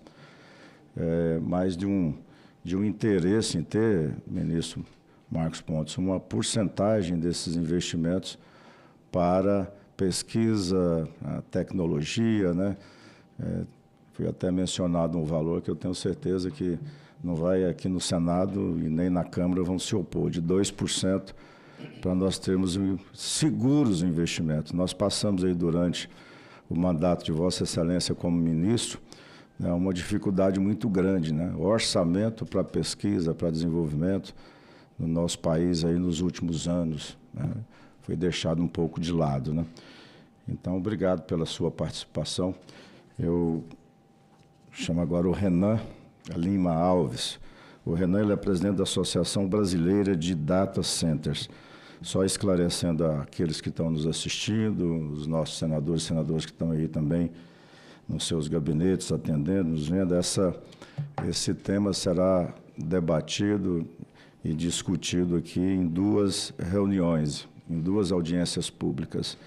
Teremos essa hoje e no próximo dia 28, com novos convidados, que daqui a pouco eu vou estar falando aqui quem são os convidados.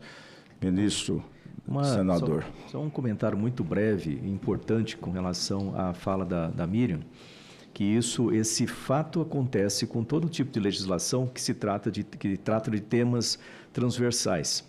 E como a infraestrutura de banco de dados ela acaba sendo uma derivada disso, né? Falando de inteligência artificial, está falando de proteção de dados, né? Ainda não sobre segurança cibernética, mas é importante incluir. Um ponto importantíssimo que a gente precisa prestar atenção também na lei de inteligência artificial do Marco para não haver conflito entre as leis, ou conflito entre os setores. Isso é importante para que não cause insegurança jurídica. Então, um ponto para a gente aqui, eu até fiz algumas anotações, depois eu ajudo aí com emendas e etc. A gente pode discutir detalhes, que eu pensei muito sobre isso durante a parte de inteligência artificial, para não haver esse tipo de conflito de legislação.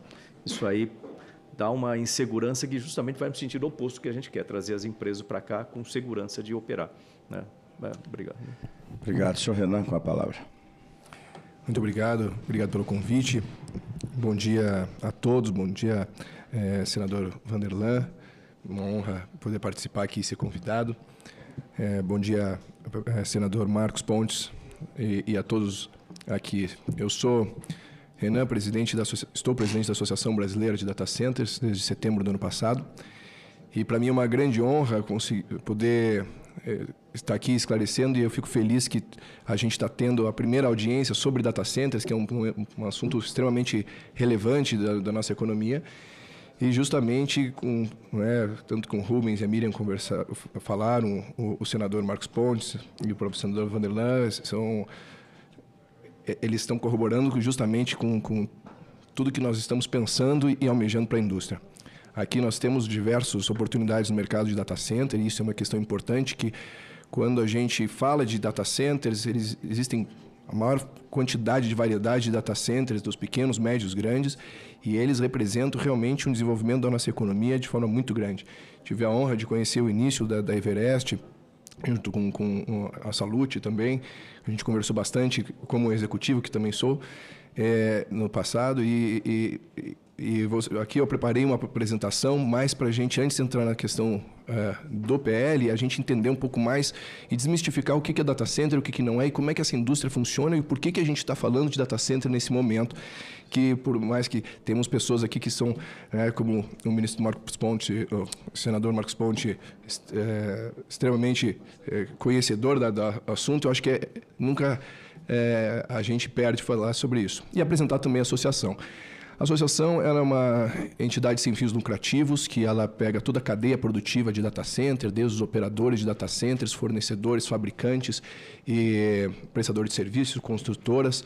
Hoje somos mais de 200 associados e que a fundação dela se deu através justamente da necessidade que a gente entendia que, para a gente desenvolver o nosso mercado, nós teríamos que ter, primeiro ponto, educação.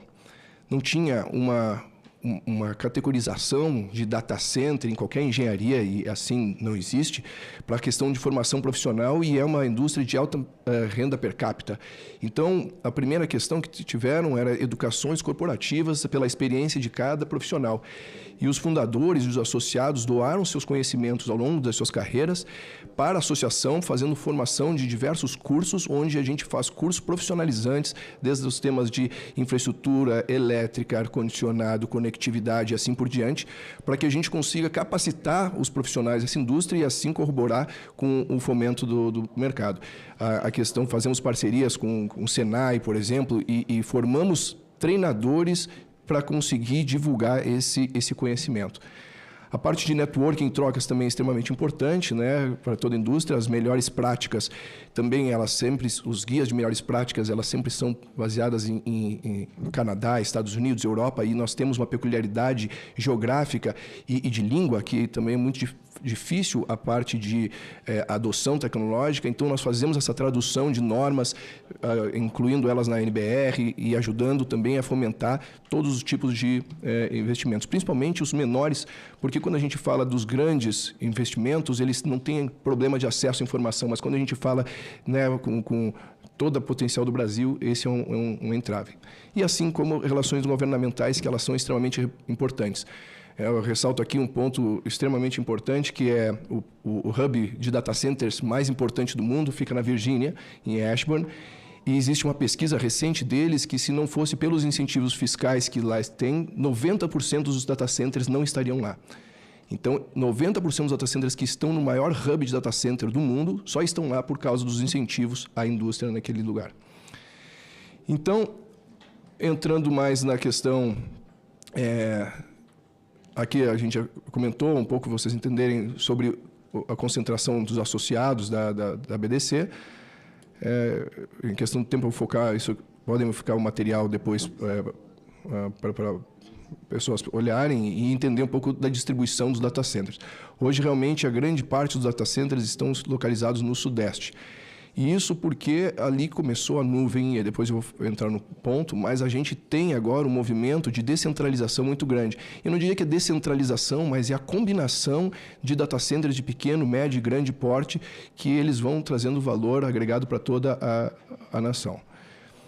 Mas o que é um data center, né? Então, para quem não entende e nunca viu um data center, já deve ter visto um servidor. Então, um servidor, quando a gente coloca um em cima do outro, né, são 48 servidores, ele forma um rack, que muitas pessoas já devem ter visto. O coletivo de racks é um data center. E aí, quando a gente fala que alguma coisa está na nuvem, na verdade, ela também está em data center. Então, ela está, essa informação, disponibilizada e armazenada em vários data centers simultaneamente. Então, quando todos esses aplicativos, a nossa vida moderna, quando a gente conversa sobre isso, todos eles estão na nuvem. E o que significa a nuvem? Eles estão em data centers. Então, hoje não tem esse streaming que nós estamos falando aqui na TV Senado, não teria já é todo digitalizado, toda a nossa operação financeira, todas as nossas vidas cotidianas, elas estão na nuvens. E isso é um ponto importante que eu gostaria de ressaltar. Então, aqui... Então, como eu mencionei, esses data centers, eles são armazenados no coletivo, né, da nuvem, são coletivos de data centers que são grandes prédios, grandes, pequenos e de todos os tipos. E por que a gente precisa de data center no Brasil e quais são os drivers de crescimento dele? Por que a gente começou a escutar agora? Porque inicialmente os data centers só tinham mesmo no Vale do Silício, nos Estados Unidos, e aí nós tínhamos um problema que era a experiência do usuário. Então, não sei se... Tem um exemplo aqui que eu sempre dou, que eu comprei aquela Apple TV lá no início, uns 10 anos atrás, quando surgiu, e para começar um filme demorava meia hora. E depois a gente tinha o Netflix, que instantaneamente você colocava o filme e ele começava. Qual é a diferença? É que quando a gente acessava a Apple TV, a gente acessava um data center que estava no exterior. E quando a gente acessava a Netflix, eles tinham data centers distribuídos por todo o Brasil e a gente acessava esse conteúdo. Então, eles estimulavam a nossa indústria, claro, com uma questão estratégica, mas eles são quem de fato estão, essas empresas, esses logos, que estão de fato utilizando os data centers. Eles são os inquilinos do data centers. E quando a gente usa o termo nesse mercado de operador de data center, ele se assemelha muito a um ativo imobiliário, onde a gente faz a construção, projeto de uma infraestrutura civil, elétrica, com ar-condicionado, para armazenar e receber esses servidores e os softwares que são das empresas detentoras do serviço. Então, essa parte é importante, porque quando a gente está falando, né, do PL e de outras nomenclaturas, a gente tem questões que não tem gerência, o operador de data center, sobre a aplicação em si. E o que é importante nesse mercado, né? E por que o Brasil, antes da gente entrar aqui, voltar, é importante que esse mercado, ele começou nos Estados Unidos e em 2010, por aí, começaram a vir os data centers para o Sudeste para a gente ter essa experiência de usuário. Microsoft, Google, Amazon e outros locais começaram a fazer essa migração e que é a digitalização das empresas. O que foi o acelerador desse mercado? Foi o Covid. Do dia para a noite, as pessoas que não tinham, todo mundo tinha seus próprios data centers, servidores nas empresas, mas quem não estava digitalizado, quem não tinha um acesso remoto, não conseguia trabalhar. Então, imediatamente, se migrou as suas operações para a nuvem e isso estimulou demais os data centers e mais data centers foram criados no Brasil, porque não tinha como a gente operar em data centers fora disso. Isso criou um banco de dados extremamente relevante. E aí a gente precisa mais data centers na borda para cada vez melhorar a experiência do usuário. O metaverso, por exemplo, que muito se falava e não foi adiante, é por uma questão técnica que não tem data centers distribuído para fazer esse processamento de dados tão pesado, e se a gente depender de data centers muito remotos, a experiência do usuário é muito ruim. Então, quando a gente fala de inteligência artificial, puxa vida, eu vou me acelerar aqui, mas eram pontos que depois eu posso até botar mas é que esse mercado só vem para o Brasil em função da nossa energia renovável. Ele só vem, e aqui eu botei pontos essenciais diferenciais, eu diria, porque as empresas de operadores de data center só conversam se tiver garantia de disponibilidade energética, só se tiver fonte de energia renovável e se tiver uma altíssima eficiência elétrica. Se não tiverem esses pontos, as conversas nem iniciam. E aí eu vou acelerar o ponto aqui sobre a inteligência artificial, mas por que é muito importante essa oportunidade? Porque todas essas oportunidades que vieram de data center para cá, todas elas vieram por causa da nossa renda per capita, pela nossa densidade populacional, utilizando os brasileiros como serviço. Mas aqui nós temos a questão de treinamento, que nós conseguimos capturar oportunidades que não são para o Brasil, são para operações internacionais, exportação de dados. E essa captura é extremamente relevante. E posso, senador Vanderlan, prosseguir um pouquinho? E essa oportunidade, a gente não tem essa questão de latência crítica, ela pode esperar um segundo, por exemplo, para chegar até Miami ou Nova York, e nós queremos atrair essa oportunidade. E o governo, e eu fico muito honrado de ver isso, que todas, liderado muito pelo trabalho com o Igor, com o Ministério da Fazenda, o MD, que está fazendo um trabalho excepcional também, e eu vejo Casa Civil e todas as frentes entenderam essa oportunidade e a gente está realmente com uma grande chance de capturar isso e ser realmente uma solução para o nosso problema de energia renovável que nós temos aí, que é o curtailment, né, que falta de demanda elétrica. Então, essa oportunidade, ela só se dá por causa disso, porque nós temos uma consciência ambiental muito diferente do resto. Eu acho extremamente relevante que o PL ele pense em pontos importantes, que é realmente dar essa segurança da questão de dados, proteção de dados e também na questão ambiental, mas eu fico muito feliz em dizer que essa indústria só está olhando, e justamente por causa disso, o Brasil. E esse diferencial da nossa renovação energética, com o nosso preço competitivo, é o que justamente atrai os investidores para o Brasil. E aí nós estamos falando de oportunidades realmente muito grandes, né? Nós reunimos a indústria hoje, no momento da indústria maravilhosa, o nosso meio ambiente, para a gente fazer realmente o que já foi dito aqui como um grande hub global. E se nós fizermos esse ambiente atrativo, nós realmente estamos falando de um valor incremental aqui, só de investimentos diretos em construção de data centers e seus hardwares, de aproximadamente 1,58 trilhões até 2030. Isso fazendo análise com o Data Center Rock, que realmente são o custo de construção e o custo de encher esses data centers. Essas oportunidades só virão mediante a uma questão jurídica estável. E essa janela é muito curta, nós estamos falando de 2, 3 anos. Porque hoje, eu falando com o pessoal da NVIDIA, os data centers que os brasileiros querem utilizar para fazer suas aplicações, não existem data centers no Brasil para atender esse mercado. Eles estão indicando data centers na Austrália. E a gente está competindo como nação. E isso é extremamente importante, porque como nação, nós temos também que competir contra a Colômbia, contra o Chile, contra tantos outros países que podem pegar essas oportunidades e depois que elas foram, elas não podem voltar, tamanho investimento que já foi feito. Não tem como eles migrarem essa operação para o Brasil. Então, os pontos indo especificamente ao PL, agora sim, acho que é extremamente importante a gente aprofundar essa nossa discussão. Acho que só o fato de a gente estar tendo essa audiência para conseguir entender a indústria é extremamente importante, mas também precisamos observar que já tem pontos que são super importantes, que já tem como a Lei Geral de Proteção de Dados e uma eventual nova legislação, no nosso ponto de vista, nesse momento, pensando que a indústria, que é outro ponto que é a sustentabilidade, só vocês entenderem, a eficiência energética nos últimos 10 anos dos data centers, que foram construídos em 2010, ou 15 anos, e agora, ela melhorou 70%. É uma questão que a indústria se preocupa extremamente. A questão de água, que é uma preocupação muito grande em outros países, aqui a gente utiliza, a maior parte dos operadores de data centers é um circuito de água fechada ou uma refrigeração especial que não tem consumo de água. Ele é só encher na primeira vez.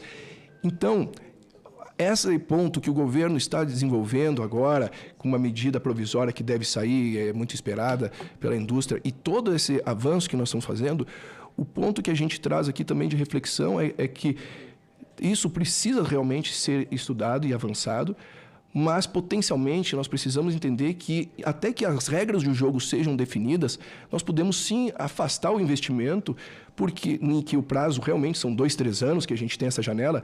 Depois o mercado virá por outra oportunidade, que são explorar o nosso PIB, a nossa economia, mas a gente vai perder esse cavalo que está encilhado. Então, essa questão que a gente tem de geração de empregos, essa distribuição, aproveitar esse timing, esse investimento forte para fazer justamente o que o senador Vanderlan falou, de uma parceria público-privada para reforçar a infraestrutura, todos os operadores estão super cientes e dispostos a reforçar e fazer investimentos na nossa infraestrutura para conseguir viabilizar isso. Então, eu gostaria só de trazer esses pontos de reflexão, depois fica para vocês na íntegra a apresentação, eu fico completamente à disposição e para mim realmente foi uma honra, eu agradeço e peço desculpas, eu passei bastante do meu tempo, mas muito obrigado pela paciência, senador Vanderlan. Obrigado, Renan. Eu quero informar que essas informações, essas apresentações que são feitas aqui, ficam disponibilizadas na página da comissão. Então, aqueles que quiserem ter acesso a tudo que foi apresentado aqui, acessar a página dessa comissão. Passamos agora para o senhor Gleice. Senador Marcos Pontes, o senhor tem alguma observação? Senhor Gleice Klinge, com a palavra. Bom dia a todos. Bom dia a todos. Bom dia. Senador Vanderlan, parabéns pela iniciativa, obrigado pelo convite. Senador Marcos Pontes, uma honra estar com você aqui também, a gente falando... obrigado. Falando sobre pesquisa e desenvolvimento. E bom dia a todos. Nós fizemos uma apresentação, eu vou direto a alguns pontos, porque os colegas já foram muito bem nas ponderações aqui de alguns itens que eu também trouxe. Estamos realmente num momento de uma janela. né? O Renan falou ali, é importante nos organizarmos para que o Brasil seja um destaque mundial. Permita complementar, Renan, a gente está falando de uma janela de 2 ou 3 anos para construção, né? Precisamos ser rápidos em algumas definições, porque o mundo está olhando aonde investir em data centers. Investidores brasileiros buscando a ampliação de investimentos nessa indústria e investidores internacionais buscando também uma fonte saudável para esse investimento.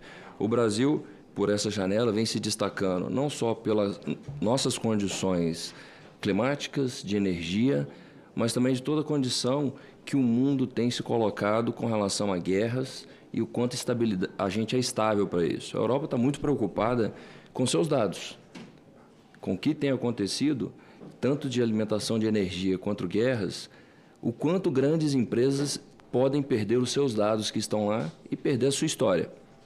Então, temos aí uma grande oportunidade para isso. Me permita.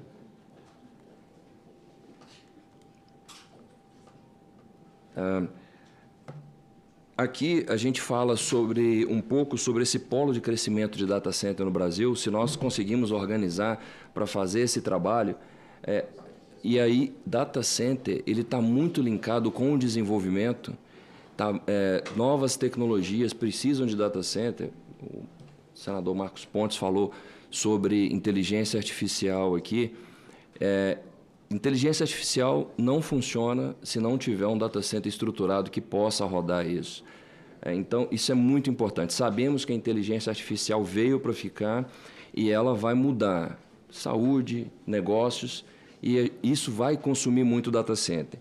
Um ponto que nós temos que ficar muito atento, e aí eu pego o ponto até de pesquisa e desenvolvimento, precisamos fomentar, junto com o fomento de crescimento de data center no Brasil, pesquisa e desenvolvimento aqui no nosso país.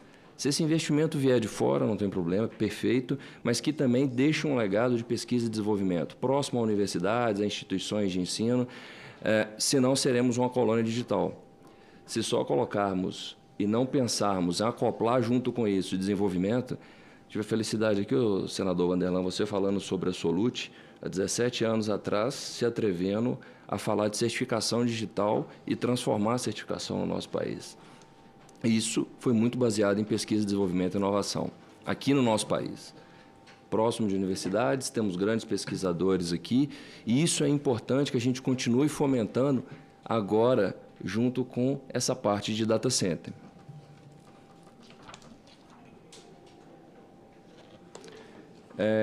A apresentação vai ficar também à disposição. Opa, desculpa. Não vou passar por todos os pontos, os colegas falaram muito bem, a Miriam explanou muito bem sobre a parte de proteção de dados, LGPD. É uma preocupação mundial sobre isso. A gente precisa preocupar e não chocar leis, mas muito bem ponderado no projeto de lei. Transparência de governança é algo que não só indústrias que consomem data center, que a gente tem que pensar nessa indústria, não só no investidor, mas quem é o futuro consumidor, governo, empresas privadas. Elas se preocupam com a transparência e governança. Eficiência energética e sustentabilidade, falamos aqui, tem pontos para a gente, deixa algumas sugestões, o senador vai ficar junto com a apresentação, a gente fala de alguns comparativos sobre como o mundo está olhando sobre isso, e também sobre inclusão de auditorias regulares para garantir essa sustentabilidade. Só passar por esse ponto que os colegas já falaram. A gente precisa se preocupar em falar de métricas, porque a gente não pode criar insegurança jurídica. Então, o investidor hoje ele está tomando decisões rápidas para esse crescimento da indústria de data center, e o Brasil está bem posicionado sobre isso. Estamos fazendo um movimento grande de falar para o mundo que aqui tem grandes data centers e temos condições de abrigar muito mais, mas a gente precisa deixar as metas claras para que esses investidores sintam realmente essa segurança. Como o Renan comentou, é um investimento de capital muito alto, tanto na parte de infraestrutura quanto importação de componentes. Muitos itens para a construção de um data center ele é importado. Então, precisamos ter essa preocupação para que o negócio cresça no Brasil. O senador Marcos Pontes falou um pouco sobre incentivos, eu pontuo aqui também, senador. É algo que preocupa quem trabalha nesse setor, né? Possíveis incentivos. Renan acabou de falar de uma região nos Estados Unidos que, se não fossem os incentivos, 90% dos data centers não estariam lá. A gente tem que pensar também dessa forma no Brasil e pensar no tamanho do nosso Brasil, como incentivar, levar os data centers para outras regiões. Estamos falando aí de energia em outras regiões em abundância e também temos regiões aí com colapso de energia ou um consumo maior. Então, incentivos para que cresça em alto volume e, inclusive, em outras regiões do Brasil.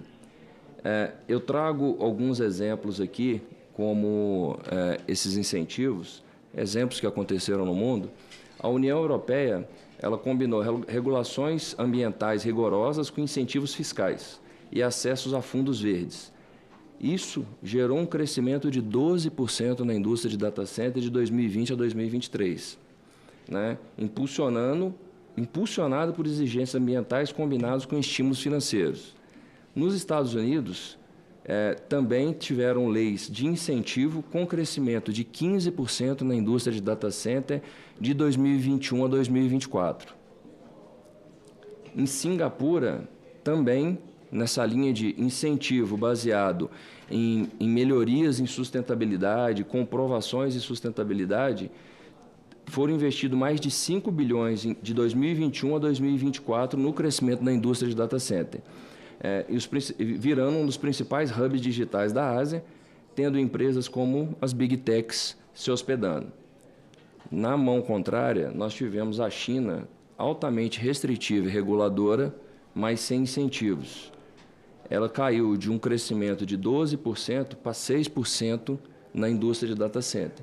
Então, deixa claro para a gente que essa indústria está atenta a isso, ela está buscando, disposta a regulamentações, mas ela está buscando também incentivos para poder se estabelecer. Normalmente, se estabelece um data center por décadas, quando se faz um investimento de grande porte. Então, países que combinaram regulação rigorosa com incentivos concretos, como União Europeia, Estados Unidos e Singapura, atraíram mais investimentos e fortaleceram a competitividade do setor, que é o que estamos buscando aqui no Brasil. Aqui a gente fala um pouco de algumas sugestões sobre essa parte de sustentabilidade e como a gente poderia apoiar a indústria a olhar. Não vou passar por todos.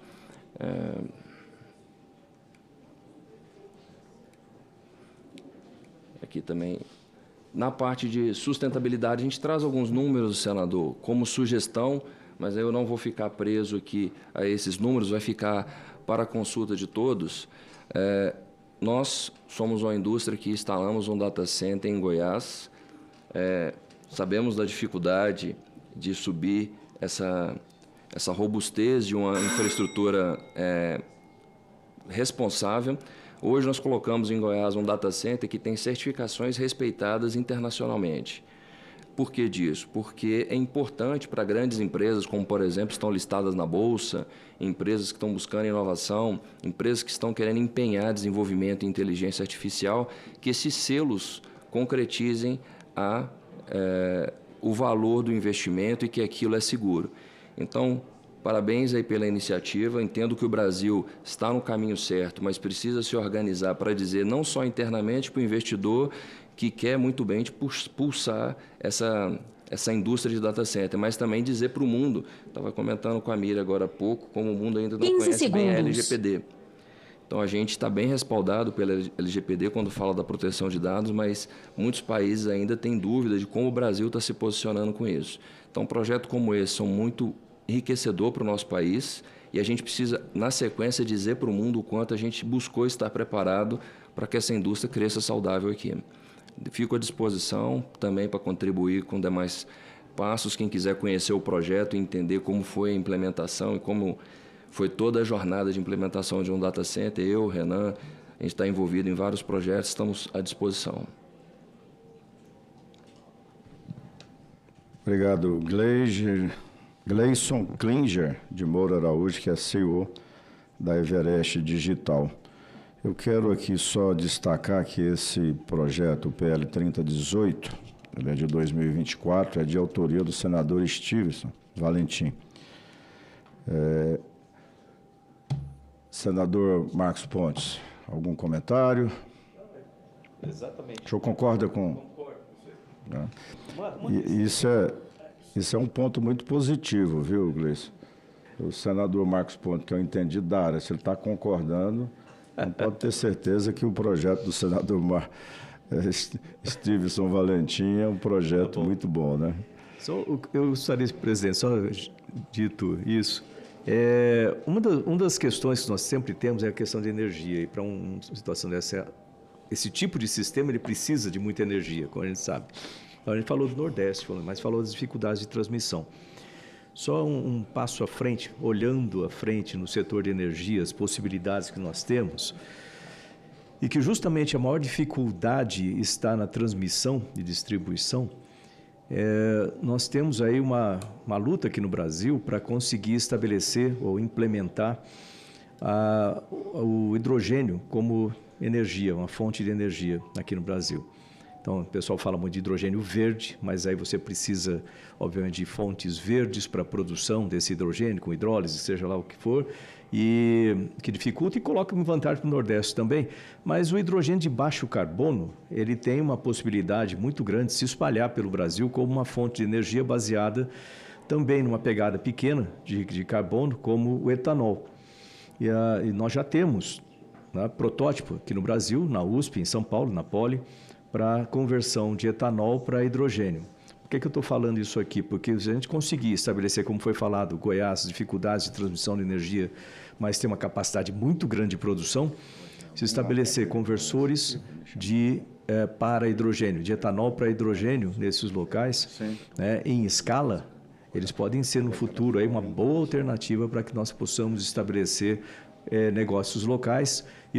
Transmitir hidrogênio não é uma proposta simples, portanto, é bom usar onde ele é produzido. Então, uma ótima possibilidade que o Brasil tem aí pela frente também é o hidrogênio verde como fonte de energia, inclusive industrial. Obrigado, senador. A nossa última colaboradora aqui, a Cristina. Cristina, eu consulto Vossa Excelência. Se Vossa Excelência quer falar daí, eu quero vir para cá. Aqui a gente organiza, porque todos vão ficar olhando Vossa Excelência de lá, né? Então, todos falaram daqui, né? Eu faço esse convite, a gente põe uma cadeira aqui, dá uma apertadinha aqui, entendeu? Tá ok?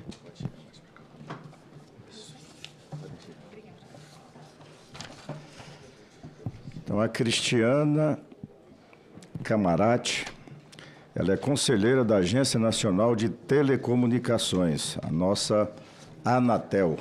Com a palavra, Cristiana.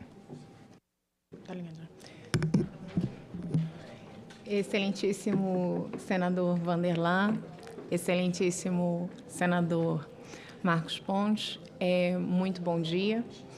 Infelizmente, o presidente Carlos Baigorre não pôde estar aqui presente hoje, mas agradece enormemente a oportunidade de diálogo.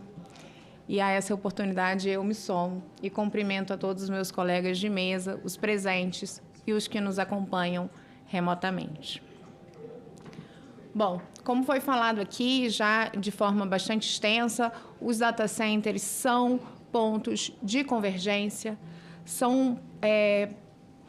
têm a responsabilidade, né, de gerenciar e processar um grande volume de dados e informações. Um estudo da McKinsey, da consultoria McKinsey, indica que há uma demanda global crescente, de 19% a 22% de crescimento de taxa anual, de 23 até 2030. Claro, a inteligência artificial generativa tem impulsionado muitíssimo esse crescimento. Senador, nós somos muito técnicos em geral e é difícil, né, o cidadão captar o que é isso, o que é essa estrutura física do data center. Então, um exemplo que é muito ilustrativo é a hipótese de quando nós estamos voando. Nós voamos e, por qualquer razão, não há ali a conexão.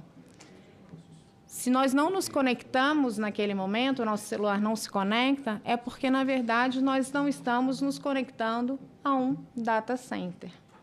Há aquela impressão, né, de que nós estamos isolados ali do mundo, mas, na verdade, alguns gostam, outros não, nem tanto, há essa falta de conexão com um data center. E isso fica muito evidente, se não, ou para quem não gosta, né, de não estar conectado, fica muito evidente essa necessidade de pensarmos na transformação digital. Todos nós aqui, nesta sala, queremos a transformação digital para o desenvolvimento econômico e social do nosso país. E nós não podemos falar de transformação digital no Brasil sem falar de uma infraestrutura robusta. E essa infraestrutura robusta, ela está relacionada a torres, a cabos de fibra ótica, a cabos submarinos, como disse o senador Marcos Pontes, a cabos subfluviais e a data centers. Não podemos deixar de entender o todo da infraestrutura. Tudo se conecta para que o cidadão possa ter a conectividade e a transformação digital do nosso país aconteça. Assim como a diretora Miriam, eu vou então ficar num recorte, que é o recorte da infraestrutura. Numa infraestrutura que nós precisamos falar que deve ser segura e sustentável economicamente e ambientalmente. A Anatel, de muito, já tem se debruçado sobre este tema de data centers, porque, afinal de contas, é uma parte da nossa infraestrutura de conectividade. Nós temos um comitê de infraestrutura de telecomunicações que atualmente é presidido pelo conselheiro Alexandre Freire e, sob seu comando, foram iniciados uma série de estudos muito profundos sobre o mercado de data center no Brasil e também questões relacionadas à segurança. Quando eu falo segurança, eu me refiro à segurança física e também à cibersegurança. Quando, esse ano, um data center no Brasil pegou fogo, foi a Anatel que foi acionada para que rapidamente auxiliasse e atuasse com os diversos atores para que a conectividade voltasse a se restabelecer. Então, por que eu digo isso, senador? Porque é importante dizer que nós fazemos estudos e nós atuamos. É uma prática contínua que nós temos ao olhar e cuidar da infraestrutura do nosso país. Nós também, obviamente, quando olhamos para a infraestrutura de data center, não podemos deixar de lado as questões ambientais. E no sistema ONU existe a Agência Internacional de Telecomunicações. Esta agência também, de muito, já se debruça sobre este tema de data centers e uma economia digital ou um ecossistema digital sustentável, olhando para o meio ambiente. E a Anatel acompanha as discussões na União Internacional de Telecomunicações e tem atuado de modo a também contribuir para produções de documentos. Entre os documentos, eu trago aqui apenas o sumário executivo, mas para que os senhores tenham conhecimento, existe esse documento elaborado pela UIT e o Banco Mundial que chama-se Green Data Center, ou seja, um data center verde, sustentável. É um documento extenso, produzido em 23, de 80 páginas, mas bastante produtivo. E eu deixo aqui para o conhecimento e auxílio dos senhores na elaboração deste projeto. O nosso comitê de infraestrutura, como eu disse, tem desenvolvido projetos, e desses estudos que nós já fizemos, nós vamos fazer como se chama na Europa, né, um white paper, para auxiliar também os formuladores de política pública, o legislativo e a própria atuação infralegal nossa. E nós ainda não publicamos, senador, mas eu coloco aqui à disposição todo o material que nós temos para auxiliar na sua relatoria. Eu também gostaria de mencionar que, no âmbito internacional, olhando para o Reino Unido, a Ofcom, que é o regulador de telecomunicações lá, também tem competências muito relevantes relacionadas à infraestrutura, incluindo infraestrutura de dados, muito similar ao que a gente tem discutido para que ocorra também aqui no Brasil. E, evidentemente, as questões relacionadas à cibersegurança, em relação aos data centers, nós estamos também discutindo no âmbito do regulamento de segurança geral, de infraestrutura de um modo geral. Então, finalizando, senadores e presentes, o que eu gostaria de dizer é que a Anatel tem mais de 28 anos, ou quase 28 anos, de experiência, e nós estamos aqui muito abertos ao diálogo, para que esse PL seja construído de modo, de fato, estimular que mais data centers venham para o Brasil e que sejam sustentáveis, seguros e que tragam benefícios diretos a todos nós brasileiros e cidadãos brasileiros. É isso. Muito obrigada. Obrigado, Cristiano. Leva o nosso abraço. Leva nosso abraço ao nosso presidente Baigorre, que a Anatel tem sido uma grande colaboradora aqui no Senado Federal com relação a projetos que vai de encontro aí às telecomunicações. E aqui, senador Marcos Pontes, quero aqui citar o PLC 79, se eu não me engano, que houve aí um trabalho e uma participação efetiva da Anatel à época. É um dos projetos que eu julgo também como esse, um dos mais importantes de 2019 para 2020, transformar de concessão para autorização as nossas teles aí, porque não faziam mais investimento. Bilhões e bilhões de reais foram investidos nesse país através desse projeto. E eu quero aqui dizer que a Anatel foi fundamental para que esse projeto fosse aprovado. Todas as vezes que nós recorremos a vocês da Anatel, a todos os técnicos ali para tirar algumas dúvidas, tanto da relatora, que era a senadora Daniela Ribeiro, quanto desta comissão, que foi nesta comissão aqui, que foi aprovado, terminativo, nós tivemos total respaldo. E para ver o trabalho, tanto que é importante esse trabalho da Anatel, sempre deu suporte também no nosso estado de Goiás, ali na nossa Romaria de Nossa Senhora da Badia do Buquém. Para vocês terem uma ideia, Júlio, você que é católico fervoroso, foi coroinha,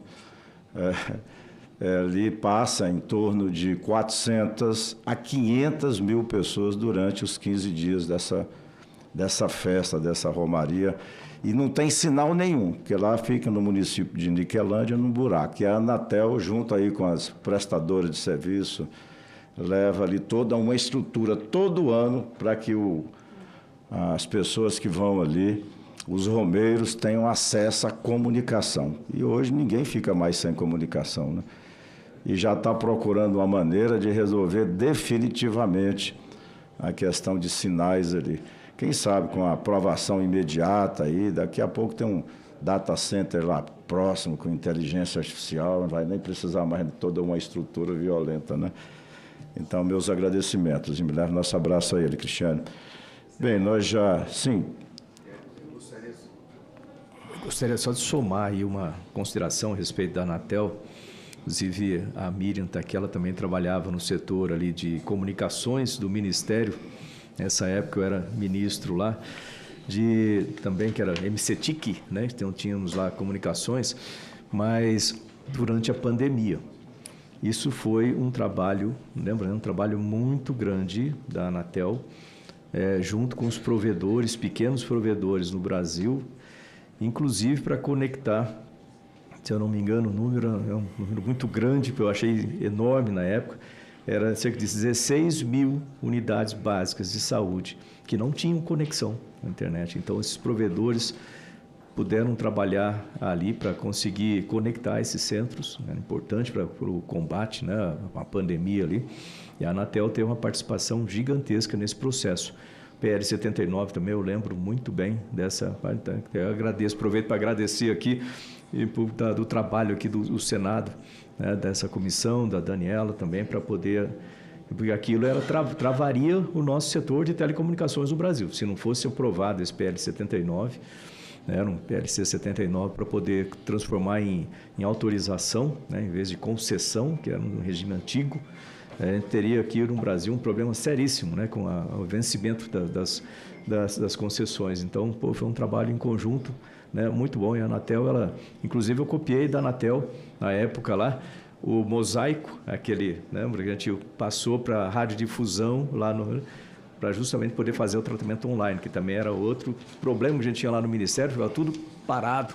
Era vamos dizer assim, um cartório de muito baixa qualidade e eficiência, né? A nossa radiodifusão ali para fazer todos os processos com os radiodifusores, então hoje é tudo online, né? Veio da Anatel também, e muitas outras coisas. Obrigado, senador. Bem, já vamos caminhando aqui para os finalmente. Mas aqui, Miriam, nós temos umas perguntas dos nossos internautas, né? Pelo E-Cidadania. E tem uma pergunta aqui interessante, que é do Leonardo da Bahia. E como você falou sobre esse tema aqui, eu vou fazer essa pergunta, eu vou me dirigir a você, tá? Que ele fez, Leonardo da Bahia. Como o projeto pode evitar vieses racistas em algoritmos de inteligência artificial e garantir transparência e auditoria no uso de dados? Você tocou nesse tema aí na sua fala, né? Sim, senador. Obrigada por me transmitir a pergunta. De fato, esse é um tema que vem sendo debatido em grande profundidade no âmbito do projeto de lei que trata de IA, que foi também mencionado pelo senador Marcos Pontes. Mas eu comentaria que já no âmbito da LGPD existem alguns dispositivos que contribuem para enfrentar a questão. Então, na LGPD, nós temos, por exemplo, o princípio da não discriminação, que fala da impossibilidade de tratamento de dados pessoais para fins discriminatórios, ilícitos ou abusivos. A LGPD também atribui uma grande importância à transparência no tratamento de dados pessoais e estabelece uma série de direitos ligados ao acesso do titular aos dados que sejam de sua titularidade, que sejam tratados por diferentes atores públicos ou privados. E, por fim, existe também um dispositivo na Lei Geral de Proteção de Dados que atribui à ANPD a competência para realizar auditorias ou determinar a sua realização no que tange a aspectos discriminatórios de tratamento de dados, sobretudo no contexto de decisões automatizadas, que se aplica também à inteligência artificial, por exemplo.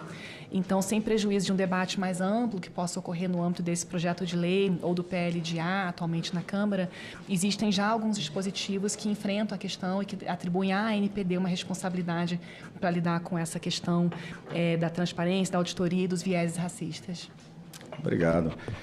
Presidente, posso somar um dado aí só com relação a isso aí? Que isso é uma preocupação grande, realmente, não só isso como discriminação, ética e uma série de coisas, mas se envolve dois pontos importantes, o banco de dados e o próprio algoritmo de inteligência artificial no tratamento dos dados. No banco de dados é a questão do cuidado que ele não seja parcial. Quando eu falo parcial, em português, entenda o parcial nos dois sentidos, parcial em termos de ser incompleto ou parcial no termos de ser tendencioso. Então, esse é um cuidado que tem que ser extremo com relação aos bancos de dados. Com relação ao algoritmo, tem que lembrar que inteligência artificial, eu até tentei colocar isso na inteligência artificial, no marco, mas acabou saindo, que não é só o fornecedor da inteligência artificial, o desenvolvedor, exato, que tem uma responsabilidade, o usuário também tem. Porque lembrar que a inteligência artificial é diferente de um software comum, em que ele só mastiga os dados e sai com a resposta. Se você pega um Excel da vida, né? Você coloca ali alguma informação, ele trabalha naquele algoritmo que é fixo, constante, e sai com um resultado fixo, constante. Já na inteligência artificial, se a pessoa prestar atenção, inclusive quando trabalha com o chat GPT, alguma coisa, vai ver que atualizando memória, de vez em quando ele vai colocar embaixo atualizando memória.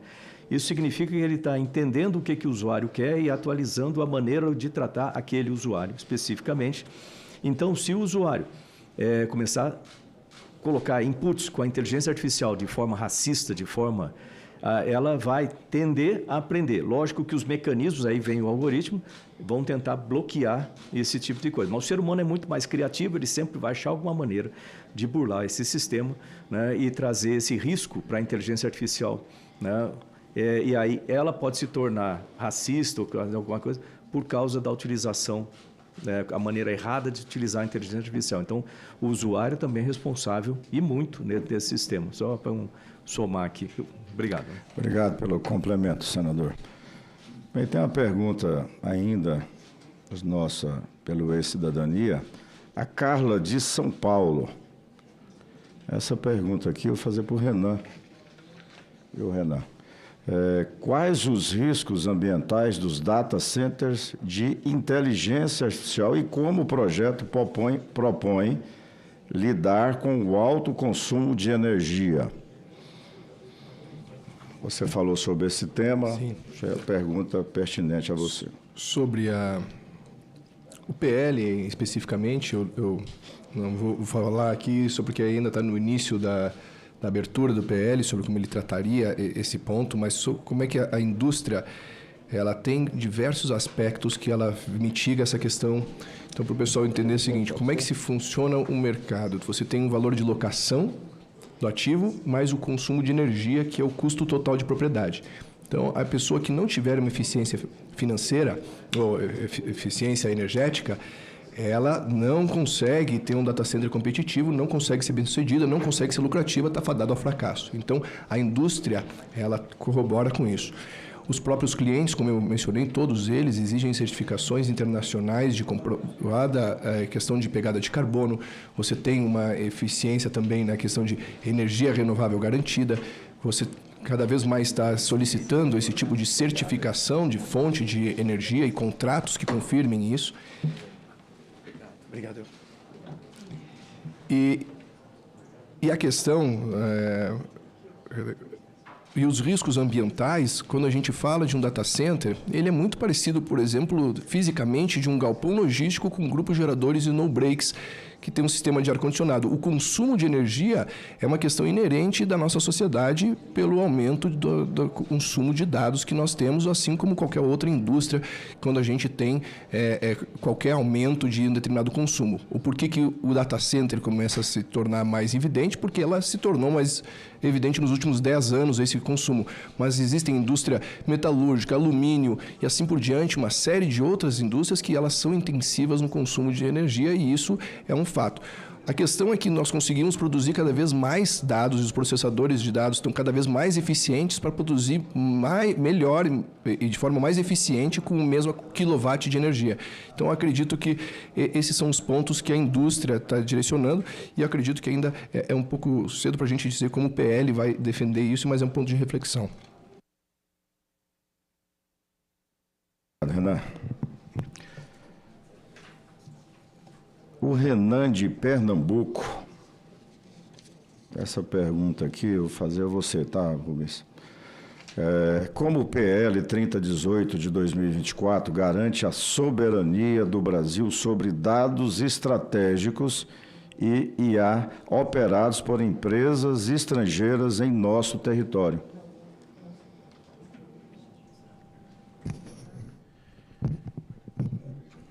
Bom, Renan, com relação ao próprio PL, né, como até o Renan Alves comentou há pouco, PL ainda está numa fase que vai ser amadurecido, né, senador? Ele vai ganhar provavelmente, como o senhor mesmo mencionou, algumas emendas ainda para tá bem construído, mas de uma maneira já prevista aqui, o PL no artigo 4º, ele já prevê alguns compromissos e obrigações para os operadores de data center, sobretudo alguns aspectos de auditoria e uso de dados sensíveis, né? A diretora Miriam também mencionou que carece de alguns ajustes, talvez até nesse mesmo dispositivo, em relação à sensibilidade dos dados, mas quando a gente está falando de dados estratégicos, a gente está provavelmente endereçando aquele conjunto de informação que são relativos de cunho pessoal, de cunho industrial e por aí vai. Eu acredito que seja mais nessa linha que o cidadão esteja endereçando. É claro que as empresas estrangeiras que vão estar aqui se hospedando nos data centers aqui no Brasil, nem todas elas vão ter acesso a esses dados. Muito por conta da própria LGPD, da própria proteção dos dados daqueles que são os provenientes daquele conjunto de dados. Então, esse já é um ponto inicial de reflexão, porque os dados estratégicos eles não estão necessariamente disponíveis, né? São os dados de defesa, os dados de saúde, os dados pessoais do cidadão, os dados de seguridade social. Então, esses dados são dados que a gente, de fato, ele não vai ter acesso a elas e nem toda a IA estrangeira tem acesso a ela. Na verdade, senador, acho que essa é uma das riquezas que nós temos aqui no Brasil. Nós temos um conjunto, né, uma coleção de dados infinitamente grande, né, que com certeza é alvo aí de muita procura e acesso. Mas, por conta de todo o arcabouço legal, esses dados são protegidos, esses dados não estão disponíveis aí para, quer seja para um treinamento de uma inteligência artificial, para as inferências, né, que é o processo que como o Renan trouxe na apresentação, são as atividades que os algoritmos de inteligência artificial, as grandes inteligências artificiais utilizam para poder fazer seus aprimoramentos, tá? Então, acho que é mais nessa linha, assim, os dados, eles não vão estar os dados estratégicos, eles não vão estar sendo operacionalizados necessariamente por essas empresas estrangeiras. Bem, você respondeu ao Renan de Pernambuco, ele está nos assistindo, e a resposta foi muito boa. Creio que tirou as dúvidas dele. Essa pergunta aqui é do Alexandre, aqui do Distrito Federal. A concentração de dados em poucas empresas pode levar ao controle excessivo de informações sensíveis? Essa pergunta, Cristiana, eu vou repetir a pergunta novamente. É do Alexandre do Distrito Federal. A concentração de dados em poucas empresas pode levar ao controle excessivo de informações sensíveis? Obrigada, Alexandre, pela pergunta. De fato, esse tema tem sido bastante debatido entre todos os atores que tratam deste tema. Assim, essa discussão de que alguns poucos deteriam os dados exclusivamente de alguns, né, dos cidadãos. E aí várias soluções têm sido pensadas, como inclusive essa portabilidade de dados e que a centralização de dados, em alguns países já tem sido feito isso, seja feito por uma entidade mais linkada ou direcionada, relacionada ao governo, especialmente quando se referem a dados da saúde. Mas não há uma solução ainda, há bastante debates, e o que, do ponto de vista da Anatel, eu poderia agregar é que a Anatel busca sempre estimular a competição. Então, quanto mais atores entrem no nosso mercado e passem também a ter data centers e um maior quantitativo de empresas que gestionam os dados, porque aqui, na verdade, a pergunta está um pouco confusa, porque tem o data center em si, que armazena o dado, né?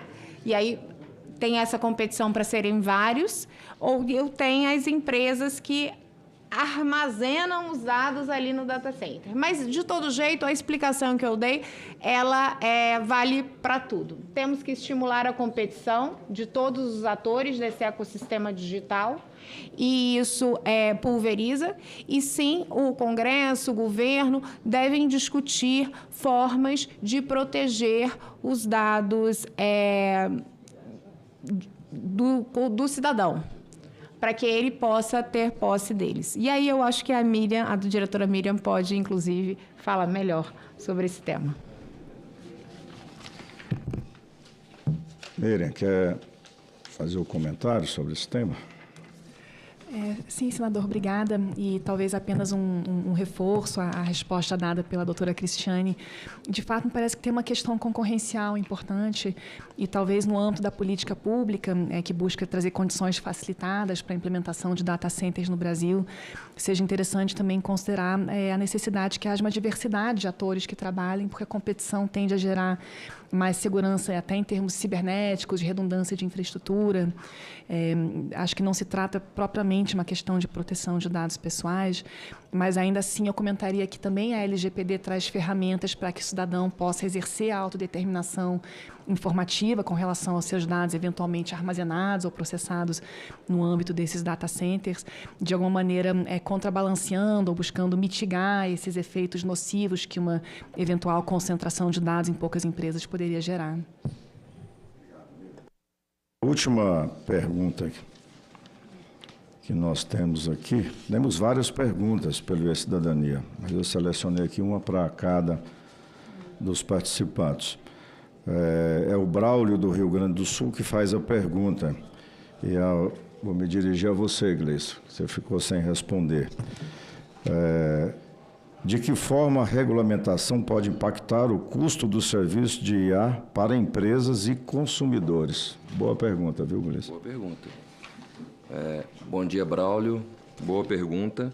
E pode impactar de forma positiva, porque a gente vai promover competitividade no Brasil, mais desenvolvimento de soluções de inteligência artificiais no Brasil. Então, essa competitividade organizada e estimulada, ela tende a tornar o mercado melhor para o consumidor final. Produtos de mais qualidade, soluções mais robustas, inclusive competitivas com o mercado internacional e, por consequência, mais baratos também para o negócio. Hoje, muitas empresas já estão colocando no seu planejamento estratégico o estudo da inteligência artificial para transformar o seu negócio, né? Alguns já começaram estudos, outros já estão começando a implementar. Então, inevitável que quanto mais essa regulamentação caminhar, nós tivermos um ambiente para se desenvolver mais inteligência artificial no Brasil, atrelado inclusive com pesquisas aqui no Brasil, que pode fomentar muita educação. A tendência é a gente ter mais soluções brasileiras, inclusive prontas para exportação. Isso. Antes de encerrar essa audiência pública, eu quero aqui puxar a sardinha aí lá para o nosso estado de Goiás. Aqui eu vi, acho, se eu não me engano, foi o Renan que usou um termo aí, porque lá em Goiás a gente fala quando o cavalo está passando arriado. Você falou outro nome. Encilhado, né? A primeira vez que eu ouvi, né? Lá em Goiás é arriado. O que é o cavalo passar arriado, Igor? A oportunidade está aqui na frente. E se não montar nesse cavalo arriado ou encilhado, né? Ela vai embora. O que eu estou vendo aqui, pelo que foi falado aqui pelos nossos palestrantes aqui, quem veio falar, tirar as nossas dúvidas e ensinar um pouco para nós sobre esse tema, é que nós estamos um pouco atrasados com relação aos data centers, a essa regulamentação do data center com inteligência artificial.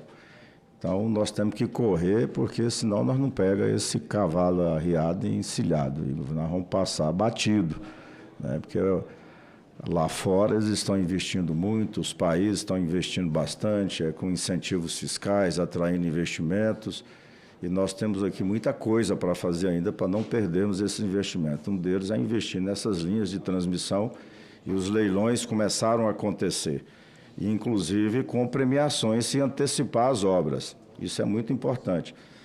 Essa que eu mencionei do estado de Goiás, o período de construção era 4 anos, mas se fizer em 2 anos vai ter um plus, vai ter um bônus aí para quem ganhar essa concessão. Então, imagine só, se não vão fazer em 2 anos, ou talvez até menos, né? Porque nós temos que correr contra o tempo. Ficamos muito tempo sem investir em infraestrutura, principalmente nessas linhas de transmissão pelo nosso país. Adiantamos muito nas nossas fontes de energias renováveis, tanto é que o Nordeste brasileiro, de importador de energia, passou a ser exportador de energia, com sobra de energia. A questão de energia fotovoltaica, o incentivo que foi dado no nosso país, então houve muitas usinas, um investimento maciço nessa fonte de energia. E as eólicas também. E nós temos, além disso, nós temos uma fonte que é as PCHs, as hidrelétricas maiores também, né? Que é o Agás, né? Esqueci a nomenclatura que dá. PCHs é até 30 megas, né? GCHs. Então, nós temos uma fonte muito grande de energia no nosso país, gente. Nós temos que aproveitar esse momento, temos que aproveitar o que nós temos aqui, né? As nossas fontes de energia aqui são todas elas, né, sem poluição praticamente. Pouquíssima que nós temos aí que é movida a óleo, né? Que é só em período mesmo de emergência que nós funcionamos, né? Essas fontes. Agora eu quero também falar que no estado de Goiás, através da nossa Universidade Federal de Goiás, nós temos o primeiro curso de graduação em inteligência artificial do país. E aqui eu quero parabenizar o professor Dr. Celso Camilo e o professor Anderson, que você falou deles ontem, né? Estava na reunião ontem ali com a liderança do governo, e o Igor falava, não, eles são reconhecidos mundialmente. E foi mais concorrido agora, mais participante. A melhor nota que teve foi desse curso, dessa graduação de inteligência artificial. Passou medicina. Bem mais do que medicina. É motivo de orgulho para nós, né?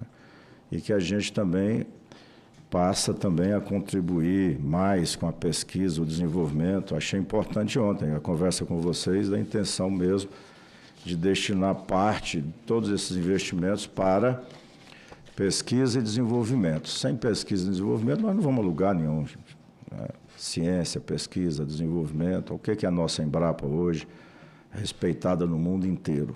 No mundo inteiro. A briga nossa aqui, a defesa nossa, é que não corte, né, quando vem esses contingenciamentos, que não tire da ciência, da tecnologia, da pesquisa, das nossas universidades, dos nossos institutos federais, que está fazendo um trabalho belíssimo aí pelo país afora, que não corte esses recursos. Agora mesmo, nós tivemos muitas reclamações, né? Tive na Universidade Federal de Goiás, entregando lá alguns recursos lá para compra de computadores, equipamentos para pesquisa de doenças raras, e ali a reclamação era esse contingenciamento, às vezes os cortes que está tendo. Tem área que às vezes dá para cortar, mas essa é uma área que nós precisamos muito dessa área. O que virou o nosso país no agro? Através de quê, gente? Através da pesquisa, né? Embrapas e tantos outros que tiveram aí investimentos para essas pesquisas e desenvolvimento. Então, agradeço aqui ao Rubens pela participação. Rubens Caetano é coordenador-geral de inovação digital do Ministério da Ciência, Tecnologia e Inovação. A Miriam Wimmer, ela é diretora da Autoridade Nacional de Proteção de Dados, a ANPD. Ao Renan Lima Alves, presidente da Associação Brasileira de Data Centers, obrigado pela presença.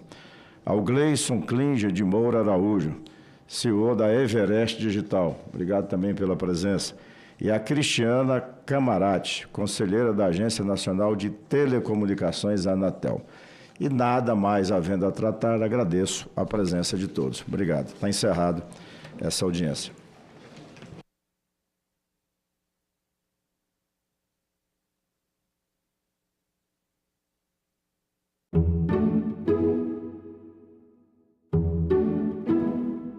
Quanto mais tempo você vive, mais problemas e perdas vão acontecer na sua vida. Como é que essa história de estar pronta para a morte? É porque você vai lidando com ela. Você tira do armário. O processo de você poder confrontar a sua morte é você poder confrontar esses problemas. Senão não tem boa morte. Envelhecer. Neste sábado, 7 horas da manhã. Aqui, na TV Senado.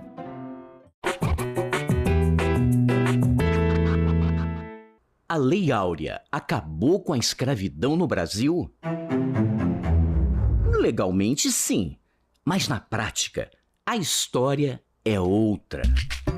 O tráfico negreiro inicia-se em pleno período colonial, quando os portugueses precisam de mão de obra para a produção de açúcar e só é proibido mais de 300 anos depois, em 1850. Durante todo este tempo, cerca de 5 milhões de negros são trazidos da África para o Brasil em condições desumanas e vendidos como mercadoria. Em 1888, o Brasil é o único país das Américas no qual existem escravos e passa a sofrer uma intensa cobrança de outros países. A Lei Áurea, portanto, é, na verdade, uma resposta a pressões internacionais e de lideranças negras expressivas, como André Rebouças, José do Patrocínio e Luiz Gama. O fim da escravidão é bastante comemorado em todo o Brasil, menos pela aristocracia rural, que não fica nada satisfeita com a perda de sua mão de obra gratuita e exige indenizações. O clima de festa, no entanto, só duraria até o momento em que os 700 mil escravos, agora livres, descobrissem uma triste realidade. Não havia nenhum projeto de inclusão econômica e social para eles, que agora estavam sem moradia e com pouquíssimas oportunidades de emprego.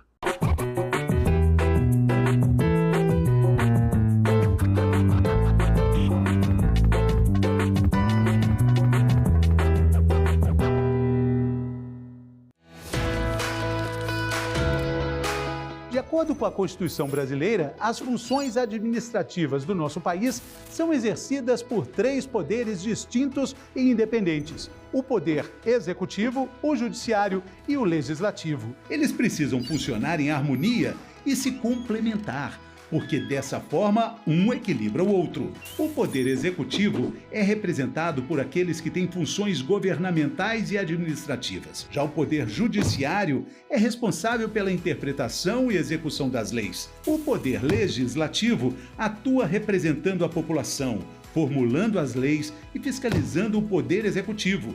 No Brasil, ele é dividido em 3 níveis. O nível federal, representado por senadores e deputados federais. O nível estadual, representado por deputados estaduais e distritais. E o nível municipal, representado por vereadores. No nível federal, quem exerce o poder legislativo é o Congresso Nacional, composto pela Câmara dos Deputados e o Senado Federal. O Senado é composto por 81 senadores, 3 para cada um dos 26 estados e para o Distrito Federal, em uma divisão igualitária. Já na Câmara, composta por 513 deputados, o critério para a divisão do número de cadeiras é o da proporcionalidade. Quanto mais habitantes a unidade federativa tiver, maior será o número de representantes. Quando um projeto de lei é debatido e votado pelos deputados, os senadores fazem a revisão. Quando o projeto tem origem no Senado, a revisão é feita pelos deputados. Essa necessidade de revisão de um projeto de lei, passando necessariamente pelo Senado e pela Câmara, é o que chamamos de sistema bicameral. Toda a estrutura do nosso poder legislativo é garantida pela Constituição e também por algo muito importante, que é o seu voto. Acordo de Paris completa 10 anos e vai ser discutido na COP do Brasil. Estudantes criam um absorvente sustentável, barato e acessível. A arte é usada para promover a educação ambiental nas escolas. E a história do homem que, sozinho, criou uma floresta no coração de São Paulo. Ecosenado, neste sábado, 9 horas da manhã, aqui na TV Senado. O site do Senado agora mostra projetos de lei em linguagem simplificada. É o Senado Explica, uma ferramenta de inteligência artificial combinada com revisão humana que torna mais fácil entender e acompanhar as leis em debate aqui no Senado. Na página de tramitação das matérias e no portal E-Cidadania, Senado Explica. Um ano das enchentes no Rio Grande do Sul, o que se perdeu e o que foi reconstruído. Relembra a efervescência do Congresso Nacional durante a elaboração da Constituição. Indígenas e quilombolas já viviam na região de Brasília antes da construção. Histórias pouco conhecidas da capital. Tudo isso no Parlamento Brasil. Parlamento Brasil. Hoje, 8 horas da noite, aqui na TV Senado. A expressão BRIC, sem o S, teve origem no início dos anos 2000, quando um economista quis descrever um grupo de países emergentes com um grande futuro na economia. Ele falava de Brasil, Rússia, Índia e China.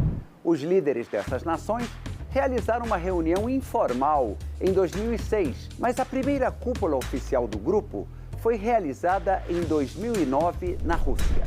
Já em 2011, a África do Sul se incorporou ao grupo e o nome passou a ser BRICS. Uma nova ampliação ocorreu em 2024, com a entrada de Arábia Saudita, Egito, Emirados Árabes Unidos, Etiópia e Irã. Desses países, só a Arábia Saudita ainda não formalizou a sua adesão ao grupo. Por último, em 2025, foi oficializada a entrada da Indonésia. Declaro aberta a sessão solene. Não existe parlamento, não existe democracia. O governo via todos como se fosse comunista. A fila não para de crescer para a passagem da revista lá na esplanada dos ministérios. Deve ser sempre lembrado o que foi dito por Ulisses Guimarães. Traidor da Constituição é traidor da pátria. O homem disse logo, quem fala? Eu disse, Ariano Suassuna.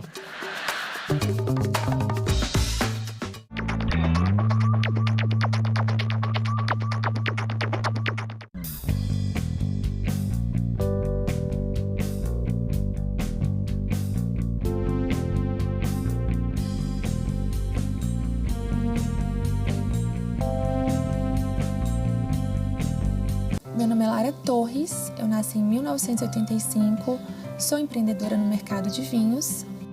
Eu não vivi a época da ditadura, eu nasci com a redemocratização. Eu acho que tem uma palavra essencial, que é liberdade, liberdade de escolha. Eu participava muito de jantares, onde eu percebia que as mulheres bebiam um vinho e o homem bebia outro tipo de vinho. Então eu comecei com um curso de vinhos somente para elas. O mercado de vinho ele tem mudado muito nesse sentido porque ele era um mercado muito masculino. Mas a gente tem visto cada vez mais muitas mulheres inseridas. Mulheres sommeliers, mulheres enólogas. A democracia para mim é o alicerce. É muito gratificante saber que de alguma forma eu estou colaborando para que as mulheres se tornem mais independentes. Meu nome é Lara e eu nasci com a democracia.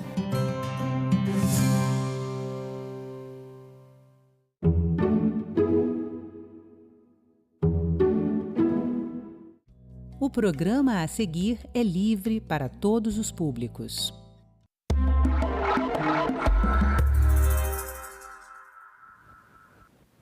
Olá, começa agora mais um Cidadania e na entrevista de hoje nós vamos falar sobre os direitos das crianças autistas, especialmente sob o ponto de vista de um problema que tem sido grave em nosso país. aumenta a cada dia o número de pais que abandonam seus filhos ou filhas com autismo logo após o diagnóstico. Para falar sobre os direitos das crianças com autismo, nós recebemos agora a advogada especializada em direitos dos autistas, Márcia Bezerra. Márcia, muito bem-vinda ao programa Cidadania. Obrigado pela sua participação. Olá, boa tarde. Muito obrigada pelo convite. Nós estamos no mês de abril, que é o mês da conscientização do autismo, e é um momento importante para lembrarmos que o autismo não é uma doença, é uma condição do neurodesenvolvimento. As pessoas autistas têm os mesmos direitos fundamentais de qualquer cidadão e precisam que esses direitos sejam respeitados e, principalmente, implementados na prática, né? Exatamente. Nós temos Pode falar. Nós temos um marco legal muito importante, que é a Lei Berenice Viana, que reconhece toda pessoa com autismo como uma pessoa com deficiência para todos os efeitos legais, né? Que é muito importante. Mas, na prática, nós ainda enfrentamos muitos obstáculos, né? Famílias que, apesar de terem direito a uma jornada de terapias, elas enfrentam dificuldade no serviço público, falta de vaga nas escolas, enfim, enfrentamos ainda muita falta de fiscalização e falta de políticas públicas voltadas para essa população, né? A gente vai trazer essas informações aqui, você já trouxe um primeiro panorama da situação e você tem um lugar de fala especial nessa nossa conversa, porque além da especialização que você tem no estudo dos direitos dos autistas, especialmente das crianças com autismo, você é mãe de uma criança neurodivergente, de uma criança que tem autismo. Eu queria que você começasse falando um pouco sobre essa sua experiência como mãe, né, de uma criança autista e dentro desse contexto que nós vamos trazer aqui, dos direitos dessas crianças, especialmente no que diz respeito ao abandono paterno, que infelizmente está acontecendo em grandes números em nosso país.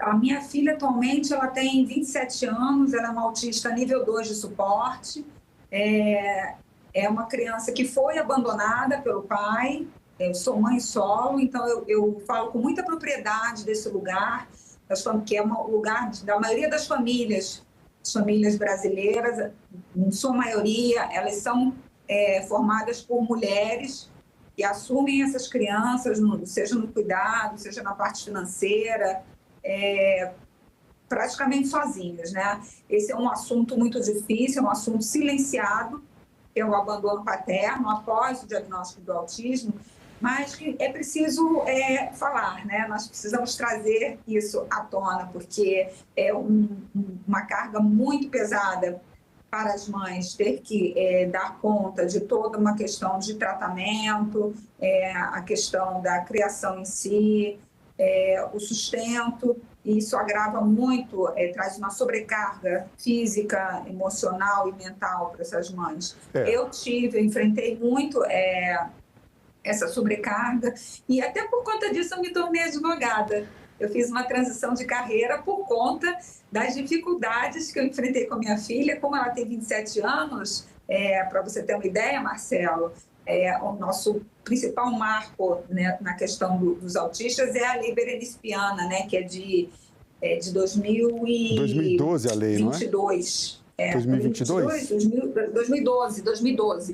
Então, exato. Na altura, eu lembro, a minha filha tinha 14 anos já. Ela já era uma mocinha. Então, até a gente chegar nesse marco, a gente não tinha amparo praticamente nenhum. Márcia. Existia o Estatuto da Pessoa com Deficiência, né? Mas Sim. ele amparava as pessoas com todos os tipos de deficiência de uma forma geral, não era específico. Isso, naquele momento ainda não havia contemplado o autismo com esses mesmos direitos, né? Agora, Exato. voltando a essa questão, você tem essa experiência de vida, a questão específica, né, do problema do abandono paterno que tem acontecido. Até um pouco antes da gente começar a entrevista, eu falava com você sobre isso. Existem casos, às vezes, de abandono materno, mas são muito poucos. Então, a gente vai focar realmente nesse problema de quando um pai abandona uma criança com autismo. qualquer situação em que haja uma separação e o pai deixa, abandona, perde o contato com o filho ou com a filha, isso tem implicações legais, o pai tem responsabilidade com a criança. A gente começa aqui pela questão da oferta de alimentos, da pensão alimentícia, que não é só para pagar alimentos, é para pagar as despesas outras, dar esse suporte financeiro à mãe e, claro, ao desenvolvimento da criança. Existe alguma diferença no caso, por exemplo, quando a criança quando uma criança é neurotípica ou quando uma criança, por exemplo, tem autismo, há uma forma diferente de se definir o valor dessa pensão em virtude dessa situação? Então, Marcelo, aí entra o trabalho da advocacia especializada como o nosso, aqui no escritório somos 2 mães atípicas, nós vivenciamos isso na prática, atendemos muitas famílias e nós preparamos toda uma planilha de despesas que contempla todas essas especificidades de um lar, de uma família atípica. Mas é preciso pontuar que isso, apesar de ser muito comum, não é ponto pacífico. Então, não é porque nós apresentamos uma planilha muito bem elaborada, demonstrando todas aquelas despesas e aquelas necessidades, isso vai ser aceito de pronto pelo judiciário. Falta, por vezes, sensibilidade e até conhecimento, letramento. E é por isso a importância, trago aqui a importância de estarmos sempre levando conhecimento e letramento para a população no geral, mas também, principalmente, para o nosso judiciário. E esse letramento que você traz, esse é o objetivo do programa, esse é o objetivo dessa nossa entrevista, trazer justamente esse conhecimento, trazer luz a esse assunto, voltando, não existe um valor exato que seja estabelecido pela justiça como um percentual, por exemplo, do salário. Mas, no caso de uma criança neurodivergente, especialmente de uma criança com autismo, as despesas são maiores. Então, esse percentual, você tem visto na sua prática, como operadora do direito, que há uma diferenciação, quer dizer, se o pai ele vai pagar a pensão para uma criança com autismo, esse percentual ele é tratado de forma diferente, de maneira que possa justamente contemplar essas despesas a mais que tem com terapias e tratamentos multidisciplinares, com tudo que envolve o desenvolvimento de uma criança com autismo? Marcelo, infelizmente não. Existe um percentual que, assim, no imaginário, de 30% da renda, mas nem sempre isso é contemplado e também vai da consciência dos próprios genitores, que precisam estar de coração aberto para poder ofertar o maior valor possível, em detrimento até do seu próprio sustento, porque, na verdade, essa responsabilidade termina recaindo exclusivamente sobre a mãe. Porque quando o pai diz, mas eu não posso, isso vai comprometer a minha renda. Então, é a mãe que termina tendo que arcar com aquela diferença e com todo o resto. Por isso é injusto, E por isso precisamos falar e sensibilizar, porque é preciso olhar essas famílias com lentes da inclusão, a lente do acolhimento, para poder enxergar essas famílias com todas as necessidades e especificidades que elas trazem. E no caso do abandono afetivo, existe uma outra questão aí que já transborda as questões financeiras. Eu estou falando dos danos psicológicos que o abandono afetivo causam a qualquer criança, especialmente no caso das crianças com autismo. Um abandono afetivo, quando o pai deixa de ter contato com a criança. Aí eu trago para você essa questão por 2 perspectivas.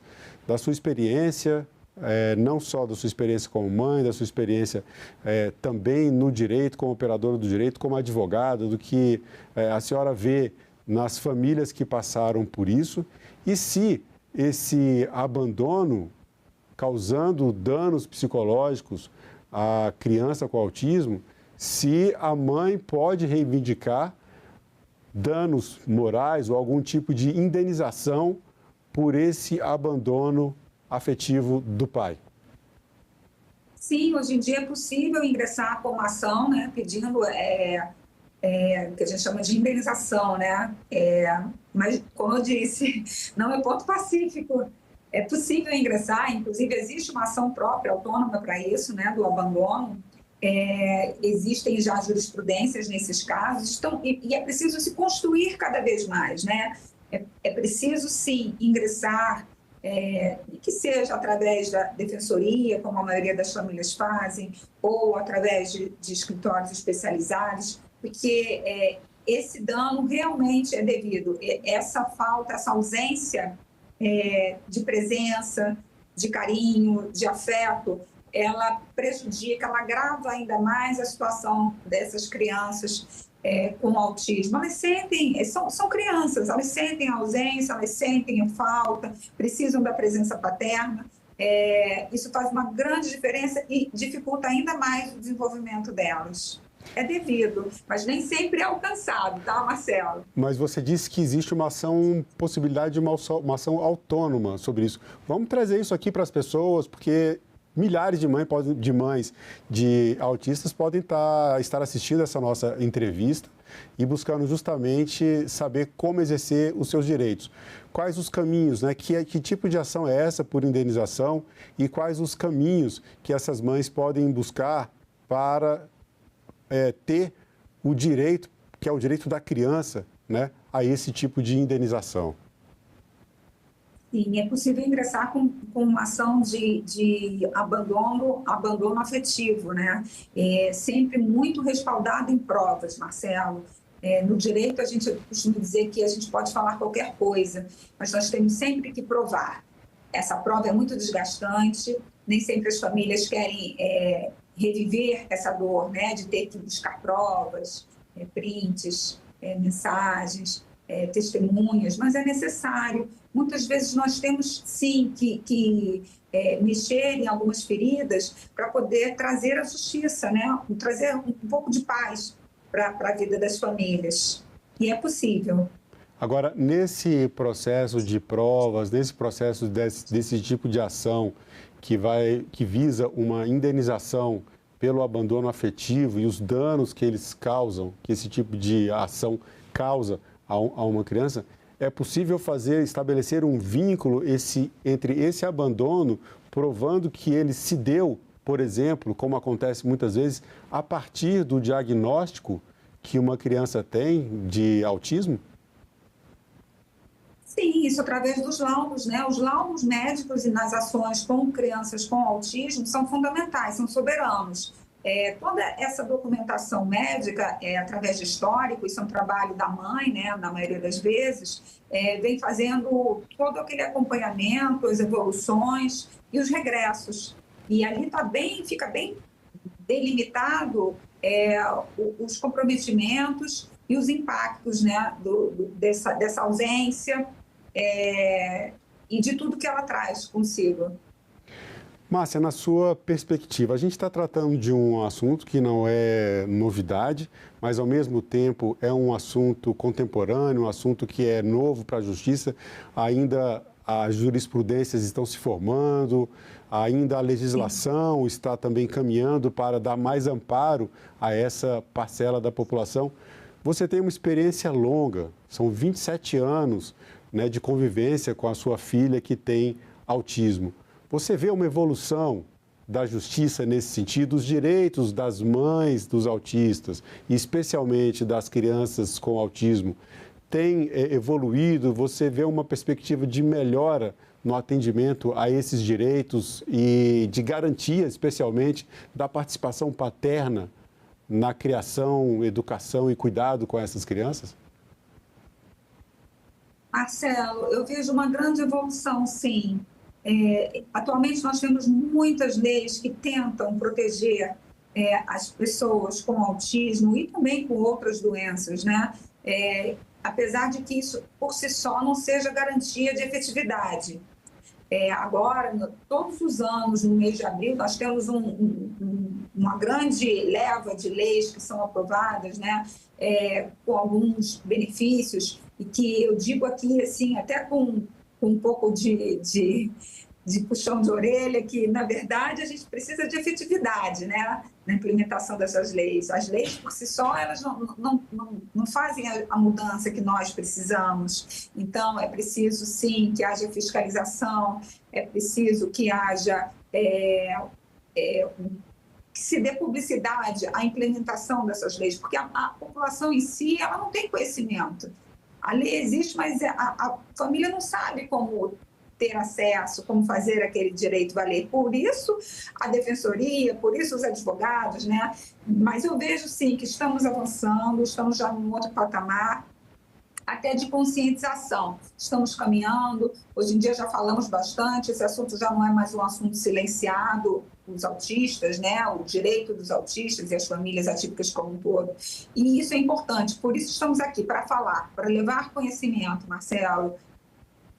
Esse é o ponto, e a ideia do Programa Cidadania é justamente esse, trazer esse ponto de convergência entre a sociedade e os direitos que são escritos aqui no Congresso Nacional, as leis que são elaboradas por senadores e senadoras, deputados e deputadas, eleitos justamente por quem depois vai buscar esses direitos na justiça sempre que preciso. Márcia, agora você falou em questão de conscientização e você tem essa sua experiência de vida, fez uma transição de carreira para atuar no direito e defender o direito de outras famílias que tenham, especialmente nas famílias que tenham pessoas autistas dentro do seu núcleo familiar. O que você traz de mensagem de conscientização, especialmente nos casos de pais que, ao saberem que têm um filho autista ou uma filha autista, abandonam a família, especialmente abandonam essas crianças? Olha, Marcelo, eu trago que eles aproveitem o mês de abril e que ele sirva não apenas como uma campanha de conscientização, né, mas que seja como um dedo na consciência, né, que esse mês de abril sirva para essas famílias como um grito coletivo por respeito, por equidade, por dignidade, né, para as famílias autistas, para todas as famílias que lutam todos os dias por uma vida melhor, mesmo que diante desse abandono, da burocracia que nós enfrentamos e dessa invisibilidade.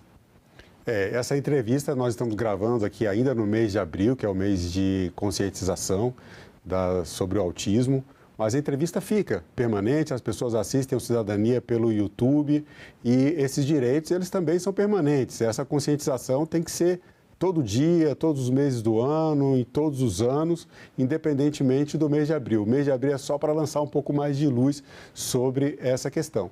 Agora, você comentou um pouco sobre a legislação, né? A gente falou da lei, a Lei Berenice Piana, eu tenho aqui o número da lei, a Lei 12.764 de 2012, para quem quiser se informar um pouco mais sobre ela. Eu queria que você falasse um pouco sobre essa lei, o que ela trouxe de inovação no mundo jurídico, o que ela traz de benefícios, de proteção para essa parcela da nossa população. A Lei Berenice Piana é um marco na vida das famílias com pessoas com autismo, porque ela trouxe a possibilidade de considerar uma pessoa com autismo como uma pessoa com deficiência, porque antes nós não tínhamos essa possibilidade. Então, se você está abarcado dentro da legislação como uma pessoa com deficiência, você faz jus a todos aquele rol de direitos que uma pessoa com deficiência das mais diversas tem. Então, isso é muito importante. Por isso, ela é a mais importante para nós. Ela garante a equiparação aos direitos, ela garante prioridades, auxílio na educação, as crianças têm direito à adaptação curricular, que é muito importante, as crianças têm direito a um monitor dentro de sala, as crianças têm direito ao tratamento médico, seja pelo SUS, seja pelo plano de saúde, prioridade no atendimento, temos também alguns direitos em alguns benefícios tributários.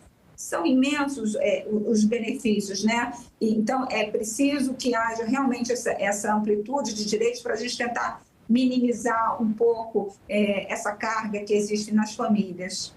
E há alguma outra legislação posterior a essa lei, que é um marco no caso das pessoas com autismo, que você gostaria também de trazer como luz para as pessoas? Olha, nós temos várias leis, né? Nós temos também a do Marcos Mion, Marcos Mion, não, do Romeu Mion, sim, que filho trouxe a possibilidade de ter né? uma carteirinha.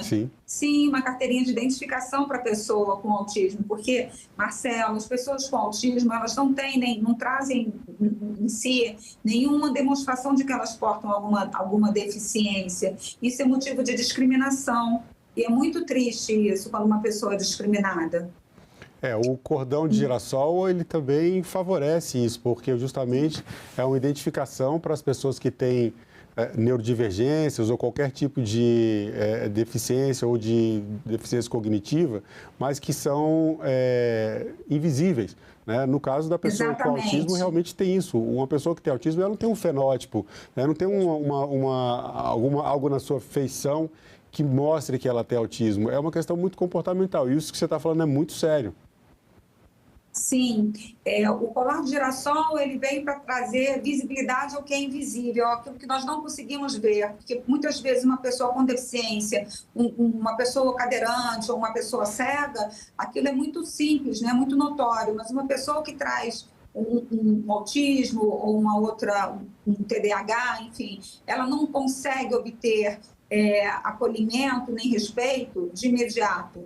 Ela é sempre questionada na sua condição. Isso traz um desconforto muito grande. Eu vejo isso, eu vivencio isso com a minha filha. Ela é sempre muito questionada, então ela usa diariamente o colar dela de girassol, porque ele serve como um alerta para dizer, olha, em algum momento eu posso vir a precisar de ajuda, eu sou uma pessoa com uma condição neurodivergente, tenham cuidado comigo, tenham respeito. É uma forma de sensibilizar. Márcia, voltando na questão da pensão, da questão dos direitos da criança com autismo, especialmente quando há o abandono paterno ou a própria separação, né, o divórcio do casal. Quando essa pessoa com autismo completa 18 anos ou 21 anos e ela tem, por exemplo, uma curatela, ela tem o direito à pensão durante toda a vida? A pensão paterna, ela cessa no momento em que essa pessoa com autismo, dependendo do nível, né, ela completa uma certa idade? Como é que funciona essa questão especificamente das pessoas com autismo depois de completados os 18 anos?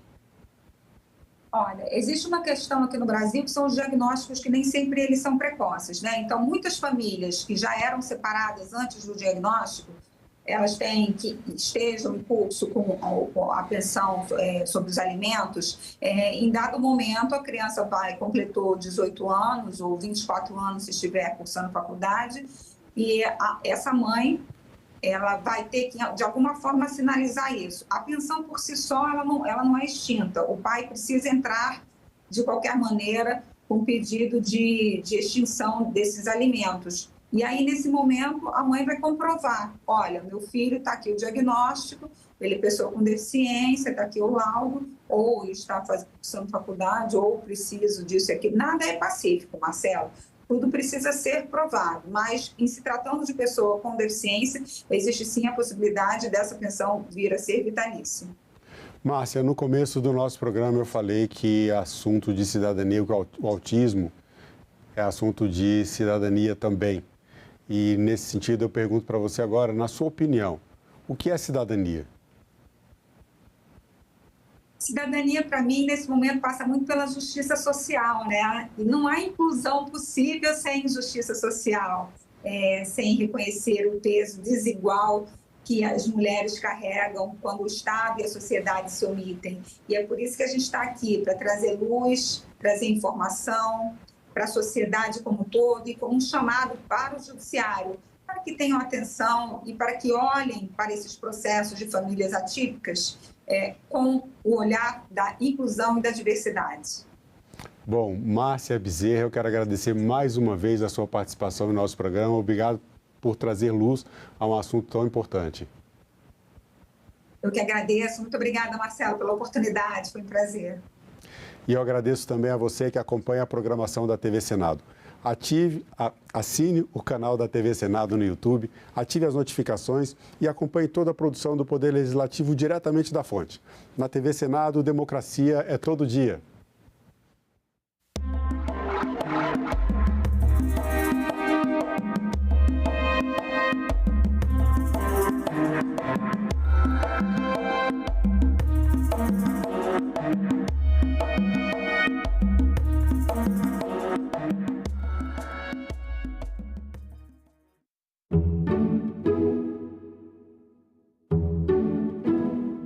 Um ano das enchentes no Rio Grande do Sul, o que se perdeu e o que foi reconstruído.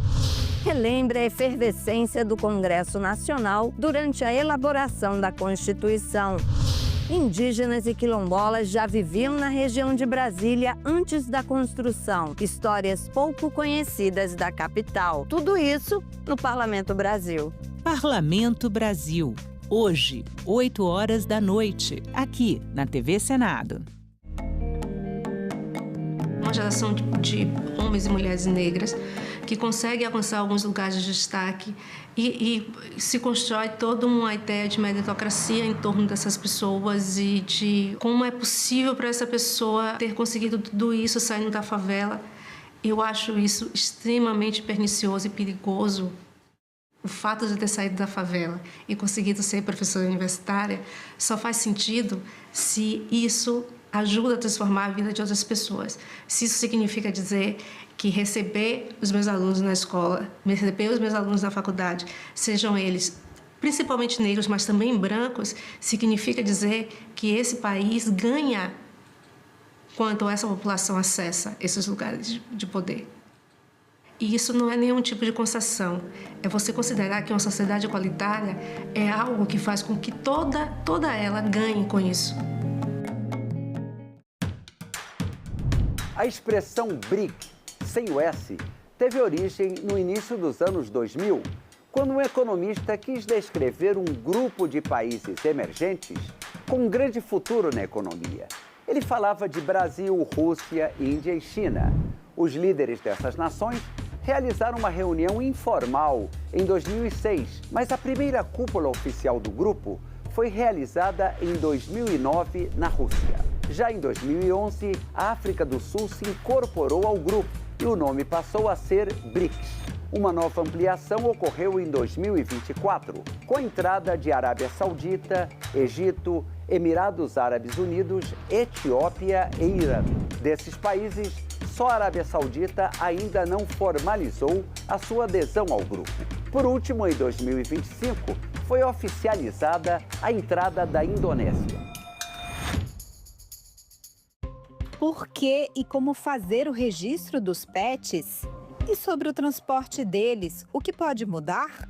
A diretora jurídica do Fórum Nacional de Proteção e Defesa Animal, Ana Paula de Vasconcelos, e a representante do Ministério do Meio Ambiente, Vanessa Negrini, respondem a essas e outras perguntas. TV Senado Live, hoje, 8h30 da noite.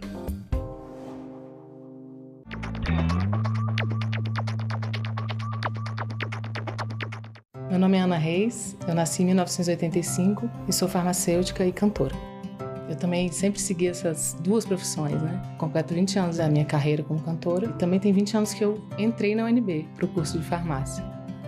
Dos direitos, dos que eu mais prezo, é a liberdade de expressão.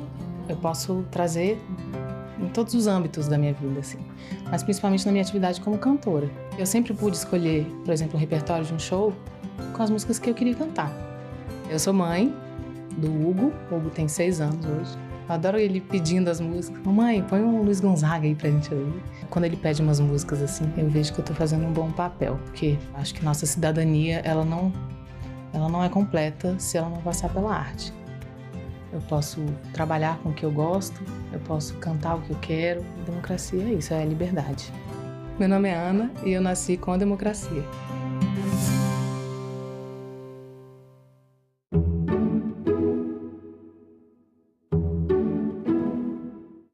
O programa a seguir é livre para todos os públicos.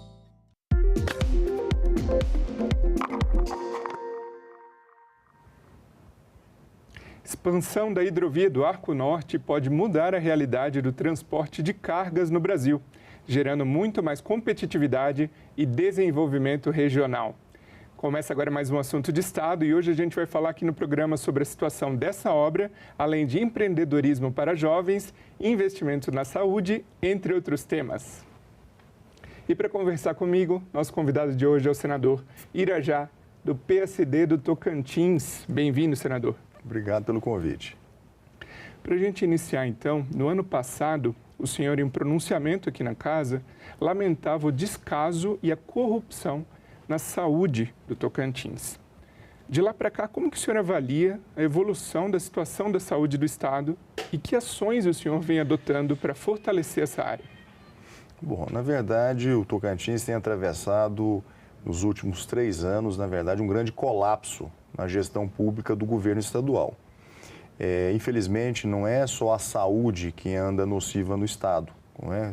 São recorrentes os casos de corrupção na saúde, leitos de UTI superfaturadas, ambulâncias adquiridas por valores 3 vezes superior ao valor de mercado, enfim, tantos outros desmandos que estão acontecendo no Estado e que, inclusive, foram alvos de investigação por todos os órgãos de controles da República, né? O Tribunal de Contas do Estado, o TCU, a CGU, enfim, o Ministério Público, todos os órgãos praticamente estão com a lupa em cima da saúde do Tocantins hoje, sejam órgãos de controle e fiscalização estaduais, quanto também os órgãos de controle e fiscalização federais. Uma das áreas que o senhor mais destina, se não a área que o senhor mais destina emendas parlamentares, é justamente a área da saúde. Inclusive, um dos programas que o senhor apoia é o programa Saúde Já. Gostaria que o senhor comentasse mais com a nossa audiência, com o povo tocantinense, sobre esse programa e sobre outras iniciativas que o senhor vem apoiando nessa área.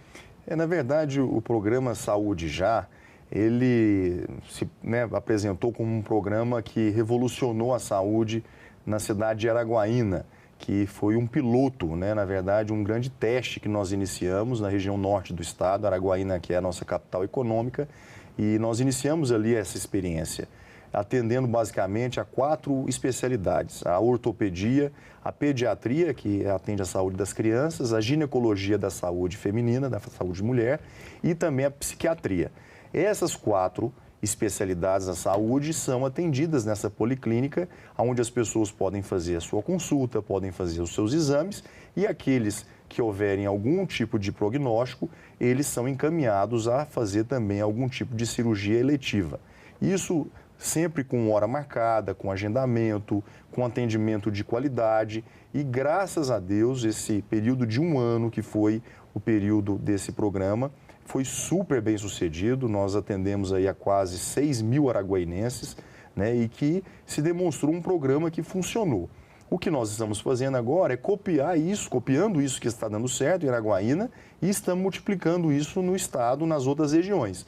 Nós vamos agora abrir em Paraíso para atender a região do Vale do Araguaia.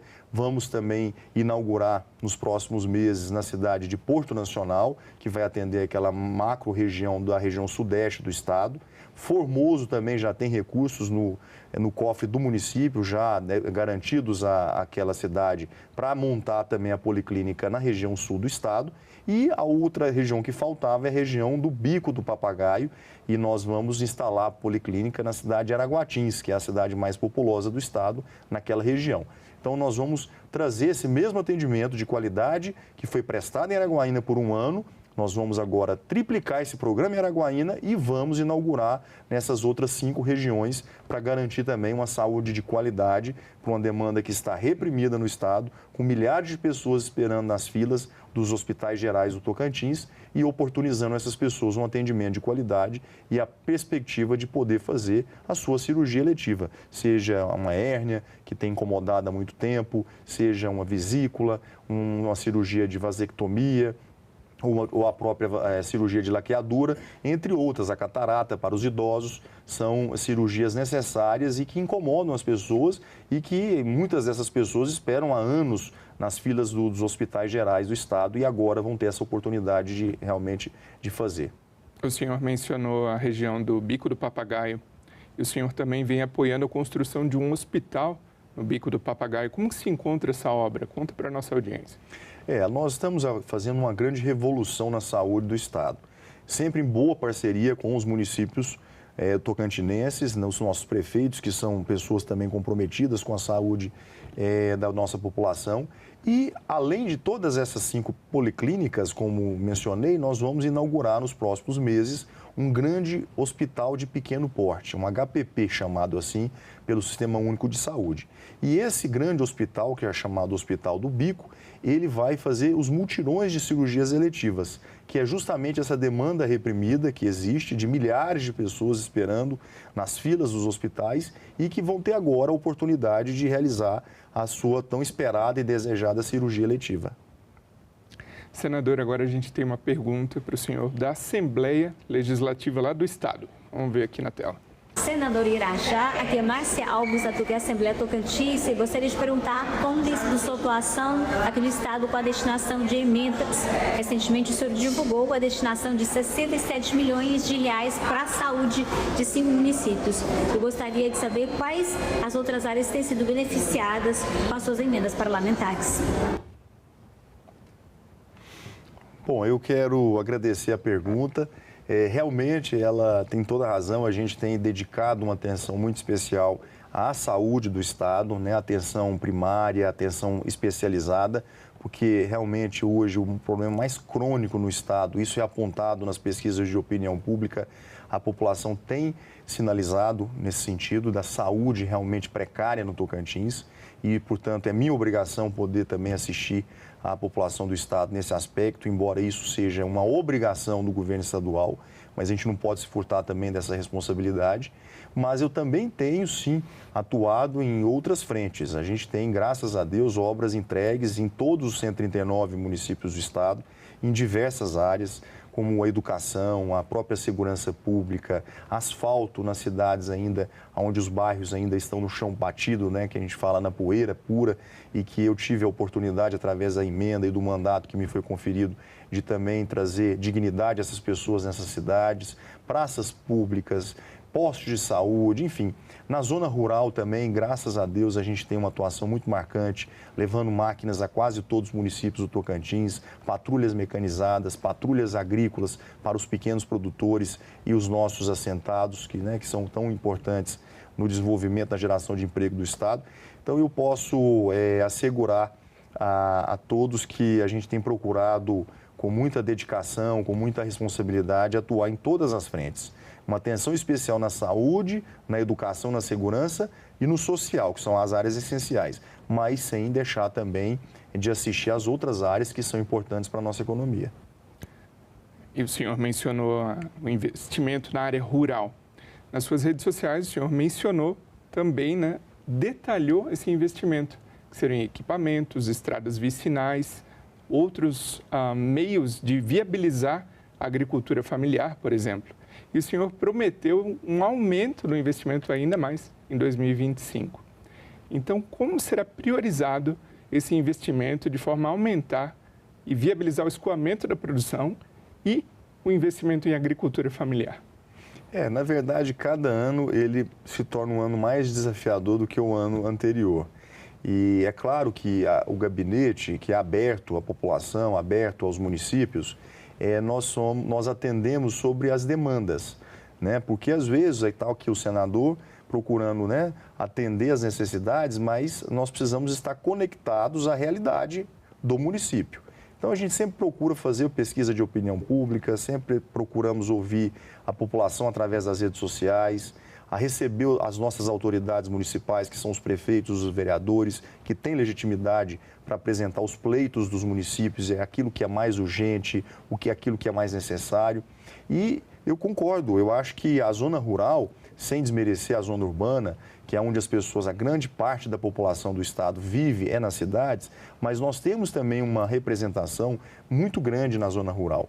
Nós temos as vilas, nós temos as comunidades quilombolas, nós temos os assentamentos, nós temos os pequenos produtores, tem as pessoas, os trabalhadores rurais. Então, as demandas são enormes nessas regiões. E a carência, ela não para, né? Você tem a necessidade da reforma das estradas vicinais, você tem a necessidade de construção de pontes, né? Porque muitas dessas pontes, às vezes, são pontes de madeiras e estão em mau estado de conservação e precisam ser trocadas. Enfim, você tem os ônibus escolares que precisam também estar em condições de transportar os alunos que moram na zona urbana, na zona rural, e que se deslocam diariamente até a cidade, onde estão situadas a maior parte das escolas, né, da atenção básica, do ensino básico, do ensino fundamental e do ensino médio.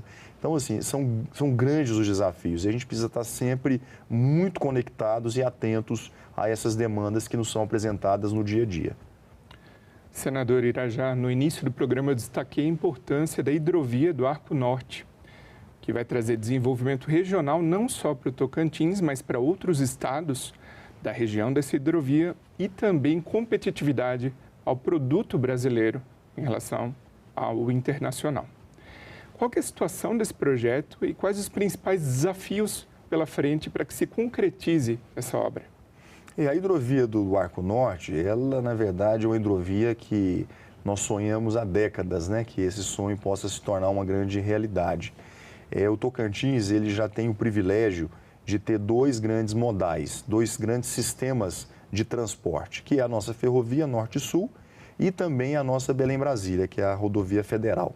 Só que nós temos também a hidrovia, que infelizmente ainda não foi viabilizada em função de um grande projeto que ainda está em fase de implantação, que é a derrocagem do Pedral do Lourenço. Com essa derrocagem do Pedral do Lourenço, que é um trecho de pedras que, infelizmente, impede que as barcaças possam transportar a nossa produção de alimentos, a mineração, que é um segmento também importante da nossa economia, durante 6 meses do ano, esse trecho de pedras impede que essas barcaças possam ser transportadas, né? E essa produção escoada para serem exportadas para a Europa, para a China, para os Estados Unidos e outros mercados consumidores. E é exatamente esse o nosso sonho, é que a hidrovia do Tocantins, que é chamada do projeto do Arco Norte, que vai atender a todos os estados ali da região que estão situados acima do paralelo 16, como, por exemplo, o estado da Bahia, o estado do Maranhão, o estado do Piauí, o próprio Mato Grosso, né, além do estado do Pará e o Tocantins, todos esses estados serão impactados por essa grande hidrovia, que será um grande Mississippi. Assim como o rio Mississippi, que é um rio americano, transporta 80% da produção americana de alimentos, nós temos no Tocantins, no rio Tocantins, esse grande Mississippi adormecido já há muito tempo e que nós queremos que ele se torne um modal que possa garantir o escoamento da nossa produção e, claro, de uma forma mais barata. Por isso que a hidrovia ele é o modal mais competitivo. Assim, tanto os estados que são exportadores de alimentos, como também grandes produtores de minérios, poderão oferecer ao mercado internacional produtos com um custo muito mais competitivo do que outros concorrentes do Brasil. Então, nós precisamos definitivamente fazer desse projeto, que é um sonho, uma grande realidade, porque nós passaremos nós nos tornaremos um país ainda mais competitivos na produção de alimentos e também na exportação de minérios. E o senhor acredita que esse sonho se tornará realidade num horizonte de quanto tempo? Olha, nós já temos trabalhado esse sonho, acho que há quase 30 anos. Mas, definitivamente, eu acho que esse grande projeto, ele passa a se tornar uma realidade para os próximos 2 anos. Senador, um relatório da OCDE indicou que 1 a cada 4 brasileiros jovens, na faixa dos 16 aos 24 anos, não estuda e nem trabalha. E, para melhorar essa situação, o senhor é autor de um projeto que cria o Programa Microempreendedor Jovem. A gente tem um infográfico aqui na tela para ver alguns dos benefícios potenciais. Então, para os jovens, um dos benefícios seria reduzir a burocracia e os custos tributários. Para o governo, aumentaria a arrecadação e também reduz a informalidade. Para a economia, no geral, gera mais emprego, renda e inovação. E para a sociedade, diminui a vulnerabilidade social. Esse projeto se encontra na Comissão de Assuntos Sociais. Gostaria que o senhor comentasse a respeito e o que falta para que ele se torne lei e tornar esses benefícios potenciais realidade. Bom, eu mais do que ninguém sou entusiasta do projeto, até porque eu apresentei na condição de autor. Eu acho que ele vai ser um grande empurrão aos nossos jovens que estão vocacionados a serem empreendedores no Brasil, ou seja, aqueles jovens que sonham em ter seu pequeno negócio criado, né, a sua pequena empresa, seja uma fintech, seja um salão de cabeleireiro, seja uma lanchonete, seja qualquer tipo de negócio. Só que, infelizmente, eles, né, muitos deles deixam de criar, de montar o seu negócio por causa da burocracia, por causa do custo tributário. Então, esse MEI jovem, ele é aquele MEI tradicional que todos nós já conhecemos, que se provou ser uma decisão muito acertada e que tem funcionado, só que nós vamos transformar esse MEI para o público jovem, que são aquelas pessoas que têm entre 16 e 29 anos e que ainda não tiveram uma pequena empresa montada. Seria a primeira empresa. Então, o governo estaria criando um ambiente favorável e daria um grande empurrão para que esse jovem vocacionado a empreender no Brasil, ele possa abrir sua pequena grande empresa. E falando nesse grande empurrão que o governo deve dar, caso esse projeto se torne lei, hoje a gente vê no mercado os empreendedores, os microempreendedores, às vezes sofrem com algumas unidades da federação que estabelecem uma tributação mínima, ou também com os gastos e encargos com própria contabilidade para se abrir um negócio hoje no Brasil, que não é tão simples. Esse projeto prevê alguma flexibilização especial para esses encargos, principalmente na fase inicial? Sim, a ideia ela é muito simples. Ela atribui os mesmos benefícios do MEI tradicional, né, que é uma faixa de faturamento aí em torno de R$120 mil por ano, para que eles passam a pagar um valor fixo anual, um valor baixo, né, e não uma alíquota fixa, e que ele possa, ao longo de 2, 3 anos, se estabelecer como empresário. A partir do momento que ele tiver um negócio dele consolidado, deu certo em 2 a 3 anos, que geralmente é uma janela de transição, ele passa a optar por outro regime, outra modalidade, como Super Simples, ou EPP, ou qualquer outro tipo de atividade, de modalidade de empresas. Então, a ideia aqui não é a gente obrigar o jovem a permanecer durante a vida toda como um pequeno empresário. A ideia é que ele possa iniciar a sua atividade empreendedora como pequeno, e aí nós estamos estimulando, gerando, né, uma carga tributária mais reduzida, simplificando a abertura da empresa e estimulando com crédito essa pequena primeira empresa, e depois ele possa crescer, que ele possa evoluir, que ele possa prosperar. Essa é a ideia. Então, o MEI jovem vem com esse espírito. Senador, os gastos com pessoal no governo do Tocantins aumentaram significativamente no último ano. Estão quase a alcançar o limite prudencial da Lei de Responsabilidade Fiscal. Isso pode impor alguns limites a investimentos em outras áreas. Então, como garantir uma sustentabilidade fiscal e financeira para a Secretaria da Fazenda do Estado, de forma a não inviabilizar investimentos em áreas essenciais para o seu Estado? Todo gestor, seja ele um prefeito, seja ele um governador, ou mesmo um presidente da República, ele tem que estar muito atento aos gastos públicos. E, de fato, no estado do Tocantins, se a gente pegar os dados oficiais, nós vamos entender que no ano de 2021, quando assumiu o atual governador, o anterior deixou o estado com a folha ocupando em torno de 40% das receitas correntes líquidas com as obrigações com a folha de pagamento, que são os servidores efetivos e os comissionados. Passado 3 anos, que é o período atual do governo, esse indicador de 40%, ele saltou para algo em torno de 46%, quase 47%, ou seja, foi um aumento substancial. Então, isso acaba comprometendo não só a capacidade de investimentos nas áreas essenciais, como a saúde, a educação ou a própria segurança pública, mas coloca o Estado sob um grande alerta, como você mencionou, que é o limite prudencial. Então, nós estamos praticamente no teto desse limite, né? Se isso acontecer, o gestor ele incorre no crime de improbidade administrativa, né? E é óbvio que ele vai responder criminalmente por isso. Então, o que nós precisamos estar atentos, e sobretudo o governo do Estado, é que isso possa ser, né, refeito, possa ser reconsiderado para que o Estado tenha margem para investimentos. Porque o que nós estamos hoje assistindo no Estado é a falta de investimento completo. E grande parte do motivo disso é porque a maior parte da arrecadação, infelizmente, está sendo destinada apenas para os gastos em folha.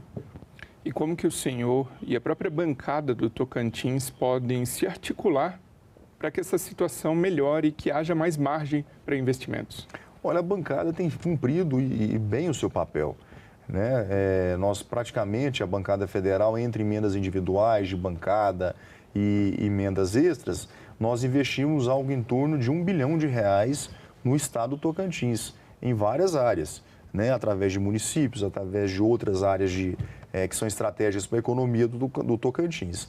Agora, fora isso, cada um tem que fazer o seu dever de casa. Né? O próprio governo estadual, praticamente nos últimos 2 anos, não fez nenhum tipo de investimento nos municípios do estado. Né? Tem mal pago a folha, paga os fornecedores e as suas obrigações acessórias. Agora, a gente não vê nada sendo feito de concreto no estado. Não há uma obra relevante que esse atual governo tenha começado e que tenha terminado nesses 3 anos. Senador, o programa Escola Digital da Receita Federal vem beneficiando municípios no Tocantins por meio da inclusão digital. E o senhor esteve reunido, dias atrás, com o ministro das Comunicações a tratar de ações que venham ampliar ainda mais a conectividade no Tocantins. Conta pra gente que tipo de ações são essas e o que o povo do estado pode esperar a respeito.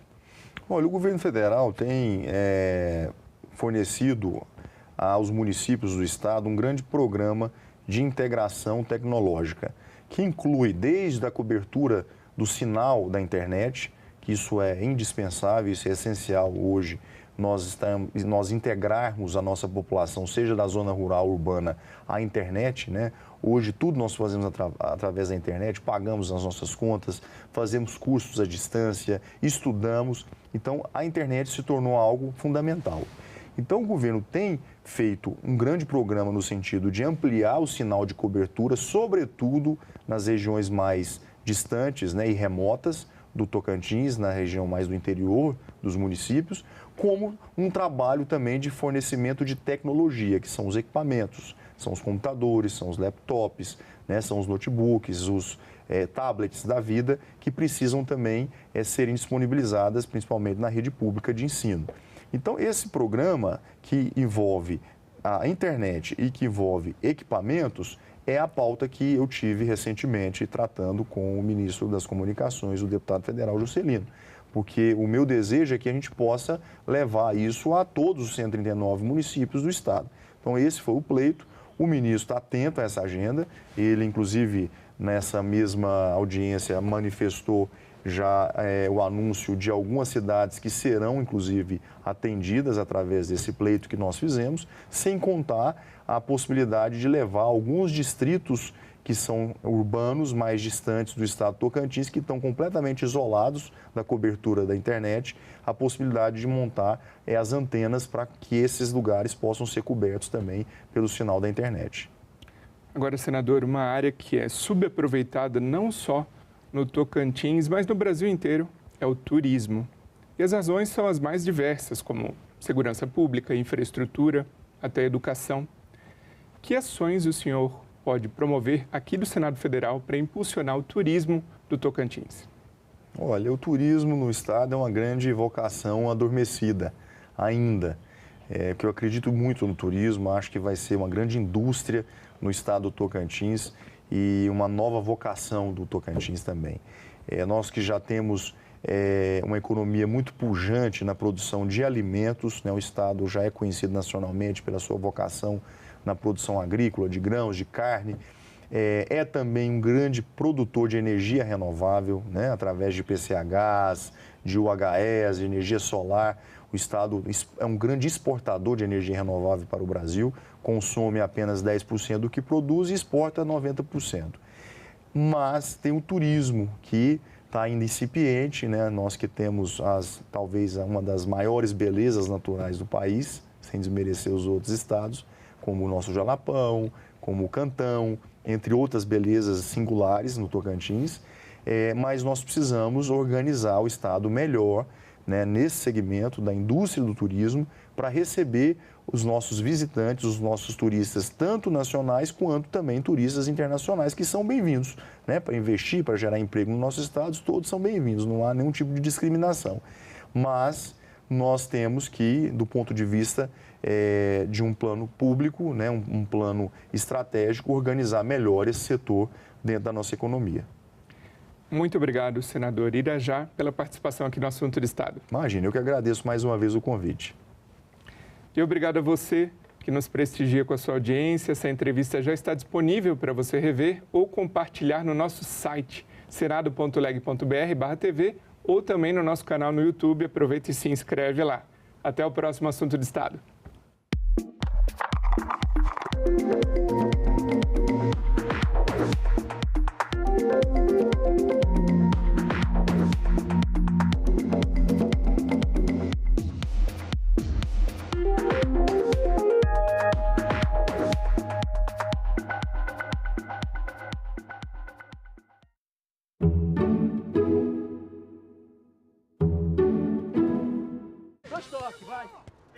Tem o jogador, você tem o técnico, de outro lado você tem o narrador que está amplificando aquela cena. Chutou, raspando a trave.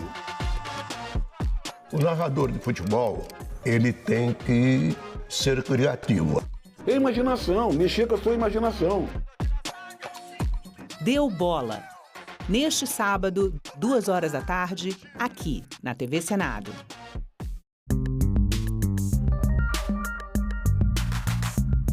No primeiro ano, a gente trabalhou com 100 pessoas, né? Depois, nós aumentamos essa quantidade. Hoje, nós temos 300 pessoas com deficiência. A dificuldade não está na pessoa com deficiência. A dificuldade está nas empresas se adequarem para receber as pessoas com deficiência de acordo com a condição de cada pessoa dentro da diversidade das pessoas com deficiência. Existem pessoas com deficiência que têm diploma de faculdade, até 2, que está dentro da gaveta, porque a empresa não aceita aquela pessoa por ela ter uma deficiência.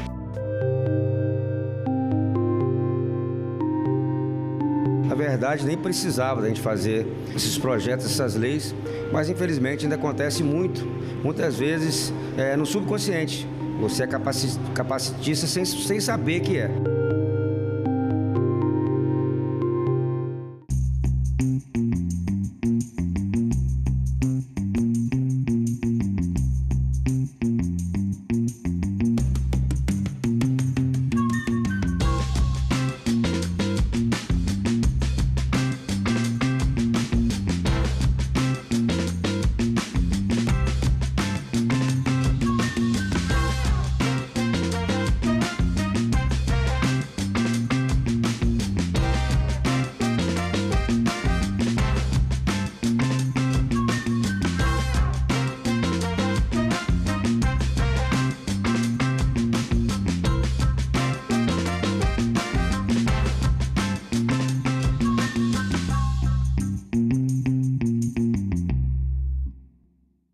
Eu deixei minha terra para chegar a esse momento, cantar no público. Quando que eu cheguei no palco para a primeira vez, eu sentindo que eu não estou sozinha. Eu estava com muitas mulheres do Irã que não pude cantar sozinha. Sons do Refúgio, neste sábado, 6h da noite, aqui na TV Senado.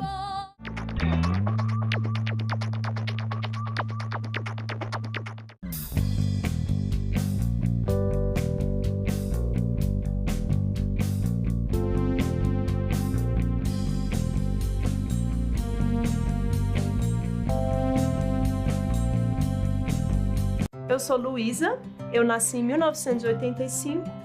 Eu já sabia desde muito nova o que eu queria fazer. Eu era uma péssima aluna e, curiosamente, na vida adulta eu virei uma professora. Talvez por ter sido essa aluna com muita dificuldade, eu tenha desenvolvido uma empatia. Sou professora de artes visuais, me especializei em arte e ditadura, por isso que o tema de democracia é muito caro para mim, é muito importante. A democracia sempre foi um valor, um farol que me guiou. Então, eu acho que um sistema democrático saudável, fortalecido, ele deve assegurar os mesmos direitos para todos, independente da sua raça, da sua condição de gênero, sexual, da região, das formas de vida, de como vive. Eu sou Luísa e eu nasci com a democracia.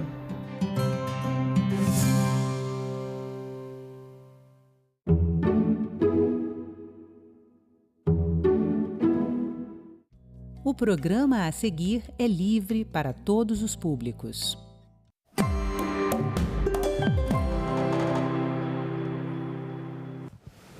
Olá, o futuro do trabalho é o tema deste Agenda. As relações de trabalho passaram por grandes mudanças nos últimos 10 anos.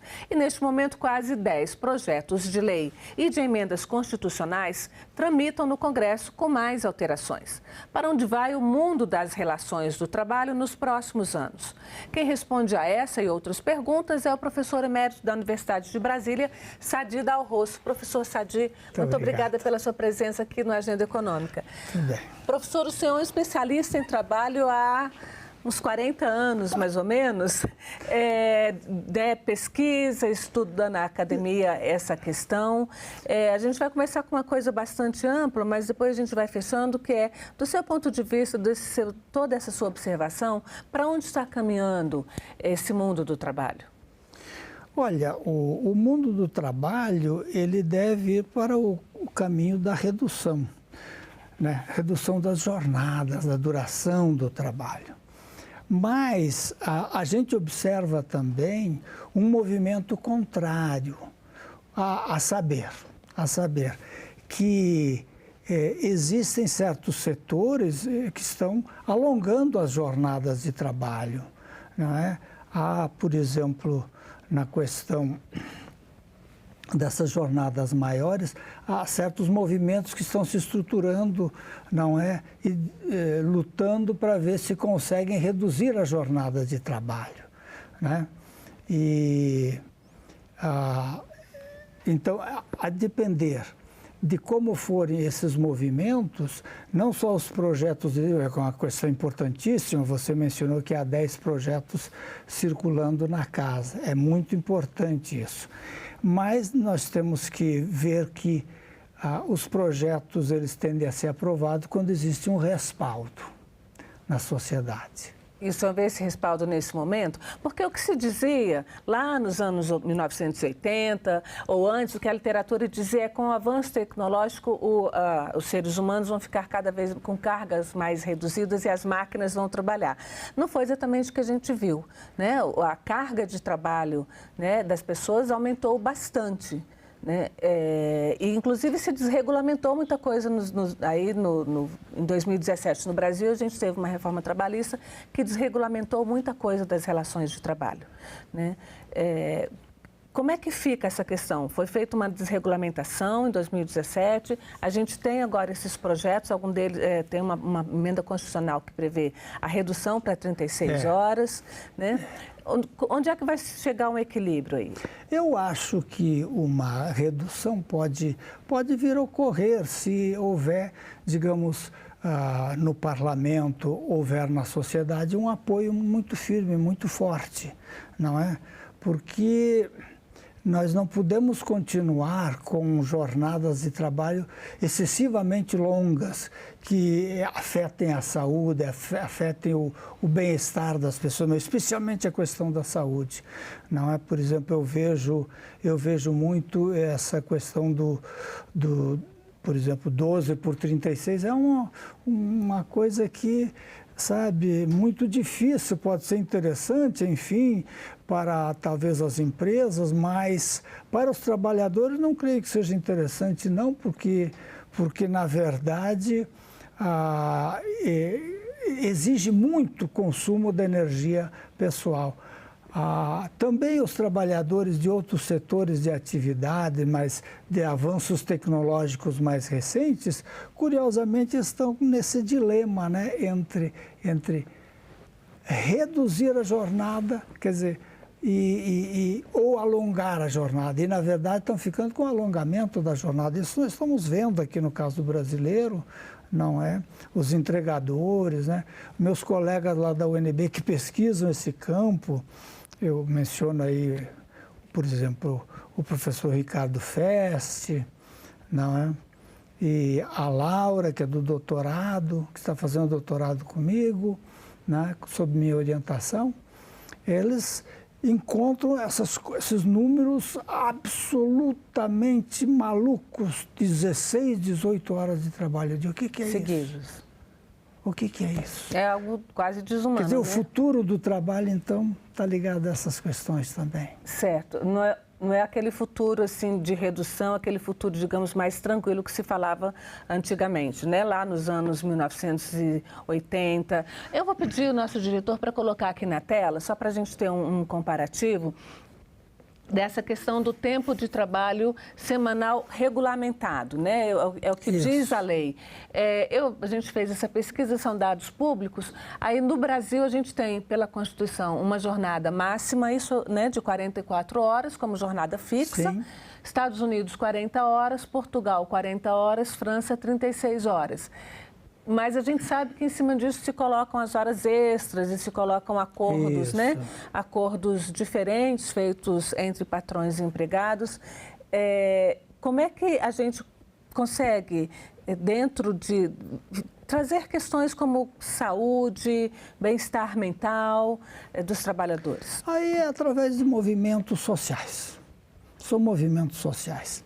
O que está me chamando a atenção agora, não é que essas novas propostas estão vindo junto com o movimento, não é? A vida não é só trabalho, né? Para além do trabalho. A vida é para além do trabalho. Então, quer dizer, há um outro respaldo social que está se colocando. Eu tenho investigado isso muito tempo, no caso de 88, quando se reduziu a jornada de 48 horas no Brasil para 44, que foi um avanço importante, né? Eu tenho estudado isso e eu vejo que essas propostas parlamentares, elas sempre vingam quando tem um movimento na sociedade respaldando essas. Na época, era fundamentalmente a greve dos metalúrgicos no ABC. Quem conhece um pouco da história do trabalho, lembra que houve uma greve importante em 85, não só no ABC, mas depois espalhou-se por São Paulo, por Rio de Janeiro, tudo. Então, há um respaldo da sociedade atrás desse, e é o que nós esperamos hoje, estamos vendo também com o surgimento de movimentos de rua, não é? Não só sindicatos é fundamental, mas outros movimentos de rua apoiando esse tipo de redução da jornada de trabalho. E o que é importante frisar, sem redução de salários. Agora, isso não pode acontecer uma leva de demissões e recontratações com salários menores? Porque a gente tem, por exemplo, aí a proposta, né, de uma nova jornada de trabalho, de acabar com a jornada de trabalho de 6 por 1, que é muito comum no comércio e no setor de restauração, hotelaria, né? A pessoa trabalha 6 dias e folga 1, sendo que esse 1 não necessariamente é no fim de semana, né? E também das empregadas domésticas. Sim, também das empregadas domésticas, né? Não corre-se o risco aí de uma série de demissões? O empresariado brasileiro está pronto para assumir a sua parcela de responsabilidade nesses movimentos sociais? Essas mudanças sociais? Muito difícil essa sua pergunta, mas eu esperaria que sim, que estivessem preparados para atingir essa meta, esse ideal de uma jornada de 40 horas, por exemplo, ou menos, né? e que fosse colocada como parte de um movimento social no Brasil, de um movimento com bases sociais fortes, né? Isso eu acho que é o que nós estamos vendo agora e eu esperaria que isso se mantivesse, os movimentos de rua se mantivessem. Porque, historicamente, eu vejo sempre, não só no Brasil, mas no exterior, a gente vê também movimentos sociais que respaldam. E aí são aprovados os projetos de lei, né? Então, eu tenho, digamos, em função disso, eu tenho uma visão de que não existe esse perigo de que vai haver uma demissão generalizada. Não aconteceu, por exemplo, em 85, 86, 87, 88, quando a jornada foi reduzida para 44 horas. Não aconteceu. Ao contrário, você sabe, eu sou pesquisador que vai para os lugares. Eu estive lá no ABC, entrevistei dirigentes, nem foram operados, dirigentes das empresas, de 8, 10 empresas, e nós vimos naquela época que, de fato, não houve demissão em massa. Segundo, não houve outras coisas punitivas aos trabalhadores, e o trabalho continuou rendendo, inclusive, mais, aumentando a produtividade do trabalho. Nessa questão da produtividade do trabalho, a gente tem aí uma proposta de emenda constitucional, tanto a da deputada Érica Hilton na Câmara, quanto a do senador Paim, aqui no Senado, elas prevêem uma redução para 36 horas. Né? Tem um movimento reacionário a essas propostas, reativo a essas propostas, contra, né, dizendo que o trabalhador brasileiro não tem qualificação suficiente para 36 horas, que a produtividade cairia muito, que o custo das empresas cairia muito. Não. Como é que o senhor entende esse aspecto? Não, eu acho que não cai a produtividade, pelo contrário. As pessoas se dedicam mais ao trabalho porque têm melhores condições físicas e mentais, né, para enfrentar o processo de trabalho, que é de uma jornada menor.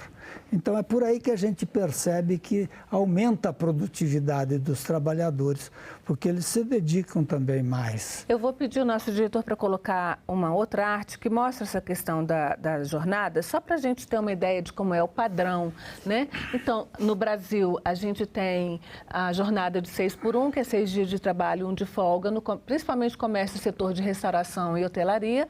A 5x2, que é a nossa jornada padrão de 8 horas por dia, que já dá aí, faz com que a jornada desse tipo de trabalhador semanal caia para 40 horas, né? E a gente tem em teste, testada no Reino Unido, nos Estados Unidos, outros países europeus e até em algumas empresas brasileiras, a jornada de 4x3, ou seja, 4 dias de trabalho, 3 dias de folga. E ainda esses relatórios não foram amplamente divulgados, mas indicam um aumento de produtividade. O senhor acha viável essa jornada? Como eu lhe falei há pouco, não é? O movimento de produtividade cresce, a produtividade cresce para o trabalho. Não é em função de que as pessoas têm melhores condições físicas e emocionais de se dedicar ao processo de trabalho. Né? Quanto mais tempo se fica, por exemplo, hoje, o trabalho dos entregadores, né? De mercadorias, também de... motoristas, né? Isso, os entregadores, os motoristas, não é? Eu vejo muito dificilmente, quer dizer, são jornadas muito grandes, enormes. Eu nunca tinha visto isso, a não ser quando estava pesquisando sobre a Revolução Industrial do século XIX. Então, essas formas de trabalho que vieram com os aplicativos remetem já lá ao século XIX? Remetem ao passado, é coisa do passado. Como é que se regulamenta isso? Porque há grupos, a divisão, né? Grupos que querem uma regulamentação que seja de relação trabalhista, outros grupos que não querem. Dificílimo, dificílimo. Vou lhe contar um caso. Os Estados Unidos, que é um país que nós conhecemos, liberal, não é? Teve, especialmente no estado da Califórnia, teve um referendo sobre essa questão, né? Se por acaso os empregados dessas empresas seriam entendidos como, não é, assalariados ou não, ou autônomos, não é, por conta própria, todos esses termos que tem aí. E veja o que aconteceu. que foi ruim, mas não, a história não para por causa disso. Quer dizer, perdeu no referendo, que foi um referendo, quer dizer, foi a voto popular. Depois da eleição tem as propostas que vão para referendo. Então, perdeu a proposta de... ser uma relação legal de trabalho. Exatamente. Então, não deveria ser entendido como assalariados. Não deveria ser entendidos como assalariados. Não, então, se não são entendidos como assalariados, então eles vão ser autônomos, por conta própria, não é? Quer dizer, são relações difíceis. Então, quer dizer, perdeu-se esse passo na Califórnia. Perdeu-se. Isso é muito difícil, então perdeu-se. Mas ganhou-se na Espanha, importante olhar os quadros, né? E, obviamente, como a Califórnia, que é um estado progressista, diga-se assim, não é? Quer dizer, o processo de que essas empresas jogaram muito dinheiro lá na época das eleições, fazendo propaganda. Até porque a sede está lá, né? A sede está lá, em alguns casos, né?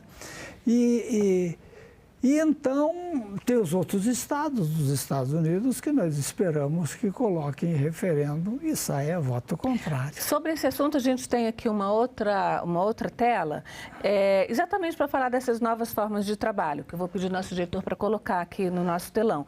Algumas nem são tão novas, né, como a pessoa jurídica, né, o famoso PJ, né, pessoa jurídica. Os trabalhadores intermitentes vieram com a legislação de 2017, aqui com a reforma trabalhista de 2017, do presidente Temer, aqui no Brasil. Entregadores de alimentos e motoristas de aplicativos surgiram aí na esteira das novas tecnologias que estão em um vácuo, né, de regulamentação de uma forma geral, como da mesma forma que estão no vácuo também sem regulamentação as redes sociais.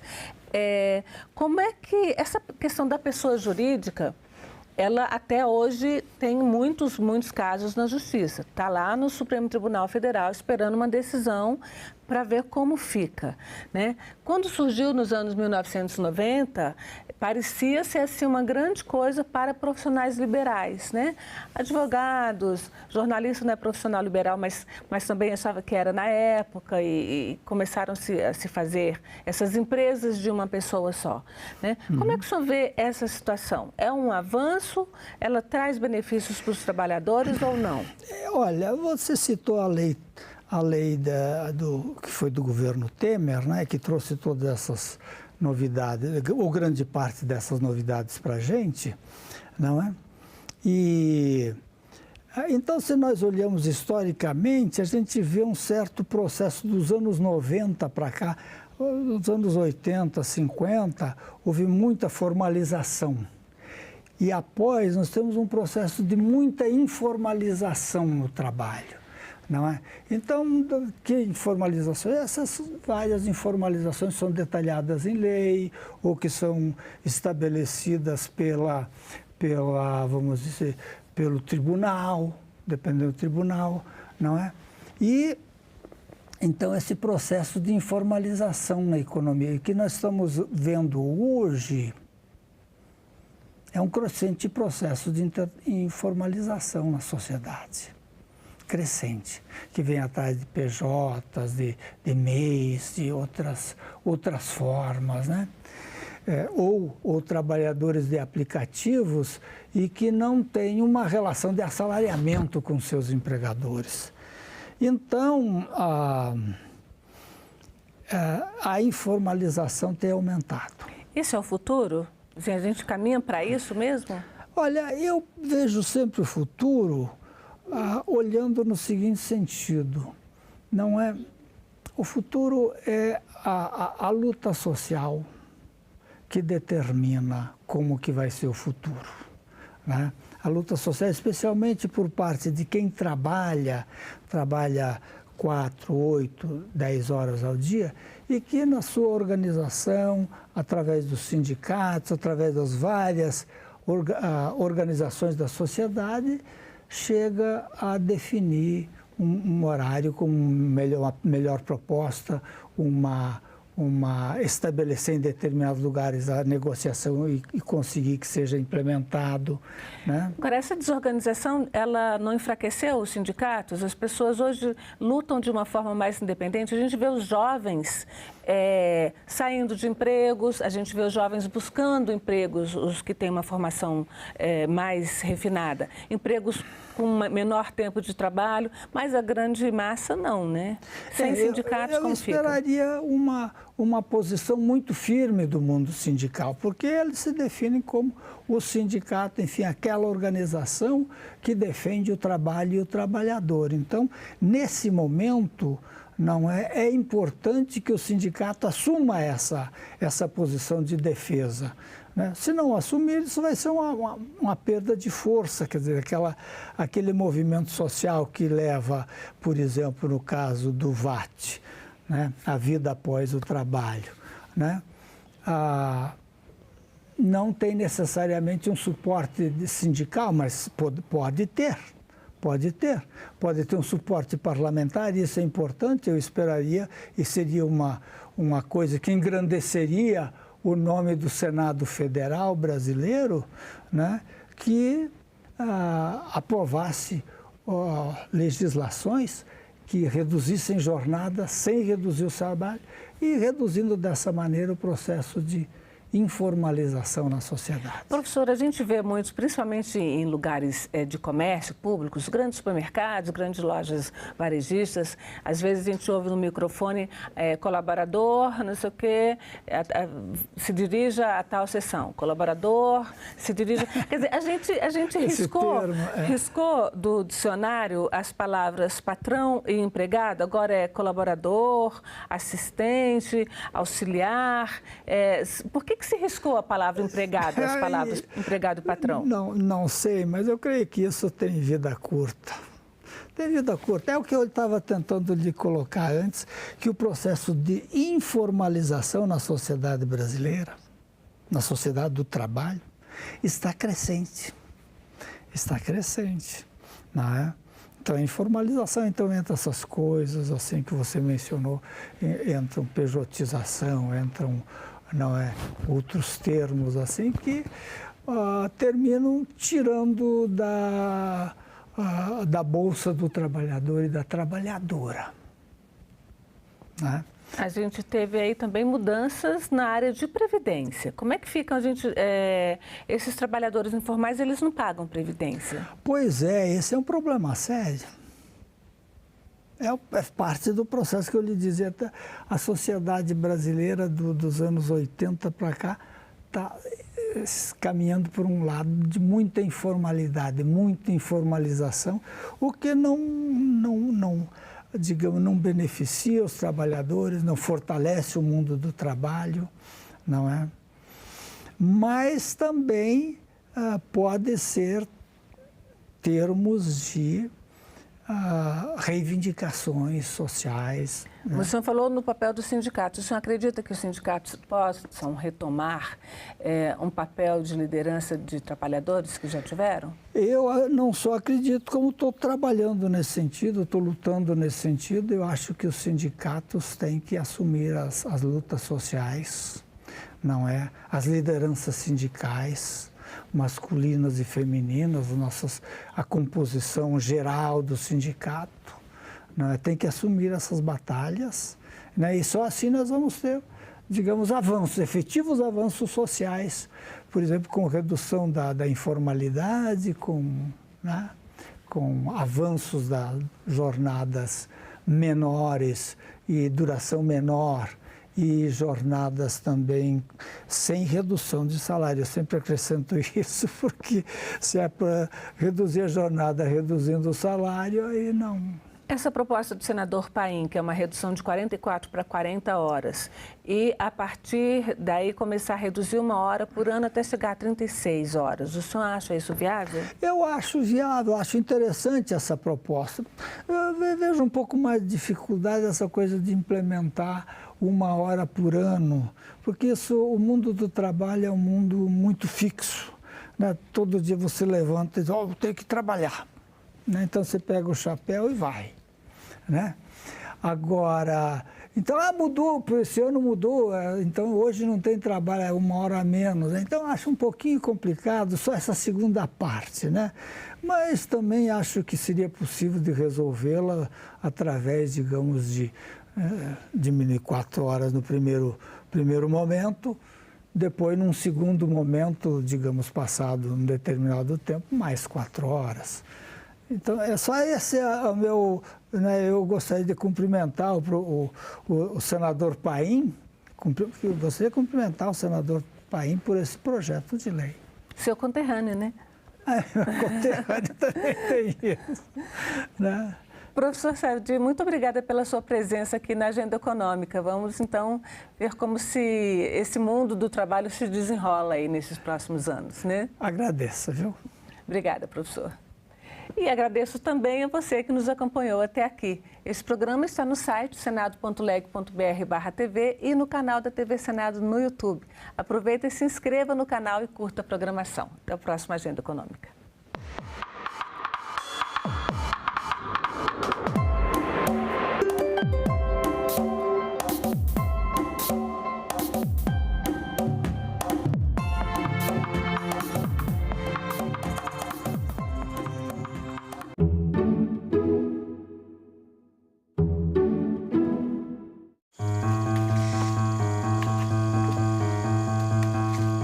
Nós chegamos aqui em 15 de outubro de 72, trazido pelo INCRA.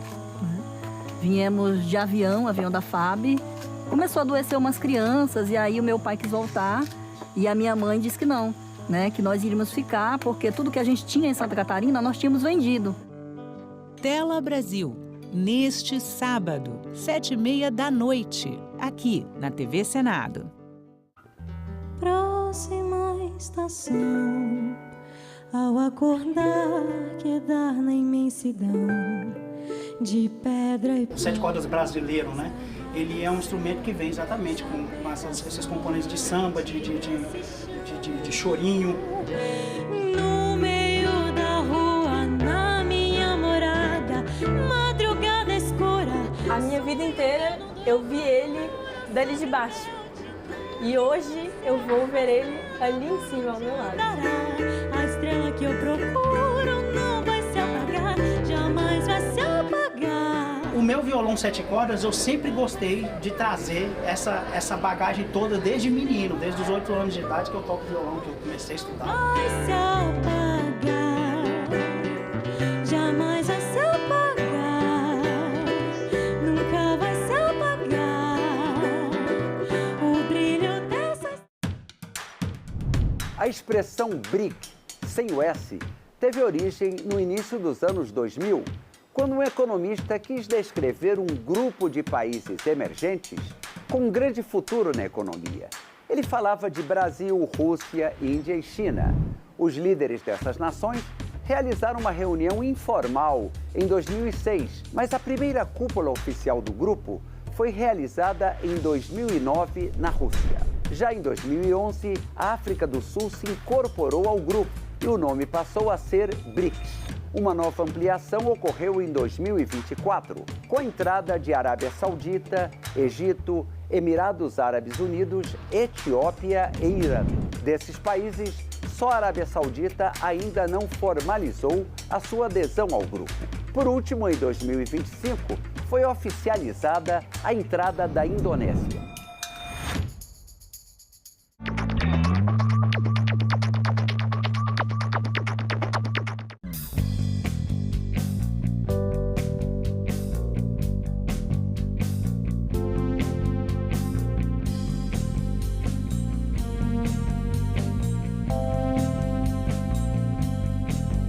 Meu nome é Rogério de Souza Eustáquio, nasci em 1985, trabalho de auxiliar de serviços gerais no Senado Federal. Tem uma banda que eu toco, que é a banda de forró. A música é algo que me move, né? Porque eu amo tocar, quando eu vejo as pessoas dançando, vejo as pessoas felizes, eu amo muito o que eu faço. Sinto muito feliz por poder exercer a minha liberdade, né? Tanto cantando, quanto o meu poder ir, o meu poder vir. Em 8 de janeiro de 2023, eu trabalhei sim na limpeza no Senado. Me deu uma tristeza no coração. Então, para mim, como se tivesse destruído algo que a gente demorou tanto para construir, né? Se eu tenho um acesso melhor à saúde é através da democracia. Se eu tenho segurança hoje em dia é também através da democracia. Meu nome é Rogério e eu nasci com a democracia.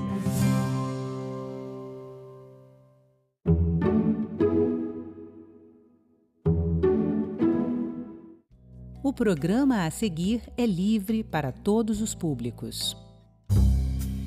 Na prestação de conta hoje, como está na lei hoje, mesmo que a pessoa não tenha gasto nada, ele tem que contratar um contador, tem que contratar um advogado para prestar uma conta que ele não fez. A crítica mais contundente que tem sido feita a essa reforma do Código Eleitoral é em relação à prestação de contas. Estamos simplificando, mas não estamos diminuindo a segurança e nem a obrigatoriedade da prestação de contas. Pelo contrário.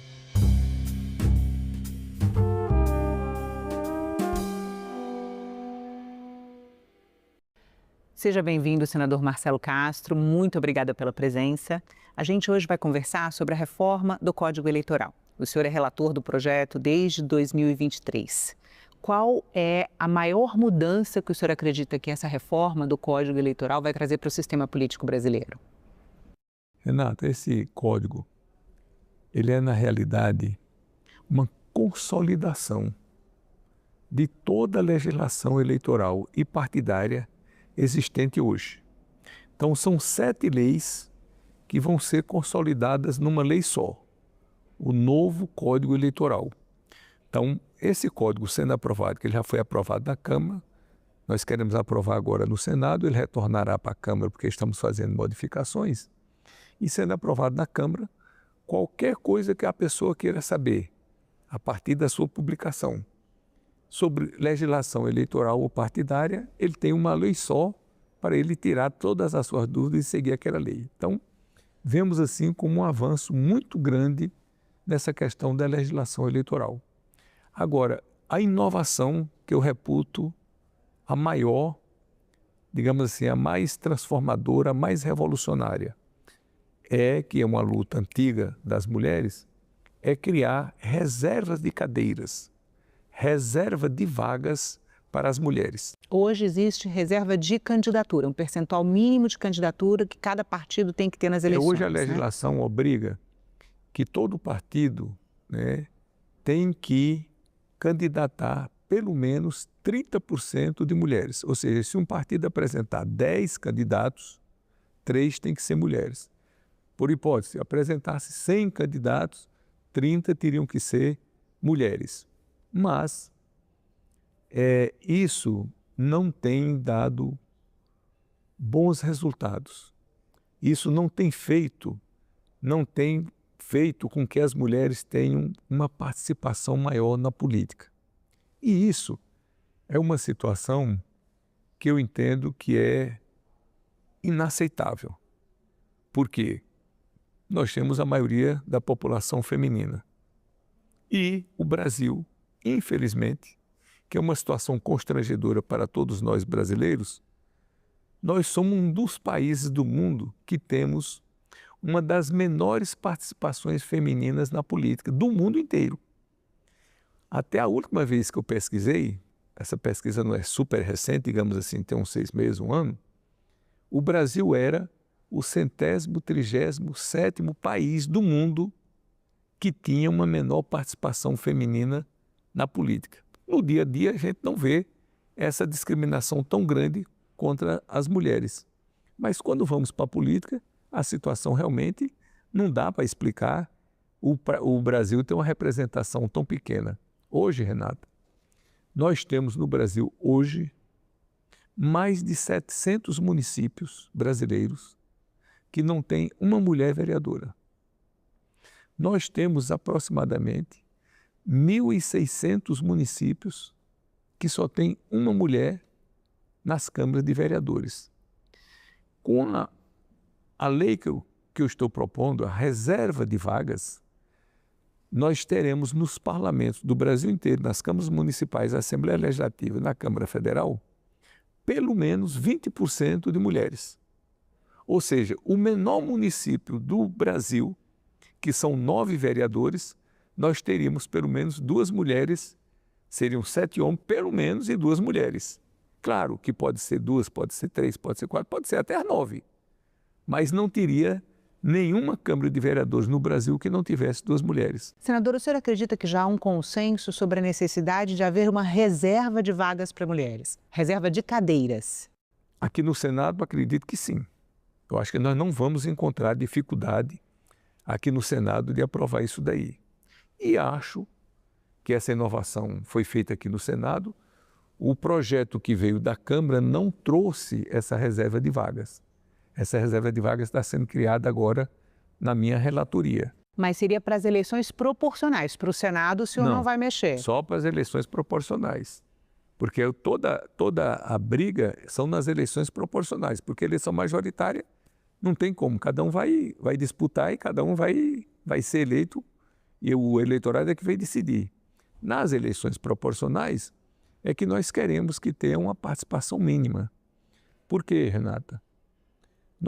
Essa questão de fazer legislação para aumentar a participação da mulher na política, essa preocupação vem de longe. A primeira lei que nós aprovamos foi em 1997. O que é que dizia a lei? Que pelo menos 30% das vagas de cada partido tinham que ser reservadas para mulheres. Reservadas, não era obrigado 30% de candidaturas, ficava reservado. Por quê? Porque havia uma queixa de que os dirigentes partidários colocavam candidatos homens em detrimento das candidaturas femininas. Aí nós botamos a lei. Não, 30% das candidaturas têm que ser femininas. Se o partido não lançar, fica reservado lá, para não ter essa justificativa de que se estava dificultando a participação feminina. Isso em 97. Veio a eleição geral em 98, a participação feminina não aumentou. Veio a eleição geral em 2002, 2006, e a participação feminina também não aumentou. Então, ou seja, criar reserva de candidaturas do sexo feminino não aumenta a participação feminina no parlamento. Em 2009, o Supremo Tribunal tomou a decisão. Não basta só reservar as cadeiras, a reserva para candidaturas. É obrigado ter as candidaturas. Então, foi determinado o preenchimento das candidaturas. Então, se o partido lançar 10 candidatos, pelo menos 3 têm que ser mulheres. E aí faltava financiar a campanha dessas mulheres, né, Aí veio senador? a eleição de 2010 e não aumentou a participação feminina no parlamento. Veio a eleição de 2014, também não aumentou a participação feminina no parlamento. Então, racionalmente, nós somos obrigados a concluir que a obrigatoriedade de candidaturas não aumenta a participação feminina no parlamento do Brasil, quer seja nas câmaras municipais, nas assembleias legislativas ou na Câmara Federal. Mas a partir Aí, em 2018, o Supremo tomou a decisão mais sábia. Obrigou que 30% dos recursos que vão para os partidos, do fundo eleitoral, obrigatoriamente terão que ser gastos em candidaturas femininas. Aí fez a diferença. Então, nós passamos de 10% de mulheres na Câmara Federal para 14%, em 2022 para 18%. Então, hoje nós temos 17,7%, 18% de mulheres na Câmara Federal. E isso foi determinado por quê? Pelo dinheiro. Então, o que fez a diferença foi o dinheiro. E agora, o que vai fazer a diferença mais ainda é a reserva de cadeiras. Mas a reserva de cadeiras, ela não vai eliminar a obrigatoriedade de destinação de financiamento de 30% dos partidários. Vai. É uma coisa em substituição à outra. Por quê? Porque essa obrigatoriedade de candidaturas femininas, ela não gera vagas, ela não gera mandatos. É uma obrigatoriedade que só traz problemas, que só traz dários. Tem essa questão hoje de cota de gênero, caçando candidaturas, a chapa completa, e isso não beneficia a mulher. O que é que nós temos que preservar para aumentar a participação feminina na política? É criar, como nós estamos fazendo, a reserva de vagas, no mínimo 20%, e o dinheiro. Ou seja, o dinheiro que o Supremo determinou que é obrigado a gastar em candidaturas femininas, eles serão gastos agora de maneira muito mais eficiente. Por quê? Porque o dirigente partidário vai poder investir exatamente naquelas candidaturas que ele julgue que sejam mais competitivas, que tenham mais condições de ter vitória e de conseguir um mandato para fortalecer o partido. Mas ele não vai fazer isso por obrigação, ele vai fazer isso por uma decisão estratégica. Que está no Código é que as candidaturas, os votos dados a mulheres é contado em dobro para efeito do fundo eleitoral e do fundo partidário. E isso o senhor mantém? Mantemos, está mantendo. Então, são várias as medidas que nós estamos atacando para que a gente tenha uma participação feminina maior na política. Senador, e em relação a como vai se dar o preenchimento dessas vagas? Porque as eleições proporcionais, a distribuição de vagas é sempre uma incógnita. Acabou a eleição, ninguém sabe quem realmente foi eleito e quem não foi, né? É uma conta, tem recurso, enfim. No caso das mulheres, como que as mulheres vão ocupar 20% das vagas numa eleição proporcional? Vou dar um exemplo aqui concreto. O meu Piauí. Na eleição passada, o Piauí tem 10 deputados federais. Na última eleição, só elegeu uma mulher. Então, se a regra estivesse valendo, a regra que eu estou colocando no Código, seria obrigado a eleger 2 mulheres. Como é que seria essa segunda mulher? Já tinha elegido uma, mas tem que eleger 2. Como é que seria? O último, porque vem as sobras. Primeiro elege direto, depois vem as sobras.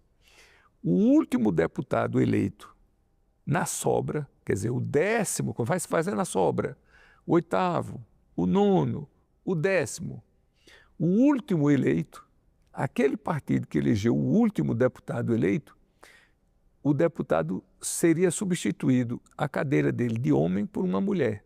Ou seja, o partido continua com o mesmo número de deputados. Apenas ele substitui o homem do partido por uma mulher do partido. Aí, todo o partido vai ter que investir em mulher, em candidaturas femininas, porque ela tem que ter, para ela poder assumir a cadeira, ela precisa ter no mínimo de 10% dos votos, que é o que nós estamos mantendo no Código. Então, todo partido vai se prevenir para não perder cadeira, porque se esse partido que elegeu o último deputado do Piauí não tivesse mulher com 10% do quociente eleitoral, ele perderia a vaga para aquele que ficou em 9º lugar. Então, todo partido hoje vai privilegiar os recursos aplicando às mulheres para que elas tenham um bom desempenho eleitoral. Senador, de onde veio essa ideia? Essa ideia é antiga. A Câmara já tentou uma vez aprovar uma PEC criando reserva de cadeiras, que começava com 15%, depois iria para 20% e depois para 25%. Por isso foi que eu coloquei 20%, nem 15%, nem 25%. Por quê? Por que não botou 30%? Ou 50%, né? Ou 50%, porque não passa. Com essa escadinha 15, 20, 25, não passou. Está entendendo? Teve um número expressivo de votos, mas não alcançou, que era uma PEC que não alcançou os 3/5, que seriam 308 parlamentares. Mas a minha pergunta, senador, era para o preenchimento das vagas, porque é uma proposta criativa, né?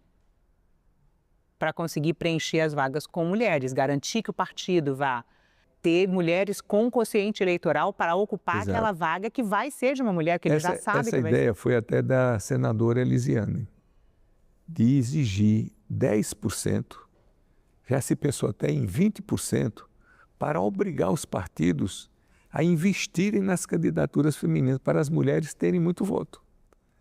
Então, eu acho que isso vai ser uma coisa revolucionária. Nós vamos resgatar um direito da mulher, E nós vamos corrigir um erro histórico. Não se justifica nós termos mais de 700 municípios do Brasil sem uma mulher na Câmara de Vereadores, mais de 1.600 municípios do Brasil que só tem uma mulher. Então, a gente acredita que isso daí, com essas reservas de cadeira, as mulheres já estando lá, elas têm mais domínio, têm mais condições de permanecer lá. E aí, as outras vão tentando e vão aumentando. Eu acredito que rapidamente nós teremos uma participação muito maior das mulheres na política, que é o objetivo, né? Senador, embora a maioria da população brasileira confie nas urnas eletrônicas, o país viveu uma campanha de desinformação sobre o processo eleitoral e o senhor está prevendo mudanças nas auditorias das urnas eletrônicas. O senhor pode explicar esse processo? Olha, as urnas eletrônicas, elas são seguras, são seguríssimas. Do dia que as urnas eletrônicas foram implantadas no Brasil até hoje, não tem uma fraude confirmada. Vai dizer assim, houve essa fraude aqui, está comprovada. Não existe. Por exemplo, agora nesse pleito eleitoral, nós tivemos, Renata, 400 e tantos mil candidatos no Brasil, a prefeito e a vereador. Destes, 100 e poucos mil foram eleitos e quase 400 mil, 370 e tantos mil, não sei o número exato, mas mais de 350 mil perderam a eleição. E ninguém tem dúvida de que as urnas são seguras. Por quê? Se tivessem, nós teríamos uma ação lá em Rondônia, 10 ações no Rio Grande do Sul, não sei quanto no Rio Grande do Norte, tanto no Amazonas, questionando as urnas eletrônicas. Não tem nenhuma ação. As pessoas questionando as urnas eletrônicas. Por quê? Porque todo mundo sabe que é segura. Criou-se e tentou-se criar um clima, a gente acha que para justificar uma medida de quebra, né, da democracia, de que as urnas seriam fraudáveis e que o candidato perdedor, né, não teria perdido, que é exemplo do que o Trump fez lá nos Estados Unidos, que continuou dizendo que tinha ganho as eleições, quando todo mundo sabe que perdeu. E os Estados Unidos não têm a segurança que nós temos. Eu tenho hoje que as eleições mais seguras, mais eficientes, a apuração mais rápida, mais segura do mundo é no Brasil. O Brasil pode não ser exemplo para o mundo em muitos aspectos, mas nessa questão de votar, computar o voto e apurar, e a segurança, a confiabilidade e a rapidez, o Brasil é exemplo para o mundo inteiro. Mas o senhor está trazendo mudanças em relação à auditoria das urnas, né? Não, o que o senhor está trazendo de mudança? É o que aconteceu, a Câmara trouxe, nós estamos mantendo, não é? Apenas para todo ano o TSE submeter, que ele já faz isso por conta própria. Toda véspera de eleição, o TSE chama os partidos políticos, chama as entidades, chama hackers para poder tentar entrar nas urnas eletrônicas e para comprovar a segurança das urnas. As urnas têm uma questão muito inteligente, é que elas não são conectadas. Cada urna tem o chipzinho dela lá, o software, não sei como é que chama, mas cada urna ela é independente. Então, para você fraudar uma urna, você teria que fraudar cada uma. E como é que isso vai ser transmitido, esses dados? Na hora que você mexer naquilo ali, os dados não transmitem. Então, é um sistema absolutamente seguro. Por que é que eu digo isso com segurança? Primeiro, pela prática que a gente vê no dia a dia. Faz a pesquisa, o candidato A vai ganhar, o candidato B vai perder. Abre as urnas, o candidato A ganha, o candidato B perde. A eleição do Lula com o Bolsonaro, empate técnico, o Lula um pouco na frente. Quando abre as urnas, empate técnico, o Lula um pouco na frente. As urnas são seguras, não tem essa questão. Se tivesse, nós teríamos centenas, milhares de ações pelo Brasil inteiro. Perdi por causa das urnas eletrônicas, como era anteriormente. Antes das urnas eletrônicas, que o voto era de papel, que era computado de um por um, manualmente, era um Deus nos acuda. Lá no Piauí ficou famoso lá o mapismo, tem até um nome, porque as pessoas perdiam no voto, mas ganhavam no mapa. Na hora da computação, as pessoas manipulavam os números no mapa, chamado mapismo. O camarada foi eleito pelo mapismo. Era um crime eleitoral comum, não era só no Piauí. Isso no Brasil inteiro. Hoje não. Hoje o sistema eleitoral do Brasil é seguríssimo, é o mais seguro do mundo. Senadora, a forma de fazer campanha eleitoral, ela mudou na última década. Tem vários parlamentares que foram eleitos com campanhas majoritariamente nas redes sociais, em plataformas digitais, campanhas muito baratas. O senhor também está prevendo alguma regulamentação para a campanha digital, né? Do que se trata? O que o senhor vai fazer?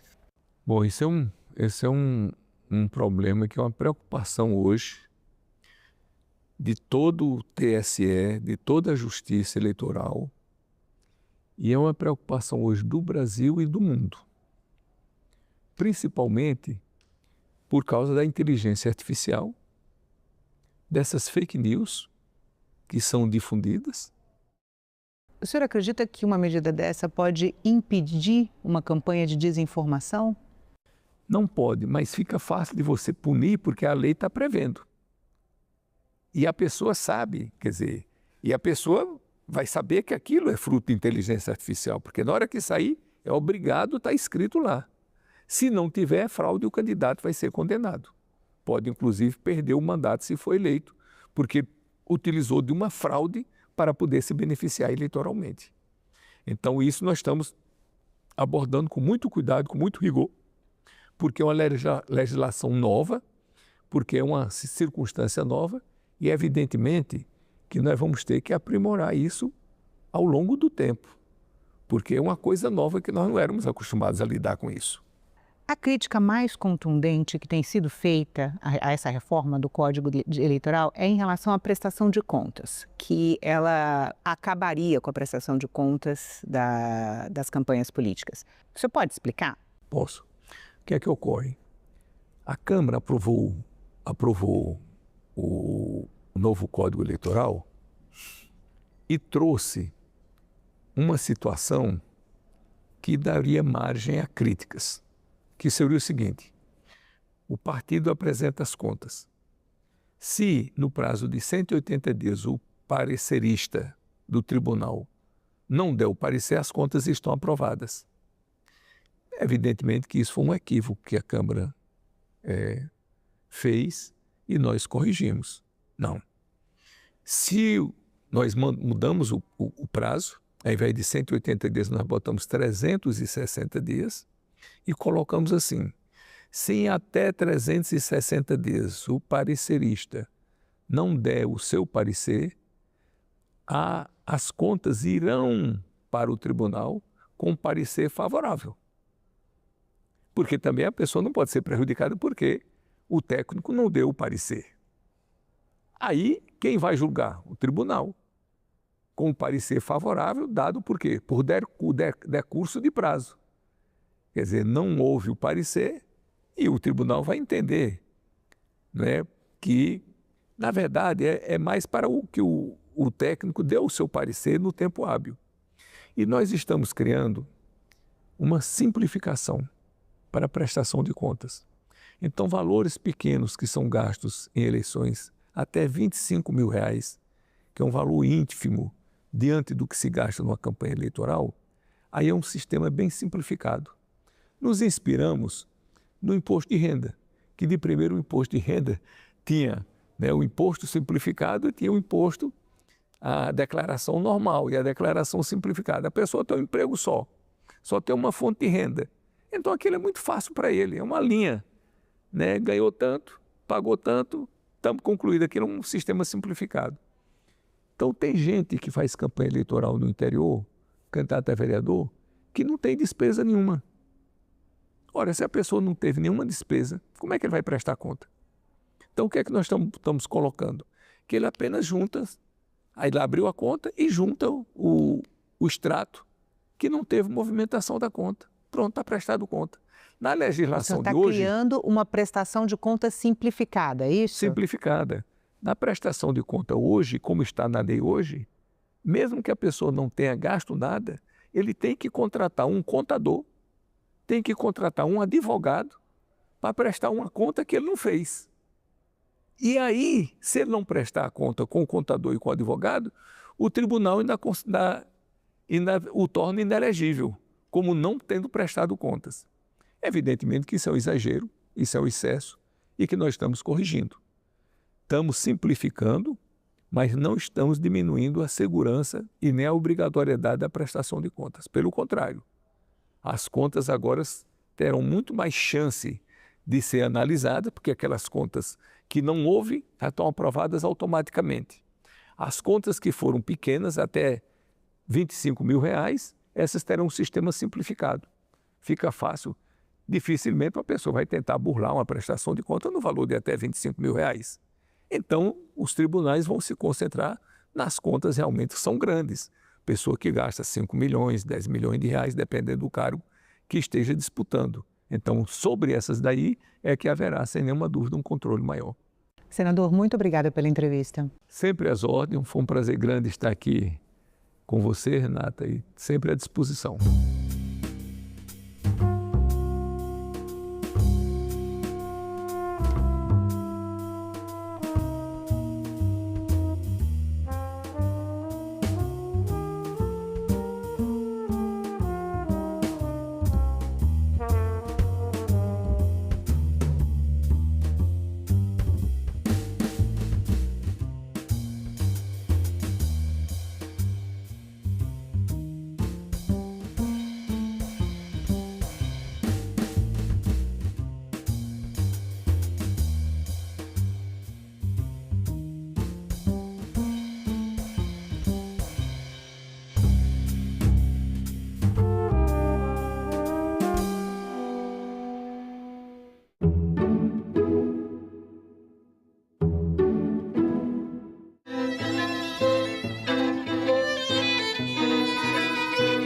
Pode ter pessoas de qualquer país, de qualquer parte do mundo, pode às vezes não ter a barreira linguística, mas não conseguir se comunicar, mas através da música a gente consegue tocar junto.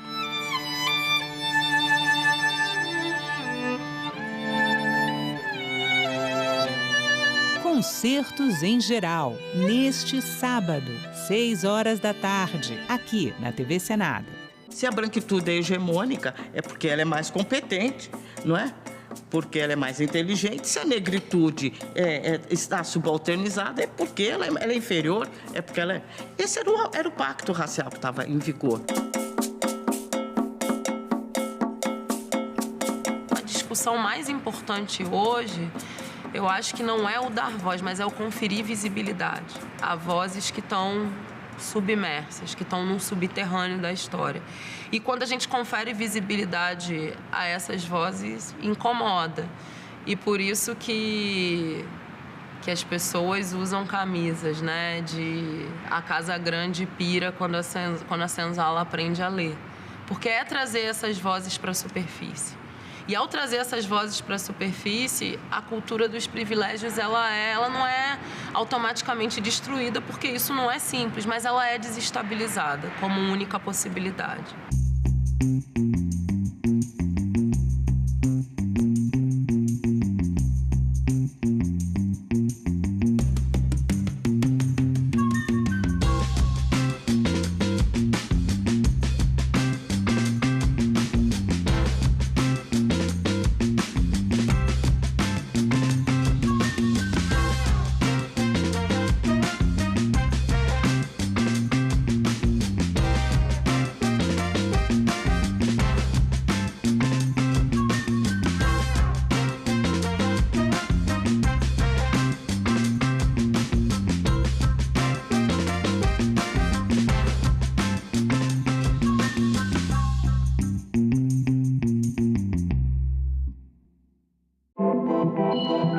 O site do Senado agora mostra projetos de lei em linguagem simplificada. É o Senado Explica, uma ferramenta de inteligência artificial combinada com revisão humana que torna mais fácil entender e acompanhar as leis em debate aqui no Senado. Na página de tramitação das matérias e no portal E-Cidadania, Senado Explica.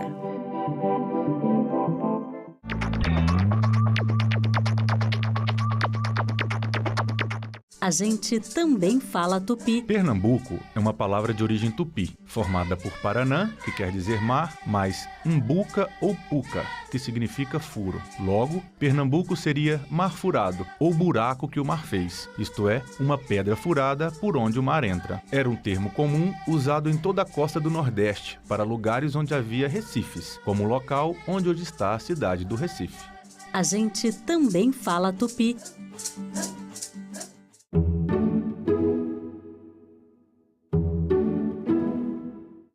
O programa a seguir é livre para todos os públicos.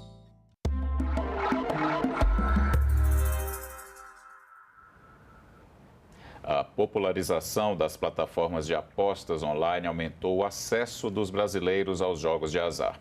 Com isso, casos de vícios cresceram expressivamente no país. Segundo dados do Senado Federal, a ludopatia é o terceiro vício mais frequente no Brasil. Ela atinge cerca de 3 milhões de homens e mulheres, ficando atrás apenas do álcool e do cigarro. A ludopatia, o vício em jogos de azar, é o tema do programa de hoje. Meu entrevistado é o médico psiquiatra André Botelho. Doutor André, muito obrigado por participar do Cidadania. E eu vou começar pela pergunta mais básica, que para mim é fundamental para a gente abrir esse programa. Vamos explicar o que é a ludopatia e como a gente pode perceber quais são os sintomas mesmo de uma pessoa que está entrando nesse vício. Obrigado, né, pelo chamado, por estarem aqui para a gente poder falar um pouquinho sobre algo que está cometendo tão fortemente toda a população, com danos às vezes irreparáveis e difíceis, né?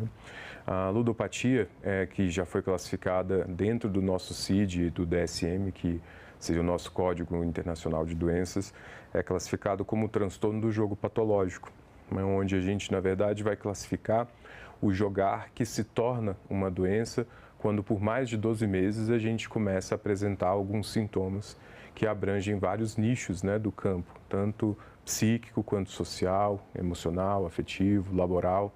Então, ou seja, a partir do momento em que um jogo se torna um prejuízo de forma consistente, recorrente e com danos significativos à vida do indivíduo, é que a gente pode daí chamá-lo de um jogo patológico ou transtorno do jogo patológico. Para quem está em casa entender melhor qual é o comportamento.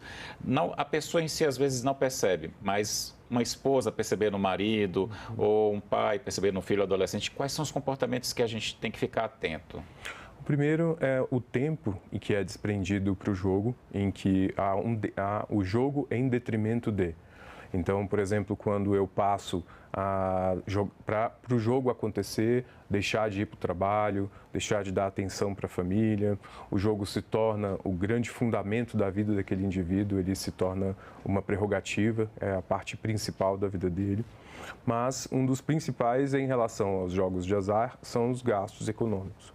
Quanto mais tempo ou quanto mais dinheiro eu preciso, e eu vou precisando cada vez mais de quantias maiores, essas quantias vão aumentando e eu vou pedindo empréstimos e eu vou me endividando, isso é um dos grandes sinais de que a gente está caminhando para um transtorno de jogo patológico. Doutor, a gente percebe que teve um aumento muito grande depois que houve a liberação dos jogos de aposta online, tipo as bets, entre outros, bem famosos, bem populares. É isso mesmo, pela sua percepção, porque você atende as pessoas no seu consultório como médico psiquiatra. O senhor percebe isso no seu dia a dia também? Com certeza. Eu acho que desde que quando a gente começa a liberar um pouco mais, o que acontece? O acesso vai sendo facilitado, né? Antigamente, então, os jogos eles tinham um acesso um pouco mais difícil, né? Então, claro, o jogar ele é inerente do ser humano, né? A gente tem ali circuitários cerebrais, né? Um campo do cérebro que ele está apto a isso. Mas cada vez mais, quanto mais acesso você tem e maior disponibilidade, isso facilita. Porque então o jogo vai se tornando inclusive mais rápido. Acho que uma das questões que vão acontecendo é que esses jogos, quando você libera tanto para os gastos, né, para o acesso financeiro a eles, mas a velocidade em que você ganha e que você perde. Quanto mais rápido, né, você acaba perdendo ali no jogo, mais rapidamente você retorna aquele jogo, mais você investe naquilo ali, né, o pagamento vai sendo cada vez mais facilitado. Então, de fato, dá para notar um aumento significativo nos últimos anos, né? Talvez nos últimos meses, assim, até explodiu um pouco mais, né? No último semestre. Como é que as pessoas chegam no consultório? Sim. Vamos dizer assim, o grande desencadeante